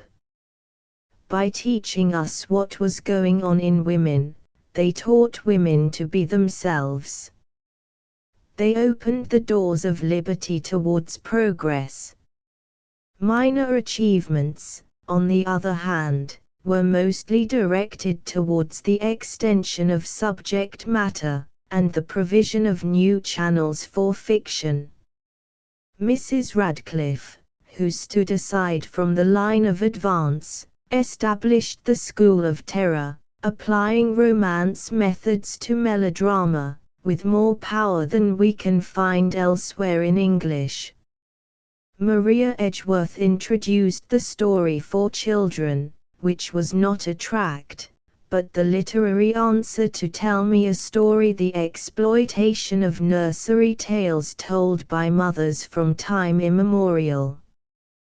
This was developed by Harriet Martineau and Charlotte Yonge, bearing fruit later in libraries of most varied achievement. As we all know, there have been several works of genius written expressly for children, as were not The Pilgrim's Progress, Robinson Crusoe, and Gulliver's Travels, innumerable delightful stories of a similar nature, and much inferior work. The earlier women writers set an excellent example in this field, if they retained overmuch moralizing. They gave us a few nursery classics which show practical insight into the child's mind, and the gift of holding his interest by healthy wonder. We need only compare Sanford and Merton with Frank to recognize their peculiar fitness for such work. The invention, by Mrs. Craik, of the novel for the young person is an allied achievement. It was developed by Charlotte Yonge, and has been always a legitimate province for women. Its dangers are over-sentimentalism, kin to romance proper, and the idealism of the woman's man. Mrs. Craik gave us one type in John Halifax, gentleman. There are two in Miss Yonge's Heir of Redcliffe. It must be noted further that Harriet Martineau exploited philanthropy, and introduced the didactic element developed by George Eliot. Most women are born preachers, even Jane Austen occasionally points a moral, and this characteristic became prevalent early in their work. It was employed sometimes in the defense, or the exposure, of particular religious tenets, at others, on questions of pure ethics. There is a sense, of course, in which every story of life must carry its own moral, but George Eliot and most of the minor novelists obtrude this matter. In many cases the lesson is the motive, which is false art. However, the novel with a purpose clearly has come to stay. It outlived the period with which we are concerned, and is still vital. Speaking generally, the earlier women novelists contented themselves with raising the standard of domestic morality, upholding the family, and hinting at one ideal for the two sexes. George Eliot, indeed, went into individual cases with much detail, but we note in all that their pet abomination is hypocrisy and cant. Finally, and most important of all in outside influence, Maria Edgeworth invented the national novel, developed by Susan Ferrier and Mrs. Oliphant. We have noted already that in banishing the stage Irishman Miss Edgeworth inspired Waverley, and the list of more recent examples, sprung from India, the Kailyard, the moorlands, and 100 localities, would prove too formidable for passing enumeration. Her instinctive patriotism has sprung a mine that is practically inexhaustible and has given us much of our best work. The hardy country and all local colour are similarly inspired. It is not too much to say that in this matter Miss Edgeworth introduced an entirely new element, only second in importance to the revelation of femininity, which is women's chief contribution to the progress of fiction. While women were thus developing English fiction, with no rival of genius except Scott in his magnificent isolation, men had in some way advanced from Richardson to Thackeray and Dickens. It is worth noticing how far the two Victorian novelists showed the influence of feminine work, in what respects they reverted to the 18th century, and what new elements they introduced. Both are still middle class and, in one sense, domestic realists. Thackeray satirizes society, like Miss Burney and Jane Austen. Dickens works on manners, expounds causes, and takes up the poor. Both caught an enthusiasm for history from Scott, in which women did nothing of the first importance. Thackeray capped Lady Susan with Barry Lyndon, and Dickens produced a few overwrought washes of childhood, which women, curiously enough, never treated in their regular novels. A certain resemblance in scope and arrangement has been noted already between Vanity Fair and Evelina, but, speaking generally, it is obvious that Thackeray writes of society more as a man of the world, and with broader insight, than either Miss Burney or Miss Austen. He not only observes, but criticizes. One might say that, like all moderns, he feels morally responsible for the world. The manners which constitute the humor of Dickens are more varied and, on the other hand, more caricatured than those of the women writers. His fury against social evils is more public-spirited and less specialized, his knowledge of the poor more intimate and genuinely sympathetic. They have learnt, it would seem, from women to elaborate details in observation, to depend on truthful pictures of everyday life, avoiding romance characterization or the aid of adventure in the composition of their plots. In fact, the development from Richardson's Revolution is consecutive, taken up by the Victorians where the women left it.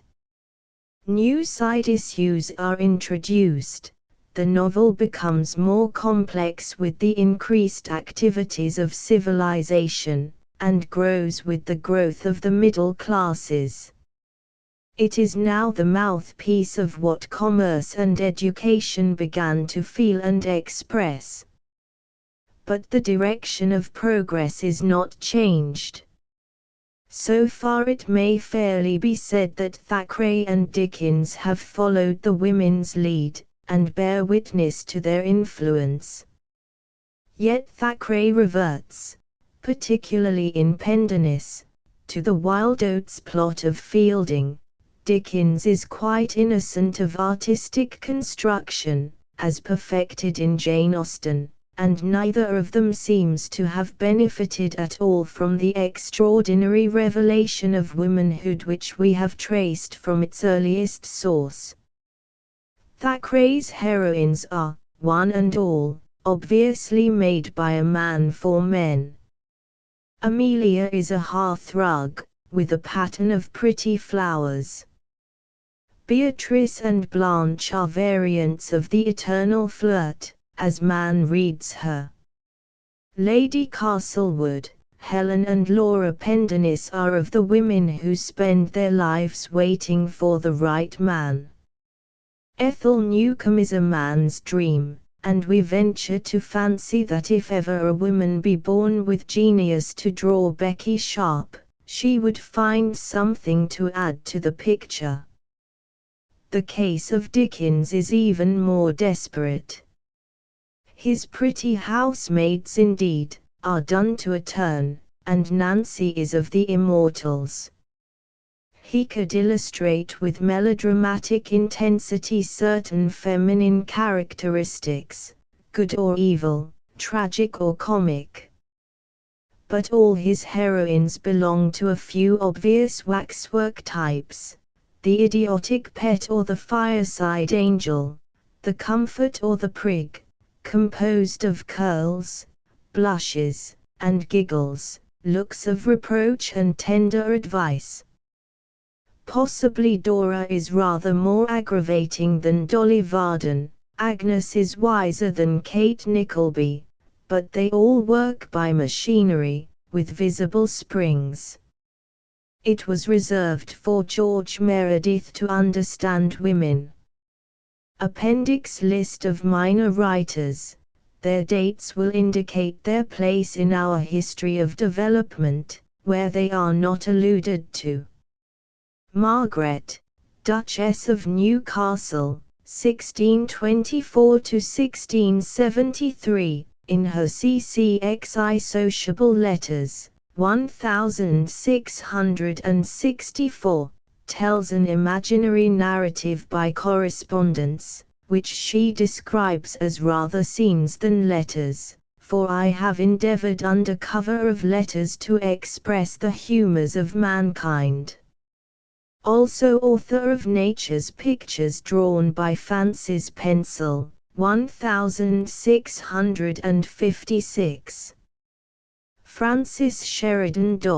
Her Memoirs of Miss Sidney Bidulph, extracted from her own journal, 1761, made a name by its supreme melancholy.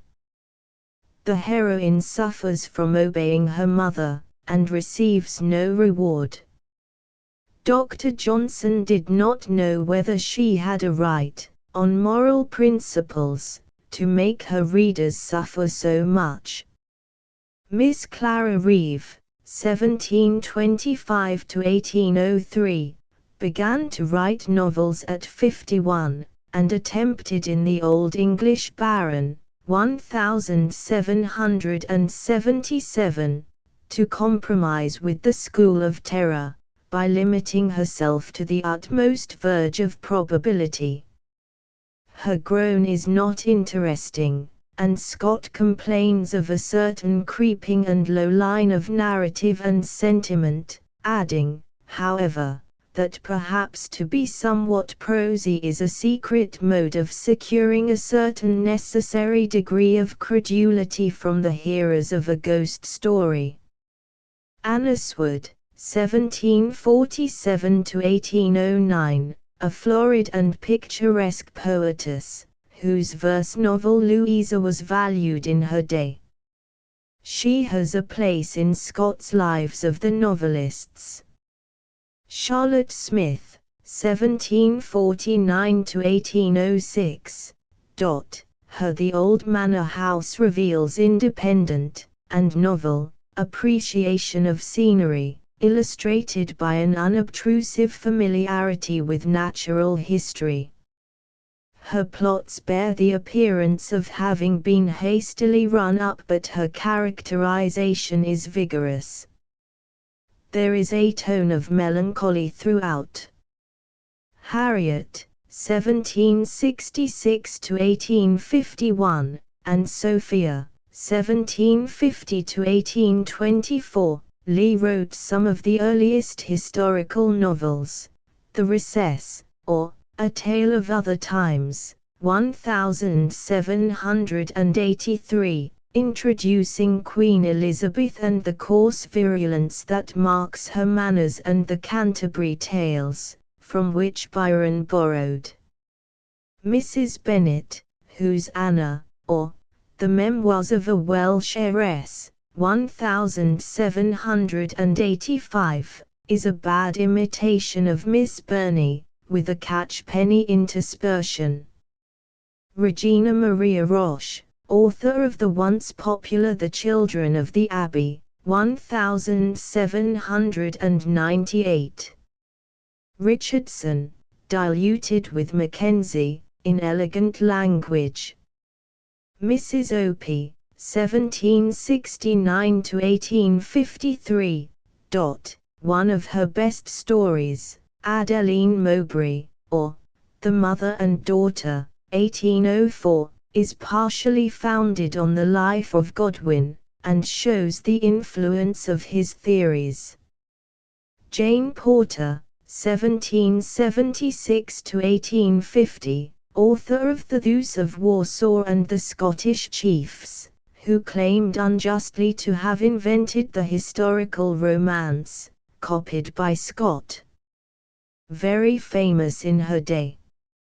Also Anna Maria Porter, 1780 to 1832, author of Don Sebastian.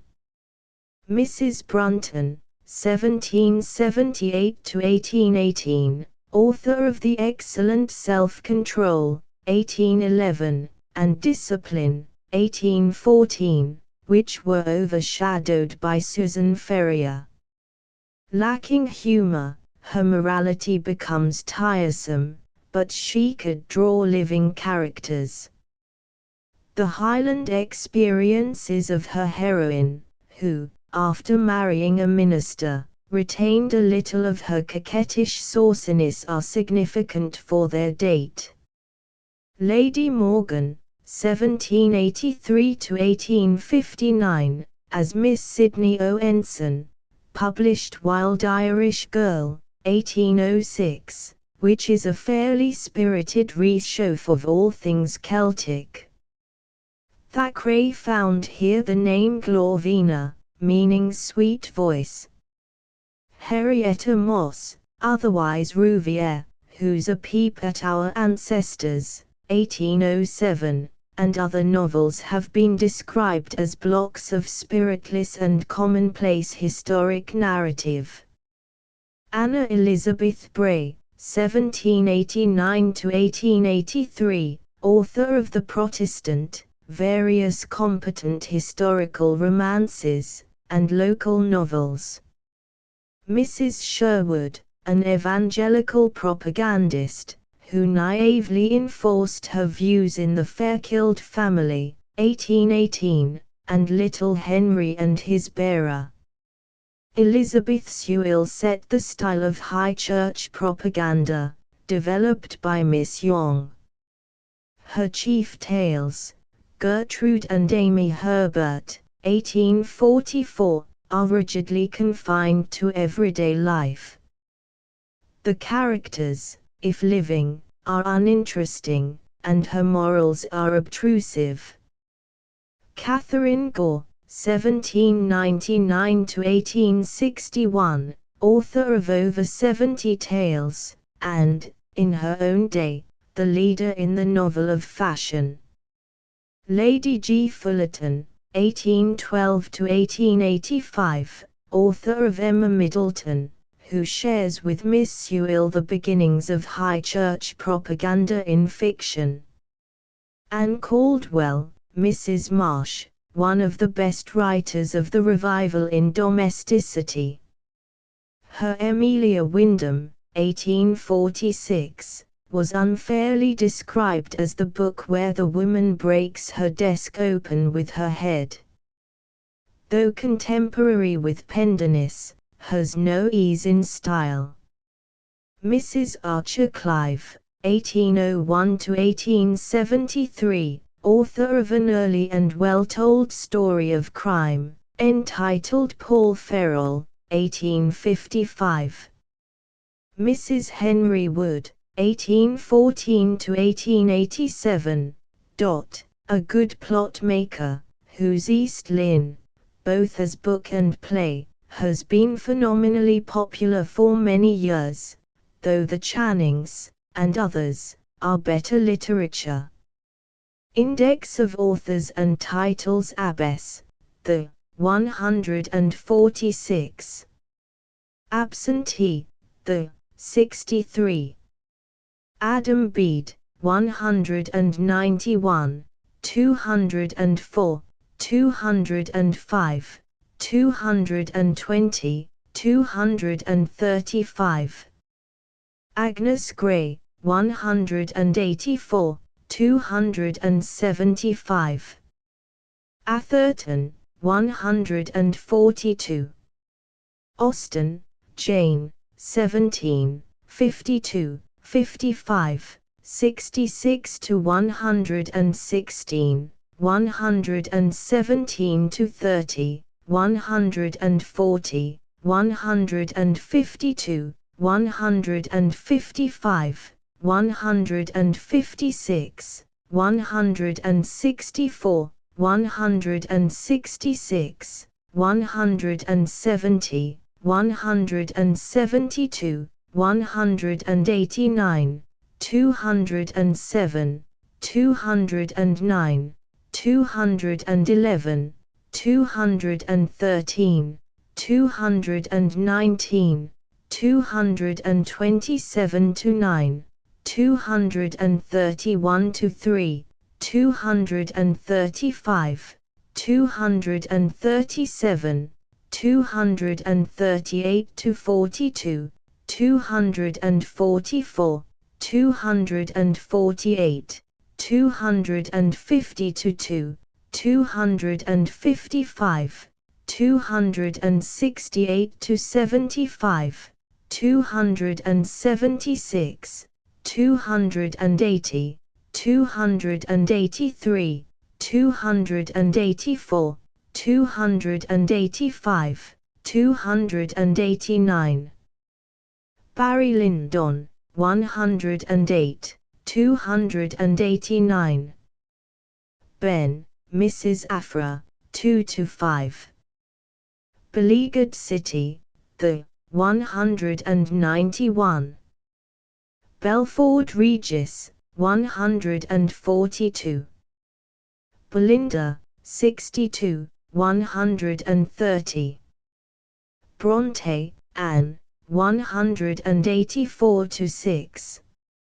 Charlotte, 164 to 78, 180, 183, 185, 188, 190, 209, 210, 213, 229, 230, 233 to 4, 236, 237, 252 to 5, 257, 275 to 8, 280, 282, 285. Emily, 179 to 84, 185. Bernie, Fanny, Madame D'Arblay, 2, 7 to 53, 59, 62, 67, 68, 70, 91, 117 to 30, 131, 137, 152, 155, 164, 170, 209, 211, 213, 226 to 7, 230 to 1, 235, 237, 238, 243, 246 to 250, 253, 255, 263 to 8, 280, 283, 289. Dr. 11, 68. Byron, Lord, 58. Cameos of English History, 199. Camilla, 35 to 53, 127, 128, 133, 226, 267. Castle of Otranto, 56. Castle Rackrent, 63. Cecilia, 13, 15, 48, 85, 118 to 23, 127, 128, 130, 140, 237, 238, 263, 266. Chronicles of Carlingford, The, 191 to 9. Clarissa, 14, 67, 245. Celebs in Search of a Wife, 64.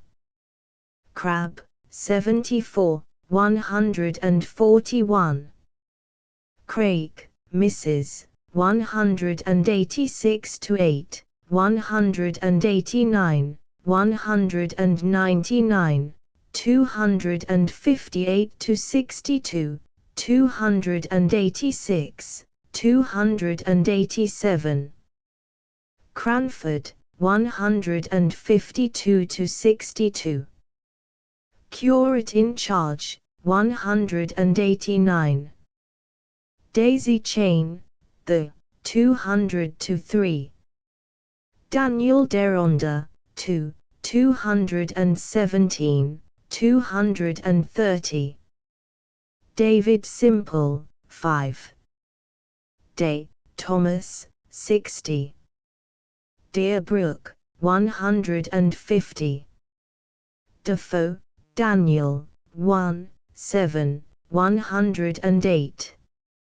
Destiny, 135, 139. Dickens, Charles, 289–92. Domestic Manners of the Americans, 146. Edgeworth, Maria, 32, 60–3, 81, 131, 187, 286, 288. Eliot, George, 167, 190, 191, 199, 204–25, 229–30, 233, 235–6, 237, 242, 243, 244, 255–57, 278–81, 282–284, 285, 287. Emile, 61. Emma, 80, 94–6, 121, 123, 242. Essay on Irish Bulls, 62. Evelina, 2, 11, 15, 18 Seek, 66, 71, 85, 121, 123, 124, 125–6, 129, 140, 237, 250, 263, 265. Felix Holt, 218, 230. Female Quixote, 5. Female Spectator, 5. Ferrier, Susan, 131–40. Fielding, Henry, 5, 10, 13, 26, 30, 55, 282, 290. Sarah, 5. Frank, 61, 286. Frankenstein, 143–5. Galt, John, 189. Gaskell, Mrs., 152–63, 165. Godwin, William, 143. Goldsmith, Oliver, 10, 14. Gulliver's Travels, 286. Hardy, Thomas, 288. Hazlitt, 32. Heir of Redcliffe, 257, 258. Hayward, Mrs., 5. Hour and the Man, the 150. Inchbald, Mrs., 59, 60. Inheritance, 135, 139. Jane Eyre, 2, 165, 170, 172 to 6, 182, 234, 275, 276, 278. John Halifax, Gentleman, 187, 188, 190, 203, 258 to 62. Johnson, Dr. 11, 12, 13, 30, 52, 53, 267. Johnson, Ben, 30. Lady Susan, 105 to 16, 128, 289. Lamb, Charles, 140. Lances of Linwood, the 199. Lennox, Charlotte, 5. Letters to Literary Ladies, 61. Little Duke, the 199.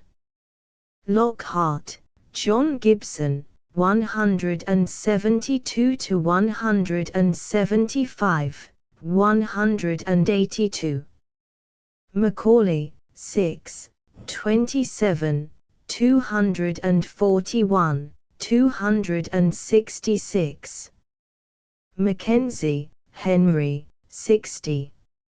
Man of Feeling, 59. Manley, Mrs., 5. Mansfield Park, 72, 96 to 100, 122, 124, 139, 233, 269. Marie Vos, 67.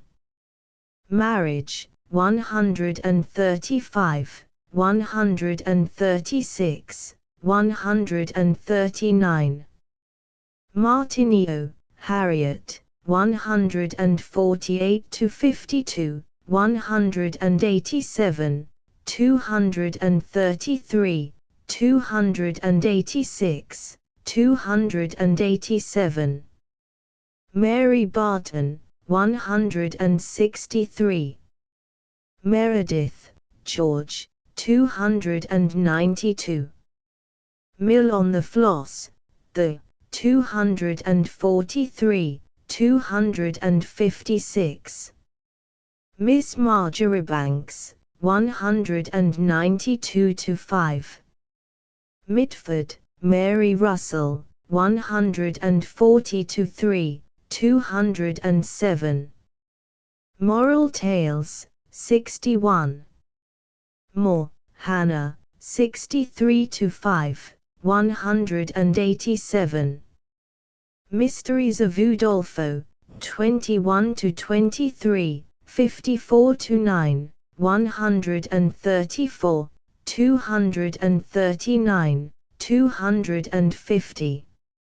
Nature and Art, 60.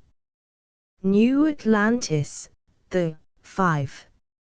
Noctis Ambrosiani, 131, 142. North, Christopher, Professor Wilson, 131, 142. North and South, 162. Northanger Abbey, 56, 80, 91-3, 118, 121, 125-7, 250. Oliphant, Lawrence, 191. Mrs., 188-99. Orunako, 3-5. Our Village, 140-3. Pamela, 5, 7, 14, 67, 283. Parents Assistant, 61. Peasant and Prince, 150. Pendennis, 290. Peregrine Pickle, 72, 76. Persuasion, 80, 100-4, 121, 122, 252, 273. Pilgrim's Progress, 286. Playfellow Series, 149, 150. Ploughman Poet, See the Shepherd. Pope, Alexander, 9, 264. Practical Education, 61. Pride and Prejudice, 85-9, 118-20, 124, 125, 127, 139, 238, 242, 272. Pursuit of Literature, The, 55. Radcliffe, Mrs., 21-23, 32, 50, 54-9, 81, 91, 118, 167, 285. Richardson, Samuel, 1, 5, 7, 10, 13, 16, 50, 55, 67, 72, 229, 245, 248, 253, 282, 290. Robinson Crusoe, 286. Romola, 217, 230, 235. Rousseau, 3, 61. Salem Chapel, 195-9. Sanford and Merton, 60, 286. Scott, Sir Walter, 59, 72, 81, 131, 132, 288. Sense and Sensibility, 2, 89-91, 122, 126, 139, 227, 238. Shaw, Bernard, 26. Shelley, Mary, 143-5. Shepherd that is, James Hogg, 7, 131, 142. Shirley, 169, 170, 176-8, 234. Simple Story, 60. Sir Charles Grandison, 24, 246-9. Sketchbook, The, 140. Smith, Sydney, 64. Smollett, Tobias, 10, 13. Stern, Lawrence, 10, 13. Tales of Fashionable Life, 62. Thackeray, W. M., 108, 112, 289–91. The Tenant of Wildfell Hall, 184. Tom Jones, 72, 76. Trollope, Mrs., 145–8. Vanity Fair, 227, 289. Vicar of Wrexhill, the 146. Villette, 165, 168, 169, 170, 176, 234, 278. Walpole, Horace, 56, 57. Wanderer, the 127. Waverley, 72. Whately, Archbishop, 80, 81. Wives and Daughters, 162. Wuthering Heights, 179–84, 275. Yonge, Charlotte M., 199–203, 257, 258, 286, 287. Printed by Morrison and Gibb Limited, Edinburgh. Transcriber's notes: errors in punctuation have been fixed. Page 14. That marvelous changed to that marvelous. Page 139. Aunts in marriage changed to aunts in marriage. Page 274. Mrs. Goddard's changed to Mrs. Goddard's, and when young ladies changed to where young ladies. Asterisk asterisk asterisk. End of the Project Gutenberg ebook The Women Novelists asterisk asterisk asterisk. Updated editions will replace the previous one, the old editions will be renamed. Creating the works from print editions not protected by U.S. copyright law means that no one owns a United States copyright in these works, so the Foundation, and you, can copy and distribute it in the United States without permission and without paying copyright royalties. Special rules, set forth in the general terms of use part of this license, apply to copying and distributing Project Gutenberg trademark symbol electronic works to protect the Project Gutenberg trademark symbol concept and trademark. Project Gutenberg is a registered trademark, and may not be used if you charge for an ebook, except by following the terms of the trademark license, including paying royalties for use of the Project Gutenberg trademark. If you do not charge anything for copies of this ebook, complying with the trademark license is very easy. You may use this ebook for nearly any purpose, such as creation of derivative works, reports, performances and research.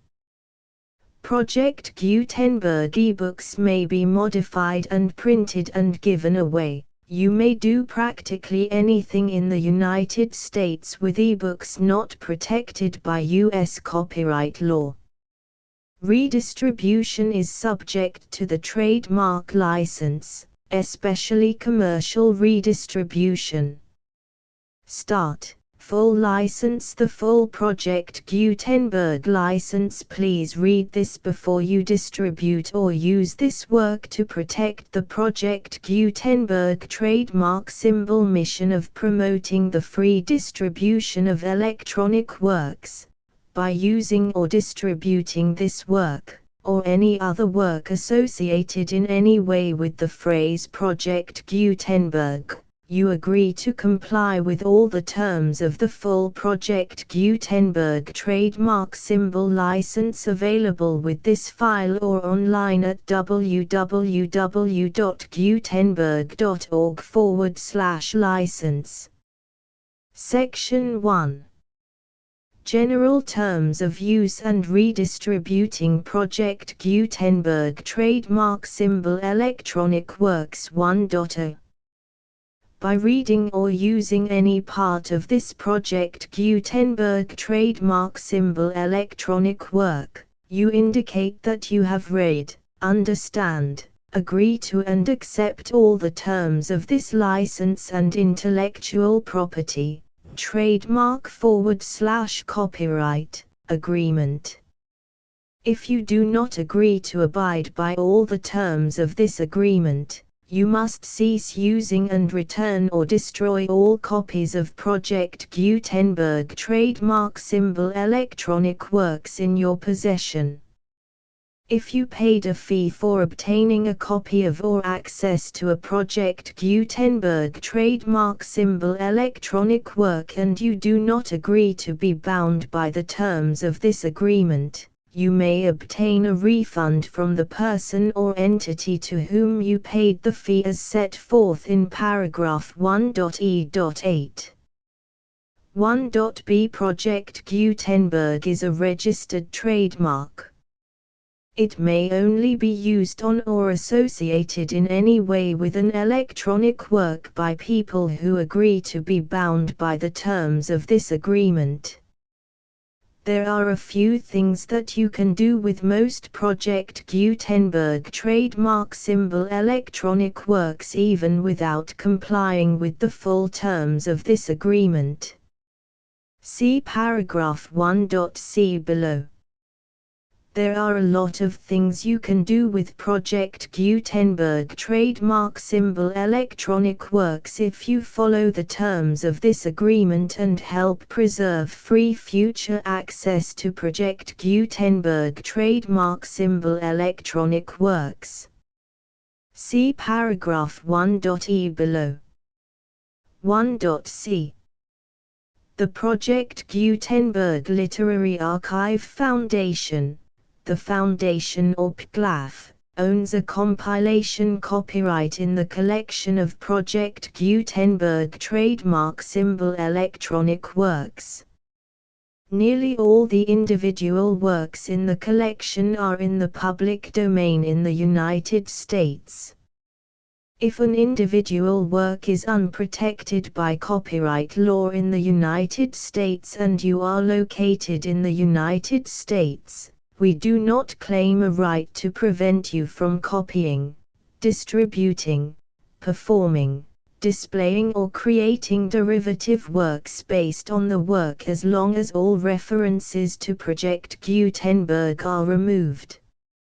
Of course, we hope that you will support the Project Gutenberg trademark symbol mission of promoting free access to electronic works by freely sharing Project Gutenberg trademark symbol works in compliance with the terms of this agreement for keeping the Project Gutenberg trademark symbol name associated with the work. You can easily comply with the terms of this agreement by keeping this work in the same format with its attached full Project Gutenberg trademark symbol license when you share it without charge with others. 1.d.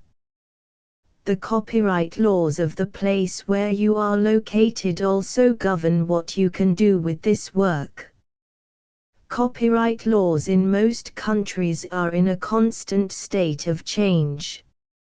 If you are outside the United States, Check the laws of your country in addition to the terms of this agreement before downloading, copying, displaying, performing, distributing or creating derivative works based on this work or any other Project Gutenberg trademark symbol work. The Foundation makes no representations concerning the copyright status of any work in any country other than the United States. 1.e Unless you have removed all references to Project Gutenberg, 1.e.1. The following sentence, with active links to, or other immediate access to, the full Project Gutenberg trademark symbol license must appear prominently whenever any copy of a Project Gutenberg trademark symbol work, any work on which the phrase Project Gutenberg appears, or with which the phrase Project Gutenberg is associated, is accessed, displayed, performed, viewed, copied or distributed. This ebook is for the use of anyone anywhere in the United States and most other parts of the world at no cost and with almost no restrictions whatsoever. You may copy it, give it away or reuse it under the terms of the Project Gutenberg license included with this ebook or online at www.gutenberg.org. If you are not located in the United States, you will have to check the laws of the country where you are located before using this ebook. 1.e.2. If an individual Project Gutenberg trademark symbol electronic work is derived from texts not protected by U.S. copyright law, does not contain a notice indicating that it is posted with permission of the copyright holder, the work can be copied and distributed to anyone in the United States without paying any fees or charges. If you are redistributing or providing access to a work with the phrase Project Gutenberg associated with or appearing on the work, you must comply either with the requirements of paragraphs 1.e.1 through 1.e.7 or obtain permission for the use of the work and the Project Gutenberg trademark symbol trademark as set forth in paragraphs 1.e.8 or 1.e.9. 1.e.3. If an individual Project Gutenberg trademark symbol electronic work is posted with the permission of the copyright holder, your use and distribution must comply with both paragraphs 1.e.1 through 1.e.7 and any additional terms imposed by the copyright holder. Additional terms will be linked to the Project Gutenberg trademark symbol license for all works posted with the permission of the copyright holder found at the beginning of this work. 1.e.4. Do not unlink or detach or remove the full Project Gutenberg trademark symbol license terms from this work, or any files containing a part of this work or any other work associated with Project Gutenberg trademark symbol. 1.e.5. Do not copy, display, perform, distribute or redistribute this electronic work, or any part of this electronic work, without prominently displaying the sentence set forth in paragraph 1.e.1 with active links or immediate access to the full terms of the Project Gutenberg trademark symbol license. 1.e.6. You may convert to and distribute this work in any binary, compressed, marked up, non-proprietary or proprietary form, including any word processing or hypertext form.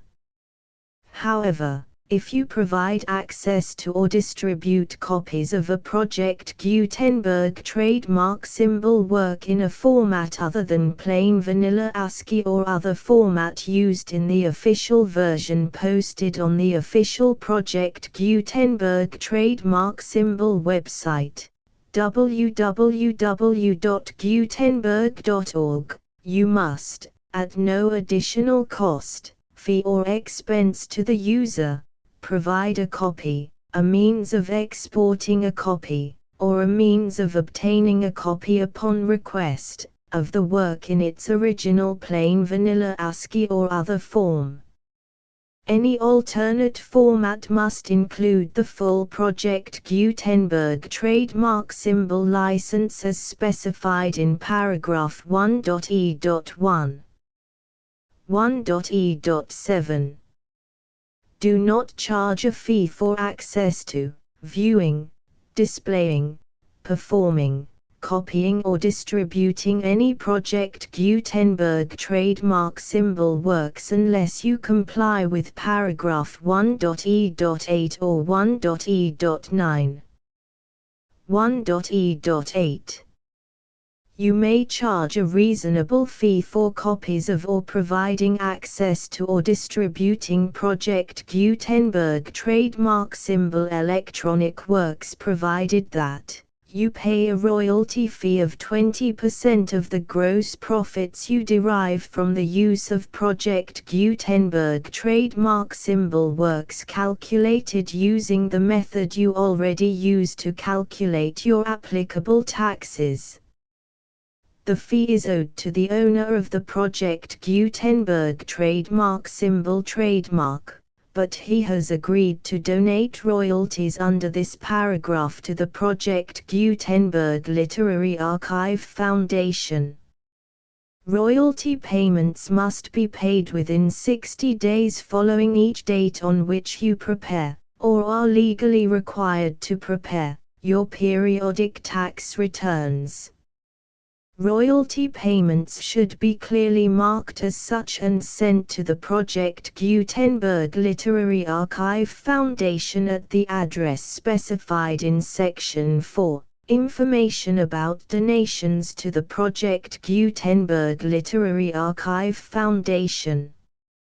You provide a full refund of any money paid by a user who notifies you in writing, or by email, within 30 days of receipt that he does not agree to the terms of the full Project Gutenberg trademark symbol license.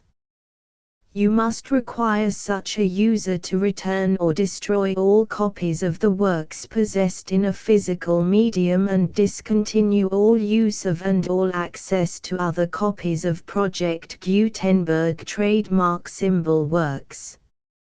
You provide, in accordance with paragraph 1.f.3, a full refund of any money paid for a work or a replacement copy, if a defect in the electronic work is discovered and reported to you within 90 days of receipt of the work.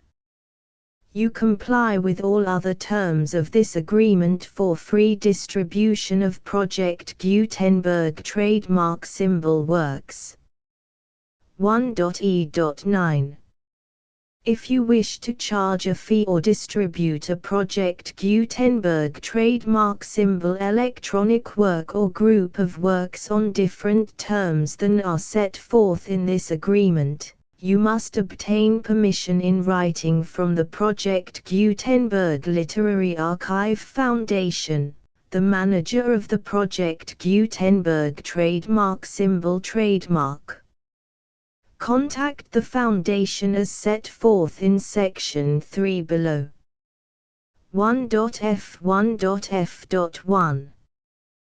Project Gutenberg volunteers and employees expend considerable effort to identify, do copyright research on, transcribe and proofread works not protected by U.S. copyright law in creating the Project Gutenberg trademark symbol collection. Despite these efforts, Project Gutenberg trademark symbol electronic works, and the medium on which they may be stored, may contain defects such as, but not limited to, incomplete, inaccurate or corrupt data, transcription errors, a copyright or other intellectual property infringement, a defective or damaged disk or other medium, a computer virus, or computer codes that damage or cannot be read by your equipment. 1.f.2 Limited warranty. Disclaimer of damages, except for the right of replacement or refund described in paragraph 1.f.3. The Project Gutenberg Literary Archive Foundation, the owner of the Project Gutenberg trademark symbol trademark, and any other party distributing a Project Gutenberg trademark symbol electronic work under this agreement, disclaim all liability to you for damages, costs and expenses, including legal fees. You agree that you have no remedies for negligence, strict liability, breach of warranty or breach of contract except those provided in paragraph 1.f.3. You agree that the Foundation, the trademark owner, and any distributor under this agreement will not be liable to you for actual, direct, indirect, consequential, punitive or incidental damages even if you give notice of the possibility of such damage. 1.f.3 Limited right of replacement or refund. If you discover a defect in this electronic work within 90 days of receiving it, you can receive a refund of the money, if any, you paid for it by sending a written explanation to the person you received the work from. If you received the work on a physical medium, you must return the medium with your written explanation. The person or entity that provided you with the defective work may elect to provide a replacement copy in lieu of a refund. If you received the work electronically, the person or entity providing it to you may choose to give you a second opportunity to receive the work electronically in lieu of a refund. If the second copy is also defective, you may demand a refund in writing without further opportunities to fix the problem. 1.f.4 Except for the limited right of replacement or refund set forth in paragraph 1.f.3, this work is provided to you as is, with no other warranties of any kind, express or implied, including but not limited to warranties of merchantability or fitness for any purpose. 1.f.5 Some states do not allow disclaimers of certain implied warranties or the exclusion or limitation of certain types of damages.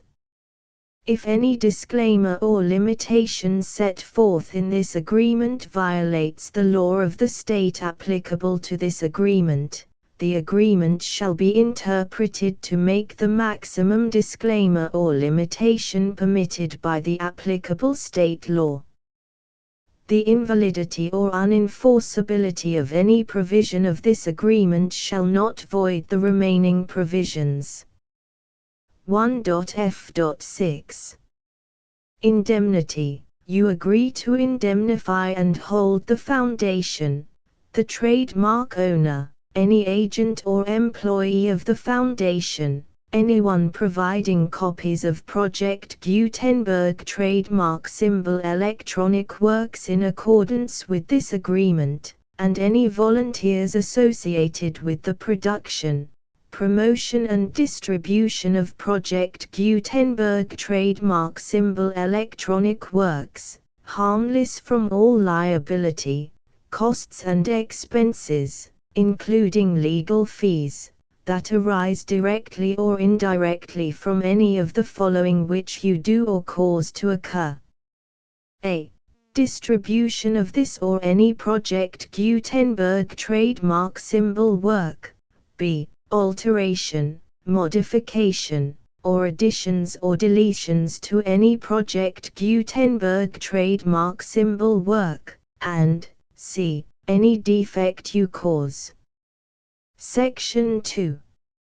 Information about the mission of Project Gutenberg trademark symbol. Project Gutenberg trademark symbol is synonymous with the free distribution of electronic works in formats readable by the widest variety of computers, including obsolete, old, middle-aged and new computers. It exists because of the efforts of hundreds of volunteers and donations from people in all walks of life. Volunteers and financial support to provide volunteers with the assistance they need are critical to reaching Project Gutenberg trademark symbol's goals and ensuring that the Project Gutenberg trademark symbol collection will remain freely available for generations to come. In 2001, the Project Gutenberg Literary Archive Foundation was created to provide a secure and permanent future for Project Gutenberg trademark symbol and future generations. To learn more about the Project Gutenberg Literary Archive Foundation and how your efforts and donations can help, see sections 3 and 4 and the Foundation information page at www.gutenberg.org. Section 3. Information about the Project Gutenberg Literary Archive Foundation. The Project Gutenberg Literary Archive Foundation is a non-profit 501(c)(3) educational corporation organized under the laws of the state of Mississippi and granted tax-exempt status by the Internal Revenue Service. The Foundation's IN or Federal Tax Identification Number is 64-6221541. Contributions to the Project Gutenberg Literary Archive Foundation are tax-deductible to the full extent permitted by U.S. federal laws and your state's laws. The Foundation's business office is located at 809 North 1500 West, Salt Lake City, UT 84116. 801-596-1887. Email contact links and up-to-date contact information can be found at the Foundation's website and official page at www.gutenberg.org/contact section 4. Information about donations to the Project Gutenberg Literary Archive Foundation. Project Gutenberg trademark symbol depends upon and cannot survive without widespread public support and donations to carry out its mission of increasing the number of public domain and licensed works that can be freely distributed in machine-readable form accessible by the widest array of equipment, including outdated equipment. Many small donations, $1 to $5,000, are particularly important to maintaining tax-exempt status with the IRS. The Foundation is committed to complying with the laws regulating charities and charitable donations in all 50 states of the United States. Compliance requirements are not uniform and it takes a considerable effort, much paperwork and many fees to meet and keep up with these requirements. We do not solicit donations in locations where we have not received written confirmation of compliance. To send donations or determine the status of compliance for any particular state, visit www.gutenberg.org/donate. While we cannot and do not solicit contributions from states where we have not met the solicitation requirements, we know of no prohibition against accepting unsolicited donations from donors in such states who approach us with offers to donate. International donations are gratefully accepted, but we cannot make any statements concerning tax treatment of donations received from outside the United States. U.S. laws alone swamp our small staff. Please check the Project Gutenberg web pages for current donation methods and addresses. Donations are accepted in a number of other ways, including checks, online payments and credit card donations. To donate, please visit www.gutenberg.org/donate. Section 5. General information about Project Gutenberg Trademark Symbol Electronic Works. Professor Michael S. Hart was the originator of the Project Gutenberg trademark symbol concept of a library of electronic works that could be freely shared with anyone. For 40 years, he produced and distributed Project Gutenberg trademark symbol ebooks with only a loose network of volunteer support. Project Gutenberg trademark symbol ebooks are often created from several printed editions, all of which are confirmed as not protected by copyright in the US unless a copyright notice is included. Thus, we do not necessarily keep ebooks in compliance with any particular paper edition. Most people start at our website, which has the main PG search facility, www.gutenberg.org. This website includes information about Project Gutenberg trademark symbol, including how to make donations to the Project Gutenberg Literary Archive Foundation, how to help produce our new ebooks, and how to subscribe to our email newsletter to hear about new ebooks.